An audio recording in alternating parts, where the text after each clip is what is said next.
Chapter 1. The crimson glow of the sunset bathed the earth, casting its warm light upon the trees and illuminating the figure of a young girl. The girl was clad in a beast-hide bodice that enveloped her upper body, while her lower half was adorned with a skirt made of the same material. Standing barefoot on a stone, she gazed intently towards the entrance. Yet, she was not the only one fixated on that direction. The entire gathering shared her anxious anticipation. The men who had ventured out to hunt had yet to return, and a palpable concern hung in the air. Had they encountered some misfortune?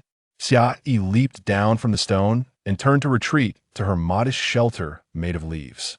She had been in this world for a fortnight, and it had been the most comfortable period of her life thus far.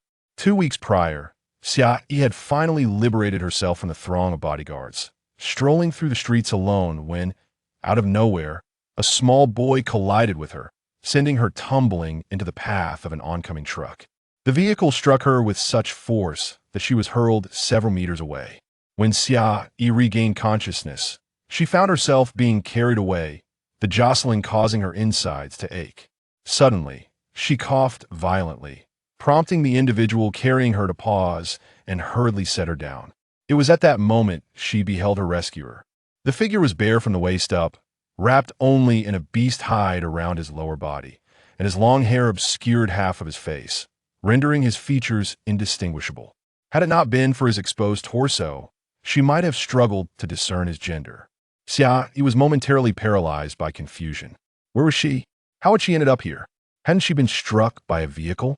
As these thoughts raced through her mind, a flood of memories surged forth. There was another girl named Xia Yi, the most timid female of her tribe, whose parents were ordinary members of their community. They had loved and protected her dearly. One fateful day, their tribe was besieged by marauding beastmen, and her parents sacrificed themselves to shield her from harm. In their protective grasp, she managed to escape, only to be rescued by a hunter from the White Tiger tribe. After being saved, the other Xia Yi succumbed to a high fever and fell unconscious, leading the members of the White Tiger tribe to believe she had perished. They were on their way to dispose of her body when Xia Yi's consciousness merged with that of the other girl. "You're not dead? How wonderful!" exclaimed the beast man who had been carrying her. The sound of his voice jolted Xia Yi back to reality. She had traversed into another realm. Moreover, she had crossed into the land of beast men, where males could shift into human form at the age of 16 and could alternate freely between their beast and human forms, while females, upon attaining human shape, could never revert to their beastly state. Once Xia Yi grasped her circumstances, she could only manage a smile at the man before her. How could she possibly explain that the original owner of this body had perished and that she had taken her place? Such a notion was implausible. The man hoisted her up once again, and the tribe members, witnessing his return with Xia Yi, rushed over to see her. Some expressed joy, while others offered their sympathy. The chieftain of the White Tiger tribe arranged for Xia Yi to reside in the innermost leaf shelter. Thus, she began her life within the White Tiger tribe. The women of the White Tiger tribe were scarce among a population of over 100. Only 15 were female. With Xia Yi's arrival, that number rose to 16. The men ventured out to hunt daily, returning before nightfall, for the dangers of the dark were formidable.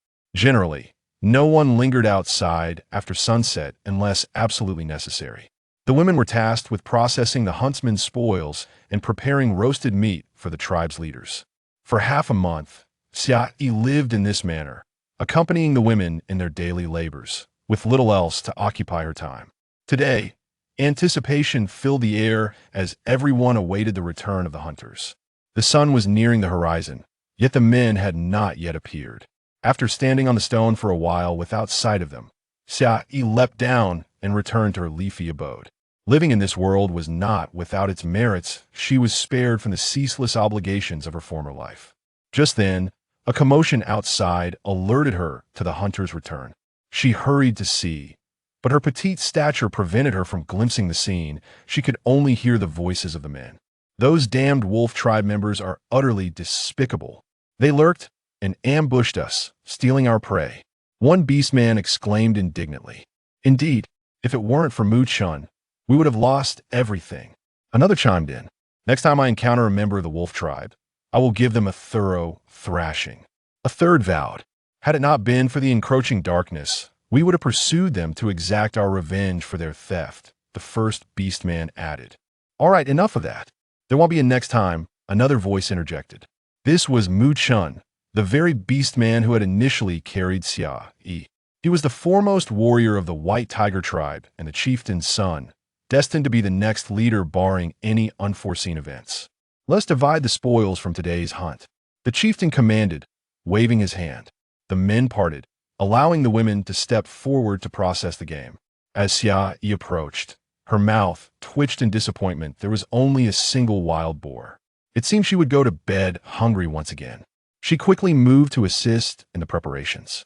In the end, she received a piece of roasted meat no larger than her palm.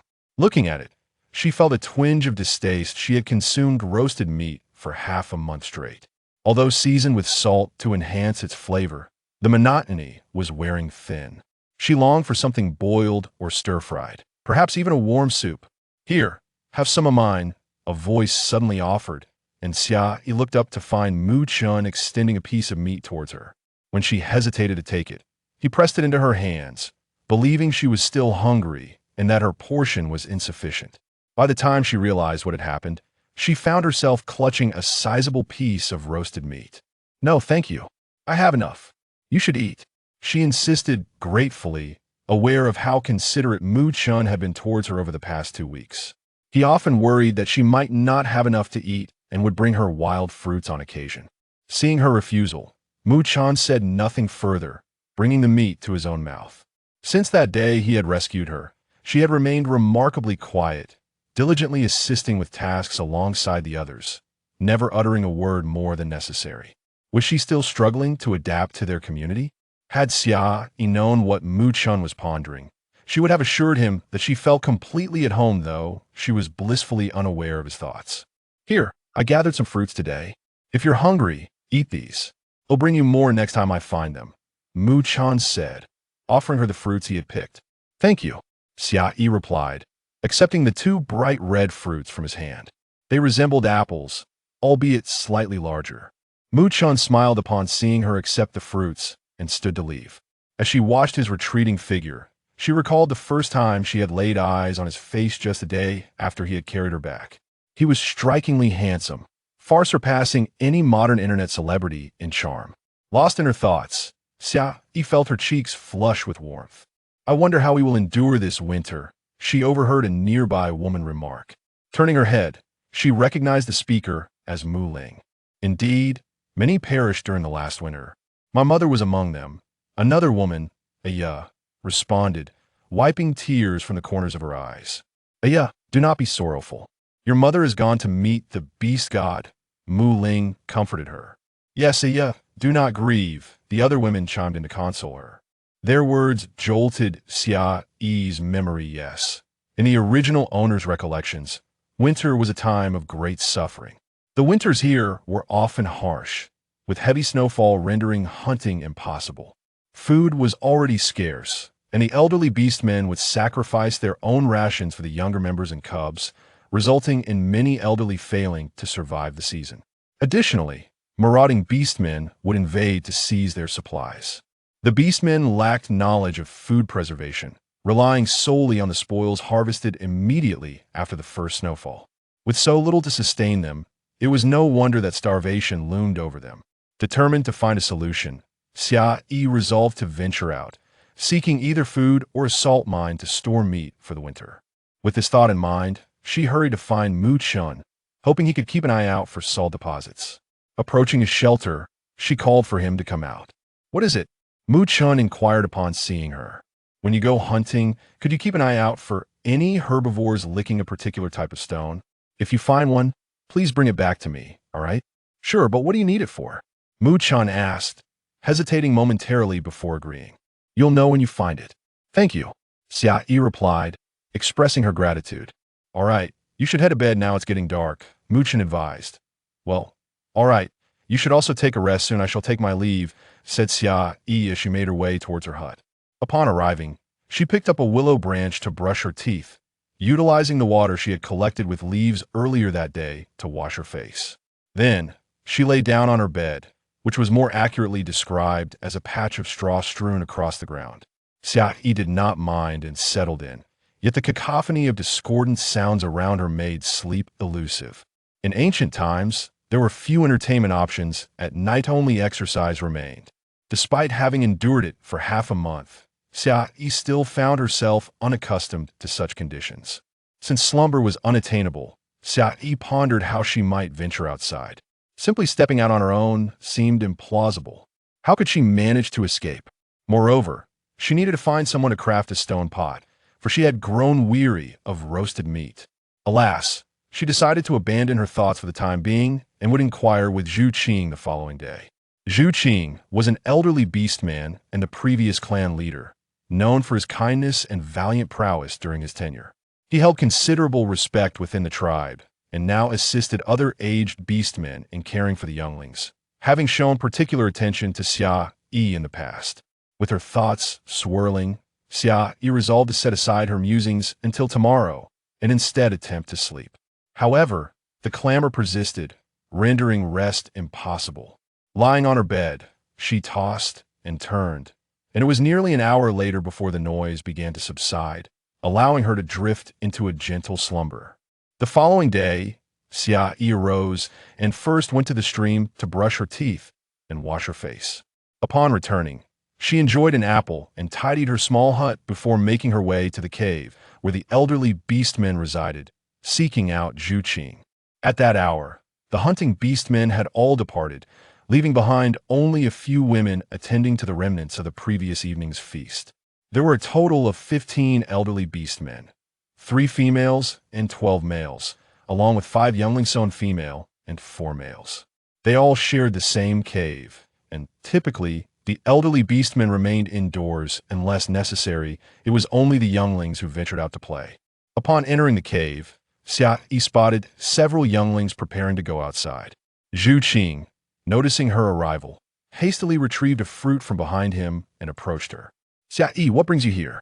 "Here, have this fruit," he said, extending the offering towards her.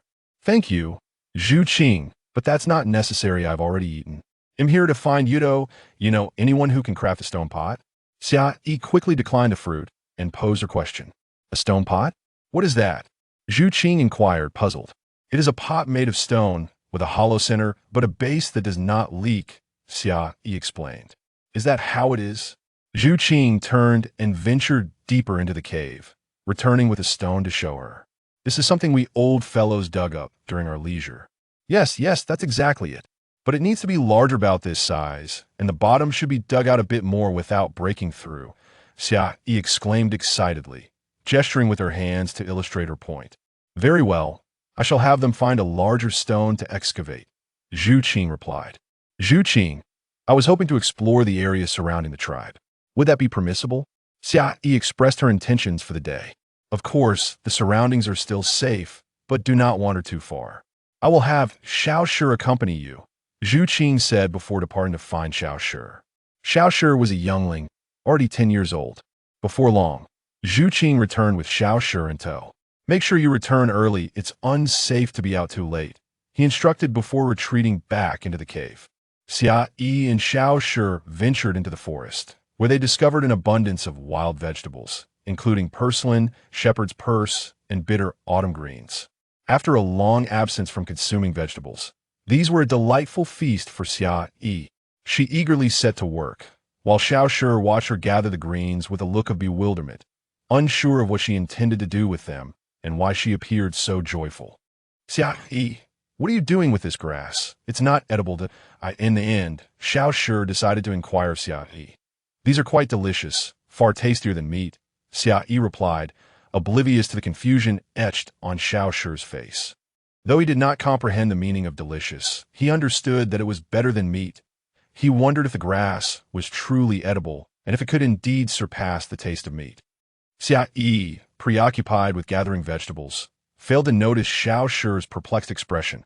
She gathered quite an abundance until her hands could carry no more, at which point she began to fret, with her hands burdened.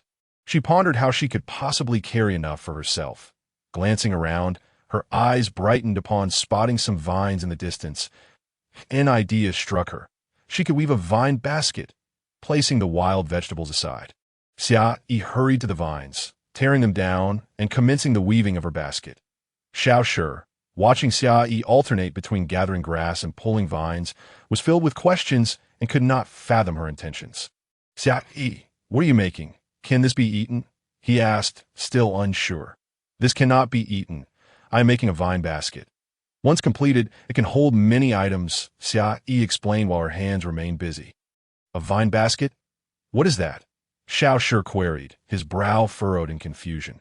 You will see shortly, Xia Yi replied, uninterested in elaborating further, convinced that once she completed the basket, he would understand. Xia Yi had learned to weave baskets on her own after being captivated by the beautiful woven items she had seen on television. She had searched for instructional videos online and successfully taught herself. Before long, she had crafted a sturdy vine basket. Testing its strength, she found it satisfactory. With bamboo, it would have been even better. Xiao Shi's eyes sparkled with excitement as he beheld the basket. Xia Yi, is this a vine basket? It's wonderful. Now we can carry back many items at once. Indeed, this is a vine basket that IT can be made in various sizes and can hold a substantial amount. Xia Yi affirmed, placing the wild vegetables she had previously gathered into the basket before continuing her foraging, hoping that Zhu Qing and the others would have unearthed the stone pot by the time they returned. Having observed Xia Yi weave, Xiao Shi decided to gather some vines to attempt weaving a basket of his own. After Xia Yi had collected half a basket of wild vegetables, she paused and turned to see Xiao Shi engaged in basket weaving. She was taken aback. Could it be that the orc possessed such a remarkable memory and learning ability?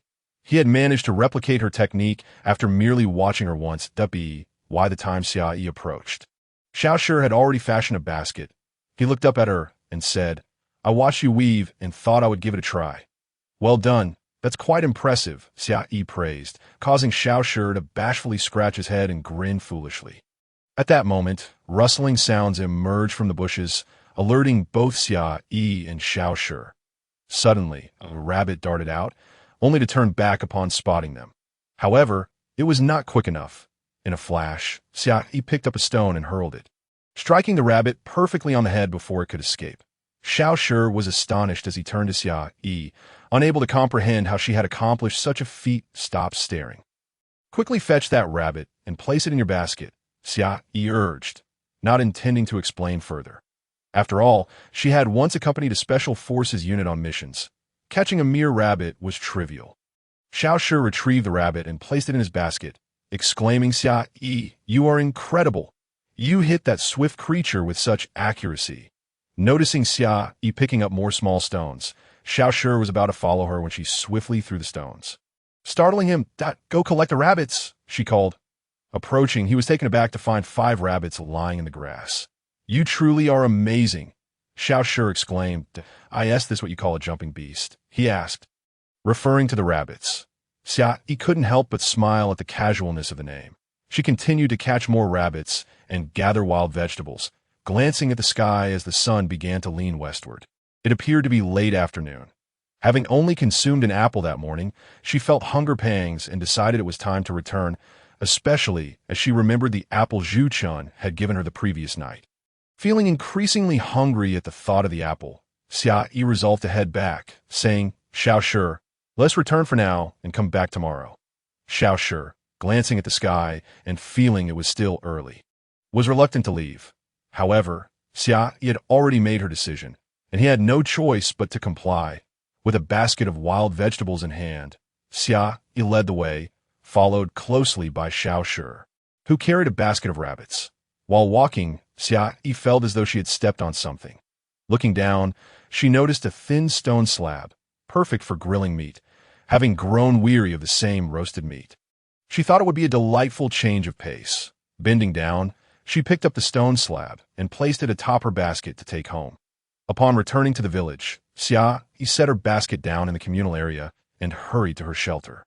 Driven by her hunger, she devoured the entire apple, feeling a bit better as her stomach settled. After finishing the apple, she made her way to the cave where the old orc resided, intending to inquire about the progress on the stone pot. As she approached the cave entrance, she saw Zhu Qing emerging, carrying a very large stone pot. Xia Yi, is this the stone pot you mentioned? He asked that, "Is this the one? You've managed to excavate such a large pot so quickly?" Xia Yi replied, astonished. "This isn't even the largest. There's an even bigger one that will be ready soon." Upon hearing Zhu Qing, Xia Yi was left speechless. If this was not large, she could barely manage to carry it herself. She asked Zhu Qing to help carry the pot to the communal area. Upon arriving, she found all the women and younglings gathered around Xiao Shi, seemingly discussing something. As soon as Xia Yi approached, the women rushed over to her. "Xia Yi, can you teach us how we vine baskets?" they implored. Yes, please teach us, Xia Yi. This basket can hold so much game. We won't have to carry it bit by bit anymore." They chorused. "Xiao Shi has already learned to weave baskets. When you find some vines, he can teach you," Xia Yi suggested. Hearing this, the women eagerly scattered to gather vines, with even some of the older younglings following suit.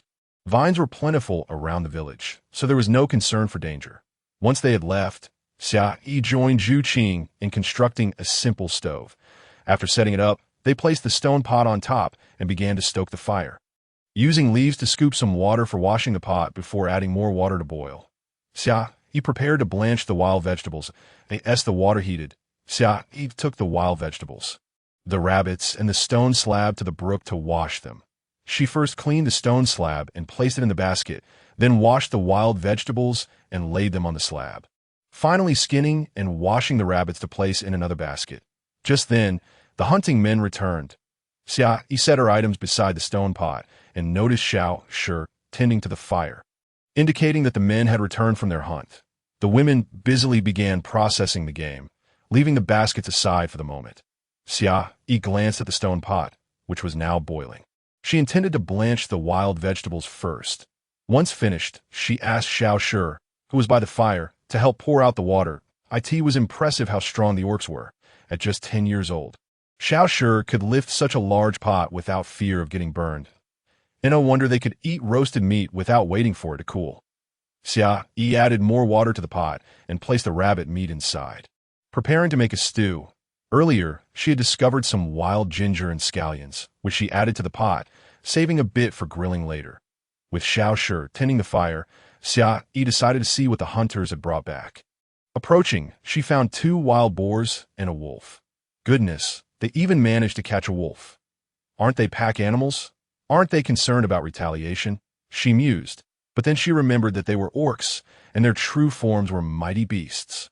Quickly, Xia Yi joined the group processing the game, and soon everything was ready. She received a portion of wild boar meat, but having grown tired of roasted meat, she took her share to the stone pot. Intending to grill it on the stone slab, she sliced the meat thinly with a stone knife, placing on a leaf to marinate with the remaining wild ginger and scallions. "What are you doing? Why are you putting grass in the meat?" Upon hearing a sound, Xia Yi lifted her head and was met with Muchun's gaze, his eyes filled with curiosity. "This is not grass. It is wild ginger and wild onions, both of which serve as spices. If we marinate these ingredients for a while, the meat we grill later will be delectable," Xia Yi explained to Muchun, assuring him that he would understand once he tasted it. Nodding in acknowledgement, Muchun turned and walked away. It was then that Xia Yi noticed a throng of people surrounding her. She merely smiled, unfazed by their presence, and continued with her tasks. Before long, Muchun returned, holding a sizable piece of meat. "This is my meat. Let us grill it together," he said, gesturing towards the marinated meat Xia Yi had prepared, indicating that she should also marinate it before grilling. The onlookers observed Xia Yi's busy hands, yet she paid them no mind. She first marinated Muchun's meat before starting to prepare a salad of wild vegetables. Although it consisted solely of salt, it was certainly better than having nothing at all. Once the salad was ready, Xia Yi set up a stone slab to preheat. When the slab was sufficiently heated, she used chopsticks, though they were more akin to 2 small sticks, to place the slices of meat onto the slab. The meat sizzled upon contact, releasing an enticing aroma, due to the thinness of the slices. They cooked quickly. Xia Yi sprinkled a bit of salt on the grilled meat, placed the pieces onto a leaf, and fetched another pair of chopsticks for Muchun and Xiao Shi too, encouraging them to eat first while she continued grilling. Muchun, observing the 2 wooden sticks, glanced at Xia Yi and soon learned to use them, albeit with a bit of clumsiness. Nevertheless, he was able to get the food into his mouth the moment the meat touched his palate. His eyes sparkled with delight, prompting him to hasten his movements. In a short while, he became quite adept. Xiao Shurtu attempted to mimic Mu Chun, but was not as quick to catch on. The enticing aroma soon attracted others, including the clan leader and Zhu Qing. Xia Yi provided them with chopsticks, returning to her grilling duties. Before long, she turned around to find that not a single piece of meat remained. The four of them exchanged awkward glances, particularly Xiao Shurtu, who looked at Xia Yi with pleading eyes, having only just learned to use chopsticks and yet had barely eaten, seeing how much their clan leader and companions enjoyed the meal. Others wished to retrieve their own meat to assist Xia Yi, but it was too late, as their meat had already cooked. Meanwhile, the rabbit stew simmering nearby was ready, and thankfully, there was still some rabbit meat and salad left. Otherwise, they would have gone hungry. Xia Yi added a pinch of salt to the stone pot, retrieved a stone bowl, crafted alongside the stone pot by Zhu Qing and the others, and ladled some broth to taste. This is quite good, she mused, serving herself a bit of broth and some rabbit meat, enjoying alongside the wild vegetables that how delicious it was. Though the seasoning was lacking, the ingredients were purely natural and devoid of additives. It had been ages since she had consumed vegetables or savored meat broth. She would no longer have to subsist solely on grilled meat. Upon lifting her gaze, she was taken aback to find a multitude of eyes fixed upon her. Realizing she had forgotten about the crowd, she quickly retrieved the remaining bowls and offered them to the clan leader, Zhu Qing and Mu Chun. Please take turns eating. There aren't enough bowls. Using the bowl she had just filled with broth, she served each of them a portion and added some rabbit meat for them to enjoy with the wild vegetables. When the clan leader, Zhu Qing, and Mu Chun tasted the broth, their eyes lit up in astonishment at its delightful flavor, causing them to hasten their eating. Especially for Zhu Qing, whose elderly orc teeth struggled with tough grilled meat, the soft stew provided a much-needed reprieve from hunger. Xiao Shurtu, observing their enjoyment despite not having any for himself, did not feel disheartened. He sampled a bit of wild vegetable, his eyes lighting up in surprise at how delectable it was to Mu Chun. Hearing his reaction, followed suit, and the others watched him intently, without uttering a word. He continued to eat, demonstrating the dish's merit. The clan leader and Zhu Qing also indulged, exclaiming, "Delicious!" Having consumed 2 bowls of broth, a bit of rabbit meat, and some wild vegetables, Xia Yi felt satisfied. She washed her bowl and passed it to the others, ensuring that they all had a chance to savor the broth. Each person had a bowl of stew before passing their bowl along, and those who were still hungry rushed to the grilled meat. Although everyone had only tasted a single bowl of broth, among the crowd of over 100, it was not long before the rabbit stew, meat, and wild vegetables were entirely consumed as the last morsels were eaten. Darkness enveloped the sky, yet no one departed. They remained seated in their original spots. Even the usually reclusive elderly orcs had come forth. They awaited the clan leader to speak, having heard of Xia Yi's weaving of the wicker basket. He had seen the basket she brought back and found it quite practical, thus deciding to produce more. Having witnessed Xia Yi's efforts and enjoyed her stew and wild vegetables, the elderly orcs resolved to craft additional stone pots and bowls starting the next day. The women would weave wicker baskets with Xiao Shurtu, while the rest would accompany Xia Yi into the woods to gather wild vegetables. The men would remain in the tribe to protect it, with some going to safeguard the women foraging outside and catch some jumping beasts, while others would continue their regular hunting. After assigning the tasks for the following day, everyone felt a surge of joy, especially the elderly orcs who were eager to contribute to the tribe once more. With tasks allocated, spirits soared, and everyone returned to their shelters, their hearts brimming with excitement for the future. Xia Yi, feeling fatigued after a long day, prepared to rest. Just as she was about to leave, she heard someone call her name. Turning, she saw Mu Chun standing a short distance behind her. "What is it?" she inquired. "I did not find the stones you wanted today, but I will keep an eye out in the future." Xia Yi remembered that she had asked Mu Chun to be vigilant for salt mines, which were not easily located. "All right, I will bring them back when I see them," he replied. "Thank you for today," she said, preparing to head back for Resada. As she turned, Mu Chun unexpectedly expressed his gratitude. Catching her off guard, she turned back to him, bewildered. The grilled meat and broth were delicious, he said, his heart racing at her endearing expression. Finally, Xia Yi comprehended ITS nothing. There will be even better dishes in the future. After all, we are still lacking in seasonings. Once we have everything, there will be plenty of delightful meals. Well then, you should go to sleep, Mu Chun urged, noticing her weary demeanor. You too? Rest well, Xia Yi replied. Making her way toward her shelter, it was only after she had returned that Mu Chun turned to head to his own dwelling. Perhaps due to the exhaustion of the day, Xia Yi fell asleep the moment she lay down. Undisturbed even by the clamor outside, a dreamless night passed, and the following morning, Xia Yi awoke early. After washing up, she noticed that the hunting party had not yet departed. Mu Chun approached her with 2 apples in hand. These were picked yesterday. I forgot to give them to you. Thank you, Mu Chun. Are you all not leaving yet? She asked, glancing at the group behind him. The clan leader is assigning a portion of the group to stay behind with you while you gather. Mu Chun explained that, oh, I see. Xia Yi realized that it had been too late last night to arrange it, and they would do it today. Soon the distribution was complete. 5 orcs remained to protect the tribe. 3 accompanied them for gathering, and 3 women stayed behind to learn basket weaving from Xiaoshirtu. The rest followed Xia Yi into the woods to forage. With her included, there were 13 foragers and a total of 16 with the 3 orcs. After each had eaten an apple, they prepared to head out. Xia Yi led the group into the forest, instructing them to spread out as they began their foraging.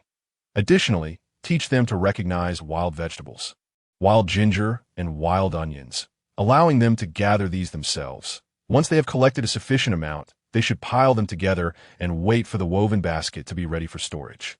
Xia Yi, accompanied by 5 others, came to instruct them on how to weave the baskets. Once they grasped the technique, she encouraged them to weave independently.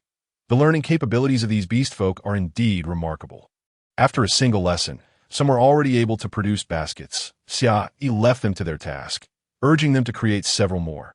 Meanwhile, the 3 male beast folk kept a vigilant watch over them, ensuring their safety while also on the lookout for rabbits. Today, they ventured a bit further than the previous day, and Xia Yi intended to explore the area for additional food sources. She wandered around but found little more than some wild vegetables, wild ginger, and wild onions, and managed to catch a few small rabbits. Upon returning to the basket weaving site, she was pleased to see that they had already crafted 10 baskets, gathered a considerable amount of wild vegetables, and collected some wild ginger and wild onions. The 3 male beast folk had also hunted numerous rabbits. Looking up at the sky, which resembled that of the previous day, Xia Yi decided it was time to head back. Ultimately, they returned laden with 5 baskets of wild vegetables, 1 basket of seasonings, and 4 baskets of rabbits. A truly bountiful haul. Upon their arrival at the tribe, they discovered that the large communal area now featured 4 substantial stone pots. If yesterday's pots could be lifted by 2 of Xia Yi, today's would require at least 3. Numerous stone bowls and chopsticks were also present. Zhu Qing and the chieftain were busily instructing others on how to construct the cooking platform. Xia Yi approached Zhu Qing and noticed several large stone slabs nearby. Zhu Qing, you all are remarkably efficient, and where did you find so many stone slabs? Everyone was eager to enjoy a hearty meat soup tonight, which hastened their efforts. The chieftain had led a group to gather these stone slabs, while Zhu Qing explained to Xia Yi as they watched everyone build the cooking platform, I want everyone to savor the roasted meat from last night. Naturally, everyone was keen to partake, so the chieftain took a few tribespeople to search for more. He then asked Xia Yi, could you teach everyone how to prepare the roasted meat from last night? Of course, Xia Yi replied, rallying everyone to get to work. Someone to wash the wild vegetables and seasonings, others handled the rabbits, while a few cleaned the stone pots, bowls, and chopsticks, with so many hands at work. It wasn't long before everything was ready. Xia Yi first taught the women how to simmer the meat soup and prepare the wild vegetables, adding some to the soup. At that moment, the hunting men returned, and Xia Yi watched as a procession of large tigers raced toward the tribe, a truly spectacular sight. Leading the group was Mu Chun, his fur pure white, unmarred by any other color, upon entering the tribe. All the large tigers immediately transformed back into their human forms, laying down their catch. Xia Yi was no stranger to this spectacle, yet she couldn't help but feel amazed. The men set down their catches and headed to the stream to clean themselves. The women quickly approached to process the game, skinning and washing it before slicing the meat into thin strips for marination, preparing for a stone slab roast that evening. when the men finished washing up. Mu-chan came directly to Xia Yi, sitting beside her, eagerly awaiting the roasted meat she would prepare. Xia Yi, unfazed by his presence, preheated the stone slab and began instructing everyone on the roasting process. Once they had all learned, they dispersed to roast their own, allowing Xia Yi to focus on preparing her own and Mu-chan's portions. That evening, everyone enjoyed the stone slab roasted meat and the meat soup, which was even more delicious with the addition of wild vegetables. The atmosphere was one of happiness and contentment. After their meal, while the sky was still light, they gathered to chat, sharing stories of their day. Mu-chan sat beside Xia Yi, passing her a stone. Is this the stone you were looking for? Xia Yi turned to look, picking it up and gently licking it with her tongue, her face lighting up with joy. Yes, this is the stone I mentioned. Where did you find it? How many do you have? There are many, Mu-chan replied. What is this stone for? Can it be eaten? Not understanding why Xia Yi was so elated. Mu-chan thought that if she liked this type of stone, he could just bring more next time. This is salt, or with it, we will never lack for salt again, Xia Yi explained, gazing at the salt or in her hand. Really? Mu-chan's voice rose in surprise, clearly astonished. Each year, they had to carry a considerable amount of food and animal skins to the sea tribe to trade for salt, a journey of over 10 days, only to return with a mere 2 skins worth of salt. Others noticed their excitement, and the chieftain approached, asking Xia Yi in an animated tone, "Can this truly be turned into salt?" "Indeed," Xia Yi replied. Then turned to Mu-chan to inquire, "Where is this stone found? Is it far? Can you take me to see it tomorrow?" "Yes, it's not very far. I will take you there tomorrow," Mu-chan confirmed. The next day, Xia Yi rose early, eager to accompany Mu-chan to see the salt mine. After washing up, she arrived at the designated area where Mu-chan was already waiting. Upon seeing her, he handed her an apple to eat, then transformed into a large tiger before her. He invited Xia Yi to climb onto his back, and without hesitation, she did so. Noticing her settled comfortably, Mu-chan set off. Initially, he maintained a gentle pace, concerned that Xia Yi might be frightened, but it soon became clear that she was thoroughly enjoying the ride, devoid of any fear. Sensing her comfort, Mu-chan gradually picked up speed. After about 2 hours, they finally reached their destination. Xia Yi hopped off Mu-chan's back and raced toward the salt mine, her excitement palpable. Then Mu-chan transformed back into his human form and followed closely behind her. "So much salt, or this means we can store meat for the winter ahead," Mu-chan heard her exclaim just as he approached. "Meat cannot be stored in advance. It will spoil," he countered it. "No, it can be preserved. As long as we process this salt or into salt, I can store meat ahead of time. Trust me," Xia Yi replied earnestly, turning to face Mu-chan. His gaze softened, and he found himself believing her. Xia Yi instructed Mu-chan to break the salt or into smaller pieces while she gathered vines to weave baskets. In no time, she had crafted 2 baskets.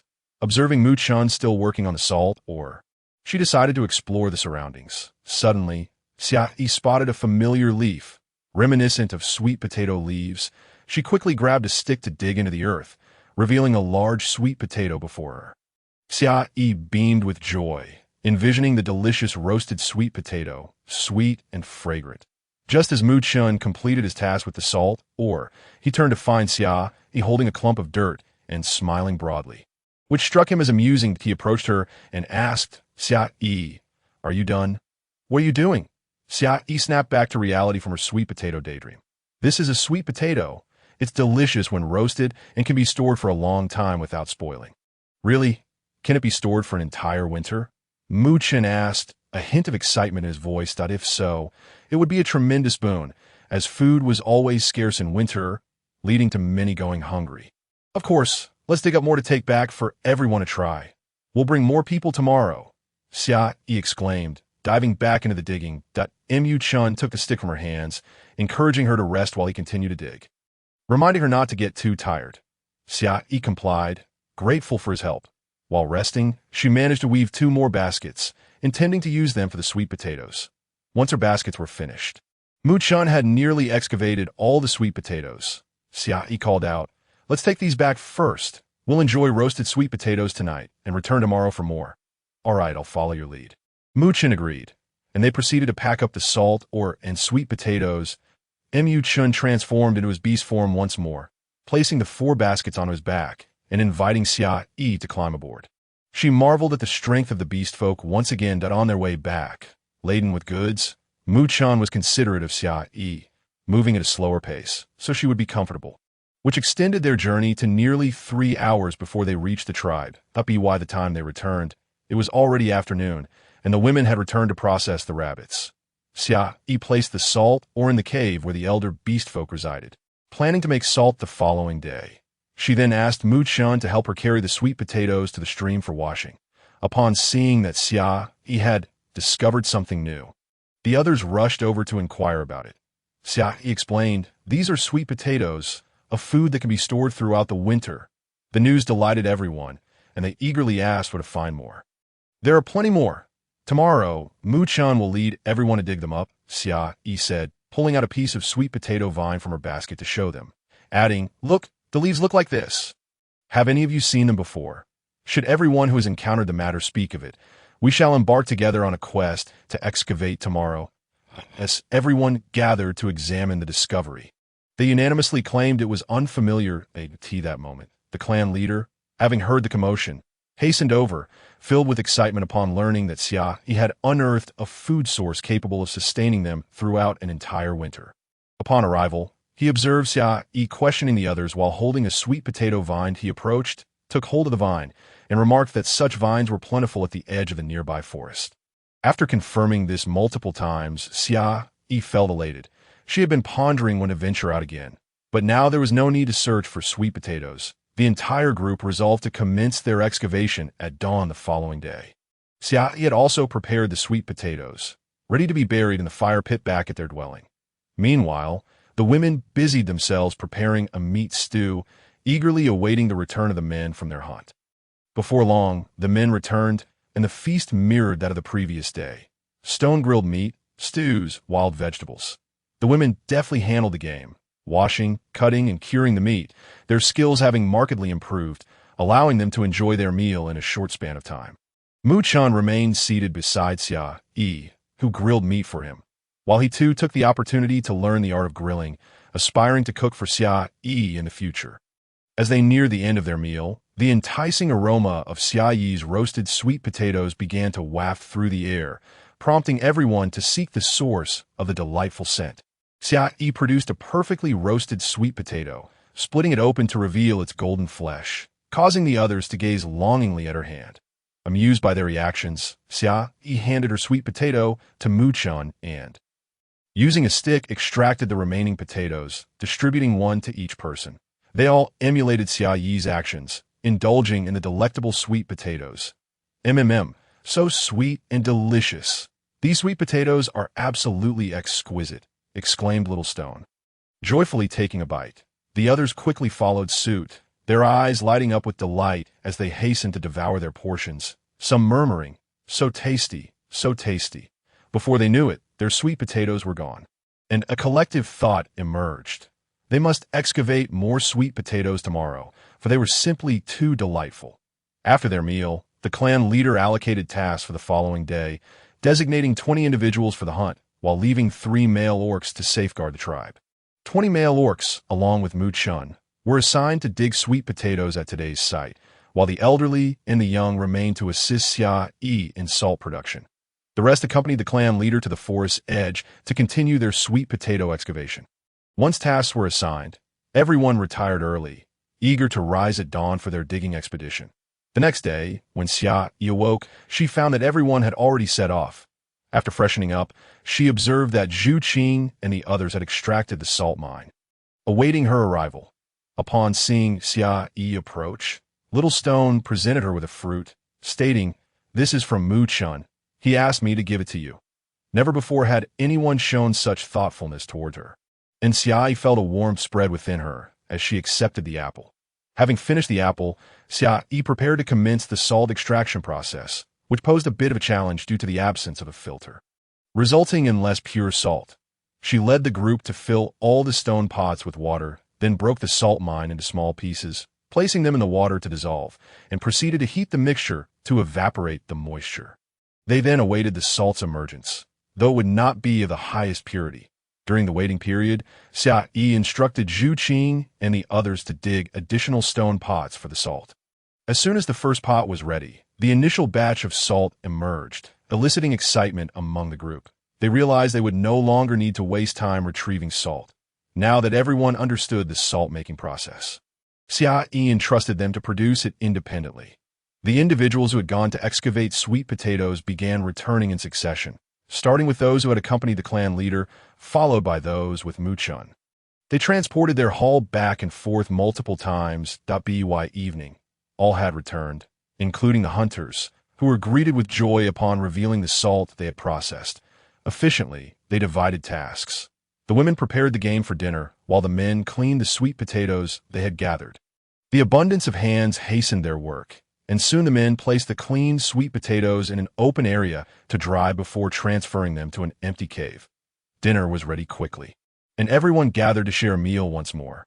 Unlike the previous day, Mu Chun took it upon himself to roast for Xia Yi, allowing her to sit and await her meal. Xia Yi did not decline, content to sit beside Mu Chun as he prepared the food. Watching him grill, she found him quite handsome, momentarily lost in thought. It was nice to have a man cook for her. Everyone enjoyed the meal immensely, feeling fulfilled and content. Only a small quantity of sweet potatoes had been unearthed from the forest's edge, with many still remaining for tomorrow's efforts. The sweet potatoes from the salt mine had been fully excavated, and Mu Chun planned to take a few individuals to the salt mine the next day, while the hunters would continue their pursuit, and Xia Yi and the others would resume salt production, with the remainder returning to the forest's edge to gather sweet potatoes. The leaders stood to assign duties for the morrow and the days that followed. The group focused on harvesting sweet potatoes. After 6 days of diligent effort, they finally cleared the sweet potatoes from the forest's edge. During this time, Xia Yi also discovered cabbage and radishes, all of which were brought back, with the salt now ready.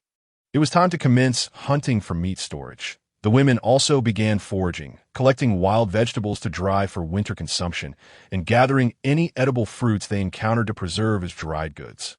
During this period, a significant amount of meat had been stored, filling the cave designated for food preservation. Xia Yi even taught the orcs to create racks for storing food, minimizing contact with the ground to extend preservation time. Days passed in a steady rhythm of food storage. Today, however, the hunting party returned later than anticipated. Dinner was prepared, but they had not yet arrived, causing some concern among the others who periodically glanced toward the entrance. Approximately half an hour later, a commotion was heard from that direction, as a large group of white tigers approached.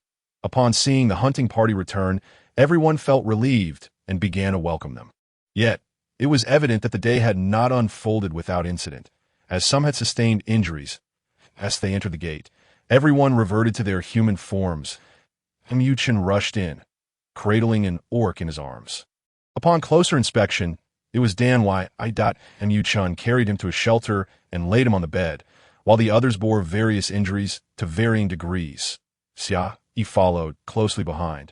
Finding Dan Y unconscious with a significant wound in his abdomen, exposing his intestines, she quickly assessed the situation, directing fetch hot water. We need boiling water. Mu Ling, retrieve a bone needle for me, the finest one available. Little Stone, bring me some salt. Everyone, please create some space and do not crowd around. The bone needles have been crafted by the orcs under Xia Yi's guidance, thus varying in size. The group obediently dispersed. Heeding her commands, soon, Mu Ling returned with the bone needle. Little Stone brought the salt, and he had delivered the hot water. Xia Yi first cleaned Dan Yi's wound with water and animal skins, then disinfected it with salt water before stitching it closed with the bone needle and bee sinew. By the time Xia Yi finished suturing, an hour had passed, and dusk began to settle. Xia Yi instructed Mu Chun to accompany her into the forest to gather herbs. Fearing that Dan Yi might develop a high fever during the night, Mu Chun led her into the woods, where despite Xia Yi's earlier oversight, numerous medicinal herbs remained. She primarily sought those with antipyretic and anti-inflammatory properties, locating plantain, dandelion, cassia seeds, as well as indigo and honeysuckle. When they returned to the tribe, night had fully enveloped the land.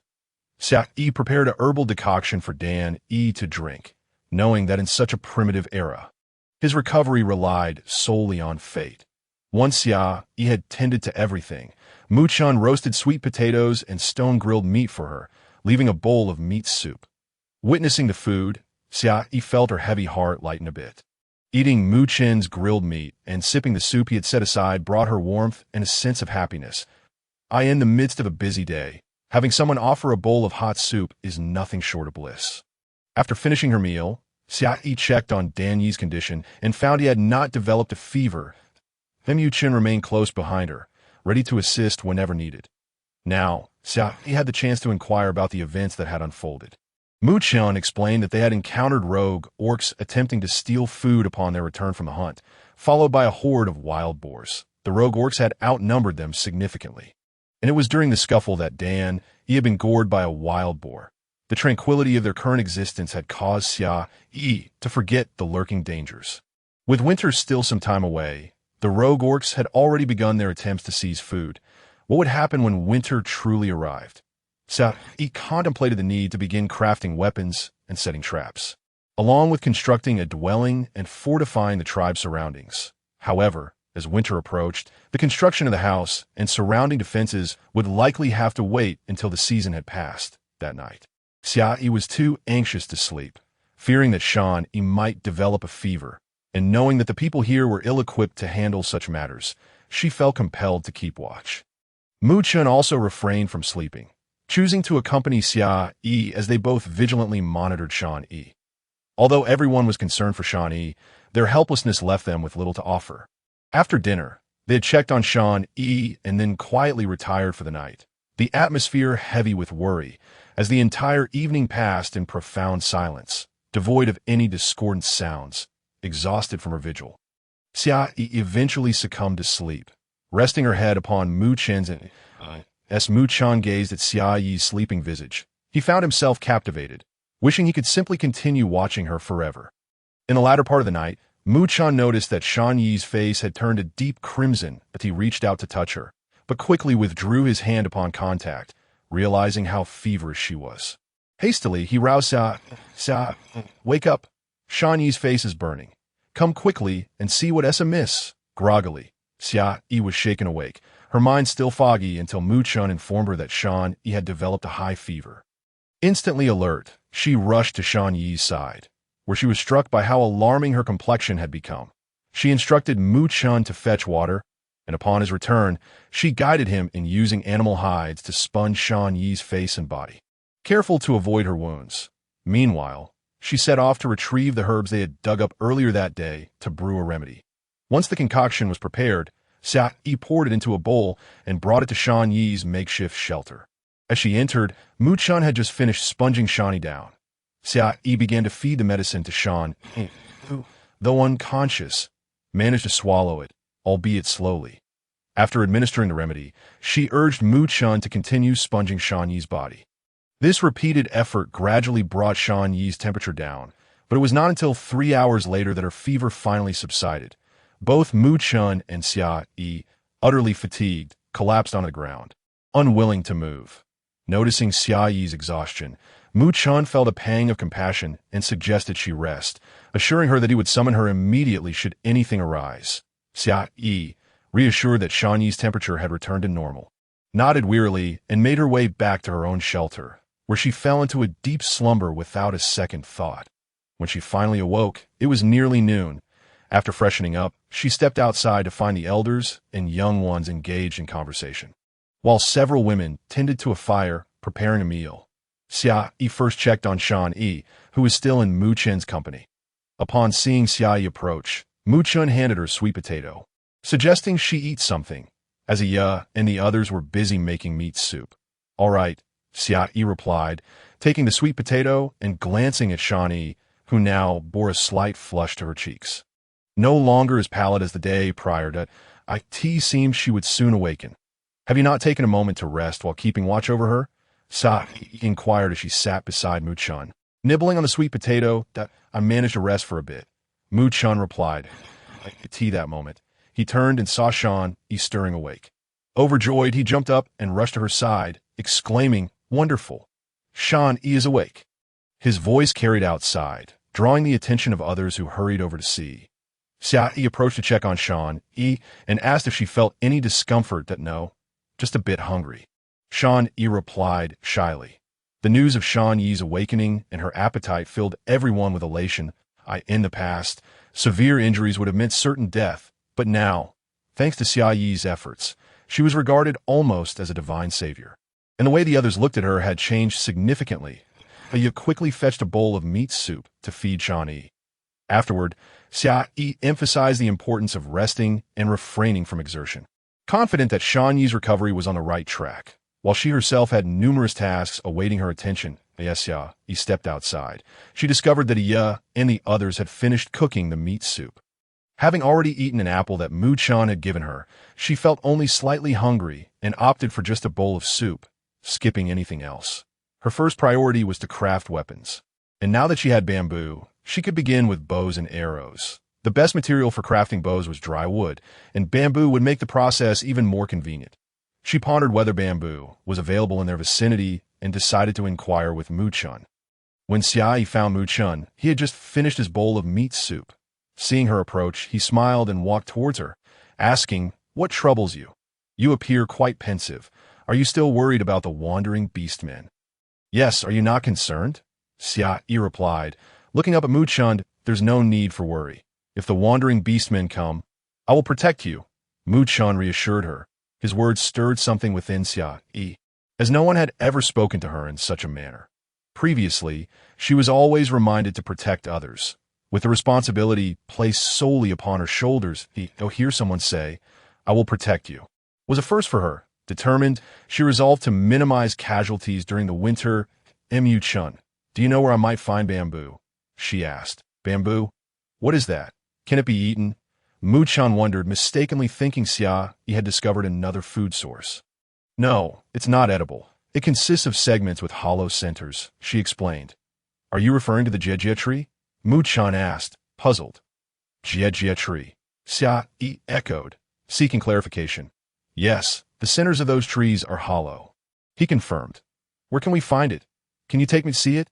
Xia Yi asked eagerly. Her curiosity piqued about whether it was indeed the bamboo she sought. "Certainly," Mu Chun replied, transforming into a white tiger.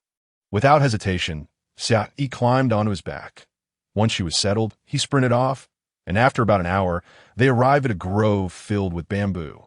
Xia Yi was thrilled, knowing they could now create bows and arrows. Mu Chun, unaware of Xia Yi's excitement, listened as she instructed him to cut down a stalk. Without delay, he unsheathed his claws and severed a piece.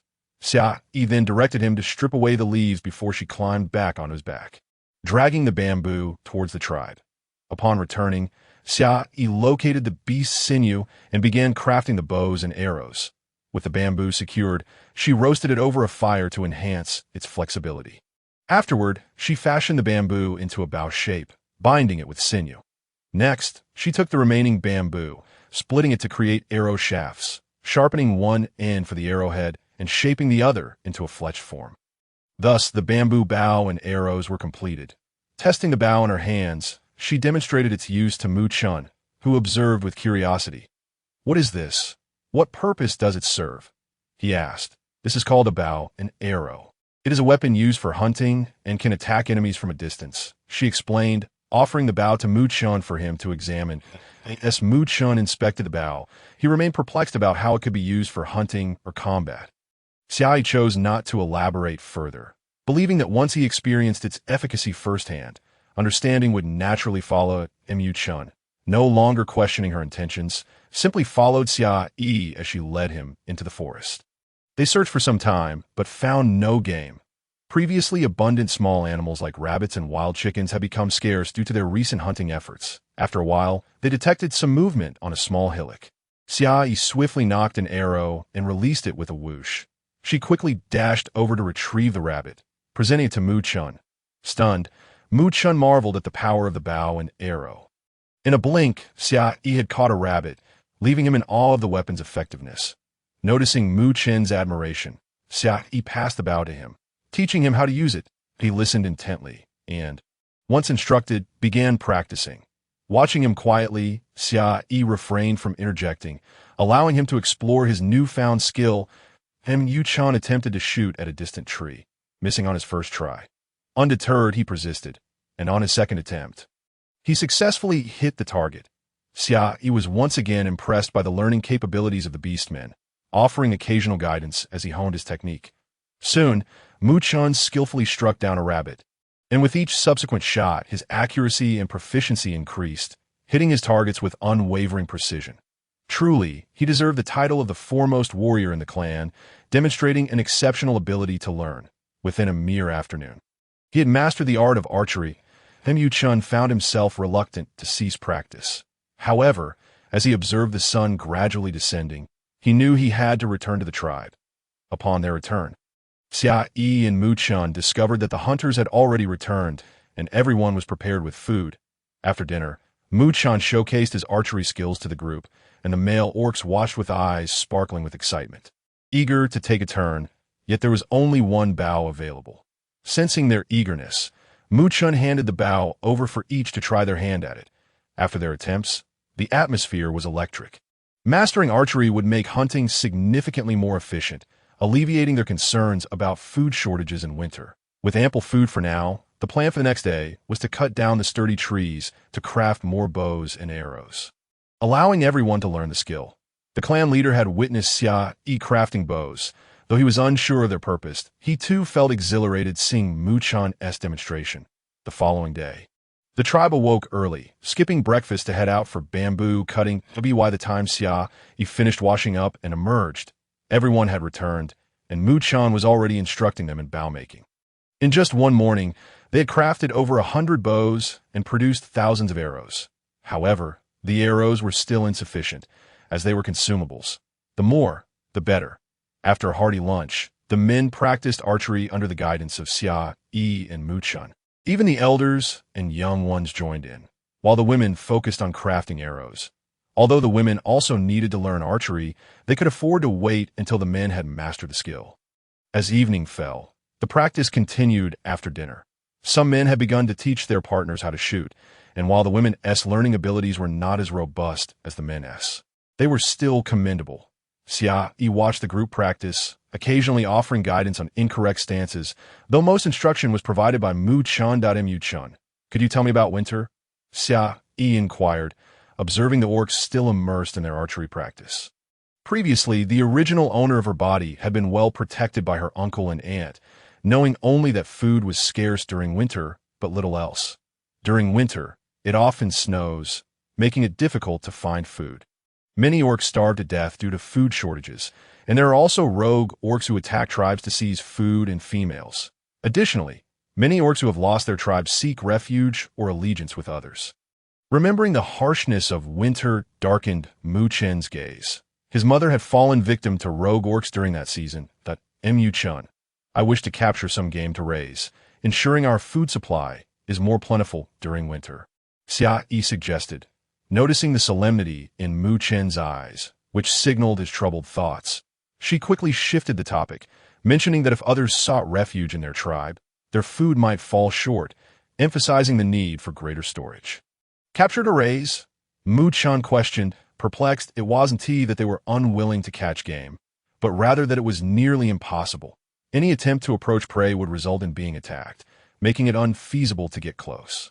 Indeed, capture them for domestication, Xia Yi replied. That's impossible. We cannot approach the prey. The moment we get near, they will attack, Mu-chan remarked, unsure why Xia Yi entertained such an idea. We can set traps. Traps? What are those? It involves digging a large pit and covering it with branches and leaves, then luring the prey to fall into the pit, Xia Yi explained enthusiastically. The more Mu-chan listened, the more he felt it was a viable plan, eager to try it immediately, though it was already dark, leaving no opportunity until the next day. Mu-chan, can I join you for the hunt tomorrow?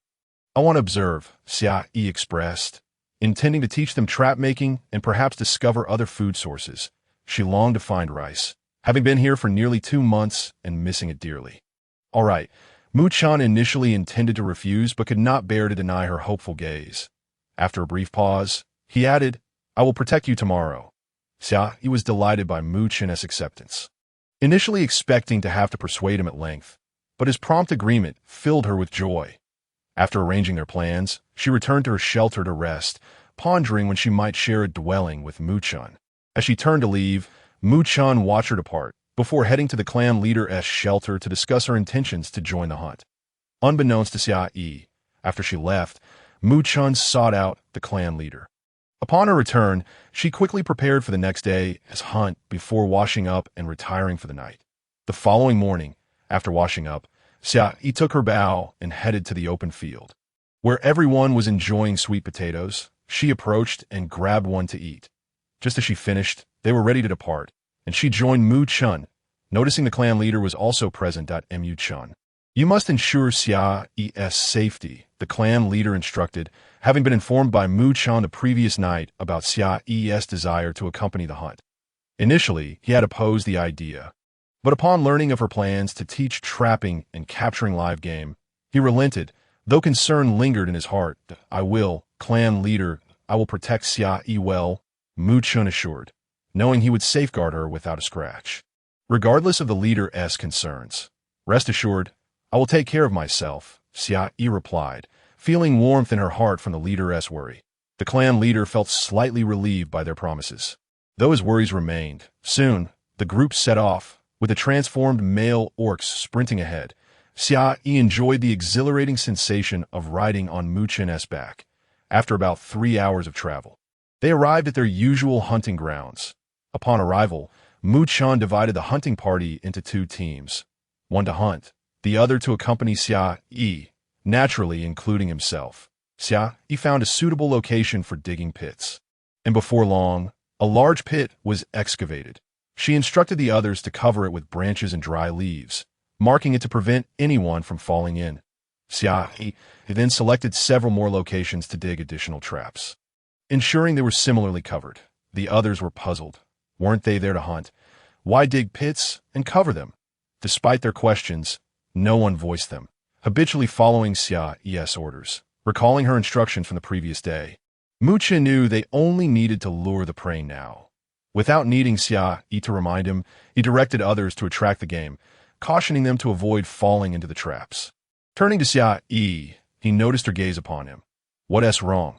You're understanding me better, Xia Yi remarked, pleasantly surprised that he anticipated her next moves without needing her guidance. The two found a spot to wait as the others lured the prey.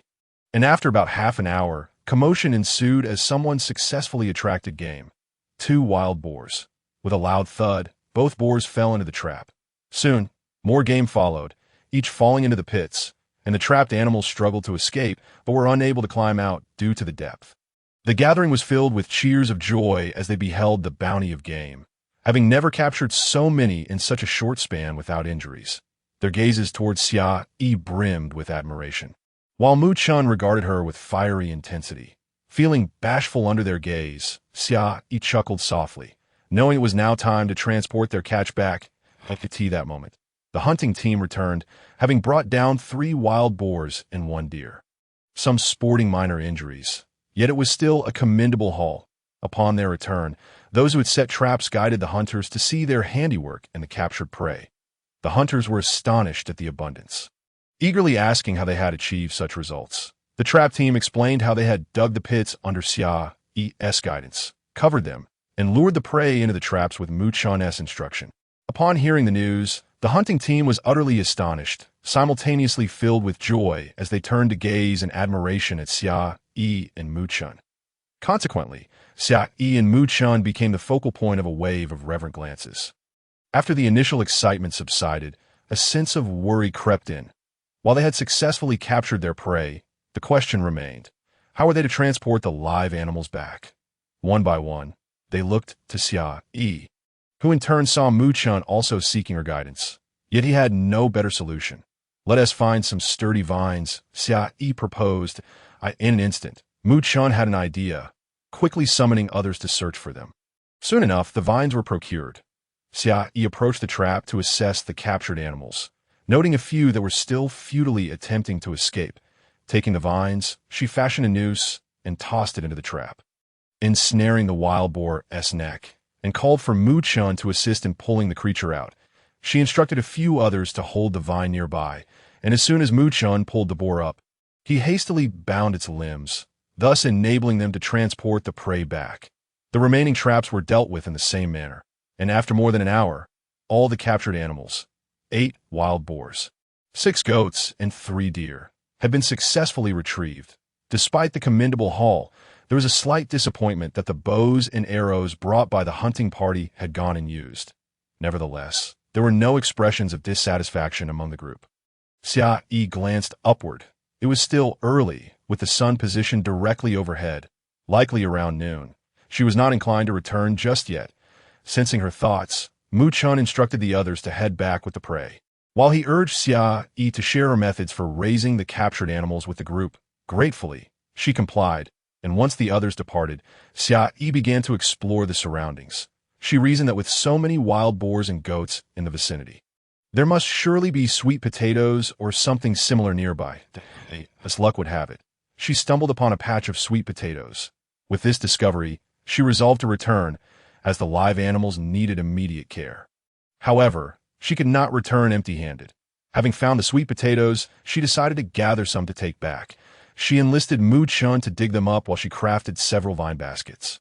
Once the baskets were ready, Xia Yi joined Mu Chun in harvesting the sweet potatoes. Upon their return to the tribe, they found that the others had already felled trees and begun to enclose the captured animals. Xia Yi instructed them to separate the prey, allowing them to fast for a day or two before providing food, helping them understand that sustenance was readily available without the need to forage.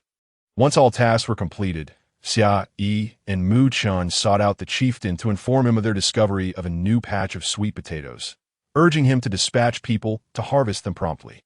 Xia Yi further advised the chieftain to instruct the tribe to bring back the sweet potato vines for future use as animal feed, as their prey would multiply, necessitating a larger reserve of food. The chieftain, elated by the prospect of more food, recognized that no one could ever have too much. After dinner, the chieftain began to assign tasks, leaving 6 men to protect the tribe, 5 women to cook, alongside all the elders and younglings, while the rest accompanied the hunting party. They would split into 2 teams, one for hunting and the other for digging up sweet potatoes, with tasks allocated before darkness fully descended. Everyone commenced practicing archery, primarily the women and younglings, as the male warriors had mostly mastered the skill and were now focusing on precision. Even the elder warriors participated. The following day, the group set off early for the sweet potato patch, dividing their labor between hunting and gathering. The women began weaving vine baskets, and when they had made sufficient progress, they too joined in the sweet potato harvest. After over an hour, some of the men transported the harvested sweet potatoes back, while others continued digging. The hunting men returned with the trapped animals and joined in the effort. As more hands joined the task, the pace quickened, and Yu Chun followed Xia Yi further afield in search of additional sweet potatoes. They scoured the area throughout the morning, marking several scattered patches for later excavation. Upon returning to the main gathering site, they found the women nearly finished grilling meat while the men continued digging. Soon, the meat was ready, and they washed their hands in a nearby stream before enjoying the feast, promptly returning to their work afterward, driven by the desire to stockpile more food. And Yu Chun reported his findings about the sweet potatoes to the chieftain and accompanied Xia Yi in another direction. Not far along, Xia Yi encountered cumin and Sichuan pepper, which filled her with delight, as they had just discovered 2 new spices, bringing them closer to delectable meals. She quickly fashioned another vine basket for Mu Chun to gather the spices and even transplanted some seedlings to take back for cultivation. After collecting the spices, Xia Yi and Mu Chun continued onward, eventually spotting familiar leaves resembling potatoes. Xia Yi rushed over to investigate and indeed found potatoes.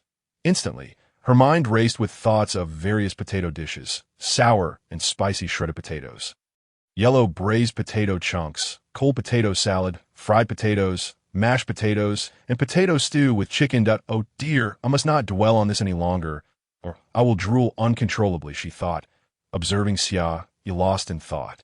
Her eyes sparkling with excitement, Mu Chun found himself puzzled, wondering if these leaves were edible. He asked, "Can we eat these?" Yes. Xia Yi, barely hearing his question, eagerly nodded without hesitation, and Mu Chun, encouraged by her response, plucked a leaf to taste. Questioning if it required cooking to be palatable, Xia Yi exasperated by his action, approached and discarded the potato leaf from his hand, exclaiming, "You cannot eat this. How foolish!" Mu Chun, confused, asked why it was suddenly inedible after she had indicated it was. Xia Yi retrieved a stick and dug a bit, unearthing a cluster of potatoes, slightly smaller than sweet potatoes, yet far more abundant, that Mu Chun observed. "Is this another type of sweet potato?" No, this is called a potato. And it is delicious. You can roast it, boil it, or fry it. And like sweet potatoes, it can be stored for an entire winter. T the mention of winter storage. Mu Chen's eyes lit up, and his gaze sparkled with excitement at the prospect of the potatoes. They marked the potato patch and hurried back to fetch others for the harvest. Upon reaching the sweet potato gathering site, they found the chieftain and excitedly shared their discovery. The chieftain, equally thrilled, organized half the group to accompany Xia Yi and Mu Chun to dig up the potatoes. Without further ado, the tribe began excavating the potatoes, placing their trust in Xia Yi. While everyone dug, Xia Yi collected vines to weave numerous baskets to accommodate the large potato harvest. After 3 arduous hours, she had crafted over 20 baskets, her hands growing stiff from the effort, standing to stretch her neck and limbs. She decided to check on the progress of the potato harvest. To her astonishment, they had achieved remarkable speed. What would typically take 4 to 5 days was completed in just over 3 hours. With a quarter of the potatoes already unearthed, realizing she needed to accelerate her basket making, Xia Yi hurried back to her task, while Mu Chun paused his digging to assist her as twilight descended. They finally ceased their labor. They completed the baskets just as the last of the potatoes were transported back after 3 trips. That evening, more prey had been captured in the traps, and they returned with their bounty. It was a day of abundant returns, with the elders having prepared a 3rd cave for food storage. Although everyone was exhausted, spirits were high, for they had secured an additional food source for winter, enhancing their sense of security. The following days were spent harvesting sweet potatoes and potatoes, with live prey being brought back for domestication. Once the sweet potatoes and potatoes were fully harvested, even the leaves and vines were collected, ensuring ample food for the animals. Over these days, Xia Yi discovered several more patches of sweet potatoes and potatoes, directing the tribe to excavate them. In recent days, Xia Yi not only discovered sweet potatoes and potatoes, but also found chestnuts and corn.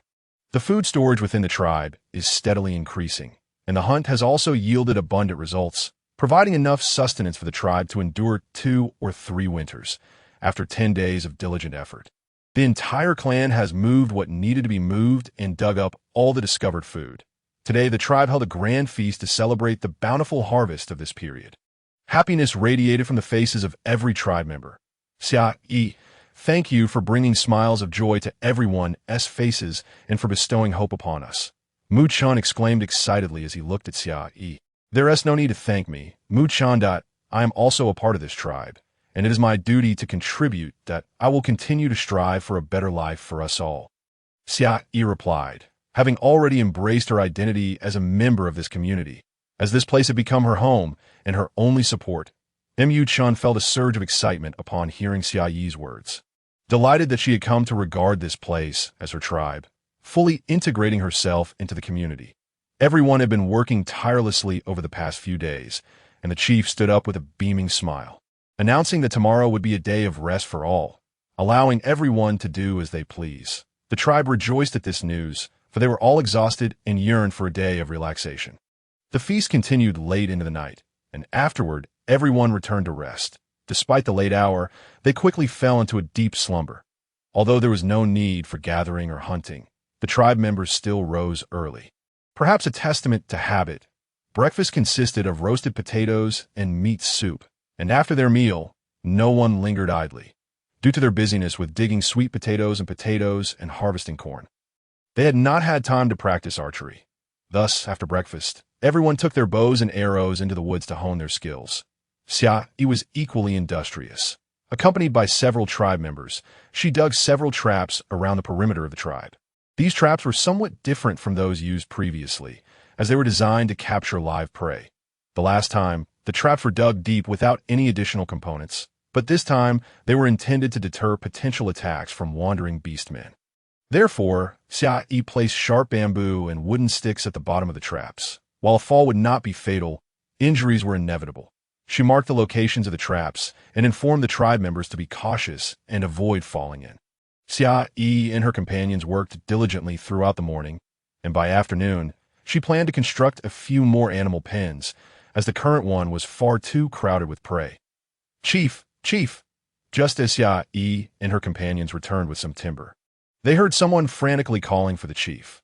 Not knowing what had transpired, Xia Yi hurried towards the chief's hut. Upon arrival, she found Mu Chun and Zhu Qing already present. It was then that Xia Yi recognized the panicked individual as Dan Yi. Dan Yi's injuries had healed rapidly. He was able to rise and move about the day after waking and join the others in digging sweet potatoes and potatoes by the 5th day. Xia Yi had marveled at the beastman's remarkable learning and recovery abilities. What has happened? Why the urgency? The chief inquired of Dan Yi. Chief, while we were practicing archery in the woods, we spotted someone running past. We tried to pursue, but he was too swift. We wondered if it could be wandering beastmen scouting the area. Danny expressed their concerns. What were we to do? Are wandering beastmen approaching? What should the chief do? Xia Yi noticed that many tribe members had gathered, their faces etched with worry that if it were indeed wandering beastmen, it could spell trouble, and they were uncertain if their food supply could be safeguarded. Everyone, do not panic that it is not yet confirmed whether it is indeed wandering beastmen. The chief raised his hand, signaling for silence. Indeed, it was still uncertain. However, the possibility could not be dismissed. If they were wandering beastmen, what should they do? And, if not, who could it be intruding upon the territory of the White Tiger tribe? A series of questions swirled in Xia Yi's mind as she struggled to comprehend the potential identity of the intruders. Regardless of who it was, preparations were essential. Since we are uncertain, Chief, it will be prudent to send more tribe members to patrol the surrounding area in case we encounter any beastmen. Xia Yi proposed her thoughts, emphasizing the need for readiness.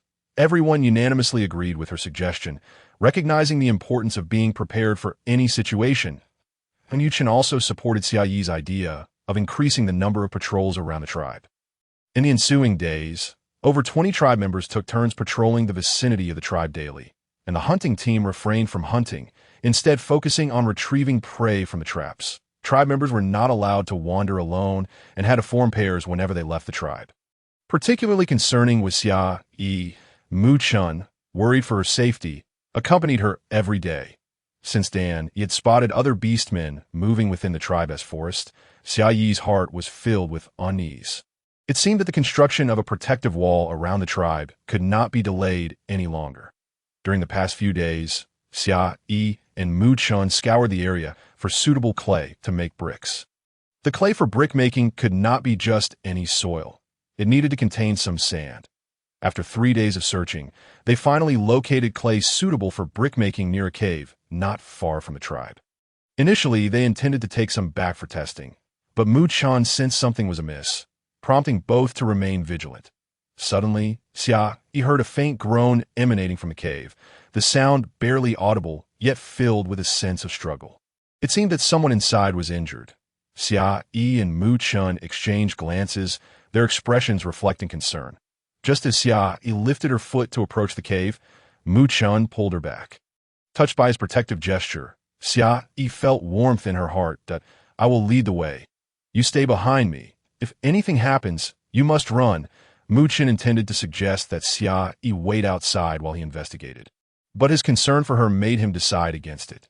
Together, they proceeded step by step towards the cave, and upon entering, they found a group huddled in a corner. Xia Yi observed that there were approximately 30 to 40 individuals, with the elderly and young comprising half of the group, nearly matching the total number of elders and younglings in their own tribe. Among the elderly was a woman, and amongst the younglings was a little girl. The rest were mostly middle-aged men, with only 3 or 4 being young men, and there were no women among them. They all appeared emaciated. We apologize. We did not intend to intrude upon the White Tiger tribe. Our tribe was attacked by wandering beastmen, who captured all the women and some warriors. We sought refuge in various tribes, but none were willing to take us in. When we arrived here, several elderly members fell ill and could not move. So we stayed. Please rest assured, we will leave as soon as we are well and will not overstay our welcome. A middle-aged man approached, addressing Mu Chun and Xia Yi. Which tribe do you belong to? How did the wandering beastmen attack you? How many were there? Mu Chun, recognizing the speaker as the chief of the lion tribe, asked a series of questions. However, Xia Yi did not know him and was left with a flurry of inquiries. We are from the lion tribe. One day, a large group of wandering beastmen stormed our tribe, seizing the women, incapacitating the warriors, and attacking the elders and younglings. They took all our food and animal skins, captured the women and unconscious warriors, and left a few wandering beastmen to drive us away, claiming that the land was now theirs. If we did not leave, they threatened to kill us. We have no idea how many there were. It was simply a horde, the chief of the lion tribe explained. Xia Yi approached to examine the sickly elderly, noting that their ailments were not severe, merely colds and fevers. However, in this era, even such maladies could be life-threatening. A few were injured, but their conditions were not critical, and given the beastmen's robust constitution, they would likely recover within a day or two. The groan Xia Yi had heard outside had originated from an elderly man suffering from high fever. Xia Yi and Mu Chun decided to bring the members of the lion tribe back with them and set up temporary shelters for them outside the tribe. After all, their tribe was no longer as it once had been. As the saying goes, one should harbor no ill intentions, yet remain vigilant against potential threats. After discussing with the clan leader and others, a decision would be made later, having arranged for the members of the lion tribe. Xia Yi sought out some herbs, instructing the clansfolk to brew a medicinal soup in stone pots to serve them. Subsequently, Xia Yi and Mu Chun approached the clan leader for a discussion. The members of the lion tribe, having been settled just outside the main encampment, expressed no grievances whatsoever. After all, they had traversed numerous tribes, and only the white tiger tribe had offered them refuge, for which they were immensely grateful. The lion tribe's numbers exceeded those of our tribe by 2 to 3 times, illustrating the significant threat posed by the roaming beastmen.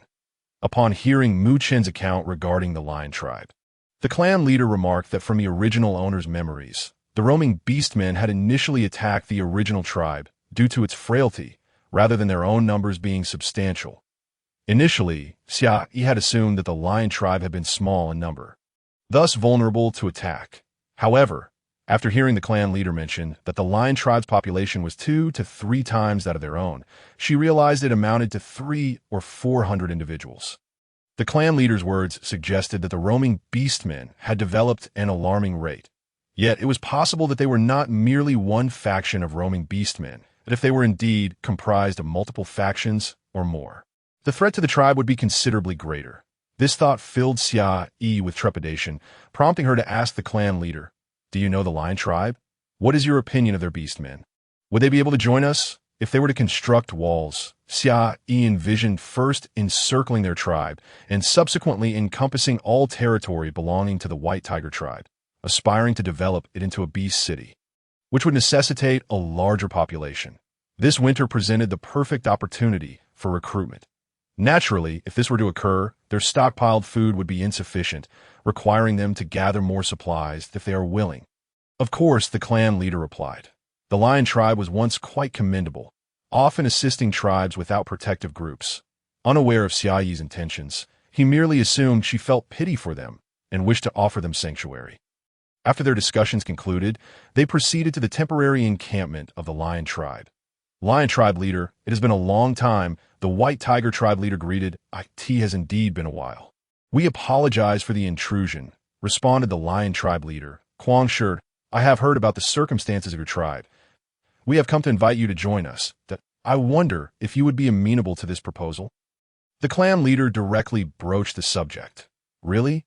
White tiger tribe leader, can we truly join your tribe?"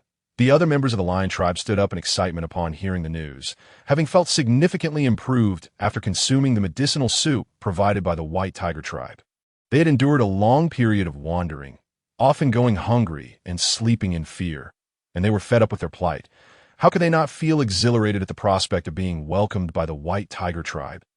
"Indeed, it is true, as long as you are willing, you may join us. However, you will be required to work in our tribe, including the elders and the young," Xia Yi clarified to prevent any misunderstandings later on. "Of course, we will not shy away from any responsibilities that the elders and young ones can handle," the lion tribe leader acknowledged. Now noticing Xia Yi was not an ordinary occurrence for a female to speak up in such a context, prompting him to express his agreement. Xia Yi entrusted the arrangement of the lion tribe members to the clan leader and instructed Mu Chun to take a few beastmen to gather some soil. She was eager to produce bricks as swiftly as possible to construct the walls. First, she collaborated with Zhu Qing and several elders to create a rudimentary brick kiln, fashioning several brick molds. Once Mu Chun returned with the soil, Xia Yi began her experimentation. She mixed clay and soil together, pressed the mixture into the molds, and waited for the bricks to dry. After drying, the bricks were placed into the kiln for firing. The waiting was a protracted ordeal, and Xia Yi could only hope for success. During this time, she asked Zhu Qing to create additional brick molds, as a significant quantity would be required later. Observing the elders at work, the elders of the lion tribe joined in. Upon their initial entry into the white tiger tribe, they had been astounded by the sight of a tribe that could sustain prey. With the addition of a lion tribe, the pace quickened. Xia Yi summoned Zhu Qing to oversee the kiln, ensuring that the temperature was properly maintained.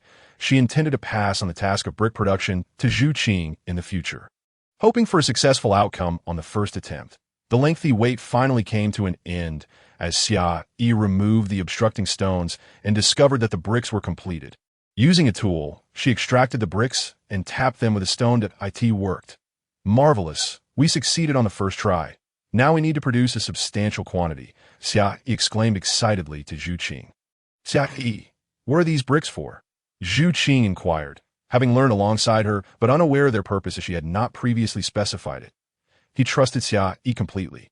Prompted by Zhu Qing's question, Xia Yi realized she had yet to inform everyone of the purpose of the bricks. While she was delighted by their trust, she did not wish to reiterate the same explanation multiple times. Zhu Qing, let us seek out the clan leader. Xia Yi took several bricks and, accompanied by Zhu Qing, approached the clan leader, clarifying their intent. The clan leader immediately summoned the tribespeople to gather in the great square for Xia Yi's explanation. Once everyone had assembled, the clan leader signaled for Xia Yi to speak that I believe you have all observed that today I have been working with the elders to create this material, she began, raising a brick in her hand. This is called a brick. It can be used to build walls, encircling our tribe. Just as our tribe has constructed wooden walls, these bricks are far more resilient. Once we erect walls with these bricks, unless we open a door, the roaming beastmen will be unable to breach our defenses. The prospect of constructing walls impervious to the roaming beastmen's attacks sparked excitement among the crowd, particularly among the members of the lion tribe. Will this truly prevent the roaming beastmen from attacking us? The lion tribe leader asked eagerly, his gaze fixed intently on Xia Yi, as did the other members of the lion tribe, awaiting her response. Indeed, it will, Xia Yi affirmed, fully aware of their previous encounters with the roaming beastmen. It was understandable that they would feel exhilarated at the prospect of being protected by brick walls. From now on, do not refer to me as the lion tribe leader. I shall join you in the white tiger tribe. I am no longer a leader, but merely one of your tribe's folk, he declared, and upon receiving Xia Yi's assurance, their hopes for the future soared. The number of roaming beastmen was increasing, growing ever more ruthless. Particularly during winter, many beasts might join their ranks due to scarcity of food. Therefore, we must not only construct walls, but also expand our tribe, inviting those beastmen who have yet to align with the roaming factions. This strategy would enable us to better withstand the threat. The optimal time for expansion is indeed winter, when not only will dangerous roaming beastmen be present, but many others who are not malevolent yet have lost their tribes will also be seeking refuge. However, if we take them all in, our food supplies will dwindle. Thus, we must commence preparations immediately, focusing not only on building walls, but also on gathering provisions. Xia Yi conveyed her thoughts to the assembly, ensuring that everyone was mentally prepared. After hearing Xia Yi's comprehensive plan, Mu Chun was elated, as her ideas aligned perfectly with his own aspirations for strengthening the tribe, which would allow for better protection of both the tribe and Xia Yi herself. Consequently, everyone rallied behind Xia Yi's vision. By the time the discussion concluded, it was already afternoon, yet Xia Yi proceeded to assign tasks, and Yu Chun led half of the hunting team to dig more traps, while Zhu Qing took the elders to construct several large brick kilns. The lion tribe members divided the remaining hunting team to gather soil, while Ye and half of the women prepared meals. And Mu Ling took the other half of the women and children to forage for vines to weave baskets. With tasks assigned, everyone sprang into action. The next morning, the tribespeople awoke, consuming a sweet potato before diving into their respective responsibilities. Zhu Qing and the others had already begun crafting bricks, while Mu Chun directed Dan, Yi, and the hunting team to set traps and bring back prey before joining Zhu Qing in brick production. Meanwhile, he accompanied Xia Yi on a foraging expedition for food. Xia Yi and Mu Chun spent the morning discovering several patches of sweet potatoes, and cornfields, marking their locations as before to return with the clansfolk for harvesting. Upon returning to the tribe, Xia Yi found that Zhu Qing and the others had successfully produced bricks. She could no longer find words to express her astonishment at the beastman's aptitude for learning and exploration. After dining, Xia Yi took Mu Chun and the clan leader to survey the surrounding area of the tribe, determining where the city walls should be constructed and making the necessary markings. Xia Yi intended to teach the tribespeople the art of wall building before entrusting this task to the clan leader for further organization. Once the markings were completed, Xia Yi began instructing the tribespeople in the craft of bricklaying. Within an hour, the orcs had mastered the technique, allowing Xia Yi to step back and officially commence the construction of the walls, while Xia Yi was teaching the tribespeople to lay bricks. Mu Chun led a group to excavate the food they had discovered in the morning as dusk approached. Mu Chun returned with several tribesmen to check the traps and bring back the captured prey. In the ensuing days, the hunting party made 2 trips daily to inspect the traps for game. Once the prey was collected, the group dispersed. Some went to dig, others assisted in constructing the walls, while a few transported the food unearthed by Xia Yi and Mu Chun. The elder team from Zhu Qing also contributed to the wall's construction, and the women, when not preparing meals, helped with the transportation of bricks, occasionally dedicating an hour to weaving wicker baskets. Xia Yi and Mu Chun continued to venture out daily in search of food, marking locations as they went. The days were exceedingly busy and tiring. Yet everyone was filled with joy and hope for the future. The orcs became increasingly adept, their movements quicker and more skilled. Remarkably, within 5 days, the walls were nearly completed, with Xia Yi designing the main gate as a drawbridge. Since the walls were constructed alongside a small river adjacent to the tribe, approximately 3 meters wide, the drawbridge would facilitate easy access that on this day, the walls were set to be finished, yet Xia Yi and Mu Chun still ventured out for one last food hunt, planning to scout for the outer wall and design housing layouts the following day.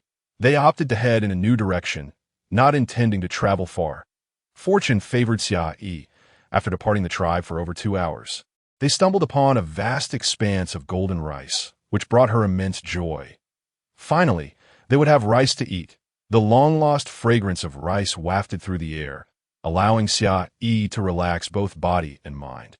Xia Yi, this isn't palatable. It can be harsh on the throat, Mu Chun remarked, aware that this grain was indeed edible, as they had consumed it in times of scarcity. However, it had been unappetizing and irritating to the throat. Now that they had ample food, he wished to spare Xia Yi from such unpleasant fare. Not tasty. On the contrary, this is delicious. How did you eat it before? Had you consumed it previously to deem it unpalatable? Well, you just eat it like this, Mu Chun said as he plucked a grain of rice and popped it in his mouth. Ugh, spit it out. Spit it out. That's not how it's eaten. Xia Yi was rendered speechless by his actions and quickly intervened. Look, it's done this way, she demonstrated, removing the husk from the grain and placing it into Mu Chun's mouth. As he began to chew, the texture was no longer as difficult, and he found it quite delightful, with a refreshing aroma. This is called rice. Once hulled, it becomes fluffy rice that is delicious when cooked. We can use this as our staple, while sweet potatoes, cabbage, radishes, and meat will serve as our dishes. Seeing Mu Chun's eagerness to gather more, Xia Yi hurriedly stopped him that we have plenty of this rice behind our tribe. The tribespeople had previously harvested it, but since it was unpalatable and harsh on the throat, no one continued to eat it. I never realized we were consuming it incorrectly. Are there many behind the tribe? More than here. Why hadn't you mentioned it before? Xia Yi's excitement grew. They had a source for rice. Much more than here. It can be prepared deliciously. So let's hurry back. Mu Chun knew of several locations brimming with this rice. Let's go. Let us return and gather the tribespeople to bring back all this rice. Xia Yi urged, initially intending to wait, but realizing Mu Chan was concerned about her being alone, she accompanied him back. Upon their return, they left a few tribespeople to continue building the walls, while the rest collected the precious rice. Xia Yi instructed everyone on how to harvest the rice. Fortunate that the orc's hands, once transformed, were as sharp as blades. Otherwise, she would have struggled to find enough tools for the task. Once she had taught them, Xia Yi busied herself tying the harvested rice into bundles for easier transportation later. When the first group returned with rice, Xia Yi followed suit, understanding the urgency of processing it before it spoiled.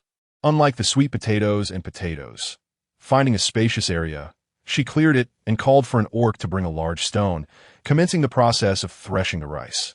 After demonstrating, she entrusted the rest to the others. The rice needed to dry for a day or two before it could be hulled, allowing them to enjoy fragrant rice in due time. Just the thought filled her with joy as the rice harvest increased. So did the need for drying space. After 3 days, the first batch of rice was ready, and Xia Yi personally set about cooking it. Everyone was curious how delightful this rice would prove to be. Despite their curiosity, they remained focused on their tasks. Xia Yi utilized the steaming method, resulting in a crispy, fragrant crust at the bottom of the pot. She cut the crust into small pieces to serve as a side dish during the meal. Xia Yi also rendered some pig fat to prepare stir-fried cabbage with meat, pork rib soup with radishes, stir-fried shredded potatoes, and boiled sweet potatoes. Although the selection was modest, the portions were plentiful as dusk approached. Everyone returned to the tribe, and the aroma of the meal greeted them. Already famished, the scent heightened their hunger, prompting them to wash their hands and gather eagerly for dinner at Xia Yi's command. They queued up with their bowls, ready to receive their servings before taking their seats to enjoy the meal. With the first bite, the soft, fragrant sensation filled them with bliss. They never anticipated that what had once been deemed unappetizing could be transformed into such a delightful feast. And it was filling as well. This rice was truly exceptional. Determined to work even harder the following day to retrieve all the rice, the meal was the happiest Xia Yi had experienced since her arrival.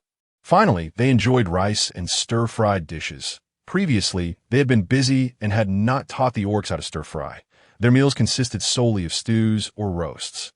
Now, the experience of stir-frying brought immense joy. Afterward, Xia Yi imparted her cooking skills to the orcs, allowing them to prepare meals in the future, as she had many other responsibilities. This meal was undoubtedly the most delicious ever consumed by the tribe.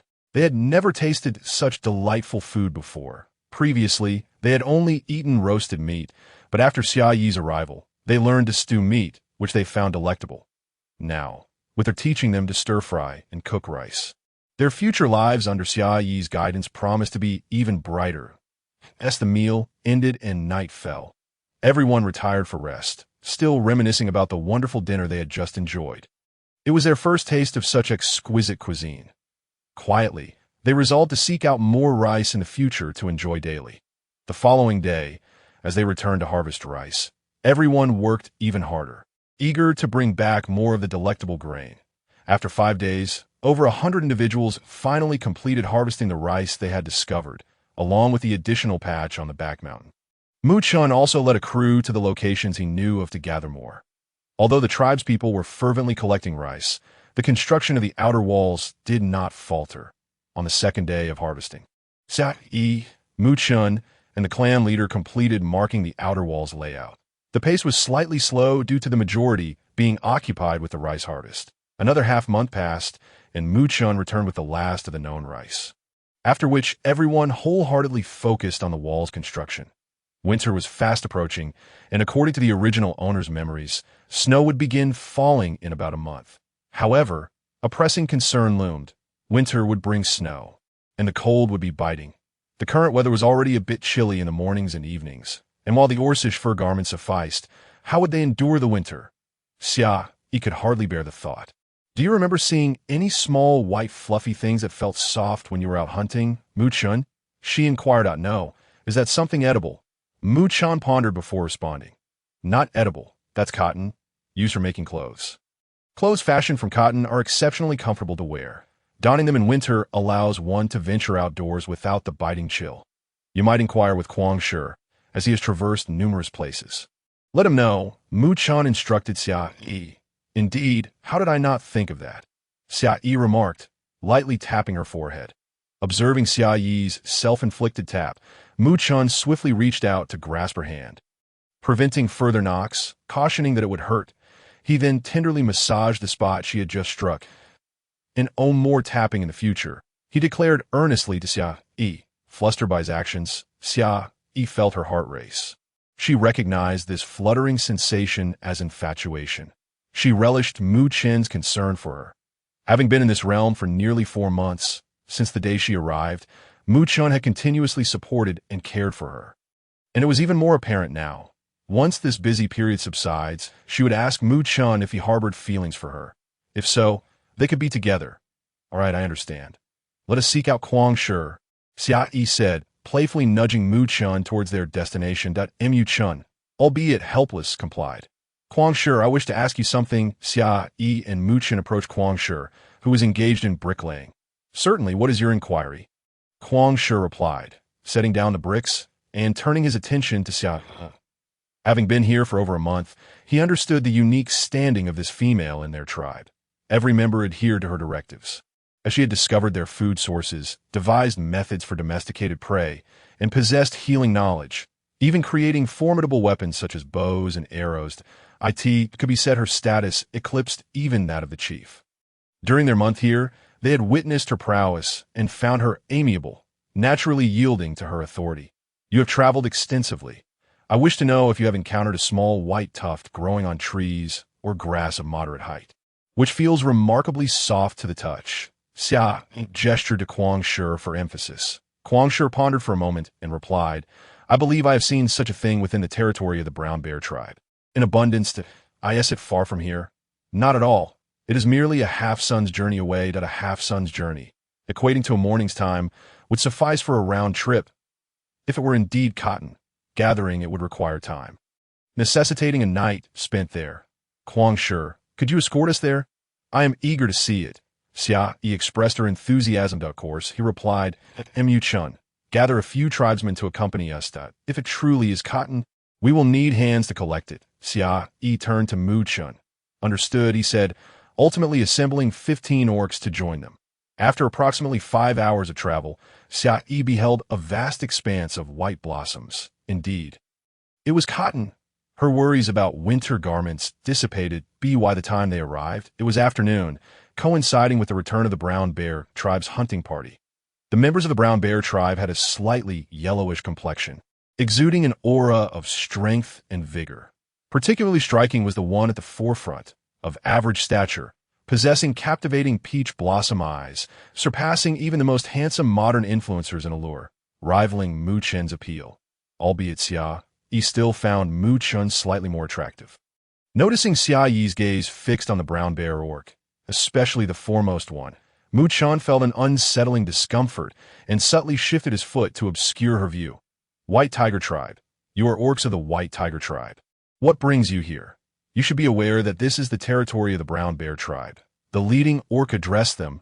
He had noticed Xia Yi upon their approach, never having seen such a beautiful female before. But her view was now obstructed. Hearing his inquiry, Xia Yi whispered her thoughts to Mu Chun, who simply glanced at her, remaining silent as he stepped forward to engage in conversation with the brown bear tribe members. I am Mu Chun of the White Tiger Tribe. We have come to speak with the chief of the brown bear tribe. We encountered you upon our arrival. I am Zhong Yu of the brown bear tribe. Please follow me, he said, casting a glance at Xia Yi before leading the way. Xia Yi and her entourage followed closely behind, and after nearly an hour, they reached the brown bear tribe. The encampment resembled that of the White Tiger Tribe, with wooden fences and leaf-thatched dwellings, yet the brown bear tribe appeared more populous, boasting over 200 members, predominantly males with few females. As they entered, all eyes were upon them. Please wait here. I shall summon the chief. Zhong Yu instructed. Shortly thereafter, Zhong Yu returned with their chief, a figure known as Zhong Xiong, who upon seeing Kuang Shi exclaimed, What brings you here? He then surveyed Mu Chun and the others, recognizing the White Tiger Tribe and having encountered Mu Chun once or twice before, though he was uncertain of Kuang Shi's intentions in bringing them along. Zhong Xiong, you need not address me as chief any longer. Simply call me Kuang Shi, for I have joined the White Tiger tribe and am no longer a chief. Kuang Shi's statement implied he was merely accompanying Mu Chun and the others, lacking any further knowledge of their intentions. Having once held the position of chief, Kuang Shi discerned that Xia Yi and the others preferred to keep their objectives concealed from the brown bear tribe. And thus he remained silent. Is that so? I wonder what the White Tiger tribe seeks from us.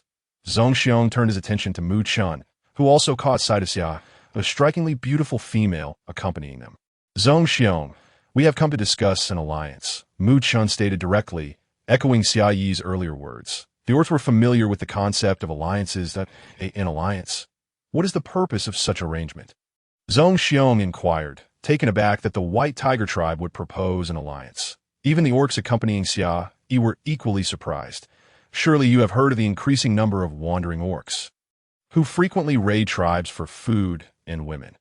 Our intention in seeking an alliance with the brown bear tribe is to unite against these marauding threats. Indeed, we have heard of such matters, and we have received word that wandering orcs are advancing towards this region. They are expected to reach the brown bear tribe after winter, Zhong Xiong said, his demeanor growing somber. To be frank, we have contemplated relocating to find a new tribe. Relocating? What prompts such a decision? Mu Chun pondered, unable to fathom why the brown bear tribe, with its greater population, would choose to depart that we do not wish to leave. But many of our elderly orcs have fallen ill, and one female is expecting cubs. While our tribe possesses strong orcs, we have recently learned that the wandering orcs have amassed a sizable mid-tier tribe.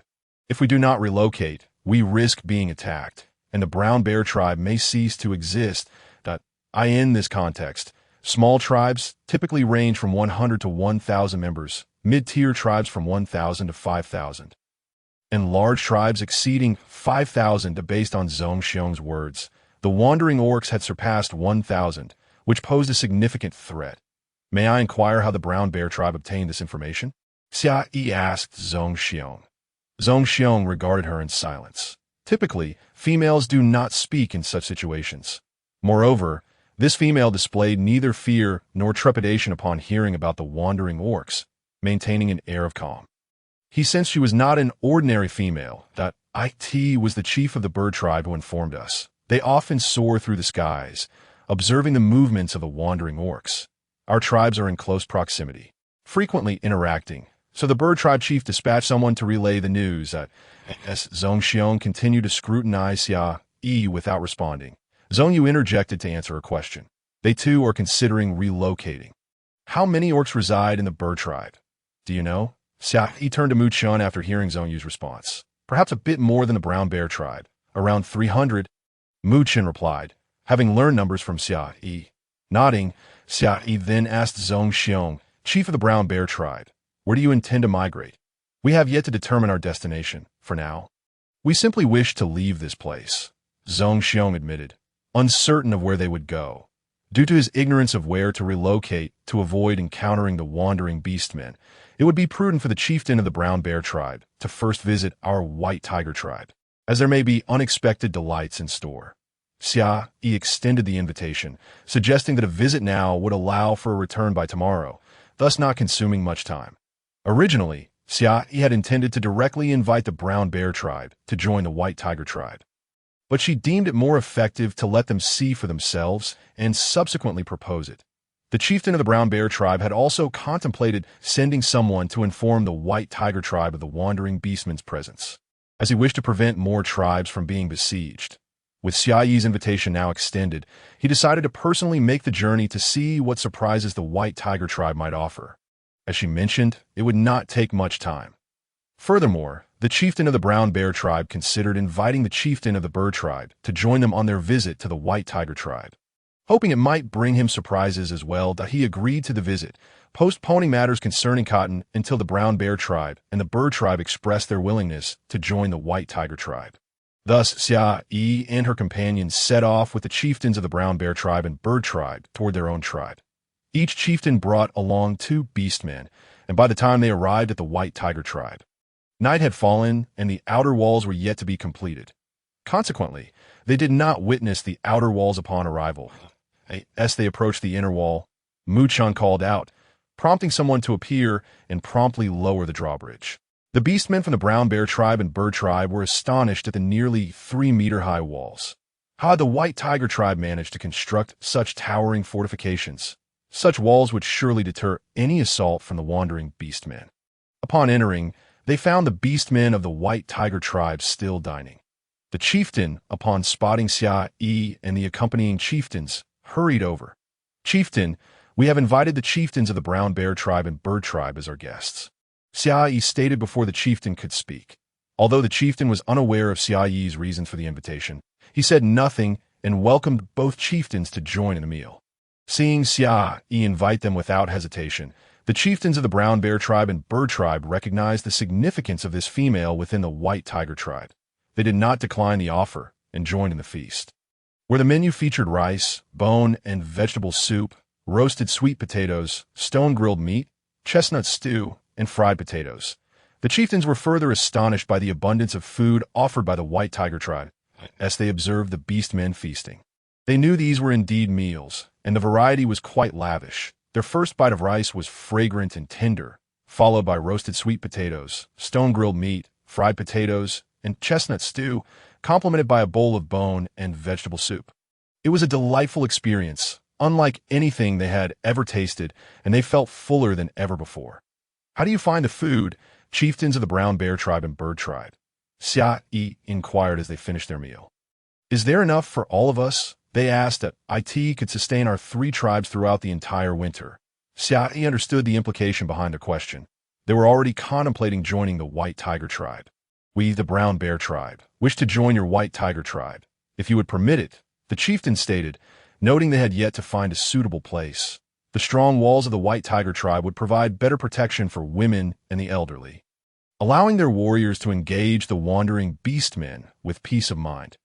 Originally, he had intended to inquire about the white tiger tribe's food, but refrained from doing so, feeling it was too presumptuous before formally joining. At this moment, Xia Yi chose to remain silent, recognizing that the decision lay with the chieftain, and if the chieftain could not grasp Xia Yi's intentions at this juncture, it would indeed be rather foolish. "We, the bird tribe, also wish to join the white tiger tribe." The chieftain of the bird tribe interjected before the chieftain of the white tiger tribe could respond. "However, should we join, the elders and women will also be required to work.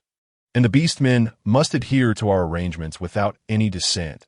Given the prior experience with the joining of the lion tribe, the chieftain felt it prudent to clarify this matter up front. "Certainly, if we join the white tiger tribe, we will comply with all arrangements," they affirmed, casting a glance at Xia Yi, with both the brown bear tribe and bird tribe expressing their intent to join. Xia Yi left the subsequent arrangements to the chieftain. Upon rising the next morning, Xia Yi noticed that the gazes of the 2 chieftains toward her had shifted. They spoke with her in a much more respectful tone, suggesting that the chieftain may have already shared her matters with them. However, Xia Yi was unconcerned with this. Her thoughts were solely on the cotton. Mu Chun was also aware of Xia Yi's preoccupation with the cotton. Thus he gathered several tribesmen to await her arrival in the plaza. Upon reaching the plaza, Xia Yi spotted Mu Chun, who was accompanied by a dozen beastmen, indicating that he had assembled a group to assist in the cotton harvesting. Mu Chun truly understood her needs, having organized everything early in the morning. Accompanied by the brown bear tribe and bird tribe, they consumed some sweet potatoes and potatoes before preparing to set out. Upon arriving at the cotton fields, they divided into groups. During the journey, Xia Yi had informed them of her plans regarding the cotton and instructed them to assign some individuals to assist in the harvesting, while others would transport their belongings to the white tiger tribe. After approximately 3 hours, representatives from the brown bear tribe and bird tribe arrived. The brown bear tribe brought over 100 individuals to help, while Fei from the bird tribe also brought a similar number. With such a large contingent, the cotton could be quickly harvested. Xia Yi surmised that there must be more cotton fields than just this one.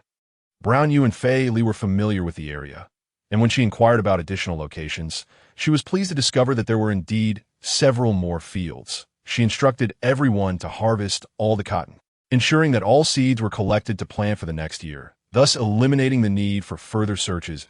In the following days, Xia Yi led over 200 individuals in scavenging for food in the areas previously inhabited by the brown bear tribe and bird tribe. During this time, she uncovered sweet potatoes, corn, rice, chestnuts, walnuts, radishes, cabbages, as well as an abundance of fruits and seasonings. Anything edible was gathered and returned to the tribe. After more than 10 days of relentless foraging, Xia Yi successfully brought back all the food from the area.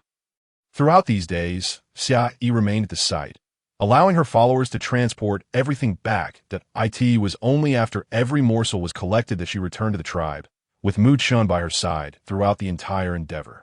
Upon her return, Xia Yi found that the outer walls of the tribe had been constructed to nearly halfway, a testament to the strength of their numbers. In just over 10 days, more than 300 individuals had made significant progress on the fortifications. With the additional 200 she brought back, they would likely complete the walls within 10 days, after which they could commence building houses. There were now more people, and food consumption was escalating. Mu Chun, along with dozens of beastmen, had dug numerous traps, returning daily with substantial hauls of game, both live and dead. He also brought back a significant amount of bamboo, which was utilized to craft bows and arrows for the newly joined brown bear tribe and bird tribe, ensuring that every individual was now equipped with a bow. The members of the brown bear tribe and bird tribe, upon witnessing the efficacy of the bows and arrows for the first time, were filled with awe, diligently learning the art of archery. Now, everyone, including women, elders, and younglings, had become quite proficient in their use. Observing the rapid completion of the outer walls, Xia Yi felt it was time to begin designing the houses.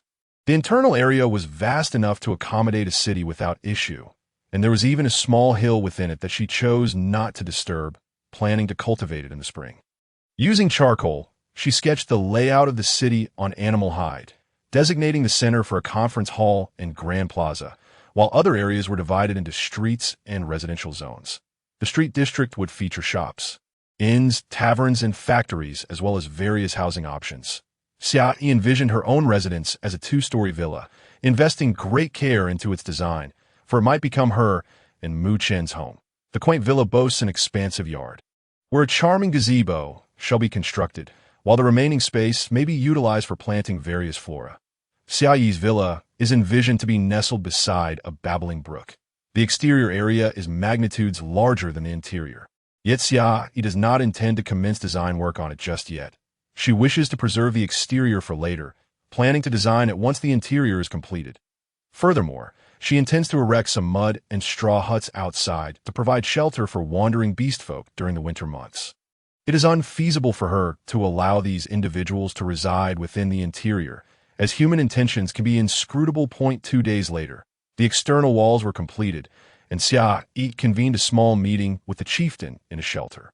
The chieftain summoned Zhu Qing, the wild lion, the brown bear, the flying bird, who was previously the chieftain of the flying bird tribe, as well as Mu Chun, Zhong Yu, and Fei Li, all of whom were the foremost warriors of their former tribe and the offspring of the chieftain.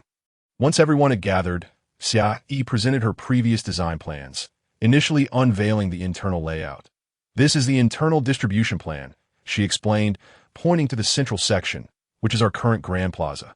"This area is designated for the construction of a conference hall and a large square, facilitating both small and large gatherings, as well as accommodating visitors from other tribes." She elaborated. She indicated the pathways leading to the tavern, where individuals may dine, and the inn, where they may find rest. The shops would serve as venues for trade, allowing individuals to exchange their crafted goods or food. In the future, I will devise a currency system for transactions. This area here can be developed into housing. Akin to the shelters we currently inhabit, I have some animal hides here, adorned with my sketches of the houses. This section will be transformed into small apartment buildings capable of housing numerous individuals. Xia Yi patiently elucidated each aspect, addressing any inquiries with utmost care. She chose not to reveal her personal villa design at this juncture, intending instead to present it directly to Zhu Qing for construction guidance. Mu Chun, observing the additional hide in Xia Yi's possession, surmised it was likely a design for her own residence, which could very well become theirs. It was undeniable that Mu Chun and Xia Yi were in sync with their thoughts. He contemplated broaching the subject of whether she would consider becoming his partner. Unaware of Mu Chen's musings, Xia Yi noticed his intense gaze fixed upon the hide design. Once everyone grasped the concepts presented, The construction of the houses commenced. The chieftain, wild lion, brown bear, and flying bird led a group of over 200 individuals to fire bricks, while Zhu Qing, Mu Chun, Zhong Yu, and Fei Li guided the remaining 300 in house construction. Zhu Qing organized his group of 150 to build the residential area, while Zhong Yu and Flying Bird each led 50 individuals to construct the inn and shops.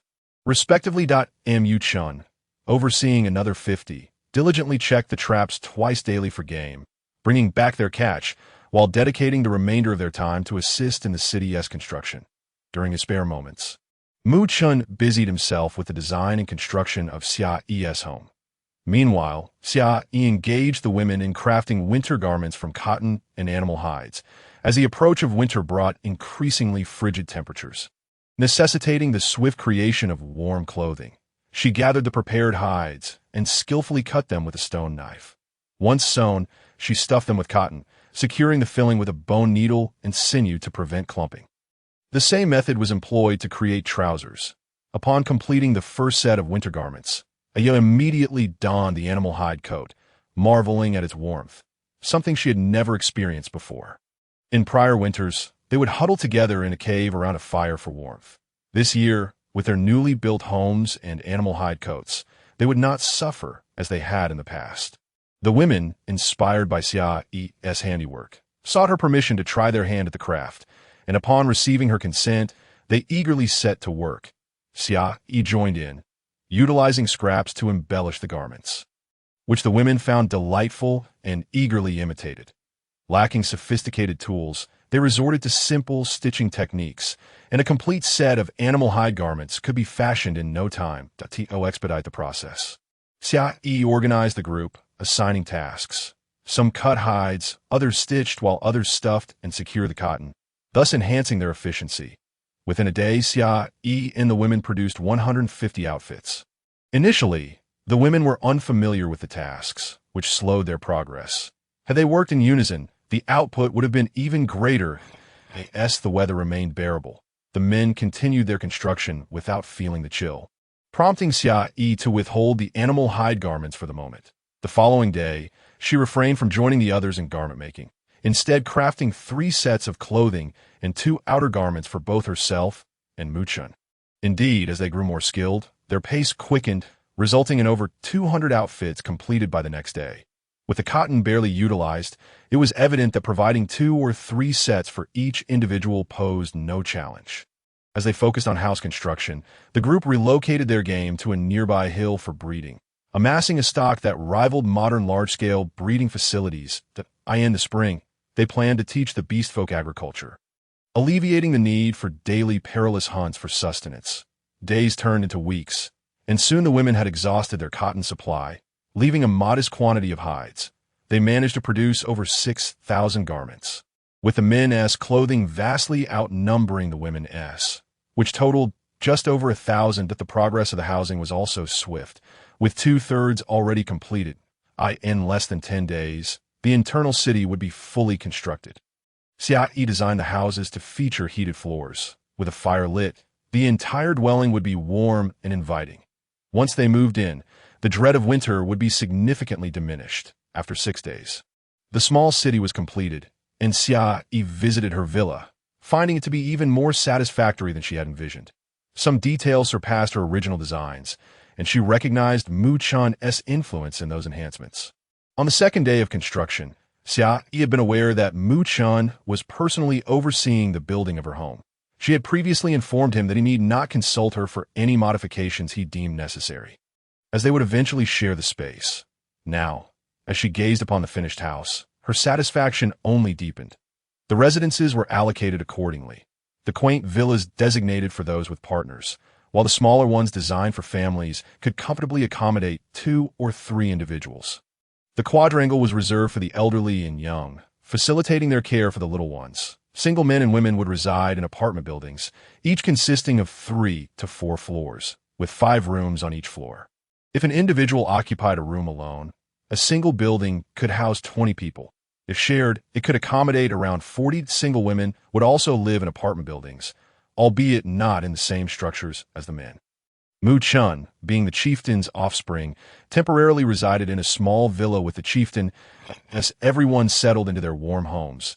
Each received 2 sets of animal hide garments, filling them with gratitude towards Xia Yi for the wonderful life she had bestowed upon them. Presently, firewood remained a scarcity. The source of warmth for the houses was reliant on burning wood. Xia Yi planned to clear the outer areas, designating the necessary spaces while removing trees and underbrush to create firewood.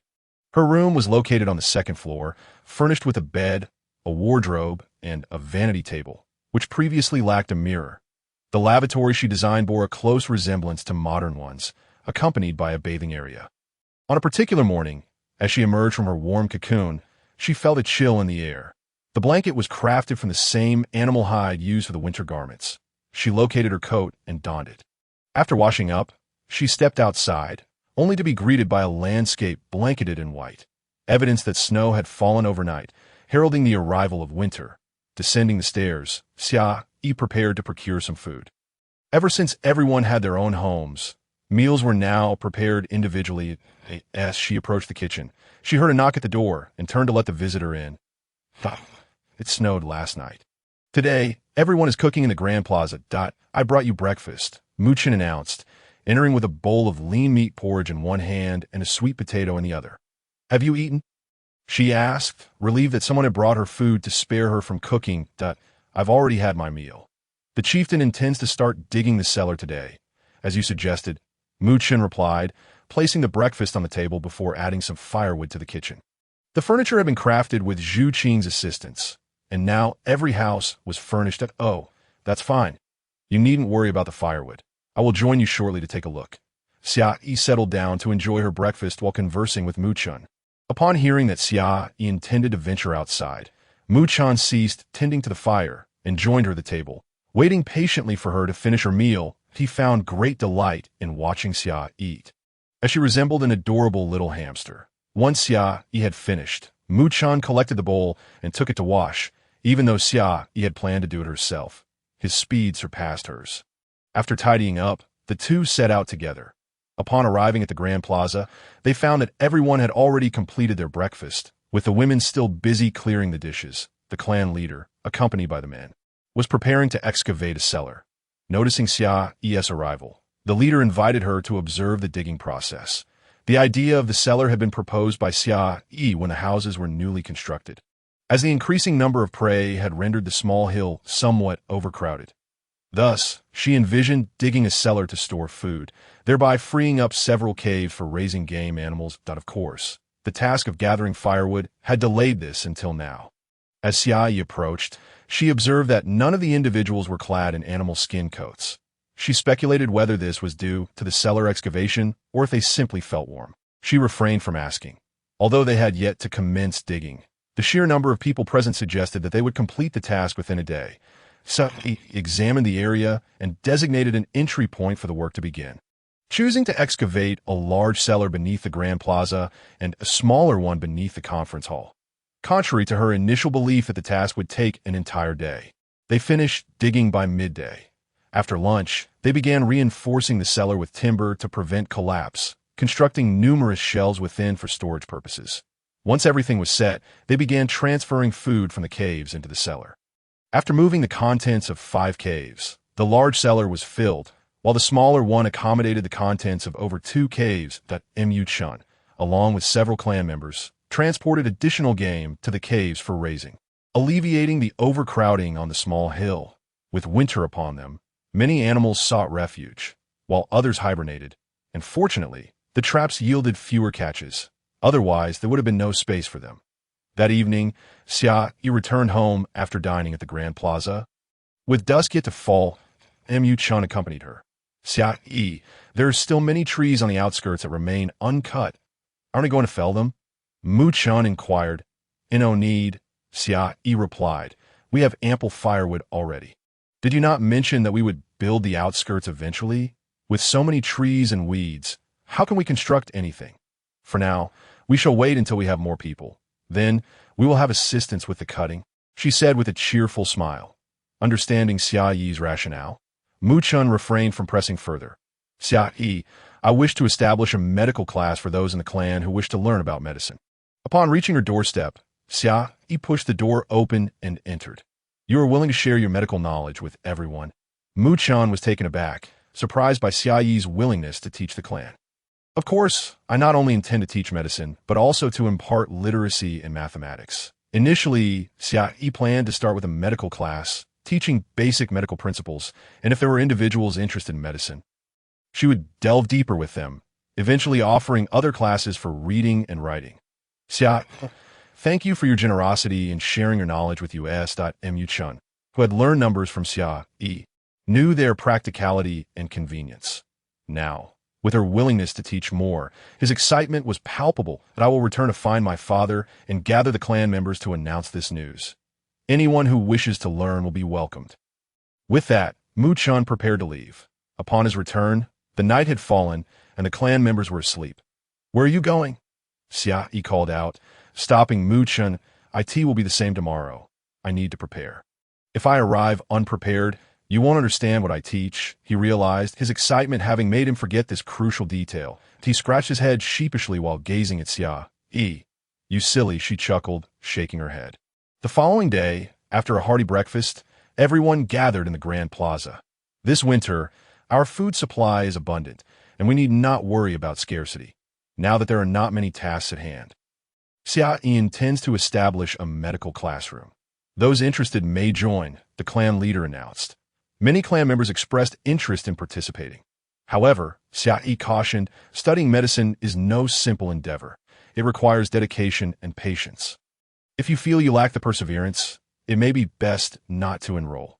After Xia Yi's admonition, some who doubted their ability to persist reconsidered their intentions. Ultimately, over 50 individuals signed up, including Mu Chun. Since the tavern had yet to be operational, Xia Yi held the medical class in the tavern's main hall. She presented her illustrations of medicinal herbs and brought along samples, planning to teach the students about 10 types of herbs and their medicinal properties on the first day. Xia Yi would hold classes for only 2 hours each morning that as winter had just begun. Some herbs were still available, and she assigned them the task of locating the herbs they had learned about that day, treating it as their homework. The outer area had been cleared and enclosed, ensuring safety from potential dangers. The students listened intently, committing the information to memory as they lacked paper and pens. Xia Yi paced her instructions slowly, often repeating concepts. Among the students, Mu Chun was the quickest learner, grasping and understanding many points after only one explanation. After completing the lesson, Xia Yi instructed everyone to have lunch and then search for herbs. Before returning home herself, before departing, she invited Mu Chun to join her for dinner that evening. Mu Chun exhibited a strong capacity for learning. She planned to teach him some reconnaissance techniques and how to establish a covert team. Given the considerable distance from the internal area to the main gate and the vastness of the surroundings, if rogue beastmen approached, they might not necessarily head directly to the main entrance. During the construction of the outer walls, Xia Yi had designed them with a dual-purpose structure, allowing for patrolling on top. However, mere patrols were insufficient. A covert team was also necessary, one operating in the light and the other in the shadows. Mu Chun felt elated upon hearing Xia Yi invite him to dinner, eagerly anticipating the evening's arrival. After gathering herbs, Mu Chun made his way to Xia Yi's abode, arriving just as she was preparing dinner. Grateful for his early arrival, Xia Yi allowed him to take over her duties while she warmed herself by the fire. After dinner, Xia Yi shared her ideas with Mu Chun, who readily agreed, and they commenced the teaching process. Mu Chun proved to be swift in his actions. By the following morning, they had begun organizing the reconnaissance and covert teams, each comprising 100 members, since the establishment of the reconnaissance and covert teams. Mu Chun attended Xia Yi's medical class every morning, taught the teams in the afternoon, and returned to her home for dinner, continuing his studies afterward. Thus, a month passed, and the knowledge acquired began to be implemented in practice. Clan members were now able to address minor ailments like colds, fevers, and small injuries, thanks to the medical training.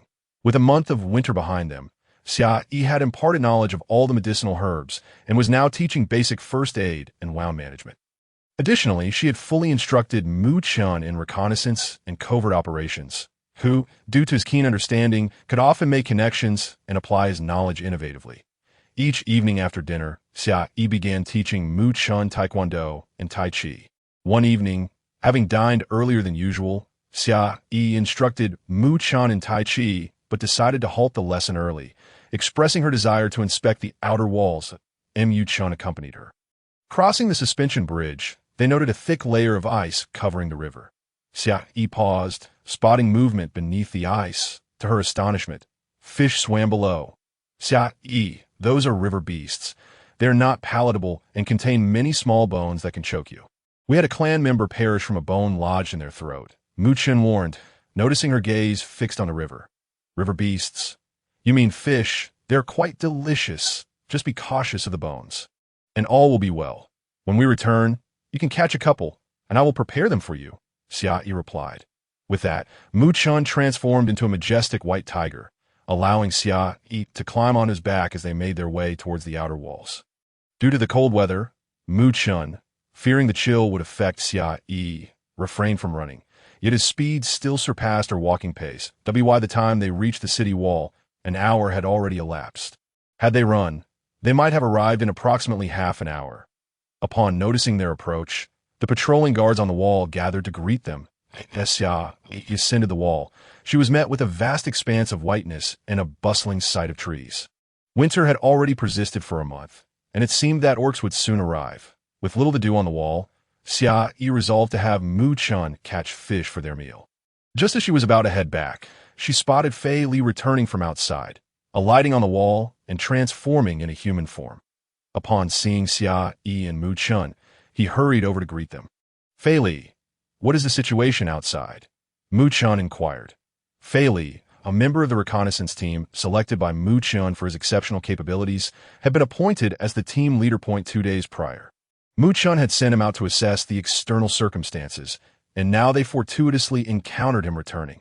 The wandering orcs had named their clan the Brave Clan, and they were currently situated within the territory of the former Brown Bear clan. Concealed in the shadows, they listened to the orcs discuss their matters. It appeared that the orcs present were merely a fraction of their entire clan, as they seemed to be divided into several groups, each heading in different directions. Present, the Brave Clan had nearly exhausted their food supplies. A few days prior, they had begun foraging for sustenance. Fei Li took a sip of the warm water offered by a patrolling orc before continuing. Finding food in winter is exceedingly challenging. If they cannot locate it, they resort to stealing from other clans that, so far, they have pillaged the Tongshi clan, the Sheep clan, and the Black Bear clan, all of which are now devoid of food. Most of the women and robust orcs have been taken, leading these 3 clans to unite in search of provisions, and we have already informed them that they can join our clan. But they declined, stating they would consider it. I instructed Fei Tian and Fei Di to bring them over, and I returned to inform everyone. How many of them are there? Mu Chun asked. There are over 500 orcs among the 3 clans, with some injured and many elderly orcs suffering from illness, Fei Li replied. How many does the Brave Clan have? Xia Yi inquired of Fei Li. They have no elders. There are over 600 women, more than 100 cubs, and over 1,500 men. Mu Chun had previously taught them numbers to facilitate reconnaissance, which enabled him to accurately count the wandering orcs when he first encountered them. The thought that a single division could muster over 2,000 orcs left Xia Yi astounded at the prospect of the entire clan's population. Currently, their own clan comprised only over 600 members, including the elderly, women, and cubs. That it seemed imperative to craft more weapons and educate their kin in Taekwondo. For now, they should return and relay this information to their people, prompting them to prepare accordingly. As Xia Yi and Mu Chun made their way back, Mu Chun caught 2 fish, and Xia Yi carried them home. Mu Chun intended to inform the clan leader of the news to ensure preparations were made. Xia Yi did not accompany Mu Chun, but headed straight home, where she first dispatched the fish, removing their entrails and cleaning them thoroughly. She marinated the fish with ginger, scallions, Sichuan pepper, cumin, and salt, planning to fry them for dinner that evening. An hour later, as she began frying the fish, she set one aside for soup the following day, while preparing the other for a late-night snack. She heated the oil, placing the fish pieces in, awaiting their transformation to a golden hue before serving. As night fell, the flickering flames of the stove cast a warm glow upon Xia Yi's flushed face, Upon entering, Mu Chun was greeted by this delightful scene, and his heart raced with a sudden desire to kiss Xia Yi's cheek. Sensing someone approaching, Xia Yi turned to find Mu Chun, then returned her gaze to the cooking fish, just in time. The fish was ready, and she expertly lifted it with chopsticks, placing it in a bowl. "What are you making? It smells wonderful." Mu Chun approached. "Is that fish?" "Indeed, it is fish. Come, you must taste it." Xia Yi offered a piece of fish to Mu Chun's lips. He bit into it, enjoying its crispiness and delightful flavor, exclaiming, "Is this truly fish? It lacks any small bones or fishy scent. How did you prepare it? It's delicious, and I can't detect any bones." "This is fried. The bones become crispy and are entirely edible. The IT also makes for a delightful soup. Tomorrow morning, come by, and I'll prepare fish soup for you." "All right," Mu Chun replied, gazing at Xia Yi with evident happiness. After finishing the fried fish, Mu Chun tidied the stove before departing, while Xia Yi ascended to her room to sleep. The next day, as Xia Yi's fish soup was just finished, Mu Chun arrived. They shared breakfast together, and soon after, Xiao Shi called for them to gather in the Grand Square. The trio made their way to the Grand Square, where a significant crowd had already assembled. The clan leaders summoned Xia Yi and Mu Chun, and before long, everyone had gathered. Yesterday, Fei Li returned with news that the wandering orcs had once again begun attacking the clans. The Tengshi clan, the Sheep clan, and the Black Bear clan had all been targeted, and the orcs from these three clans were now heading toward their own. The clan leader spoke. "Now, let us discuss how to arrange our response." Seeing everyone present, the clan leader addressed Xia Yi. "What are your thoughts? We all listen to you." "Yes, Xia Yi, what do you propose? Please share your ideas," the clan leader echoed. "Indeed, Xia Yi, we await your guidance," the crowd chimed in, with Mu Chun also looking to her for direction. Xia Yi felt perplexed. The atmosphere felt off. Why was everyone directing their inquiries at her? Wasn't this a collective discussion? Clan leader, this isn't appropriate. Shouldn't we all share our thoughts together? Why must I be the one to speak? She protested. Xia Yi, you are our beacon of hope. Without you, we would still be huddled around the campfire, worrying about food. Now we no longer fret over shelter, clothing, or sustenance. All thanks to you, that we genuinely appreciate you and wish for you to lead us to a better life. The clan leader sincerely expressed his gratitude towards Xia Yi for improving their circumstances. No, clan leader, your experience surpasses mine. You should continue as the leader while Mu Chun and I will assist you in elevating our clan, Xia Yi insisted, genuinely reluctant to assume the role of leader.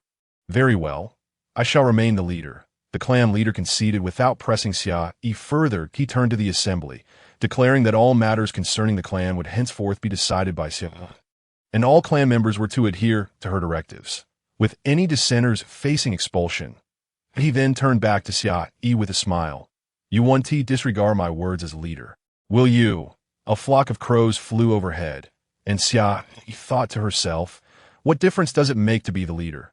The answer was none. Ultimately, she had no choice but to acquiesce, since the clan leader has entrusted these matters to me.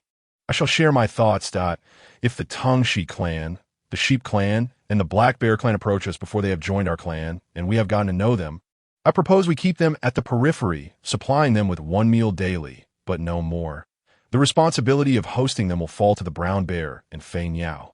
Xia Yi conveyed her plan, and everyone agreed to her proposal. Now, I will assign tasks. Mu Chun, the clan leader, and I will handle the welcoming negotiations. If the other clans wish to join us, Brown Bear and Fei Niao will oversee their reception and allocation. Zhuan Yu will manage the covert operations, while Fei Li will lead the reconnaissance team. Guangshi and Dan Yi will oversee the patrols. Aya will be in charge of the kitchen, ensuring that all gatherings requiring meals will be under her purview. Zhu Qing will handle construction tasks. Xia Yi distributed the responsibilities, adding that further assignments would be made as needed in the future. Once the assignments were concluded, Xia Yi recalled the fish she had spotted the previous night. I noticed there are fish in the river beneath the wall. Last night, Mu Chun and I caught 2, and they were delicious. We should gather more today for preservation, as the number of people around our perimeter will only increase, and we risk depleting the supply. With this, she turned to Mu Chun. Dan Yi, gather 100 individuals to accompany me, and Mu Chun immediately understood her intent. Xia Yi followed as they arrived at the riverbank. where Mu-chan instructed the orcs to break the ice. They then transformed their claws to reach directly into the water to catch fish. Isn't it cold to reach in like that? Xia Yi asked as she approached Mu-chan. Don't underestimate our orc claws. It's no issue for us. Just watch, Mu-chan replied, also transforming his claws to catch fish. Seeing Mu-chan manage without difficulty, Xia Yi didn't intervene. She returned to summon Aya and a few women to bring wicker baskets to the riverbank for processing the fish. When Xia Yi and the women arrived, the men had already amassed a considerable haul. Their efficiency was astounding in the end, within a day, they brought back over 100 baskets of fish. That evening, Xia Yi taught the women how to fry fish and prepare fish soup, educating the orcs on how to enjoy fish. After savoring the meal, everyone decided that those free the next day would join in fishing, for the fish was simply too delectable. The following day, everyone gathered in the square after breakfast, preparing to head out for fishing. Last night, after dinner, Xia Yi examined Mu-chan's hand, which, while not severely injured, bore a slight redness. After just one day, it had become a bit inflamed. If this persisted for several days, he might develop chilblains. Xia Yi contemplated the necessity of venturing into the outskirts to gather some vines to weave a fishing net, which would make fishing considerably easier and protect his hands. Following her medical class in the morning, Xia Yi set out to find the vines for the fishing net. Initially, she intended to invite Mu-chan to accompany her, but upon noticing his preoccupation, she chose to go alone. The vines proved elusive over the past couple of days. The leaves had all fallen, and the vines lay buried beneath the snow. Armed with a stick, Xia Yi knocked about for some time before finally gathering enough vines to weave the fishing net.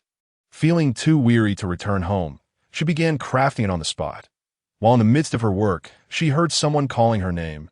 Indeed, it was Mu-chan who had skipped class that day, and, upon returning to find Xia Yi absent, had inquired with her classmates.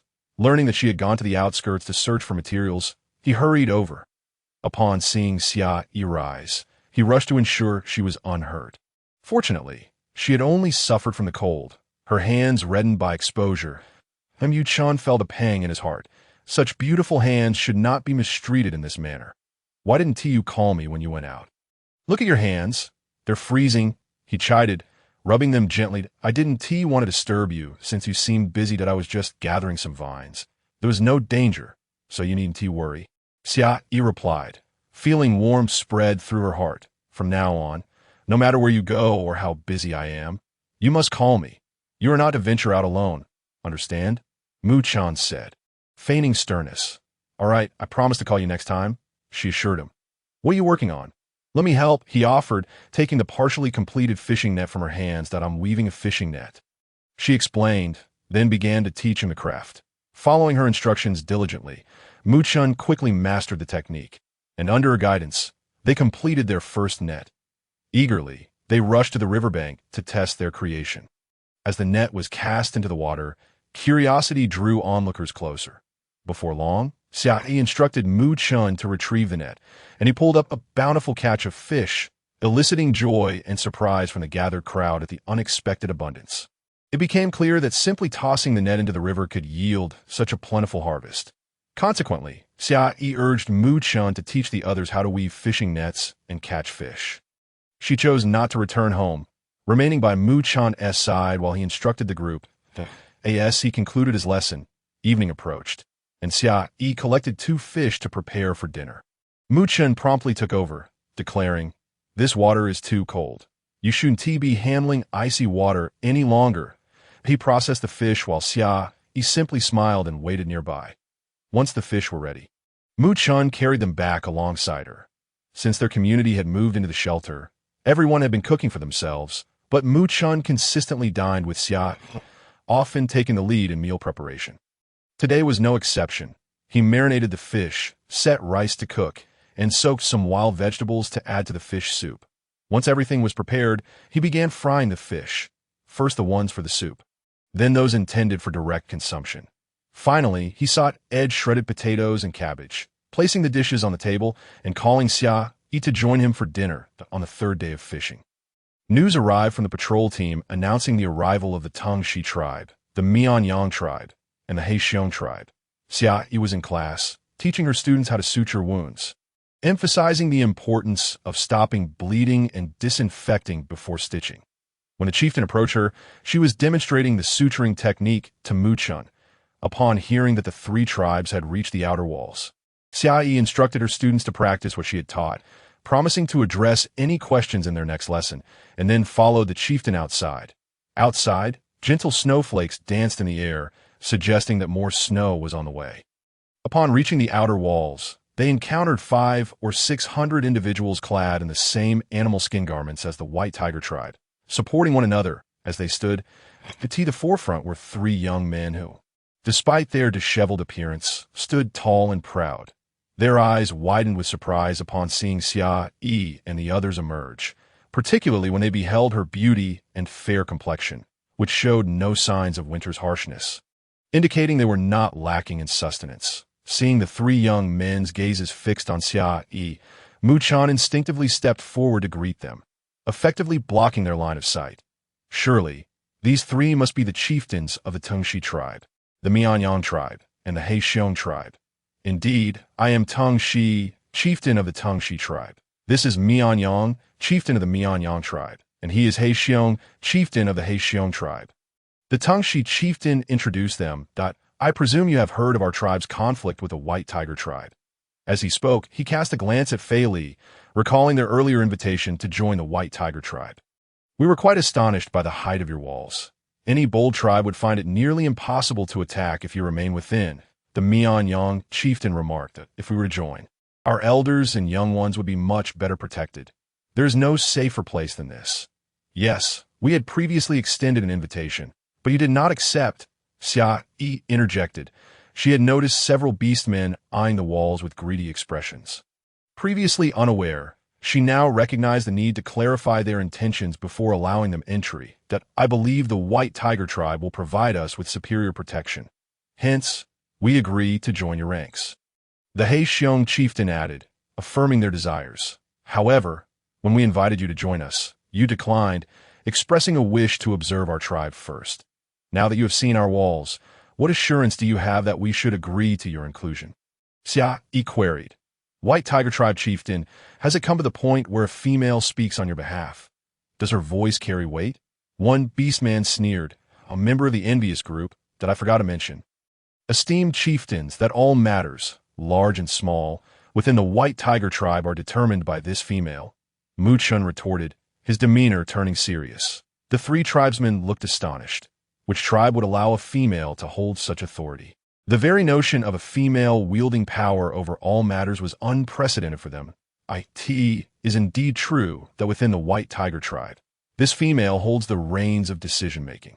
Are you chieftains still interested in joining us? Xia Yi asked, a playful smile gracing her lips. She understood that while women were rare, they typically relied on men for their livelihoods. The prospect of a female capable of commanding an entire tribe was something they had never envisioned. The 3 young chieftains exchanged glances, their expressions revealing not only surprise, but also admiration and respect. They recognized that a female who could construct such formidable walls to withstand fierce tribes was indeed remarkable. Perhaps their tribe could offer even more unexpected revelations.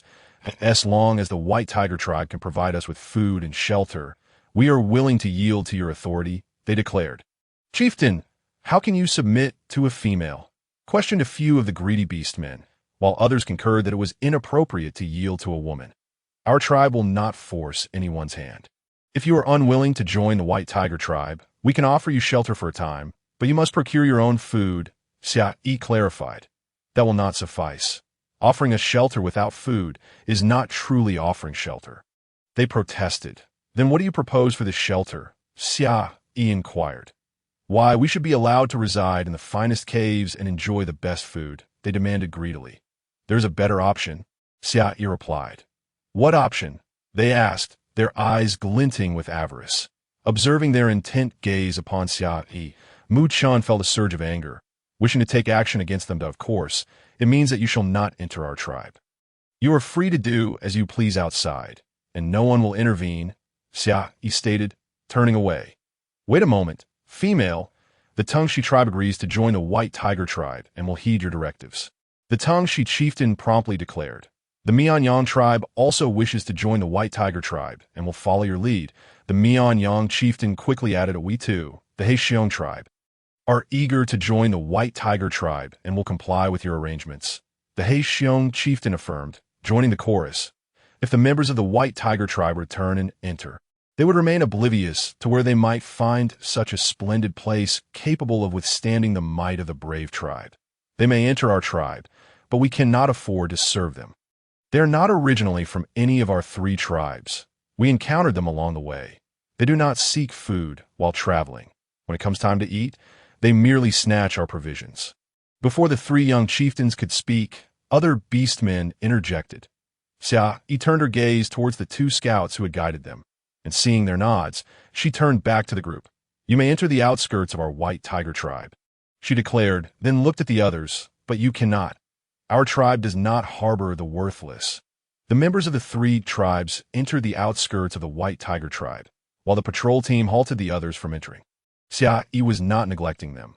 There were over 30 of them, all potential laborers, and she could not let such an opportunity slip away.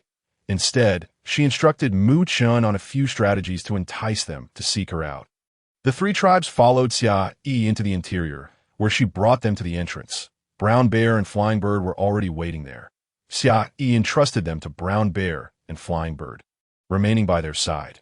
She asked Fei Li to summon Zhu Qing, for more people would soon arrive, and she planned to develop the outskirts as well that in the future, those who sought assistance from the White Tiger tribe could temporarily reside in the outskirts, receiving food once a day, but they would have to leave after winter. Those who wished to join the White Tiger tribe would receive food twice daily and could move into the interior after a month of observation. If the interior became full, a designated area would be established in the outskirts for new members, who would then receive 3 meals a day after the observation period. Xia Yi also sent Mu Chun to bring the medical team, as many were injured or ill and required doctors. Approaching Brown Bear and Flying Bird, Xia Yi noticed their troubled expressions, indicating that communication was not going smoothly. 3 chieftains, and everyone, listen to me, if unfamiliar individuals were to enter your tribe, would you lay out all your food before them? Xia Yi sought to resolve the matter differently. Of course not. We do not know them, so how can we allow that? What if they snatch our food? Replied the chieftain of the sheep tribe. Xia Yi smiled. Since that is the case, we do not know you either. What if we of the White Tiger tribe were to permit you entry into our interior? What if you stole our food? Upon hearing this, everyone fell silent. Rest assured, in the outskirts we will construct houses akin to those in the interior for your accommodation, providing you with 2 meals a day so that everyone has enough to eat. After a month, those who meet our requirements may move into the interior, where they will receive 3 meals a day. Xia Yi, I just heard them call you that. May we also address you as such? Tang Shi inquired. Of course, everyone may call me that. Xia Yi replied that we agree to what you have said, and we will strive to move into the interior. But how long is the month you mentioned? After receiving Xia Yi's consent, Tang Shi directly posed his question. Xia, momentarily forgetting that only the members of the White Tiger tribe understood mathematics, turned and collected 30 stones, placing them before them. This represents the number of Sundays, she explained. Upon seeing the stones Xia Yi brought, they replied, very well, we agree. From now on, please assign us any tasks. Accepting the prospect of 30 Sundays, they unanimously consented. We will not be polite. We will soon have work to do. Now, let those who are injured or ill come forth. Our medical team will arrive shortly. After Xia Yi's words, Mu Chun led the medical team to them. And shortly thereafter, Zhu Qing arrived as well. Mu Chun directed the medical team to treat the injured and the sick separately. There were over 200 injured individuals and more than 100 who were ill, most of whom were elderly or young. Xia Yi instructed Zhu Qing to lead the team in constructing wooden houses for temporary shelter. She then asked Fei Li to find a ya and have her bring people to cook, so they could serve food to the newcomers. Cooking outside was not feasible yet. Once the wooden houses were completed, they would provide several stone pots and teach them how to prepare their own meals. Zhu Qing had already taken a team to chop trees for building. Those among Tang Shi who were neither injured nor ill joined in to assist with the construction. With their collective effort, a simple wooden house was erected swiftly at that moment. A yet arrived with food. Everyone enjoyed the meat soup and sweet potatoes, feeling a warm sense of camaraderie, further solidifying their resolve to work diligently. In just 2 days, they completed the rudimentary wooden houses. Given their numbers, 3 wooden houses were built for the elderly and young, while the men constructed 6. The recovery rate of the beastmen was remarkable. After 2 days, most of the injured had nearly healed, and the majority of the sick were recovering, with only a few severe cases still unwell. Zhu Qing also commenced the construction of the outer city. Xia Yi hoped to expedite the outer city's completion, thus integrating the newly joined 3 tribes into Zhu Qing's construction team. During the construction of the outer city, everyone shared meals together, with Ye and Mu Ling overseeing the cooking. Xia Yi attended classes in the morning and inspected the construction progress of the outer city in the afternoon. In the evenings, she taught Mu Chun various martial arts and staff techniques. She planned to first instruct Mu Chun, who would then teach the scouting and covert teams, selecting a few quick learners to assist. This way, she would alleviate her own workload. Today, Xia Yi intended to join Ye and the others in frying fish. Since they began eating together, she had not had fish, and she craved it. With nearly 1,000 people, she requested Ye to prepare 6 baskets of fish for frying, each weighing around 100 pounds, totaling approximately 600 pounds, sufficient to satisfy their appetites. After frying the fish for an entire afternoon, Xia Yi handed the finished dishes to Ye and the others to cook, while she went to check on Zhu Qing and the construction of the houses. The outer city, designed similarly to the interior, included inns, taverns, shops, residences, and factories, with ample farmland allocated for the growing population. They could tea that moment. Mu Chen approached. Xia Yi, something has indeed occurred. They will come tomorrow to seek us out at the White Tiger Tribe. Initially, when Xia Yi tasked him with keeping an eye on the individuals they had not allowed in, Mu Chen was reluctant, loathing the way they gazed at Xia Yi. However, he had no choice but to comply with her instructions. Thank you for your hard work. Mu Chen, in truth, she had only sent him to protect them, knowing they would surely seek out the Brave Tribe for membership.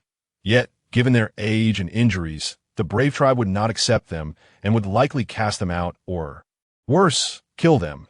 As Fei Li had previously mentioned, the Brave Tribe would not commit murder within their own territory, only outside. The reason Xia Yi had sent Mu Chen to protect them was that he possessed both martial skills and medical knowledge. Hearing Xia Yi's words made Mu Chen feel that all his recent toil was worth it.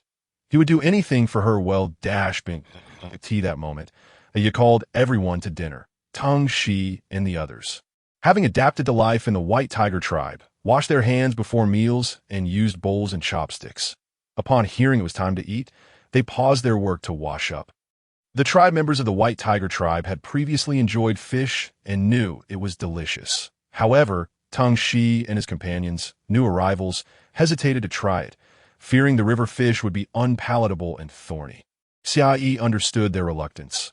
It mirrored the hesitation of Mu Chen and his team when they first arrived.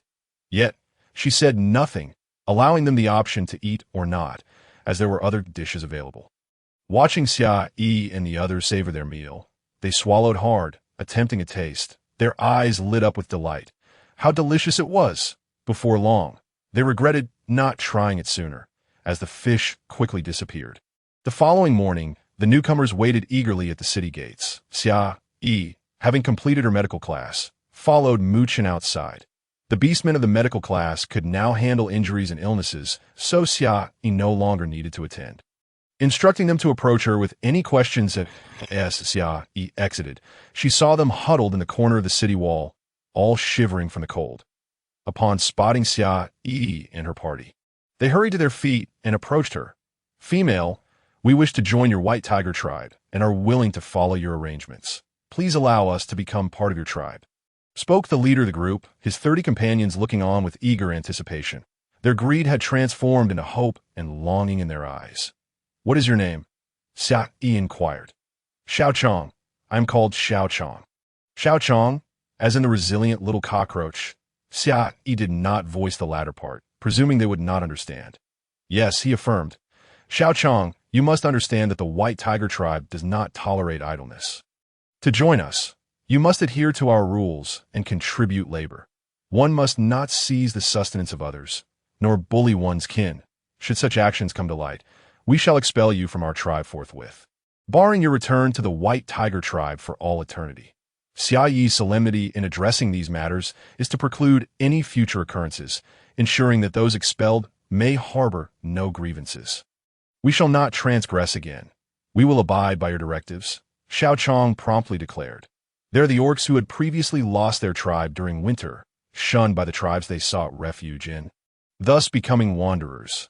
Initially, upon their gathering, they encountered hostility from surrounding tribes, but gradually they recognized that their own weakness invited such treatment.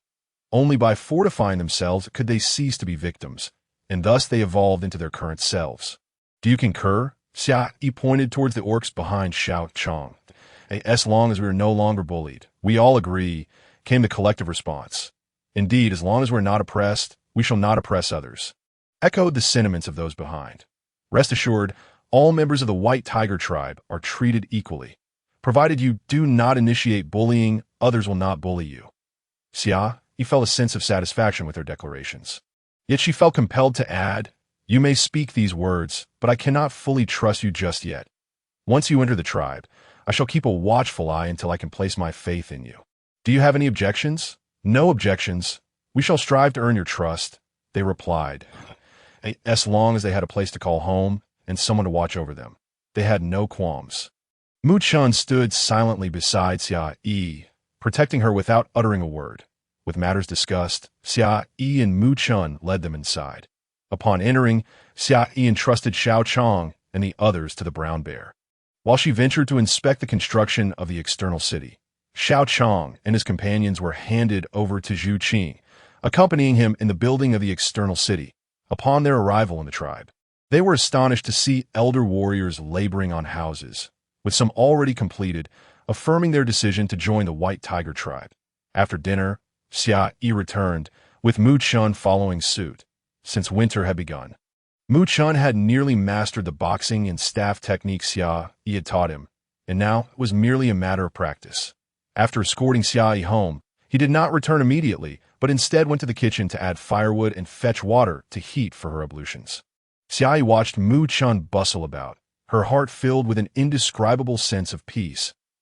As Mu Chun raised his head from his tasks, he caught Xia Yi's gaze, he set aside his work, and approached her. Xia Yi, I wish to always gather firewood for you, heat water for your ablutions, cook meals for you, wash your clothes, and tidy your home. I long to share breakfast, lunch, and dinner with you, to stroll together after meals, to accompany you out and return together. May I? Yes, she responded. This fool's confession was far from romantic. While Xia Yi thought this, her heart fluttered, sweeter than honey. Initially, she had planned to confess her feelings to Mu Chun in the coming days. Yet he had spoken first. Really? Xia Yi, do you agree? Do you consent to be my partner and unite with me? Mu Chun asked, barely able to believe her affirmation. He had hesitated to pose the question, fearing rejection and the uncertainty of his next steps. Now that she had consented, he was overwhelmed with emotions, uncertain how to express his elation. Indeed, I agree, Mu Chun, but could we postpone our union ceremony until the external city is complete? Once the city is finished, we shall have more leisure to celebrate. All right, whenever you say, it shall be so. I shall heed your wishes, Mu Chun replied, his excitement palpable. As long as Xia Yi agreed, he would abide by her every word. Xia Yi, too, was elated. They had finally confirmed their relationship. She looked up at Mu Chun and, on a whim, rose on her tiptoes to plant a kiss on the corner of his mouth before darting away. Mu Chun was momentarily dazed, feeling the softness linger on his lips, only to realize she had already fled. He could not let this opportunity slip by, chasing after her, seizing her, and kissing her. It was more akin to a fervent nibble than a kiss. Xia Yi found herself uncomfortable with Mu Chun's clumsiness, realizing he had yet to master the art of kissing, and thus took the initiative. True to Xia Yi's praise of his keen learning abilities, Mu Chun quickly adapted, soon turning the tables. They only parted when breathless, with Xia Yi collapsing into Mu Chun's embrace, feeling exceedingly bashful. The man had indeed proven to be a natural. Surpassing her in skill, Mu Chun held Xia Yi close, his heart overflowing with sweetness. Once the water was ready, he prepared it for her ablutions, and, after she ascended the stairs to sleep, he reluctantly turned to wash up himself. Xia Yi too exhilarated to sleep, finally succumbed to rest just before dawn. When she awoke, it was already noon, and she found that Mu-chun had prepared a meal upon seeing her descend from upstairs. Mu-chun hurried to fetch water for her. He had also been restless the previous night, rising at first light to prepare breakfast. When he went to awaken her, he found her sleeping soundly and chose not to disturb her, instead enjoying his meal downstairs while keeping her food warm in the stone pot. When he returned at noon and saw the food still heating, he assumed she was unwell. After checking upstairs and finding nothing amiss, he prepared lunch. Just as the meal was ready, Xia Yi awoke. After she finished her ablutions, she found Mu-chun had set the table for lunch. They dined together and then ventured out, accompanying Xia Yi. Mu-chun observed the construction of the external city. Today, everyone noticed a change in the dynamic between Xia Yi and Mu-chun, though they could not quite pinpoint what was different. Xia Yi. There are orcs outside seeking assistance. They claim to be from the former lion tribe. A member of the patrol reported, stopping before her. Former lion tribe. How many of them? What manner of folk are they? Could they be those taken by the brave tribe? Today, the lion tribe isn't patrolling the walls, he clarified, gesturing towards Zhu Qing's construction crew. There are over 50 of them, including elders, women, and warriors. Understood. Please summon the lion tribe. We shall all venture out together, Xia Yi instructed, stepping toward the entrance. Just as they reached the door, the lion tribe arrived, and they exited together. As the gates swung open, Xia Yi beheld a group of individuals supporting one another, bearing various injuries, their appearance reminiscent of those fleeing for their lives. Upon seeing the door open, the lion tribe leader immediately spotted his son, Kuang Song, and his partner, Ali. He rushed forward, embracing Ali and weeping. "Oh, Ali, I missed you dearly. I thought I would never see you again." "Father!" Ali, startled by the sudden embrace, was about to struggle when she heard Kuang Song's voice. Overwhelmed by the days of hardship with her son, she surrendered to her emotions and began to weep alongside him. Their cries stirred the others, who began to sob quietly, with a few warriors' eyes glistening. Xia did not intervene. The sudden reunion after presumed loss naturally brought forth suppressed emotions. After a considerable time, their tears subsided, and their spirits began to calm. It was then that Kuang Lion remembered Xia Yi and the others behind him. He rose, approaching her. "Xia Yi, these are my former kin from the lion tribe. They were captured by the brave tribe. Might we take them in?" The former members of the lion tribe observed their leader humbling himself before a female figure, realizing the depths of his dedication to them. For he would not act thus without cause. The white tiger tribe can shelter them, but I must first ascertain the circumstances. Regardless of who seeks entry, we cannot simply admit them without understanding their situation.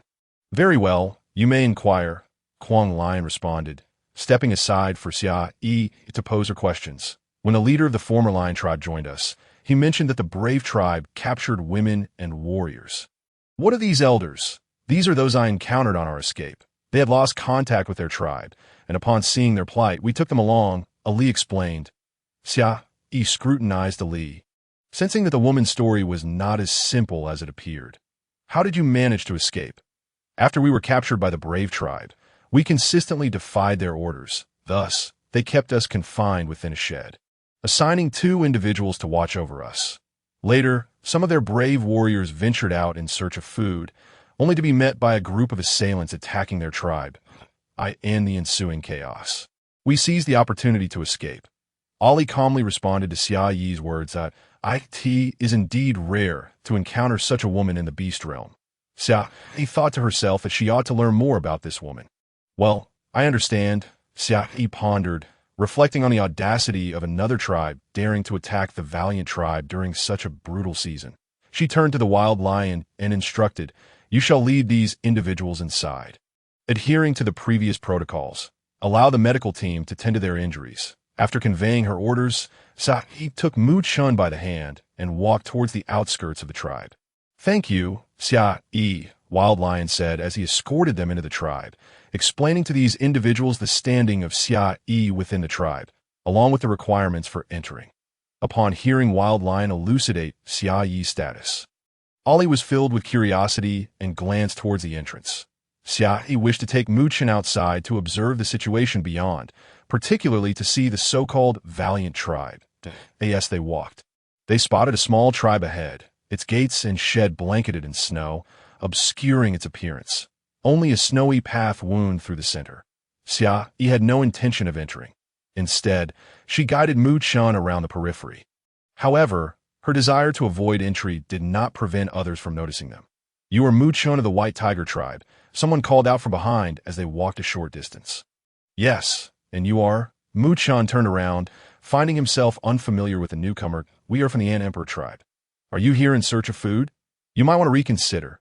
This morning, our tribe's members encountered those from the Valiant tribe. And they are headed this way," the orc who had called out explained. "Our chief is already deliberating on relocating." Mu Chun turned to Xia Yi, seeking her counsel, and saw her nod in agreement. He then addressed the orc. "May I meet with your chief?" The orc hesitated momentarily. "Let me ask the chief," and hurried into the tribe. Xia Yi and Mu Chun waited outside, and after a while, a group emerged with the one who had gone inside walking alongside what appeared to be the chief. "You are Mu Chun of the White Tiger tribe?" the chief of the Ant Emperor tribe inquired. "Yes, chief of the Ant Emperor tribe. What brings you to me?" Mu Chun responded. "Not yet. We have not found a suitable place. We are in discussion. You should return quickly and inform your chief that the Valiant tribe is approaching." "He should leave as well," the chief replied, preparing to return to the tribe. "Chief of the Ant Emperor tribe? Wait. If you have not yet found a suitable place, you may come to our White Tiger tribe temporarily. Once winter has passed, you can seek a more suitable location. What do you think?" Mu Chun urged, not wanting to watch them wander aimlessly outside. "Your tribe is too close. You will also be found by the Valiant tribe. It is unsafe. You should hasten to lead your people away." Though the two tribes are near, the White Tiger tribe has begun constructing houses and walls as winter approaches, the chief warned, unaware of their plans. "Why not take a look? It won't take long," Xia Yi interjected, knowing Mu Chun wished to assist them. The chief of the Ant Emperor tribe glanced between Mu Chun and Xia, ultimately conceding to accompany them. Seeing the chief's agreement, Mu Chun wasted no time, leading them towards his tribe. As they approached, the chief of the Ant Emperor tribe was taken aback by the towering walls that came into view. Upon reaching the outer walls, he realized they were 3 times the height of any individual from his tribe, with patrolling guards above, all clad in thick bee-skin garments akin to those worn by Xia Yi and her companions. The sight of the walls left him utterly astonished. "Let us enter," Mu Chun urged, disregarding the chief's astonishment as he led them inside. Such walls had been conceived by Xia Yi, and he had never witnessed anything like it before. The initial construction had left him in awe, let alone the completed structure the chief now beheld. After a 20-minute walk, they arrived at the houses constructed by Zhu Qing. At this point, the chief of the Ant Emperor tribe was no longer merely astonished. He felt as though he had stepped into an entirely different world. "Chief of the Ant Emperor tribe, you may temporarily reside here. Once the Valiant tribe and winter have passed, you can seek a suitable location. Does that sound acceptable?" Mu Chun inquired once more. "Can we truly stay in the White Tiger tribe? What could be better than this?" The chief mused out of course, chief of the Ant Emperor tribe. "However, please note that the interior is reserved for our White Tiger tribe members. You will be accommodated outside. That I trust this is acceptable?" Of course. That is entirely reasonable," the chief of the Ant Emperor tribe quickly affirmed. "However, your tribe members must also contribute to the work." "I trust you have no objections," Xia Yi said with a smile. "Certainly, this is only fair. Assisting you while residing in the White Tiger tribe is the least we can do. Please feel free to assign any tasks you require of us." The chief of the Ant Emperor tribe readily agreed. "Thank you for your understanding, chief of the Ant Emperor tribe. I shall return to gather my people," he said, turning to Mu Chun. "Rest assured, arrangements will be made for your people upon your arrival." Mu Chun replied with a smile. "Very well. I shall return to summon my tribe," the chief of the Ant Emperor tribe declared before turning to leave. "Let us find Brown Bear to arrange accommodations for the Ant Emperor tribe, and then report to the chief regarding their situation," Xia Yi said to Mu Chun. "Agreed," Mu Chun replied, taking Xia Yi to find Brown Bear. They first informed Brown Bear about the Ant Emperor tribe's situation and asked him to make arrangements before heading to find the chief. This was Xia Yi's first visit to Mu Chun's quaint villa, as he had previously visited her. Aside from Xia Yi's own villa, the other small villas were similar, each with 2 stories yet smaller in size and fewer rooms. The yards and kitchens were present, but not as expansive as hers.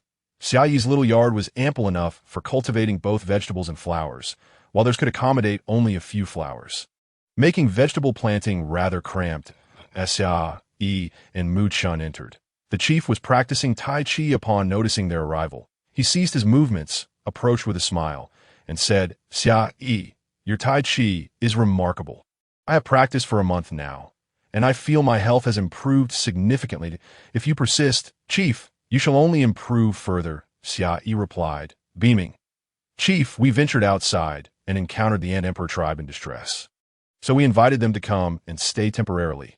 The chief has agreed and should be moving over soon," Xia Yi explained as she settled into a chair in the living room. "Very well, Xia Yi, you make the decisions. There is no need to discuss such matters with me," the chief remarked, as he had never truly wished to be the leader, but since Xia Yi had not taken on that role, he was left with the title. "Father, while we were out, we learned from the members of the Ant Emperor tribe that the valiant tribe has already appeared near their territory," Mu Chun interjected, using the term father when addressing the chief, as he did when no other tribesmen were present. "Are they coming so soon? Xia, what shall we do?" The chief inquired directly. Mu Chun, have Fei Li take a few individuals to scout the area. In the meantime, begin teaching the tribe members the fundamentals of fist and staff techniques, Xia Yi instructed, as she had originally intended to wait until they were proficient before teaching the tribe members. But it seemed necessary to expedite the process. "Understood. I will find them now," Mu Chun said before heading out. "Chief, when Fei Li returns tonight, let us convene a meeting. Have Xiaoshi notify them. We will hold a grand assembly tomorrow morning and summon all tribe members to attend." After Mu Chun departed, Xia Yi addressed the clan leader, saying, "Very well, I shall send Xiaoshi to inform them." With that, he went off in search of Xiaoshi. After dinner that evening, Xia Yi and the others gathered in the conference hall for a meeting, where the leader of the Ant King tribe was also present. The members of the Ant King tribe were accommodated outside, as they had yet to settle into the houses. Temporary wooden shelters had been erected for their stay. Upon arriving at the White Tiger tribe, they were taken aback by the surroundings, and their astonishment only grew when they tasted the food, roasted meats and fruits. The White Tiger tribe offered a diverse and delectable array of dishes, including warm meat soup. Now, as the leader of the Ant King tribe entered the heart of the White Tiger tribe, he was even more astonished, with houses lining the path and stone-paved ground adding to the warmth of the dwellings. Once everyone had gathered, Xia Yi directly inquired, "Fei Li, you went out to scout today. What is the situation?" Fei Li reported that the members of the Brave tribe were already en route to the White Tiger tribe and were expected to arrive within a day. Notably, there were no elderly, sick, or heavily wounded individuals among them. Those who could not keep up would be abandoned. He further observed that their numbers seemed to have increased. Previously over 1,000, they now appeared to exceed 2,000. Not counting women and the elderly. In contrast, they had just over 1,000 members, including the elderly, women, and young ones, and with the Ant King tribe's numbers adding up to around 1,600, they were at a disadvantage. Time was not sufficient to practice martial arts, and it seemed that cunning would be their only recourse. Plans were made to produce more long spears, as they were already available on the stone walls.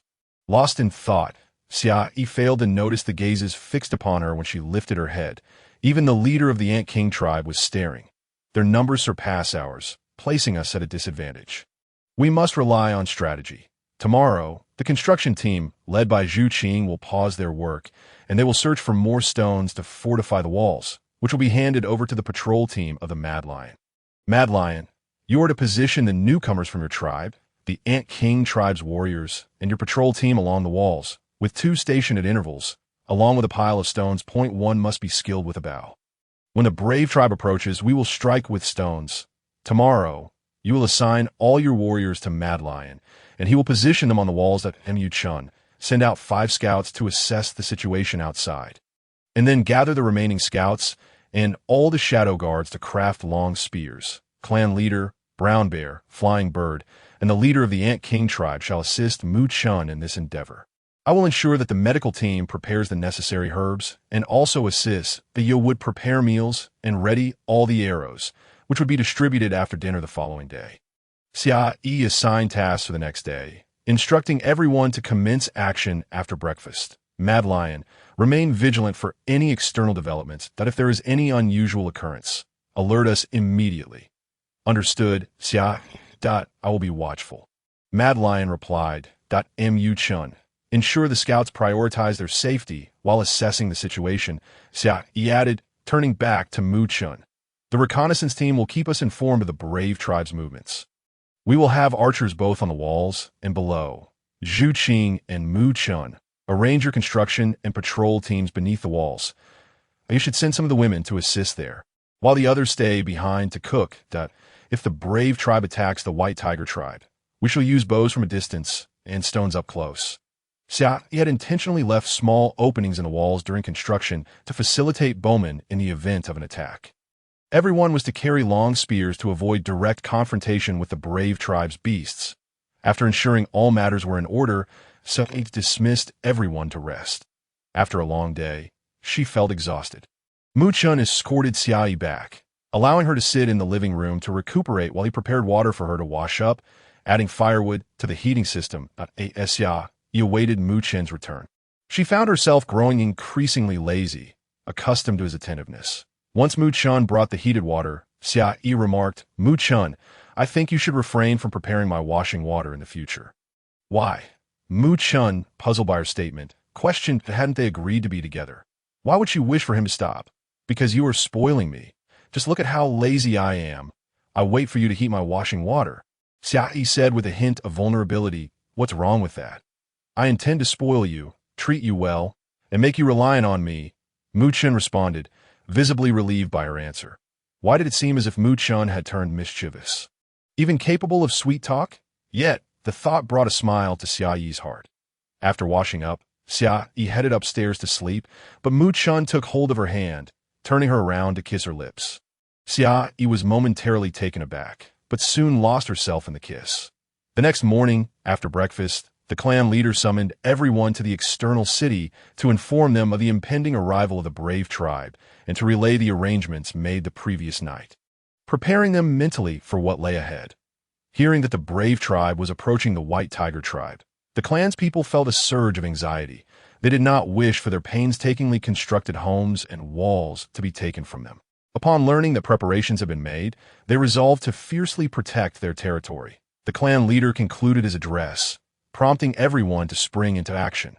Zhu Qing led his construction team to gather stones, while Mad Lion organized those stationed on the walls. The clan leader, Mu Chun, and others commenced preparations for long spears.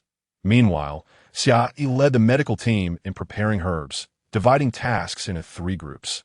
One for herbal preparations, another for crafting bone needles and beast tendons, and the last for setting up beds.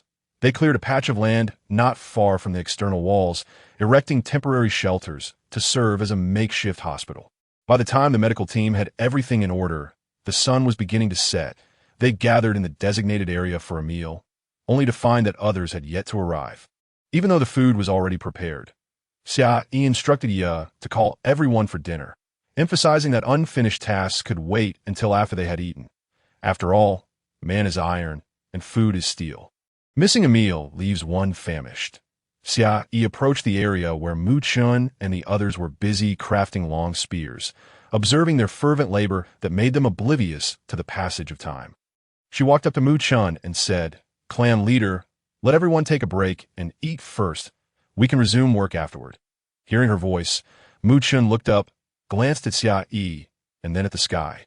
Realizing that it was indeed past lunchtime, he smiled at Xia Yi before calling everyone to join for a meal, and only then did they acknowledge their hunger. Mu Chun, has Fei Li returned yet? Xia Yi inquired as she walked alongside him. Not yet, he replied, turning to Xia Yi. Oh, not worry.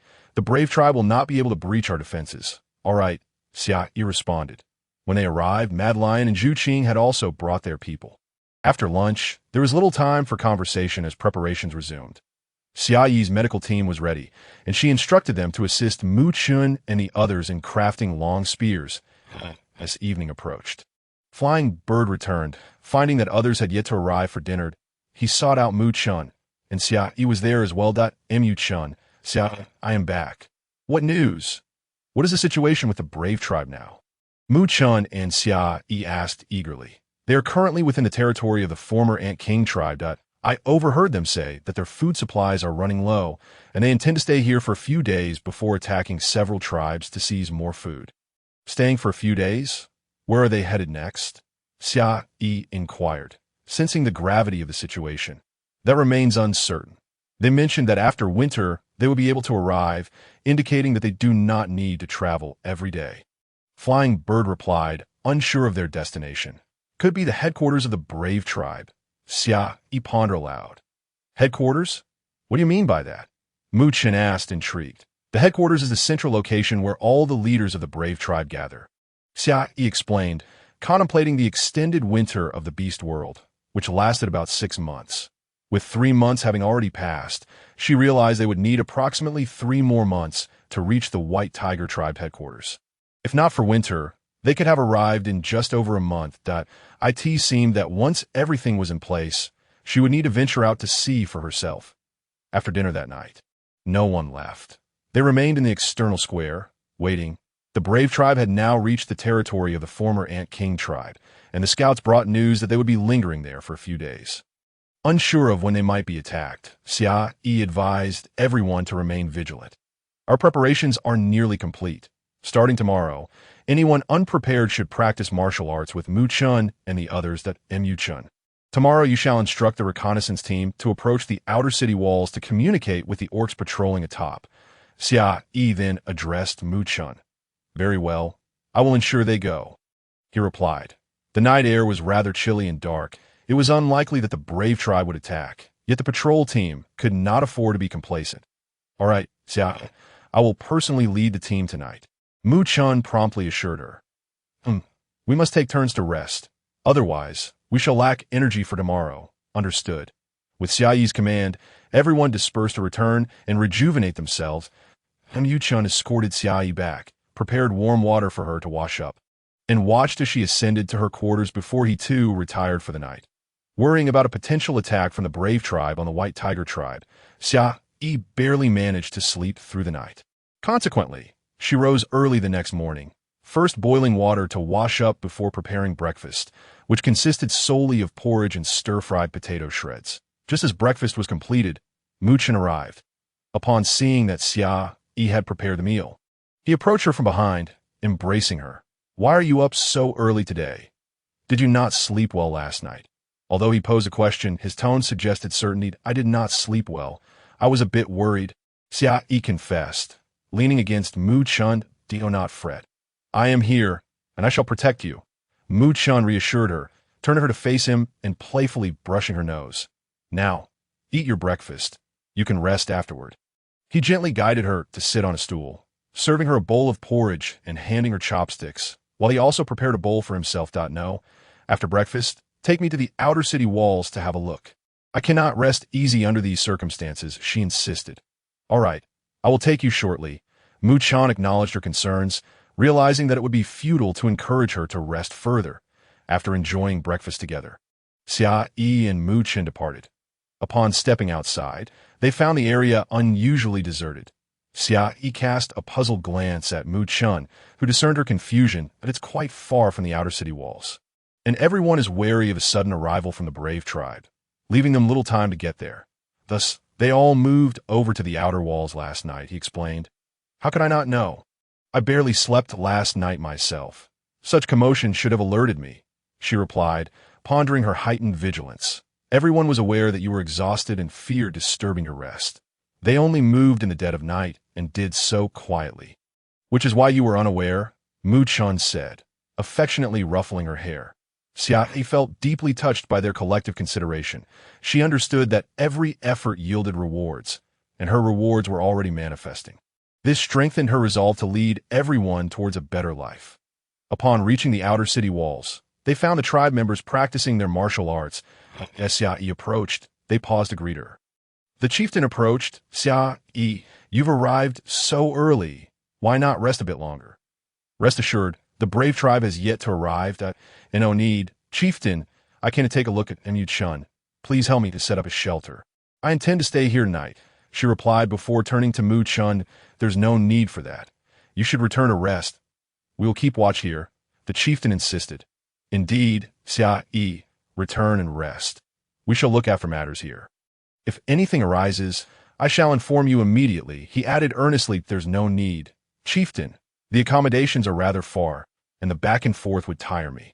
Staying here will save me the trouble, Xia Yi explained, resolute in her decision to remain. Xia Yi, the chieftain began, but Mu Chun preemptively interjected. All right, I shall help set up a shelter for you. Very well, she acquiesced. Mu Chun turned and left to assist her, while Xia Yi ventured up to the city walls to survey the situation. Upon her ascent, she observed the tribe members training, while patrolling guards stood watch along the edge. Xia Yi greeted everyone as she arrived, and they resumed their practice. She gazed out into the vast whiteness beyond, uncertain of which tribe the brave tribe would target first, knowing that many would likely suffer. After spending considerable time atop the walls, she descended just as midday approached. Not having seen Mu Chun, she presumed he was still setting up her shelter and sought him out, only to find him directing the construction of a wooden house to Mu Chun. Weren't you supposed to set up a shelter? Why are you building a wooden house? Xia Yi inquired. Xia Yi, I thought the shelter would be uncomfortable, so I gathered a few people to help build you a wooden house for a more pleasant stay. Mu Chun explained, smiling as he approached her. Having set aside his work, a shelter would have sufficed. There was no need for a wooden house that we won't be here long. Why complicate things? Xia Yi remarked, looking at the structure. Regardless of how long we stay, I want you to be comfortable, he replied, affectionately ruffling her hair once more. Xia Yi felt warmth swell within her. It was truly delightful to have someone who cared. Together, they went for a meal, and in the afternoon, the tribe resumed their martial training. That Mu Chun returned to where Xia Yi was staying, bringing her bedding to ensure she would not feel the cold at night, along with her personal toiletries. After dinner, upon entering the wooden house and seeing her belongings, she was once again touched. Just as she was lost in thought, Mu Chun entered with a basin of washing water. Come, wash up and soak your feet. It will help you sleep better, he encouraged, placing the water by her feet. Xia Yi, not one to be coy, slipped off her shoes and dipped her feet in. Sighing in comfort, though she dreamt that night, Xia Yi slept soundly. When she awoke the following morning, Mu Chun entered with a bowl of lean meat porridge. Did you sleep well last night? Here, eat some porridge. Don't let yourself go hungry, he said, offering her the bowl. I slept quite well. Was everything all right last night? Xia Yi accepted the bowl. Nothing out of the ordinary. We had the fierce lion guarding the walls. So you need not worry, he reassured her. All right, she replied, finishing her porridge and following Mu Chun outside to the city walls. For 2 consecutive days, nothing significant occurred, leading Xia Yi and the others to believe that the brave tribe might have retreated. However, the anticipated events were yet to unfold not on that particular morning. Just after breakfast, as they prepared for archery practice, Fei Li rushed back, breathless, to inform Xia Yi that the brave tribe was advancing towards their territory. Tension filled the air as everyone turned their gaze towards Xia Yi. Everyone, remain calm. As I instructed before, arm yourselves with bows, arrows, and spears. Kuang Shi, take the previously assigned individuals to the city walls and prepare for their arrival. Mu Ping, organize the medical team. Xia Yi commanded, her voice steadied. Mu Ping was known for his expertise within the medical team. After issuing her directives, the tribe members dispersed into action.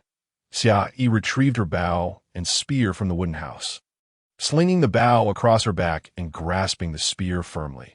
Upon reaching the city walls, she found no sign of the enemy yet. The tribe members were already stationed at their posts, keenly observing the area beyond the walls. Moments later, a formidable force of over 1,000 warriors from the brave tribe approached. The sight of the White Tiger tribe's towering walls left the brave tribe members stunned. What is this? How can we possibly breach such heights? They murmured among themselves.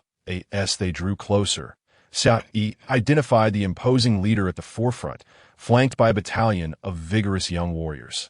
Devoid of the elderly or women, it was no wonder they had successfully attacked numerous tribes without fail. That moment, Mu Chun joined her, standing by her side as they watched the brave tribe from atop the city walls.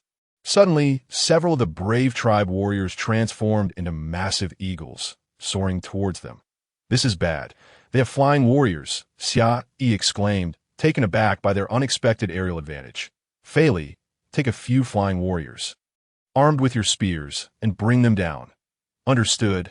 Fei Li responded promptly, leading several flying warriors into the sky to engage their airborne foes. Noticing the presence of defenders atop the walls, the brave tribe warriors attempted to scale the walls. Loose arrows, Xia Yi commanded loudly as she observed their approach. In an instant, thousands of arrows rained down upon the brave tribe. The enemy, caught off guard by the onslaught, stumbled as some fell while others sustained injuries. As they recovered, the leading warrior urgently called for a retreat. Loose arrows, Xia Yi shouted again, seeing their attempt to withdraw. Simultaneously, she knocked an arrow and aimed it at their leader at the same time. An arrow was released alongside Xia Yi's. However, it fell short due to her insufficient strength, merely grazing his shoulder, while the other arrow pierced directly through his back, likely striking the heart. That arrow had been shot by Mu Chun. The leader collapsed instantly, and, as the others hurriedly fled, none offered assistance at that moment. Fei Li also descended. The flying orcs bore various injuries, yet fortunately, none were life-threatening. Xia Yi instructed them to seek treatment from the medical team first. Meanwhile, several flying orcs from the opposing side had perished, and the rest returned, wounded. Observing that the valiant tribe had retreated, Mu Chun led a group to clear the battlefield and retrieve the arrows. Once the area was secured, Mu Chun informed Xia Yi that over 200 enemies had been slain, with more than 300 injured who had been unable to escape. He inquired how to manage the latter group. Ask them if they are willing to become slaves of our white tiger tribe. If they pledge their loyalty, we shall provide them with treatment. Should they refuse, cast them beyond the city walls. At times, excessive mercy can be detrimental, Xia Yi replied resolutely, showing no compassion towards foes. The injured 300 were confined along the inner side of the outer city wall, treated first and once healed. Tasked with labor, as the war concluded and night fell, everyone gathered to prepare dinner. The tribe members busied themselves with the preparations, while Xia Yi organized a meeting with several leaders to reflect on the aftermath of the battle. Let us share our thoughts on the assault by the valiant tribe today, Xia Yi prompted. Fortunately, we were prepared. Otherwise, this place would have belonged to the valiant tribe, one remarked. Today, I noticed a few orcs from the monkey clan among the valiant tribe. Another added. The monkey clan? Xia Yi inquired, puzzled. Indeed, they are exceptionally skilled climbers, capable of scaling even the steepest cliffs. They could easily ascend our walls, the one explained. Their eagle clan is equally formidable, were it not for our long spears and our training in martial arts. The casualties could have been far greater, perhaps even fatal, Fei Li continued. Yes, their flying orcs possess a wealth of experience from numerous battles. Mu Chun concurred with Fei Li. All orcs from the valiant tribe are seasoned warriors. Yet, we have our bows and long spears. Without them, today as conflict may not have concluded as favorably, Xia Yi remarked. Though they possess experience, they lack unity. Did anyone notice? Xia Yi asked, casting a glance at them. Are you suggesting that some members of the valiant tribe retreated when they saw Fei Li and the others engage in battle? After Xia Yi's reminder, Mu Chun recalled, I sense their reluctance, as if they were compelled to follow. Indeed, this is why I refrained from ordering a third volley. Xia Yi nodded, appreciating Mu Chun's attentiveness. Xia Yi, what shall we do next? Will the valiant tribe attack again? The chieftain queried. For now, the valiant tribe is unlikely to return, as they have suffered significant losses. Their leader may have already been struck by Mu Chun, Xia Yi responded. Their leader is dead. I witnessed it while clearing the battlefield. A woman interjected. Xia Yi turned to her, recognizing her, but unable to recall from where. Suddenly, she recalled that the woman was Ali, the companion of the Lion clan, who had recently joined the White Tiger tribe. After recollecting, Xia Yi merely nodded and then addressed everyone. The leader of the valiant tribe has perished. Tomorrow, Mu Chun will send out reconnaissance teams to assess the situation. Perhaps we can recruit them. Very well. I will ensure they depart early tomorrow, the chieftain affirmed. Zhu Qing, we need to fortify our walls with additional materials. I will inform you of my plans tomorrow. Xia Yi contemplated glass, but realized that such a material was unlikely to exist in this beast world. Any glass would have to be invented in the future. The alternatives were either sharpened wood or bamboo. but she had yet to decide which to use. Understood. I will await your instructions, Zhu Qing replied. Tea that moment. I approached, announcing that dinner was ready, prompting Xia Yi to direct everyone to eat. The medical team had just finished their tasks and joined the meal. Darkness enveloped the land. The tribe gathered around the fire to dine, and afterward, the chieftain urged everyone to rest early after a long day. Xia Yi returned to wash up before collapsing into bed, planning to address other matters in the morning. Fatigue weighing heavily upon her, the dreamless night passed, and upon rising the following day, Xia Yi found Mu Chun bringing breakfast. After freshening up, they proceeded to visit the injured orcs from the valiant tribe brought back the day before. Upon reaching the holding area, they found the medical team present. Some severely injured orcs lay down while the team fed them porridge, while those with lighter injuries sat and ate independently. As Xia Yi and Mu Chun arrived, the medical personnel greeted them before resuming their duties. Xia Yi surveyed the surroundings, noting the stability of the injuries, and nodded in approval. Her medical team was ready for action. You are now slaves of our white tiger tribe. Hasten your recovery and labor, for we do not support idleness, Xia Yi announced to the orcs. I wish to learn about the valiant tribe, and you shall answer my inquiries. How has the number of valiant tribe members increased so rapidly? Whenever the valiant tribe attacks another tribe, they capture strong warriors and women. If they agree to join the valiant tribe, they are provided food. If they refuse, they receive no sustenance and are imprisoned, often facing beatings, one orc explained. Were you also captured? Which tribe did you belong to? Yes, we were captured during winter. We were from a Monkey King tribe, and now we have no knowledge of our leader's fate, another orc replied, gesturing to his companions, who began to tear up. We were also captured in winter. We belonged to the spirit snake tribe, and our leader perished. Yet another orc added, indicating his companions. After half an hour of introductions, a young orc in the corner remained silent, merely observing Xia Yi. She paid him no mind, continuing her inquiries. How was your experience in the valiant tribe? Not good. The food provided by the valiant tribe is scant, and fights often break out over it. Those who refuse to participate in attacks on other tribes are beaten into submission. And upon returning, they find no food awaiting them. The initial orc responded. Understood. Take care to heal, Xia Yi said before glancing at the silent orc in the corner, then departed with Mu Chun. Did you notice that orc in the corner? He hasn't uttered a word, but has been staring at me the entire time that I feel as though he recognizes me. Yet I cannot recall meeting him. Xia Yi pondered, searching her memories for any semblance of recognition. Should I go fetch him? We could ask him a few questions, Mu Chun suggested, noting his discomfort at the orc's gaze upon Xia Yi. Very well. Please bring him here, Xia Yi replied, and Mu Chun turned to re-enter the holding area. Before long, Mu Chun returned with a young orc, who appeared momentarily stunned upon seeing Xia Yi, as if he had expected her to forget him. Unfortunately for him, the reality was that Xia Yi did not remember him, and had called him forth to inquire. Noticing the orc's unwavering gaze on Xia Yi, Mu Chun stepped forward, blocking the view. With his line of sight obstructed, the young orc looked up at Mu Chun, his eyes filled with indignation, akin to a prize cabbage being threatened by a pig. Earlier, you neglected to mention how you were captured or which tribe you belonged to, Xia Yi said, stepping out from behind Mu Chun to address him. The young orc had initially believed Xia Yi would remember him. Upon hearing her question, his fleeting excitement evaporated. I am Ming Xiang, from the Sea Lion tribe. Captured before winter, he replied, hoping to trigger any recognition from Xia Ming Xiang. That name sounds familiar. I feel as though I have heard it before. Xia Yi mused, lowering her head in thought. Suddenly, her eyes brightened as she looked up at Ming Xiang. You are the one who rescued me from the water, the big brother. In her childhood, the original owner had been quite mischievous.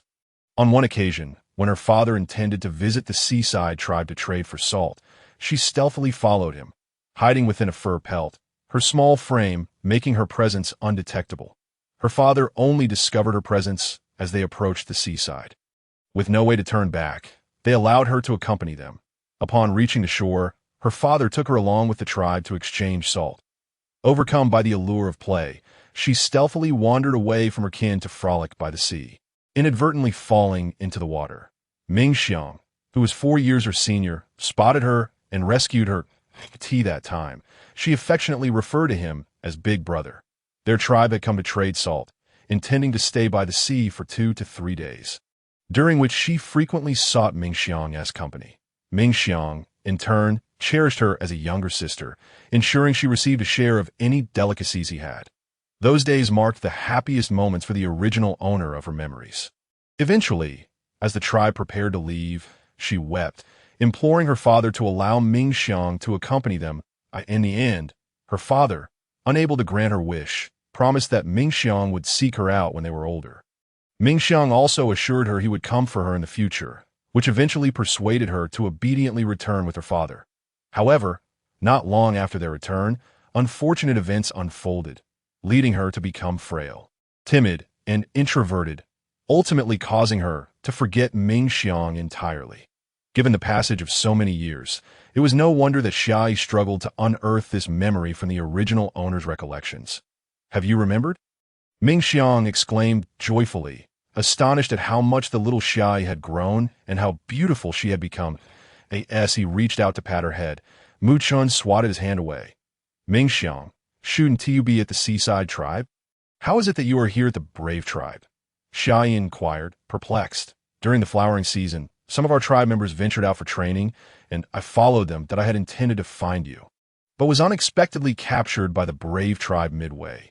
Some of my kin perished, and initially we were all imprisoned and often beaten. One of our tribe members was killed. One day, I encountered someone from your tribe who had gone with you to exchange salt, and when I inquired about you, he claimed not to know.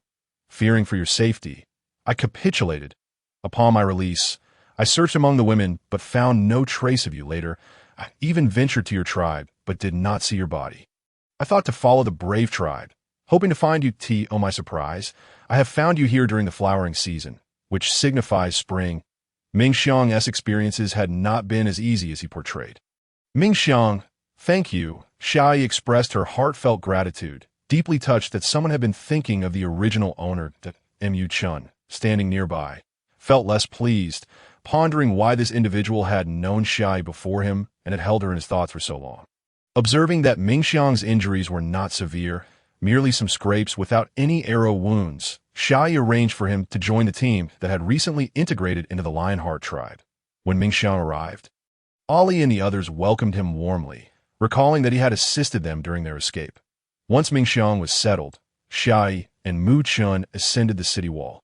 The Lionheart tribe was patrolling, while Fei Li had not yet returned. Mu Chun had dispatched him earlier to scout the current situation of the brave tribe.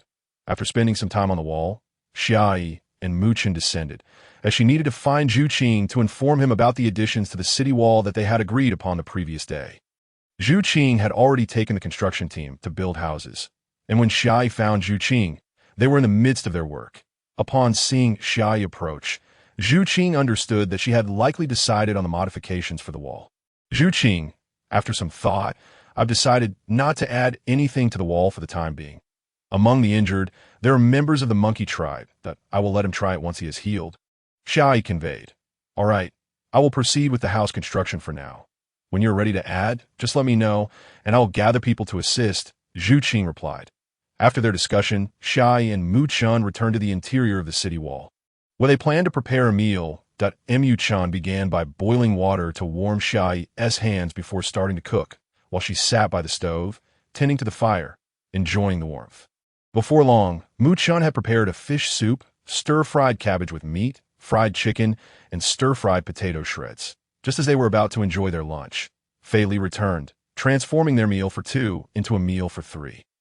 After dining, the trio settled in the living room, where Fei Li began recounting the results of his reconnaissance. Most of the brave tribe members are injured. Only a few dozen remain unscathed.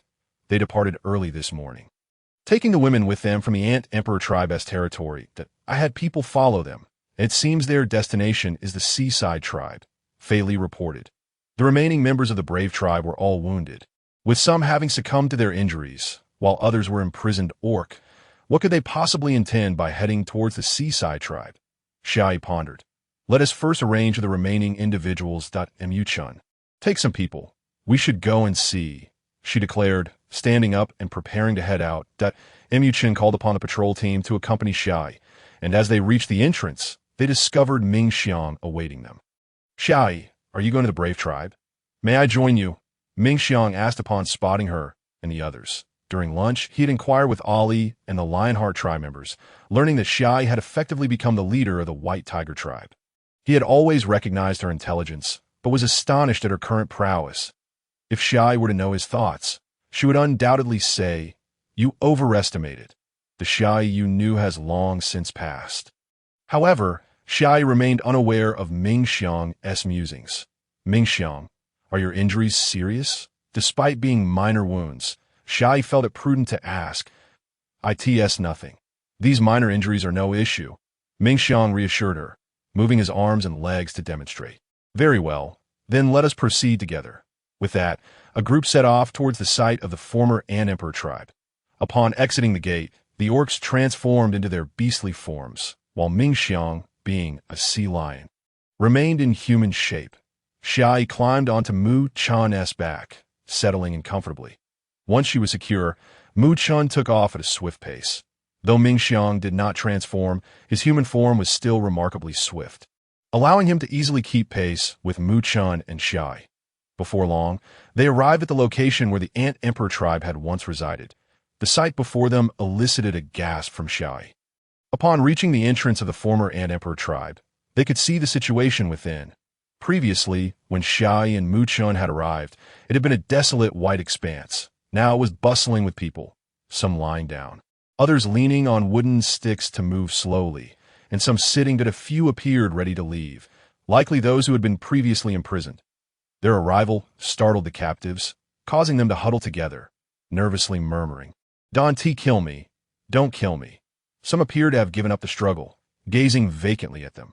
Xia Yi stepped forward towards the orcs who had been imprisoned and were now preparing to leave. "Do not be afraid. We are members of the White Tiger tribe. Which tribe do you belong to, and do you wish to return?" Their refusal to capitulate under such circumstances indicated remarkable resolve. "We're from the tongue snake tribe, and we have no idea where to go, nor do we know if our tribe still exists," one individual replied, bowing his head, "that we are from the sheep tribe. And we have no idea where to go, nor do we know if our tribe still exists," another orc echoed, "that we are from the monkey tribe. Our tribe was annihilated by the brave tribe, and we no longer have a leader. Some of the captured tribe members have already submitted to the brave tribe, leaving only us. The leaders of the tongue snake tribe and the sheep tribe have already joined our White Tiger tribe along with other members. You are welcome to accompany us and see for yourself. If the monkey tribe has nowhere to go, you may also join the White Tiger tribe," Xia Yi offered. The members of the tongue snake tribe and sheep tribe expressed their joy at the prospect of reuniting with their kin.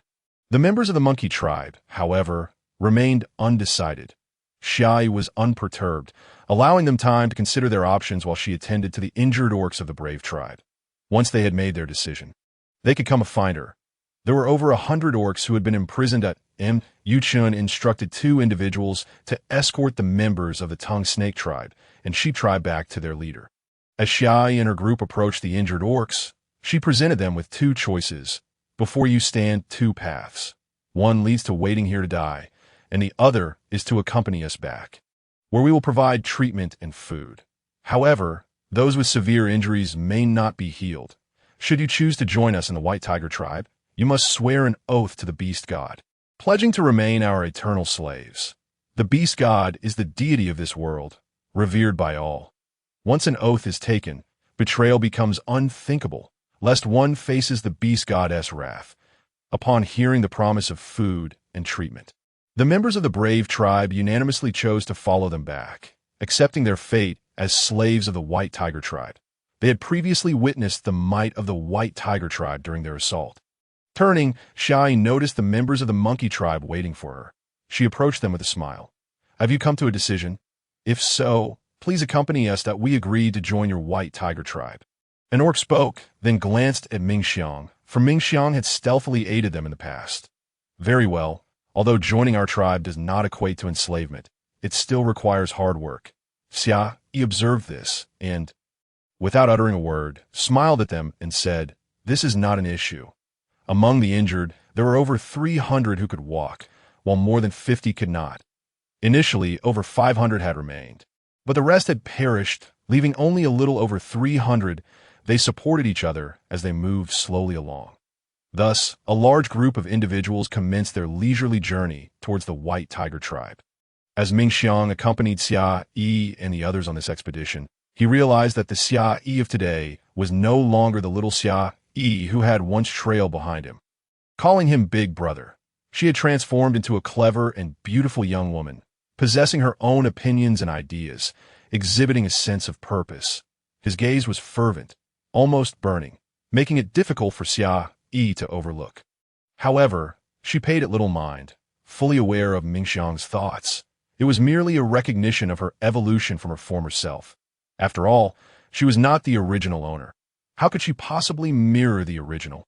Besides Xia Yi, Mu Qian was far less composed. He had made every effort to shield Mingxiang's gaze from her. Xia Yi noticed Mu Qian's actions and felt an urge to laugh. Xia Yi, a sudden group of people has appeared behind us, Fei Li exclaimed, noticing an unexpected crowd trailing them. Xia Yi and her companions were at the forefront of the procession, while Fei Li had been at the rear. Upon seeing the newcomers, he hurriedly ran to the front to inform Xia Yi. He turned to glance back, acknowledging, "All right, I understand. You lead the way for everyone. We'll go take a look." As they approached, Xia Yi beheld a group of emaciated orcs, over 100 in number, comprising the elderly, women, younglings, and warriors alike. Upon seeing Xia Yi and her companions approach, some appeared frightened. "We apologize. We did not intend to follow you. We have been wandering in the winter for quite some time and unexpectedly encountered you." An elder stepped forward to address them. "Which tribe do you belong to? It is perilous to be out during winter." Mingxiang inquired without waiting for Xia Yi to speak. Xia Yi remained unfazed, while Mu Qian merely glanced at Mingxiang, saying nothing. "That we do not belong to a single tribe. Some fled from the fierce tribe's attacks, while others escaped from their tribes due to beast assaults or voluntary departures owing to food shortages," the elder replied to Mingxiang. "Then come to our White Tiger tribe," Mu Qian suggested, "but we would be a burden to you. We have so many elderly, women, and younglings who can do nothing but consume resources." The elder responded, clearly taken aback. "It is of no concern. In our White Tiger tribe, the elderly, women, and younglings are all capable of labor as long as you are willing." Mu Qian reassured him. "Is that truly the case? Will we genuinely have work to do?" the elder asked, a hint of excitement in his voice. "Indeed," Mu Qian affirmed. All right, we are willing to join as long as we can contribute." The elder responded enthusiastically, repeating "good" thrice, clearly overjoyed. Thus, the group grew by over 100 individuals. By the time night had fully descended, Xia Yi and her companions finally arrived at the tribe. The sentinels atop the walls recognized them and opened the gates, allowing them entry. The tribe's people resided not far from the walls and had yet to venture into the inner city. Upon their arrival, everyone was still waiting for their meal. Fei Li escorted the injured orcs from the fierce tribe to where the previously rescued orcs were located, where porridge had already been served. Seeing that food was available, Fei Li did not linger and returned to eat. The monkeys' tribe and the newly joined orcs also gathered to partake in the meal. After dinner, Xia Yi entrusted the newcomers to the care of the brown bears, allowing them to organize matters. After a long day of labor, Xia Yi felt exhausted. She returned to her wooden cabin, washed up, and quickly fell into slumber, with Mu Qian fetching the water for her. Due to her fatigue, Xia Yi drifted into sleep swiftly. The following day, everyone moved into the inner city.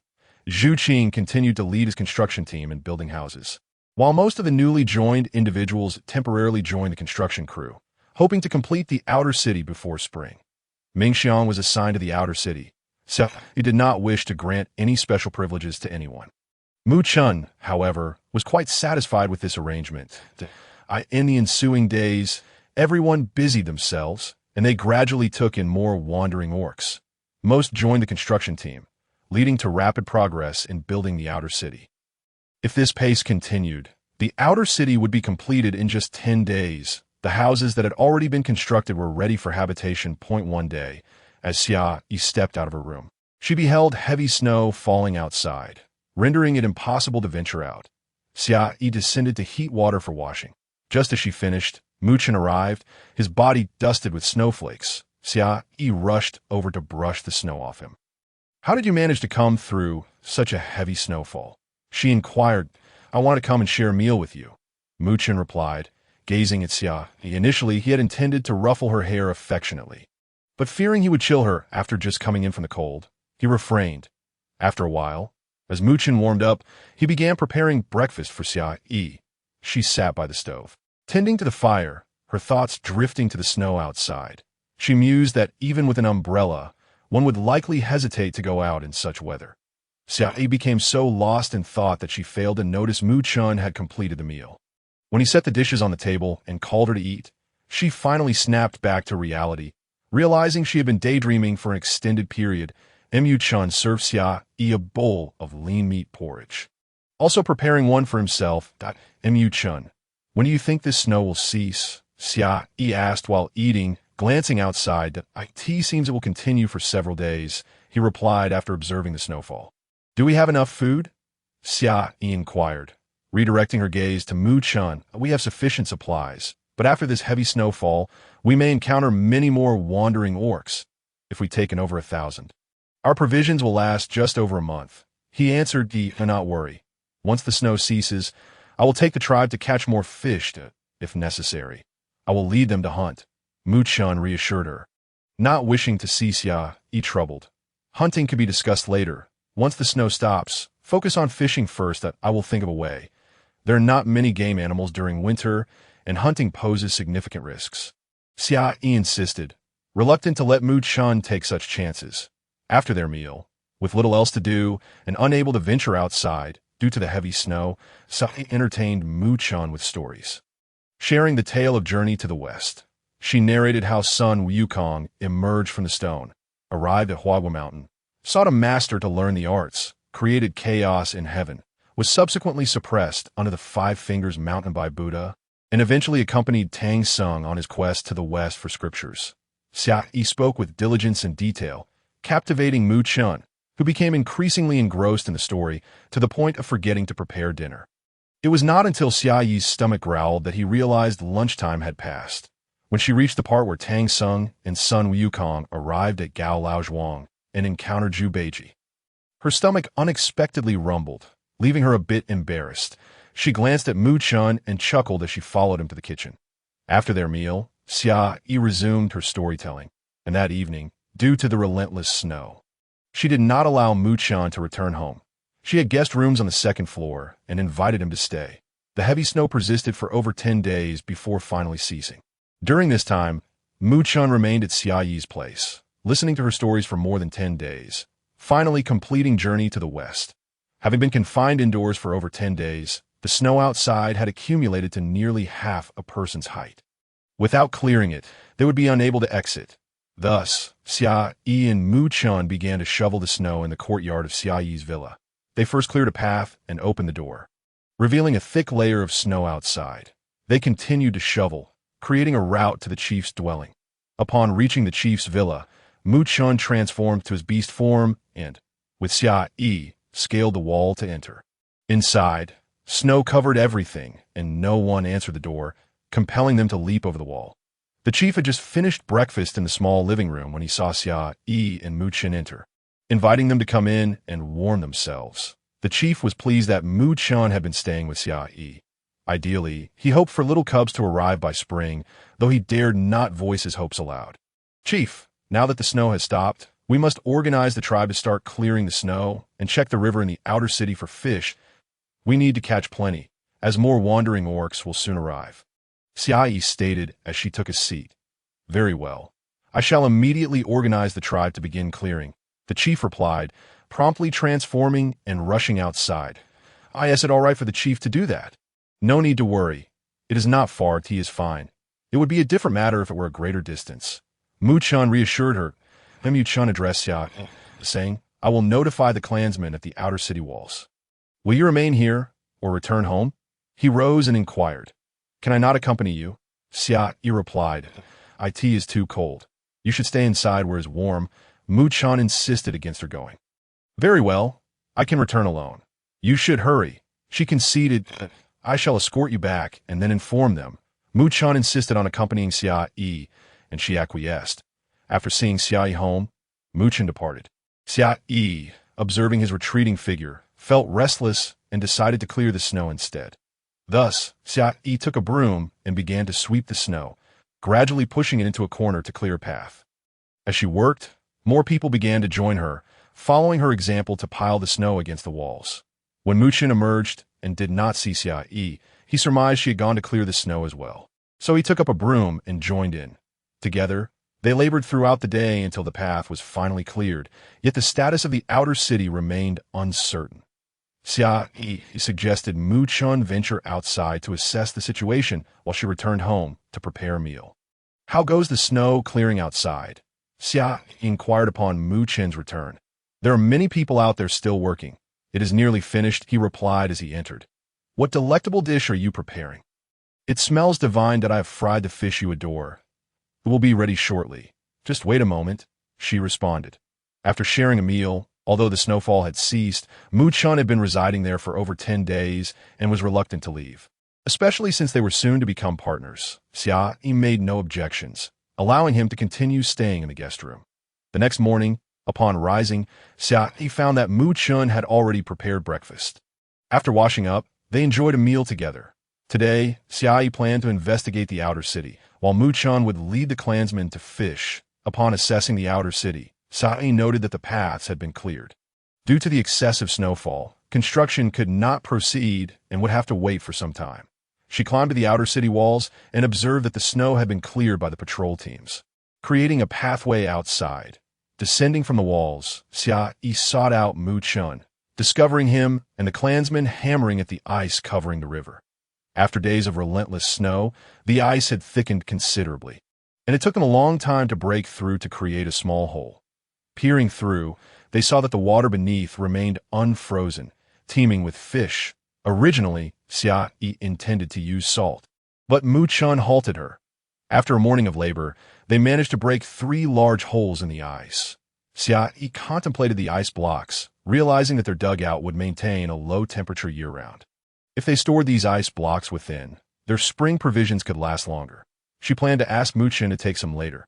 Following lunch, everyone equipped themselves with fishing nets and wicker baskets to catch fish. The biting cold dissuaded anyone from entering the water, leading all to utilize nets instead.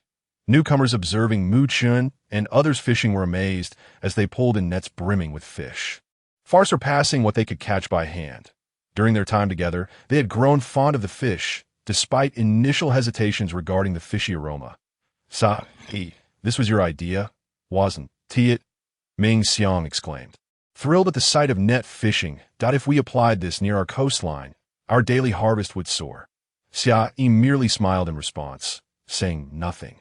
Ming Xiang, understanding her silence, felt no further need for explanation. The group was fervently engaged in fishing. After all, it was sustenance to tea that moment. A patrol officer, the Lion, approached. "Xia Yi, there are a few wandering beastmen at the gate claiming to know Mu Chun and seeking him out." Xia Yi glanced at Mu Chun. "I understand. I will inform Mu Chun." Upon saying this, the Lion departed. Mu Chun, the Lion just informed me that there are several beastmen at the gate looking for you. Xia Yi called out to him. Who would seek me out at this time? He pondered, albeit with curiosity, and followed Xia Yi to the entrance. Upon arrival, they beheld a dozen beastmen crouched on the path that had been cleared. Antelope. Mu Chun nearly failed to recognize them, as they appeared gaunt and shivering in their animal skins. One beastman lifted his head, exclaiming, "Mu Chun," only to nearly stumble as he stood up.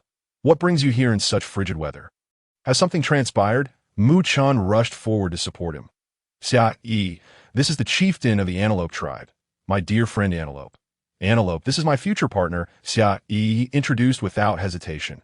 "Greetings," Xia Yi said with a warm smile. "Hello." Antelope returned her greeting before turning back to Mu Chun. "Our tribe has run out of food. We came to inquire if you might have some to lend us for the winter. Unfortunately, we encountered snow shortly after setting out, and we have been without food for many days. Come, let us discuss this inside," Mu Chun said, guiding him forward as the others slowly followed. Xia Yi instructed the Lion to assist them inside. The Lion, accompanied by several patrol members, helped usher them in, while Zhu Qing and his construction team were nearing completion of the walls. Upon entering, they were greeted by rows of houses. Antelope and Mu Chun entered first. An antelope was awestruck by the transformation before him. The last time he and Mu Chun met was during the blooming season, when the white tiger tribe was in a similar state. The changes before him were staggering.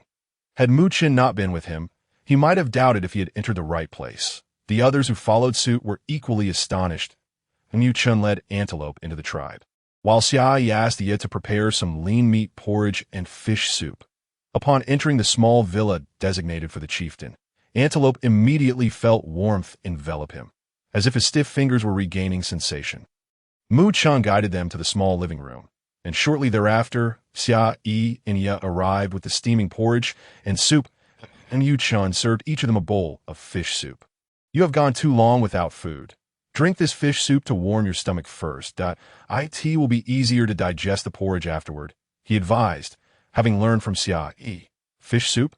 Lean meat porridge? Antelope was unfamiliar with the terms, yet he raised the bowl to his lips, and the warm liquid revitalized him. This fish soup is exquisite. What creature is it made from? He inquired, savoring each sip. That is the river beast, which we now refer to as fish, and the soup is made from it, Mu Chun explained while serving him another bowl of porridge. River beast? It has a strong fishy taste and many small bones. How did you manage to create such a delicious soup? Antelope remarked, glancing at the bowl that indeed contained river beast. We added the seasonings we gathered before winter. Please focus on the porridge for now. Xia Yi hurriedly interjected, fearing they would continue questioning and let the soup cool. Antelope ceased his inquiries and took a sip of the porridge, suddenly widening his eyes at Mu Chun, then glancing at Xia Yi before lowering his gaze to continue eating. Xia Yi found his reaction amusing. This porridge was made from rice and meat, and the rice was a newfound food source. Upon hearing Xia Yi's explanation, Antelope resumed his meal. The 10 or so beastmen finished every last drop of porridge and soup before setting down their bowls. Feeling somewhat embarrassed, Antelope scratched his head. Mu Chun, I apologize. He faltered, unsure how to articulate his feelings. Should he admit that the food was too delicious, that he was simply too hungry? He hesitated to say that he had devoured all the food due to his hunger. It is quite all right, Antelope. I understand your sentiments. Were I in your position, I would have done the same. Mu Chun reassured him to Yi, along with the clan members, came to collect the bowls, while Xia Yi settled beside Mu Chun. Mu Chun, where is your father? Do you have any food left? I would like to borrow some for the white tiger tribe and return in the blooming season, Xia Yi asked, before Mu Chun could respond. The chieftain entered, having just returned from observing the clansmen fishing. Antelope, what brings you here? How is your father faring? The chieftain inquired. He is well. I came to discuss borrowing food, Antelope stated, unsure if they had sufficient supplies. The chieftain then turned to Xia Yi, who had gained his attention. Antelope followed his gaze, surprised that the chieftain was addressing a female. Unaware of whether the antelope tribe had any rivers, Xia Yi spoke up. Do you have a river? Yes, but it has begun to freeze, he replied, albeit with some astonishment. Were there any fish in it before winter? River beasts, perhaps? Our provisions are limited as well, and we cannot lend you any. Xia Yi directly declined before they could fully react. However, she continued, but we can teach you how to fish and prepare fish soup. This is certainly acceptable. The antelope felt a pang of disappointment upon hearing the refusal. But hope reignited upon hearing Xia Yi offer to teach them fishing and soup making. However, we will not teach you for free. I hope the antelope tribe can form an alliance with our white tiger tribe. Xia Yi added, an alliance? The antelope inquired, puzzled. Indeed, an alliance, Xia Yi affirmed. Earlier, during their meal, she had inquired about the antelope tribe, which numbered over 600, if she were to invite them to join the white tiger tribe. They might refuse, so she conceived of the alliance instead. What does an alliance entail? Several other beastmen gazed at Xia Yi with curiosity. An alliance means that the white tiger tribe and the antelope tribe will become allies. In the future, if anyone attacks our white tiger tribe, we will seek your assistance, and you must come to our aid. Xia Yi elucidated. Of course, if anyone attacks the antelope tribe, you may call upon us for help as well. Moreover, after forming the alliance, we will teach you everything we know. Upon hearing Xia Yi's explanation, the antelope readily agreed and pledged to the beast god that they would ally with the white tiger tribe, vowing never to betray them. The immediate concern was to resolve the food shortage. Now, Let us take you to see how my people fish and teach you, Xia Yi said, leading them to the riverbank. Upon reaching the river, the antelope were astonished to observe the white tiger tribe skillfully using nets to catch fish. With a single cast, they retrieved a net brimming with fish, a truly impressive feat.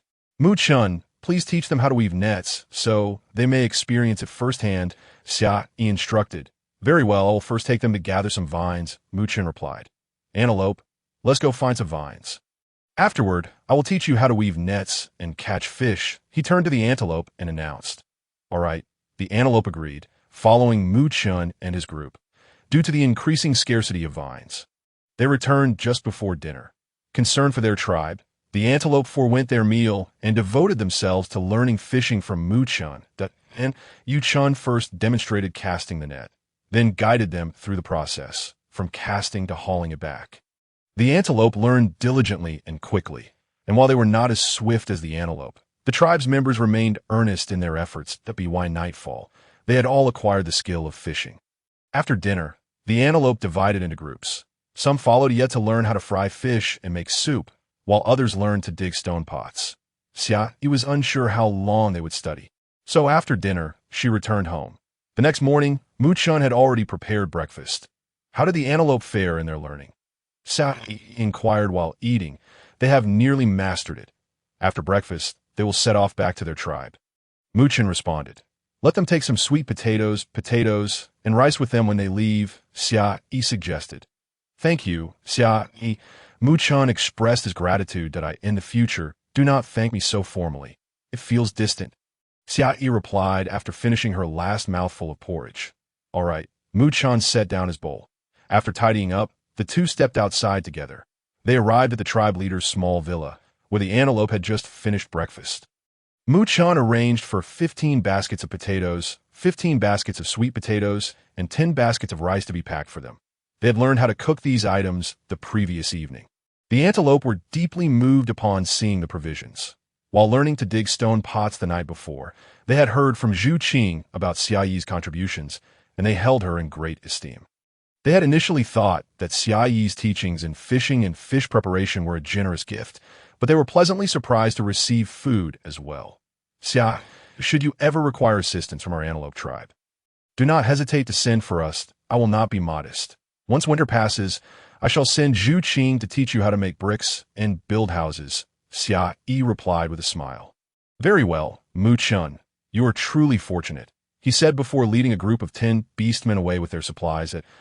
In the following days, the tribe managed to catch nearly all the fish in the river, leaving only small fish behind, as the larger ones had become scarce. Xia Yi decided to halt the fishing efforts, fearing that if they caught everything, there would be none left for the following year. As anticipated, after the heavy snowfall, many wandering beastmen appeared. In the span of a month, the white tiger tribe had taken in nearly 1,000 of them. As foreseen, their food supply dwindled, leading to a crisis. Furthermore, more might arrive. Xia Yi, we have nearly 2 months left until winter ends, and our provisions can only last for a little over half a month. The tribe leader convened a meeting with the management members. He turned directly to Xia Yi with a question. Indeed, Xia Yi replied. Perhaps we should consume the food we intended to reserve for seeds that might sustain us through winter, Yi suggested. Absolutely not. We must not touch those seeds. They are essential for our future, Xia Yi firmly stated. I will lead the tribe in a hunting expedition, Mu Chun proposed, as this was the only solution that came to his mind. Although success was uncertain, waiting idly was not an option. Let us go hunting then. Tomorrow, I will accompany you, Xia Yi said, looking at Mu Chun. No, it is too dangerous outside. You cannot go, Mu Chun immediately opposed. Yes, Xia, you must stay behind. Let the warriors go, and you can remain in the tribe and await their return, the tribe leader echoed the sentiment. You can go, and so can I. Not forget who taught you your fist and staff techniques. Xia Yi retorted. Xia Yi, do not cause trouble.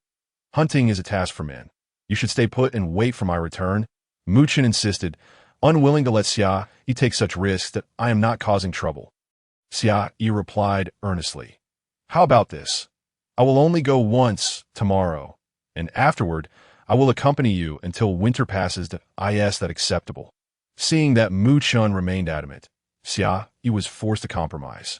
Very well, you may go once, but after that, you shall not venture out again. Mu Chun conceded, albeit reluctantly. He intended to take her not far from the tribe, merely to let her wander outside for a bit before returning.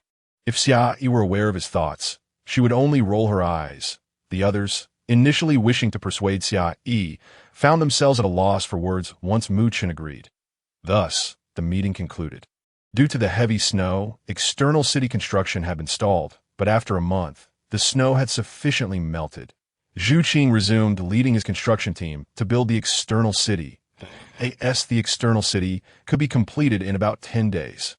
The task was entrusted to the elders and slaves and Yu Chun led the young and vigorous beastmen out hunting.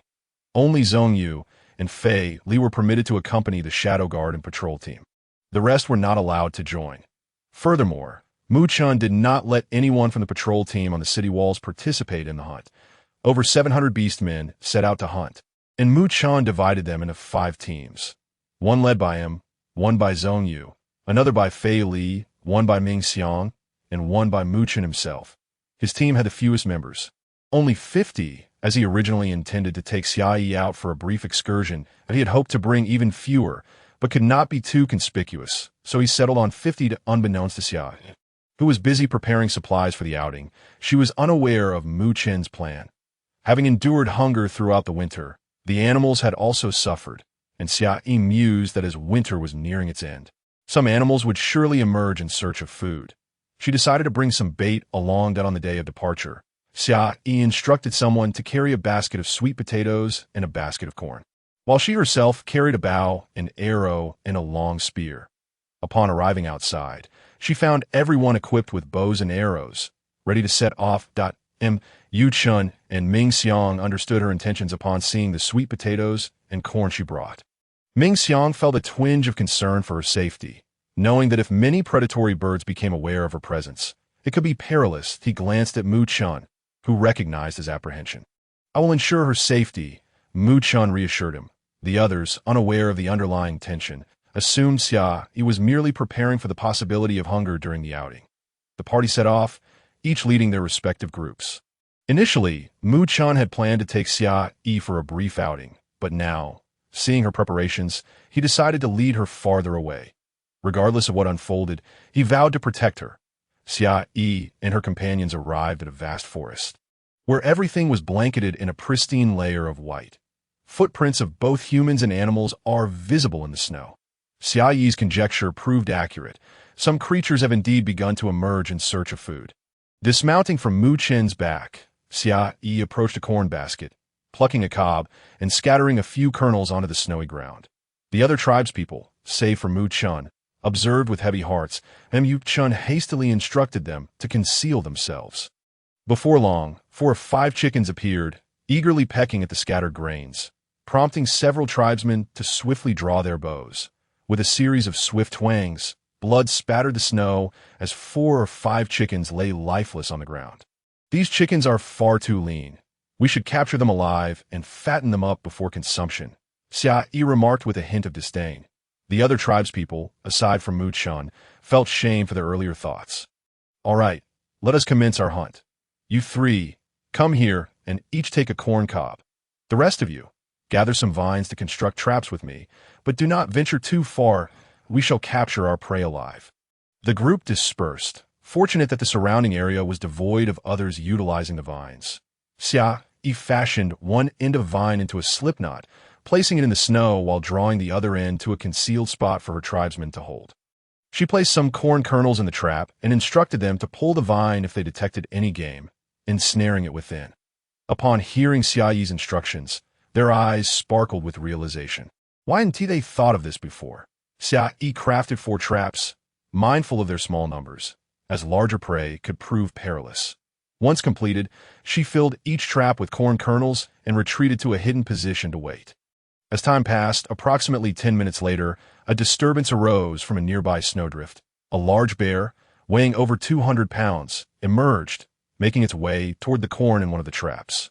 Holding the other end of the vine was Mu Chun, who tightened his grip as the bear approached the bait. The bear, upon reaching the corn, glanced around to confirm no danger was present before lowering its head to feast, observing the bear indulging. Mu Chun suddenly yanked the vine, ensnaring the bear's front paws. The bear, startled by the sudden restraint, began to thrash violently. Some tribesmen rushed to assist Mu Chun, while others brandished spears to strike at the bear until it was ultimately dispatched. They dragged the bear to a concealed area, assigning several tribesmen to keep watch while covering the bloodstains with snow and setting another trap, continuing to wait for further prey. The morning passed, and Xia Yi and her companions had managed to capture only a dozen live chickens. Yet they remained undeterred, continuing their vigil. For lunch, they consumed the previously roasted jerky and sweet potatoes, swiftly finishing their meal before resuming their wait for prey. Their perseverance paid off. After an hour, they finally spotted a wild boar. The boar cautiously approached, scanning its surroundings, and upon detecting no immediate threats, it began to eat the corn. Its vigilance was commendable, as it continued to survey its surroundings even while feeding. Suddenly, the vine tightened, ensnaring one of its legs. It began to struggle fiercely. Several tribesmen pulled it forward while others advanced to deliver the fatal blows. It's rather lean, Xia Yi remarked as she examined the fallen boar. In winter, food is scarce, and all prey bears this lean quality, Mu Chun noted, affectionately ruffling her hair. They dragged the boar to join the bear, quickly covering the bloodstains again and retreating to wait for more game. Soon, they captured over 30 live chickens, a wild boar weighing over 100 pounds, and 2 sheep weighing 70 to 80 pounds each. In total, they had successfully captured 1 bear, 2 wild boars, 2 sheep, and over 50 wild chickens. An impressive haul, especially for winter. With half a basket of corn and only a few sweet potatoes remaining, they realized it was getting late and began to pack up for their return. Just as they finished organizing their gear, a pack of wolves suddenly emerged, their hungry eyes fixed ominously on Xia Yi and the others. Xia Yi estimated there were around 50 to 60. In the past, they might have become the prey, but now they were determined to turn the tables, and one dared to make a sudden move. Slowly and cautiously, they set down their catches. Our food has arrived, Xia Yi exclaimed, a thrill of excitement coursing through her. After traversing so far, they had yet to engage in true combat. Mu Chun shot her a concerned glance before turning his serious attention back to the wolves. Perhaps driven by hunger, the wolves lunged toward them, baring their teeth as they advanced. The tribesmen quickly threw down their catches and readied their spears to confront the wolf pack, though the famished wolves were nearly as ferocious as rabid dogs. Xia Yi handled them with remarkable skill. While Mu Chun fended off the wolves, he kept a watchful eye on Xia Yi, reassured by her apparent safety, allowing him to focus on the pack. As they witnessed their companions fall, the wolves became enraged. Xia Yi sensed the shift in the pack's behavior as they encircled them, clearly employing a tactical approach. Everyone, back to back, Xia Yi commanded. The wolves seemed to toy with them. Attacking in waves, one would strike, only to retreat before they could retaliate, replaced by another. This continued for nearly 10 minutes, and some tribesmen began to sustain minor injuries, which ignited Xia Yi's fury. There must be an alpha among them. Otherwise, they wouldn't be acting this way. Determined, she began to search for the leader. Eventually, Xia Yi spotted the alpha, though it mingled within the pack. A tuft of dark gray fur atop its head gave it away. It stood slightly back from the others, making it easy to overlook. Xia Yi handed her spear to Mu Chun, then readied her bow. She feigned an attack on a nearby wolf, catching the alpha off guard, and with a swift motion, shot an arrow that struck true. The alpha collapsed, sending the pack into disarray. Seizing the moment, the tribesmen charged forward, spears at the ready. Xia Yi, taking the spear Mu Chun had passed her, joined the fray, and within mere minutes, the entire pack lay defeated. Exhausted from the unexpected exertion, they hurried to pack up as nightfall approached, fearing that lingering too long might attract other predators, with 65 wolves added to their tally. Alongside their earlier catches, it was indeed a bountiful day. Once they had gathered everything, they made their way back to the tribe, aware that winter nights could be perilous. Upon their return, darkness enveloped the land, and they were greeted by blazing bonfires atop the city walls, a clear indication that their kin awaited their return. As they approached, the gates swung open, revealing a gathering of tribespeople eager to welcome them home. What delayed your return? Did you encounter danger? Are you injured? Ming Xiang rushed to Xia Yi, scrutinizing her with concern. And I'm fine. There was no danger, and I sustained no injuries. You needn't worry, Xia Yi reassured him hastily. Mu Chun stepped forward, pulling Ming Xiang aside to stand between them. What caused your late return? The chieftain inquired. Approaching Mu Chun, we encountered a pack of wolves, which delayed us. Wolves? Xia Yi, are you unharmed? Ming Xiang asked again. Turning back to her, she's unscathed. Mu Chun interjected before Xia Yi could respond, guiding her away as he addressed Ming Xiang. Look at this bounty, someone exclaimed, drawing attention to the impressive haul laid out before them. A massive bear, 2 wild boars, 2 sheep, and numerous chickens bound with vines. That's so much game. Brown Bear approached, noting the lean appearance of the animals. We might think this was an autumn hunt. Indeed, you have no idea how formidable Xia Yi is. She taught us to make traps with vines, a tribesman chimed in. Yes. Using the corn and sweet potatoes Xia Yi instructed us to bring as bait, we captured a plethora of game, another added. At first, we thought Xia Yi was wasting food, but then we realized it was bait to catch even more prey, a third recounted. You wouldn't believe how she shot the alpha wolf with a single arrow when we were besieged. The excited chatter filled the air as the tribespeople recounted their day's adventures. Those who had not accompanied them felt a pang of regret for missing out on the hunt. All right, let us head inside and eat. Everyone must be famished, Mu Chun urged, sensing the moment was right to wrap up the gathering. Yes, indeed. Dining, one might not think much of it until the moment it is mentioned, when suddenly everyone becomes acutely aware of their own hunger. Initially, the concern for Xia Yi and the others dulled the sensation of hunger, but now, with relaxation setting in, the pangs of hunger are felt even more keenly. Each person takes a portion of the day's hunt back to the tribe. The other hunting teams that ventured out today have had varying degrees of success. One team, led by Dan Yi, managed to catch a sheep and several wild chickens, while Zhong Yu's team brought back a wild boar along with a few chickens. Fei Li's team also captured a wild boar, whereas Ming Xiang's team fared better, securing 2 wild boars, a sheep, and several wild chickens. It is worth noting that many of the tribespeople who participated in today's hunt returned with minor injuries. But the medical team has already attended to them. Such a yield in winter is considered quite commendable.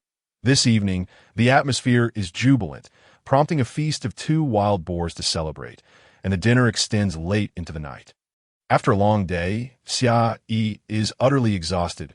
Mu Chin accompanies her home, boiling water for her to freshen up before she collapses into bed, utterly spent. Mu Chin himself feels fatigued after the day's exertions. Upon seeing Xia Yi retreat to her room, he too heads off to wash up and then seeks rest in the guest room. The following day, Xia Yi does not join the hunting expedition. Mu Chun distributes the 50 tribespeople he brought yesterday among the other 4 teams, instructing them on constructing wicker traps that he leads a team himself. Xia Yi awakens later than usual and finds that Mu Chun and the others have already departed for the hunt. Upon entering the kitchen, she finds that Mu Chun has already prepared hot water for her and has cooked breakfast, which is now warming on the stove. After freshening up, she serves herself breakfast. Pondering whether it will snow again this year, she gazes at the sky outside. After her meal, with nothing pressing to attend to, she recalls the idea of moving some ice blocks into the cellar, and decides to call upon some people to assist with that task. Leading 50 tribespeople to the riverbank, she instructs them to break the ice and choose the larger pieces for transport. Disregarding the smaller fragments, suddenly, a shout of surprise breaks the air, and Xia Yi quickly looks up to see one tribesman sprawled awkwardly on the ice. Others rush to help him, but in their haste, they lose their footing and tumble down in a cascade before Xia Yi. Are you all right? She inquires, feeling a twinge of discomfort herself. We're fine, one responds. Indeed, it's nothing to worry about. We've grown accustomed to it. Another chimes in. Accustomed? Xia Yi queries, puzzled. Yes, we often slip while walking. In winter, the ground becomes too slippery, and it's easy to fall, the first speaker explains. How could she have not known? After all, she always held Mu Chun's hand while walking, and he tended to walk quite slowly. Was it to prevent her from falling on the icy surface? A warmth fills her heart. As she contemplates this, everyone manages to rise. If only there existed shoes that could be worn on ice without slipping. One tribesman suddenly suggests. Shoes for walking on ice. Xia Yi's eyes light up. Of course, ice skates would allow one to glide across the ice. Xia Yi instructs the tribespeople to move the broken ice blocks to the cellar. She then gathers some wood, intending to experiment with crafting ice skates. She begins by shaping the wood into evenly sized small wheels, aiming to create 8 in total. The shoe's structure must be sturdy to withstand external impacts, and the base will connect the wheels to the shoe itself. Ideally, plastic would be preferable for the wheels, but in this world, plastic is non-existent. Thus, Xia Yi resorts to using wood, as stone is far too heavy. Once everything is prepared, she sets about assembling the components, connecting the wheels to the shoe with the base, and securing it all in place. Thus, a pair of ice skates is born. Eager to test her creation, Xia Yi dons the skates and ventures into the courtyard. Taking a few cautious steps, she finds the experience quite manageable. She builds confidence and soon finds herself gliding faster and faster until she is running. After completing several laps, she removes the skates to inspect them. Pleased to find them intact, though she notes that their durability may be limited. The wheels will require frequent replacement, that I should make another, larger pair, she muses, planning to teach Mu Chun later that evening. With a sense of determination, Xia Yi sets to work. When Mu Chun and the others return home rather early, thanks to Xia Yi's method, their haul is 2 to 3 times greater than the previous day. Upon arriving, Mu Chun notices that dinner is not yet ready. Missing Xia Yi throughout the day, he heads back to find her. As he opens the door, he discovers her busy arranging a pile of wood. "What are you up to?" Mu Chun approaches her to, "Oh, you're back," Xia Yi exclaims, momentarily taken aback. Unable to resist her adorably dazed expression, Mu Chun leans down and kisses her. Xia Yi, caught off guard by sudden affection, takes a moment to respond. As the kiss concludes, Mu Chun holds her close. "Xia Yi, I miss you today." He gently stroked her hair. "I miss you too," she replies, her heart swelling with sweetness upon hearing his admission. The external city is nearly complete. Mu Chun continues, releasing her and gazing in her eyes. Xia Yi responds, momentarily confused. "You mentioned that once the external city is finished, we would hold our partner ceremony," he says, his lips forming a slight pout. "Yes, I know. What of it?" Xia Yi teases, finally comprehending his implication. "The external city is almost finished," Mu Chun reiterates it. Xia Yi replies, watching him with an inscrutable expression, though inwardly she feels a thrill of delight. Realizing she is teasing him, Mu Chun leans in for another kiss. "Xia, once the external city is completed, shall we hold our partner ceremony?" After they part, he asks earnestly. "Yes," she affirms, this time choosing not to tease him further. "What are you working on now?" Mu Chun releases her and squats down to observe that I'm making ice skates. "Look, this is how they are," she explains, showcasing her own pair to him. "I'm making a pair for you now." "Ice skates? What are they for?" Mu Chun examines the skates she hands him. "They're for ice skating, shoes that allow you to walk on ice." "Just wait, I'll show you," she says, her hands never ceasing their movements. Before long, Xia Yi finishes Mu Chun's skates. "All done," she announces, handing them to him. "Now, give me mine back. I'll demonstrate." Mu Chun complies, and Xia Yi slips in her skates, gliding confidently in the courtyard. Watching her move with such speed and stability, Mu Chun feels inspired to give it a try. He dons his skates, but before he can find his balance, he stumbles and falls. Hearing the thud, Xia Yi turns to find Mu Chun sprawled on the ground, and she rushes over. "Are you all right? The skates have wheels underneath, making them slippery. You should be careful." "Here, let me help you," she says, taking his hand to assist him in standing up. "Take your time. Try to take a couple of steps," she encourages. "All right, slowly," he replies. "Now, take 2 more steps," Xia Yi instructs, guiding him at a measured pace. Initially tense, Mu Chun gradually begins to relax as he slowly releases her hand to try walking on his own. He promptly loses his balance and falls again. The process continues, resembling a child learning to walk, as Mu Chun tumbles and rises repeatedly. Before the meal commenced, he finally mastered the art of ice skating. Albeit with a touch of unfamiliarity, as winter was drawing to a close, Xia Yi remarked, "If only I could have taught everyone, and no worries. Teach me first, and I shall impart the knowledge to our kin come next winter." Mu Chun gently patted her head. Ever since Xia Yi taught Mu Chun to skate, she had taken a gliding out for a spin every day.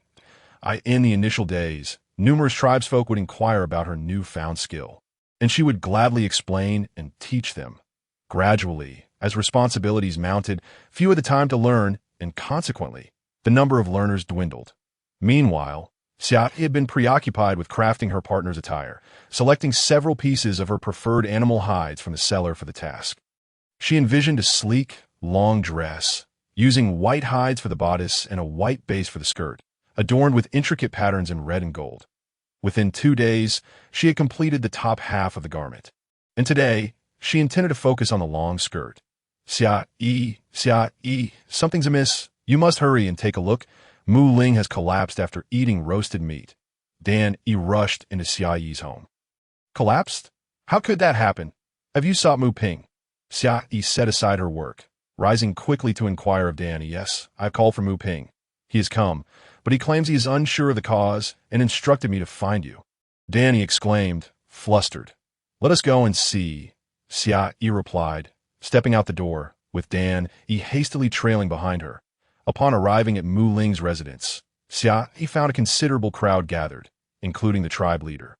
As soon as they noticed her arrival, they parted to allow her passage. Xia Yi, you've come. Mu Ping stood up promptly upon seeing her. What is the matter? She asked. I do not know. I cannot discern the issue. Mu Ping admitted, lowering his gaze, his medical skills proving insufficient. Allow me to take a look, Xia Yi responded, disregarding his hesitance. She approached, taking Mu Ling's hand to check her pulse. The moment her hand made contact, she breathed a sigh of relief and smiled. The onlookers exchanged puzzled glances, wondering what was unfolding. What is it, Xia Yi? Is Mu Ling all right? Dan Yi was the first to voice her concern. She'll be fine. She simply needs to rest more, Xia Yi assured Dan Yi. But how did she collapse? Dan Yi pressed that Mu Ling is with child. She fainted from exhaustion, Xia Yi explained. With child? Dan Yi looked at Xia Yi with confusion. Yes, she is expecting a cub. Xia Yi realized that in the beast world, they might not understand the concept of pregnancy. So she is expecting a cub. Dan Yi still struggled to grasp the meaning of Xia Yi's words. Seeing her confusion, Xia Yi chose not to elaborate further. Did you say Mu Ling is expecting a cub? Dan Yi finally connected the dots and inquired eagerly. Xia Yi simply nodded in response. How wonderful! How delightful that Mu Ling is expecting! Dan Yi exclaimed with J-O-Y. Is it true? Xia Yi, is it true? The tribe leader approached to ask. Indeed, it is true, esteemed leader. Xia Yi found herself puzzled by the leader's reaction. This is splendid news. We are blessed by the beast god, the leader proclaimed, kneeling and murmuring prayers. The tribesfolk outside followed suit, echoing the leader's sentiments. Xia Yi watched them with a bemused expression. Once the fervor subsided, the crowd rose. Xia, you must understand, our white tiger tribe has not had a cub in a long time. Previously, some women who became pregnant would tragically vanish, and sometimes both mother and child would perish during childbirth. The leader explained, noting Xia Yi's bewildered expression. I see now. Xia Yi nodded in understanding. Did you not realize she was pregnant? That she was expecting a cub? Xia Yi approached Mu Ping, questioning him. I had no idea. Xia Yi, could you teach me? Mu Ping looked at her earnestly. How did you all know when the women were expecting in the past? Xia Yi inquired. When their bellies grew larger, we would know. Mu Ping replied matter-of-factly. Xia Yi sighed in exasperation, realizing why miscarriages were so prevalent. Previously, she had focused on teaching the medical team about herbal remedies, wound care, and treating common ailments such as fevers. Tomorrow morning, I will teach you how to check pulses and some matters related to pregnancy, Xia Yi informed Mu Ping. Excellent. We will await you in the classroom, he responded with enthusiasm. Xia Yi turned to Dan Yi. Take good care of Mu Ling. Do not allow her to overexert herself. The first 3 months are crucial. Prepare her some nourishing dishes, and make sure she drinks plenty of fish and bone broth. Of course we will, Danny assured her. Congratulations, this should be your first cub, Xia Yi remarked, glancing at Mu Ling's belly. My first cub. Danny looked at Xia Yi with confusion. Can you tell whose cub it is? Is it mine? She asked excitedly. What do you mean, is it mine? Is it not yours? Xia Yi was perplexed. Did you not see? Can you not tell? I do not know. I only know she's expecting. Xia Yi's confusion deepened. Well then, Danny said, slightly disappointed by Xia Yi's inability to provide clarity, but quickly regained her joy. It does not matter. Even if it is not mine, I am still very happy. What do you mean, even if it is not yours? Xia Yi was at a loss for words. Was it as she feared? They do not have fixed partners. As long as a woman is willing, she may have many partners. That Mu Ling has 5 partners, so the father of her cub remains unknown until its birth, Mu Chen explained. When the cub is born, it will bear a mark resembling a small cub on its father's wrist. Thus, one can ascertain whose cub it is at that time. Upon hearing Mu Chen's explanation, Xia Yi understood why Dan Yi had posed her earlier question. So, women in this world can have multiple husbands? Does that not imply a matriarchal society? Xia Yi pondered, gazing at Mu Chen. Do not even think about it. You belong solely to me, and you may have only me, Mu Chen asserted, believing Xia Yi was contemplating seeking multiple partners. Did she say anything? Xia Yi shot Mu Chen a quizzical glance. Thinking Xia Yi was unwilling, Mu Chen felt a pang of sadness. Xia Yi, when will Mu Ling awaken? Danny asked, noticing Mu Ling still unconscious. She shall awaken shortly. Do not worry. First, have you prepare some bone broth for her?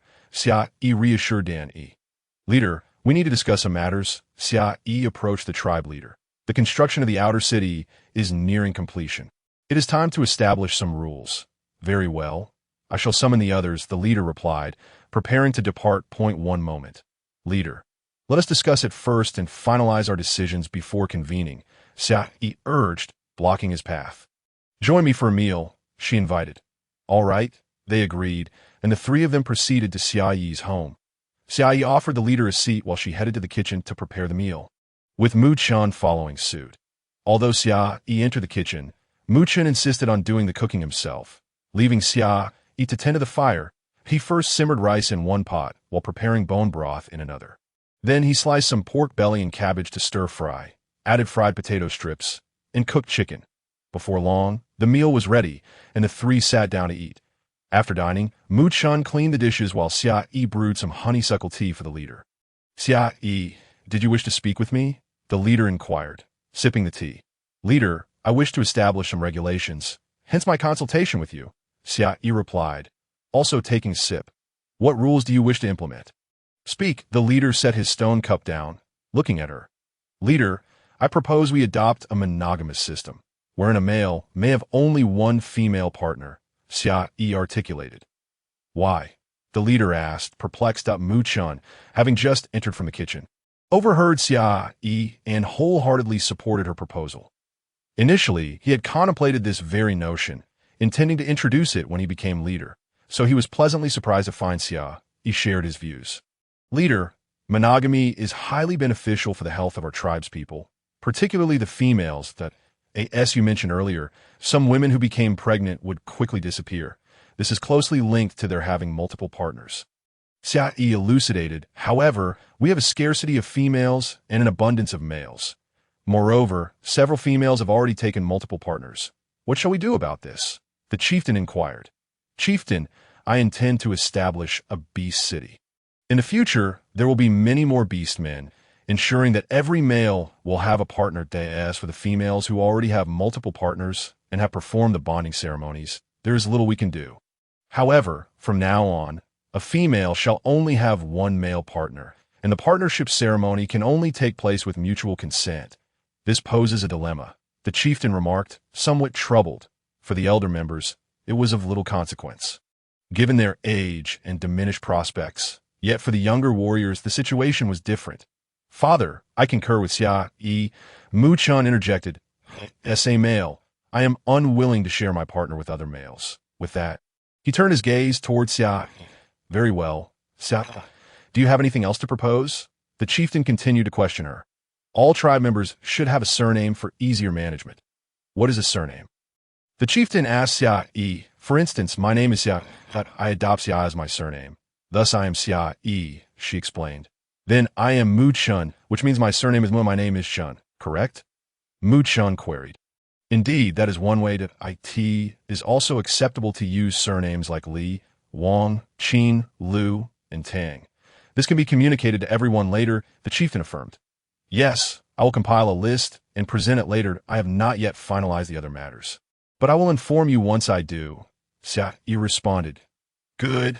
We shall address it then. After dinner tonight, we will convene a meeting to announce everything to the tribe tomorrow, the chieftain declared. All right, I leave it to the chieftain. Xia Yi replied, and with that, the chieftain departed from her home. Xia Yi then turned to her study to find a piece of beast hide, preparing to draft the surnames, and Yu Chun followed her to the study. Recognizing her intent to begin the compilation of surnames, he took a seat beside her, offering silent support as she diligently wrote down the surnames on the beast hide, intending to share it with everyone in the evening. Xia Yi, could you teach me to read? Mu Chan suddenly spoke up, Xia Yi turned to face him. I wish to learn many characters. Just like you, Mu Chan earnestly expressed, as long as you are willing to learn. I will teach you, Xia Yi replied with equal seriousness. That evening, after dinner, the chieftain summoned several members of the management team for a meeting in the assembly hall. By the time Xia Yi arrived, everyone was already gathered, including Ali, whom Xia Yi had invited. Ali was a remarkably strong woman, devoted solely to her male partner, the fierce lion.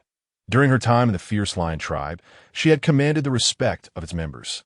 It was not easy to find a woman of her caliber on the beast mainland. Back then, the fierce lion had been very protective of her. I've called everyone here for two reasons. Firstly, henceforth, all tribe members must possess a surname for better management. That I have already drafted a list of surnames, Xia Yi said, raising the beast hide for the chieftain to see. I would like to entrust the management of these surnames to Ali. Turning to Ali, she asked, You can handle this, can't you, Xia Yi?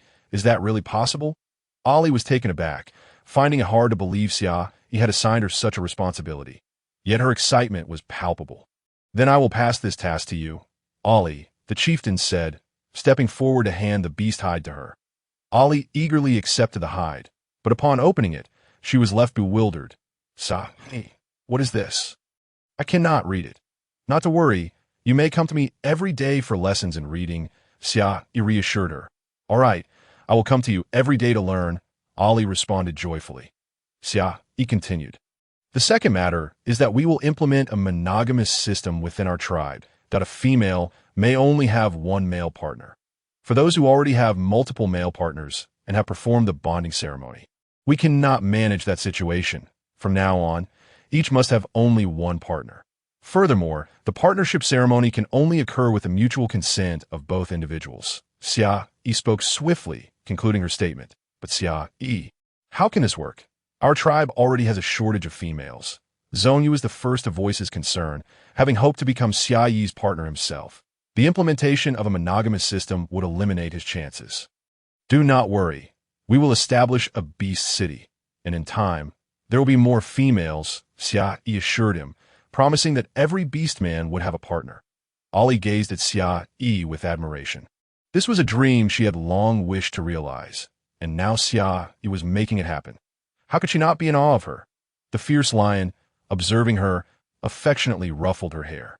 With Xia Yi's declaration, the others felt disinclined to voice further objections. From now on, those who wish to hold a partnership ceremony must register to facilitate management. Ali, could you also oversee the registration for these ceremonies? Xia Yi asked. Yes, of course, I can do that. Ali readily agreed. The implementation of a monogamous system aligned with their tribe's customs. Tomorrow, we shall inform everyone and clarify the details. If anyone has objections, they can come to me, Xia Yi stated, turning to the chieftain. Chieftain, please communicate these two matters to the tribe. Very well. I will inform them after breakfast tomorrow, the chieftain replied. Does anyone have anything to add? If not, we shall conclude this meeting. Xia Yi addressed the group. A few exchanged glances, but no one spoke up. Since there are no further comments, let us adjourn. Everyone, please return home and rest early, Xia Yi concluded, and the assembly dispersed after the others left. Xia Yi and Mu Chun returned home as well. The following morning, after breakfast, the chieftain announced the implementation of the monogamous system and the surname changes to the tribe. Initially, there were some objections. But upon learning that it was Xia Yi's decree, dissent quickly dissipated, and everyone expressed their agreement.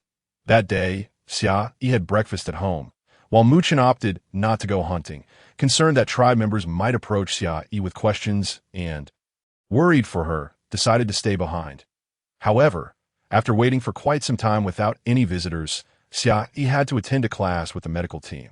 Dismissing her worries, she headed off to her lesson. Upon arrival, all members of the medical team were present. The topic for the day involved pregnancy checks and pulse diagnosis, beginning with the latter. Today, I will teach you pulse diagnosis. Please come forward, and I will demonstrate. Xia Yi announced that Mu Ping intended to volunteer, but was preempted by someone else. Mu Chun, he took a seat beside Xia Yi, extending his hand for her examination to diagnose the pulse. You must locate the correct position, which is near the wrist, just below the thumb. This spot is known as the Guan point. Once you find it, Xia Yi explained while demonstrating to the tribe members, the area in front of the middle finger is known as the Siyu impulse, which you can feel with your index finger, while the area behind it is the Qi pulse, felt with the ring finger. When treating tribe members, pulse diagnosis can also be employed. It involves assessing the state of the pulse's rhythm, which can be categorized as floating, sinking, full, or weak, in addition to observing the pulse's frequency, tension, uniformity, fluency, length, and width to determine the body's condition. Xia Yi elaborated that by the end of the morning, Xia Yi had successfully taught the intricacies of pulse diagnosis. That will suffice for today, that we will discuss the details of pregnancy checks in our next session. Please practice diligently, and feel free to approach me with any questions, Xia Yi concluded, leading Mu Chan back home. Upon reaching her doorstep, they found Ollie waiting for her. Xia Yi, have you finished your class? She inquired as she approached it. I have come to learn reading with you, Ollie stated. Very well, please come in, Xia Yi replied. Opening the door, the two women conversed. Mu Chan excused himself to prepare a meal. Ollie, did the chieftain announce the regulations established last night this morning? Xia Yi asked, assuming no one had come see her, because the chieftain had yet to speak. Yes, he announced it after breakfast. Why do you ask?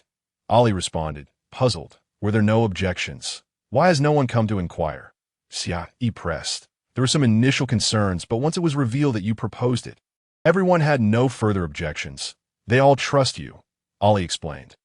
Ollie conveyed the reactions of the tribe members to Xia Yi this morning.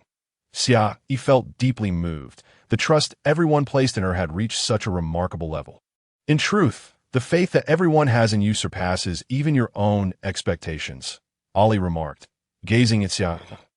Indeed, I also did not anticipate that their trust would run so deep, Xia Yi replied with a smile. Before long, Mu Chun had prepared lunch, and the three of them enjoyed their meal together.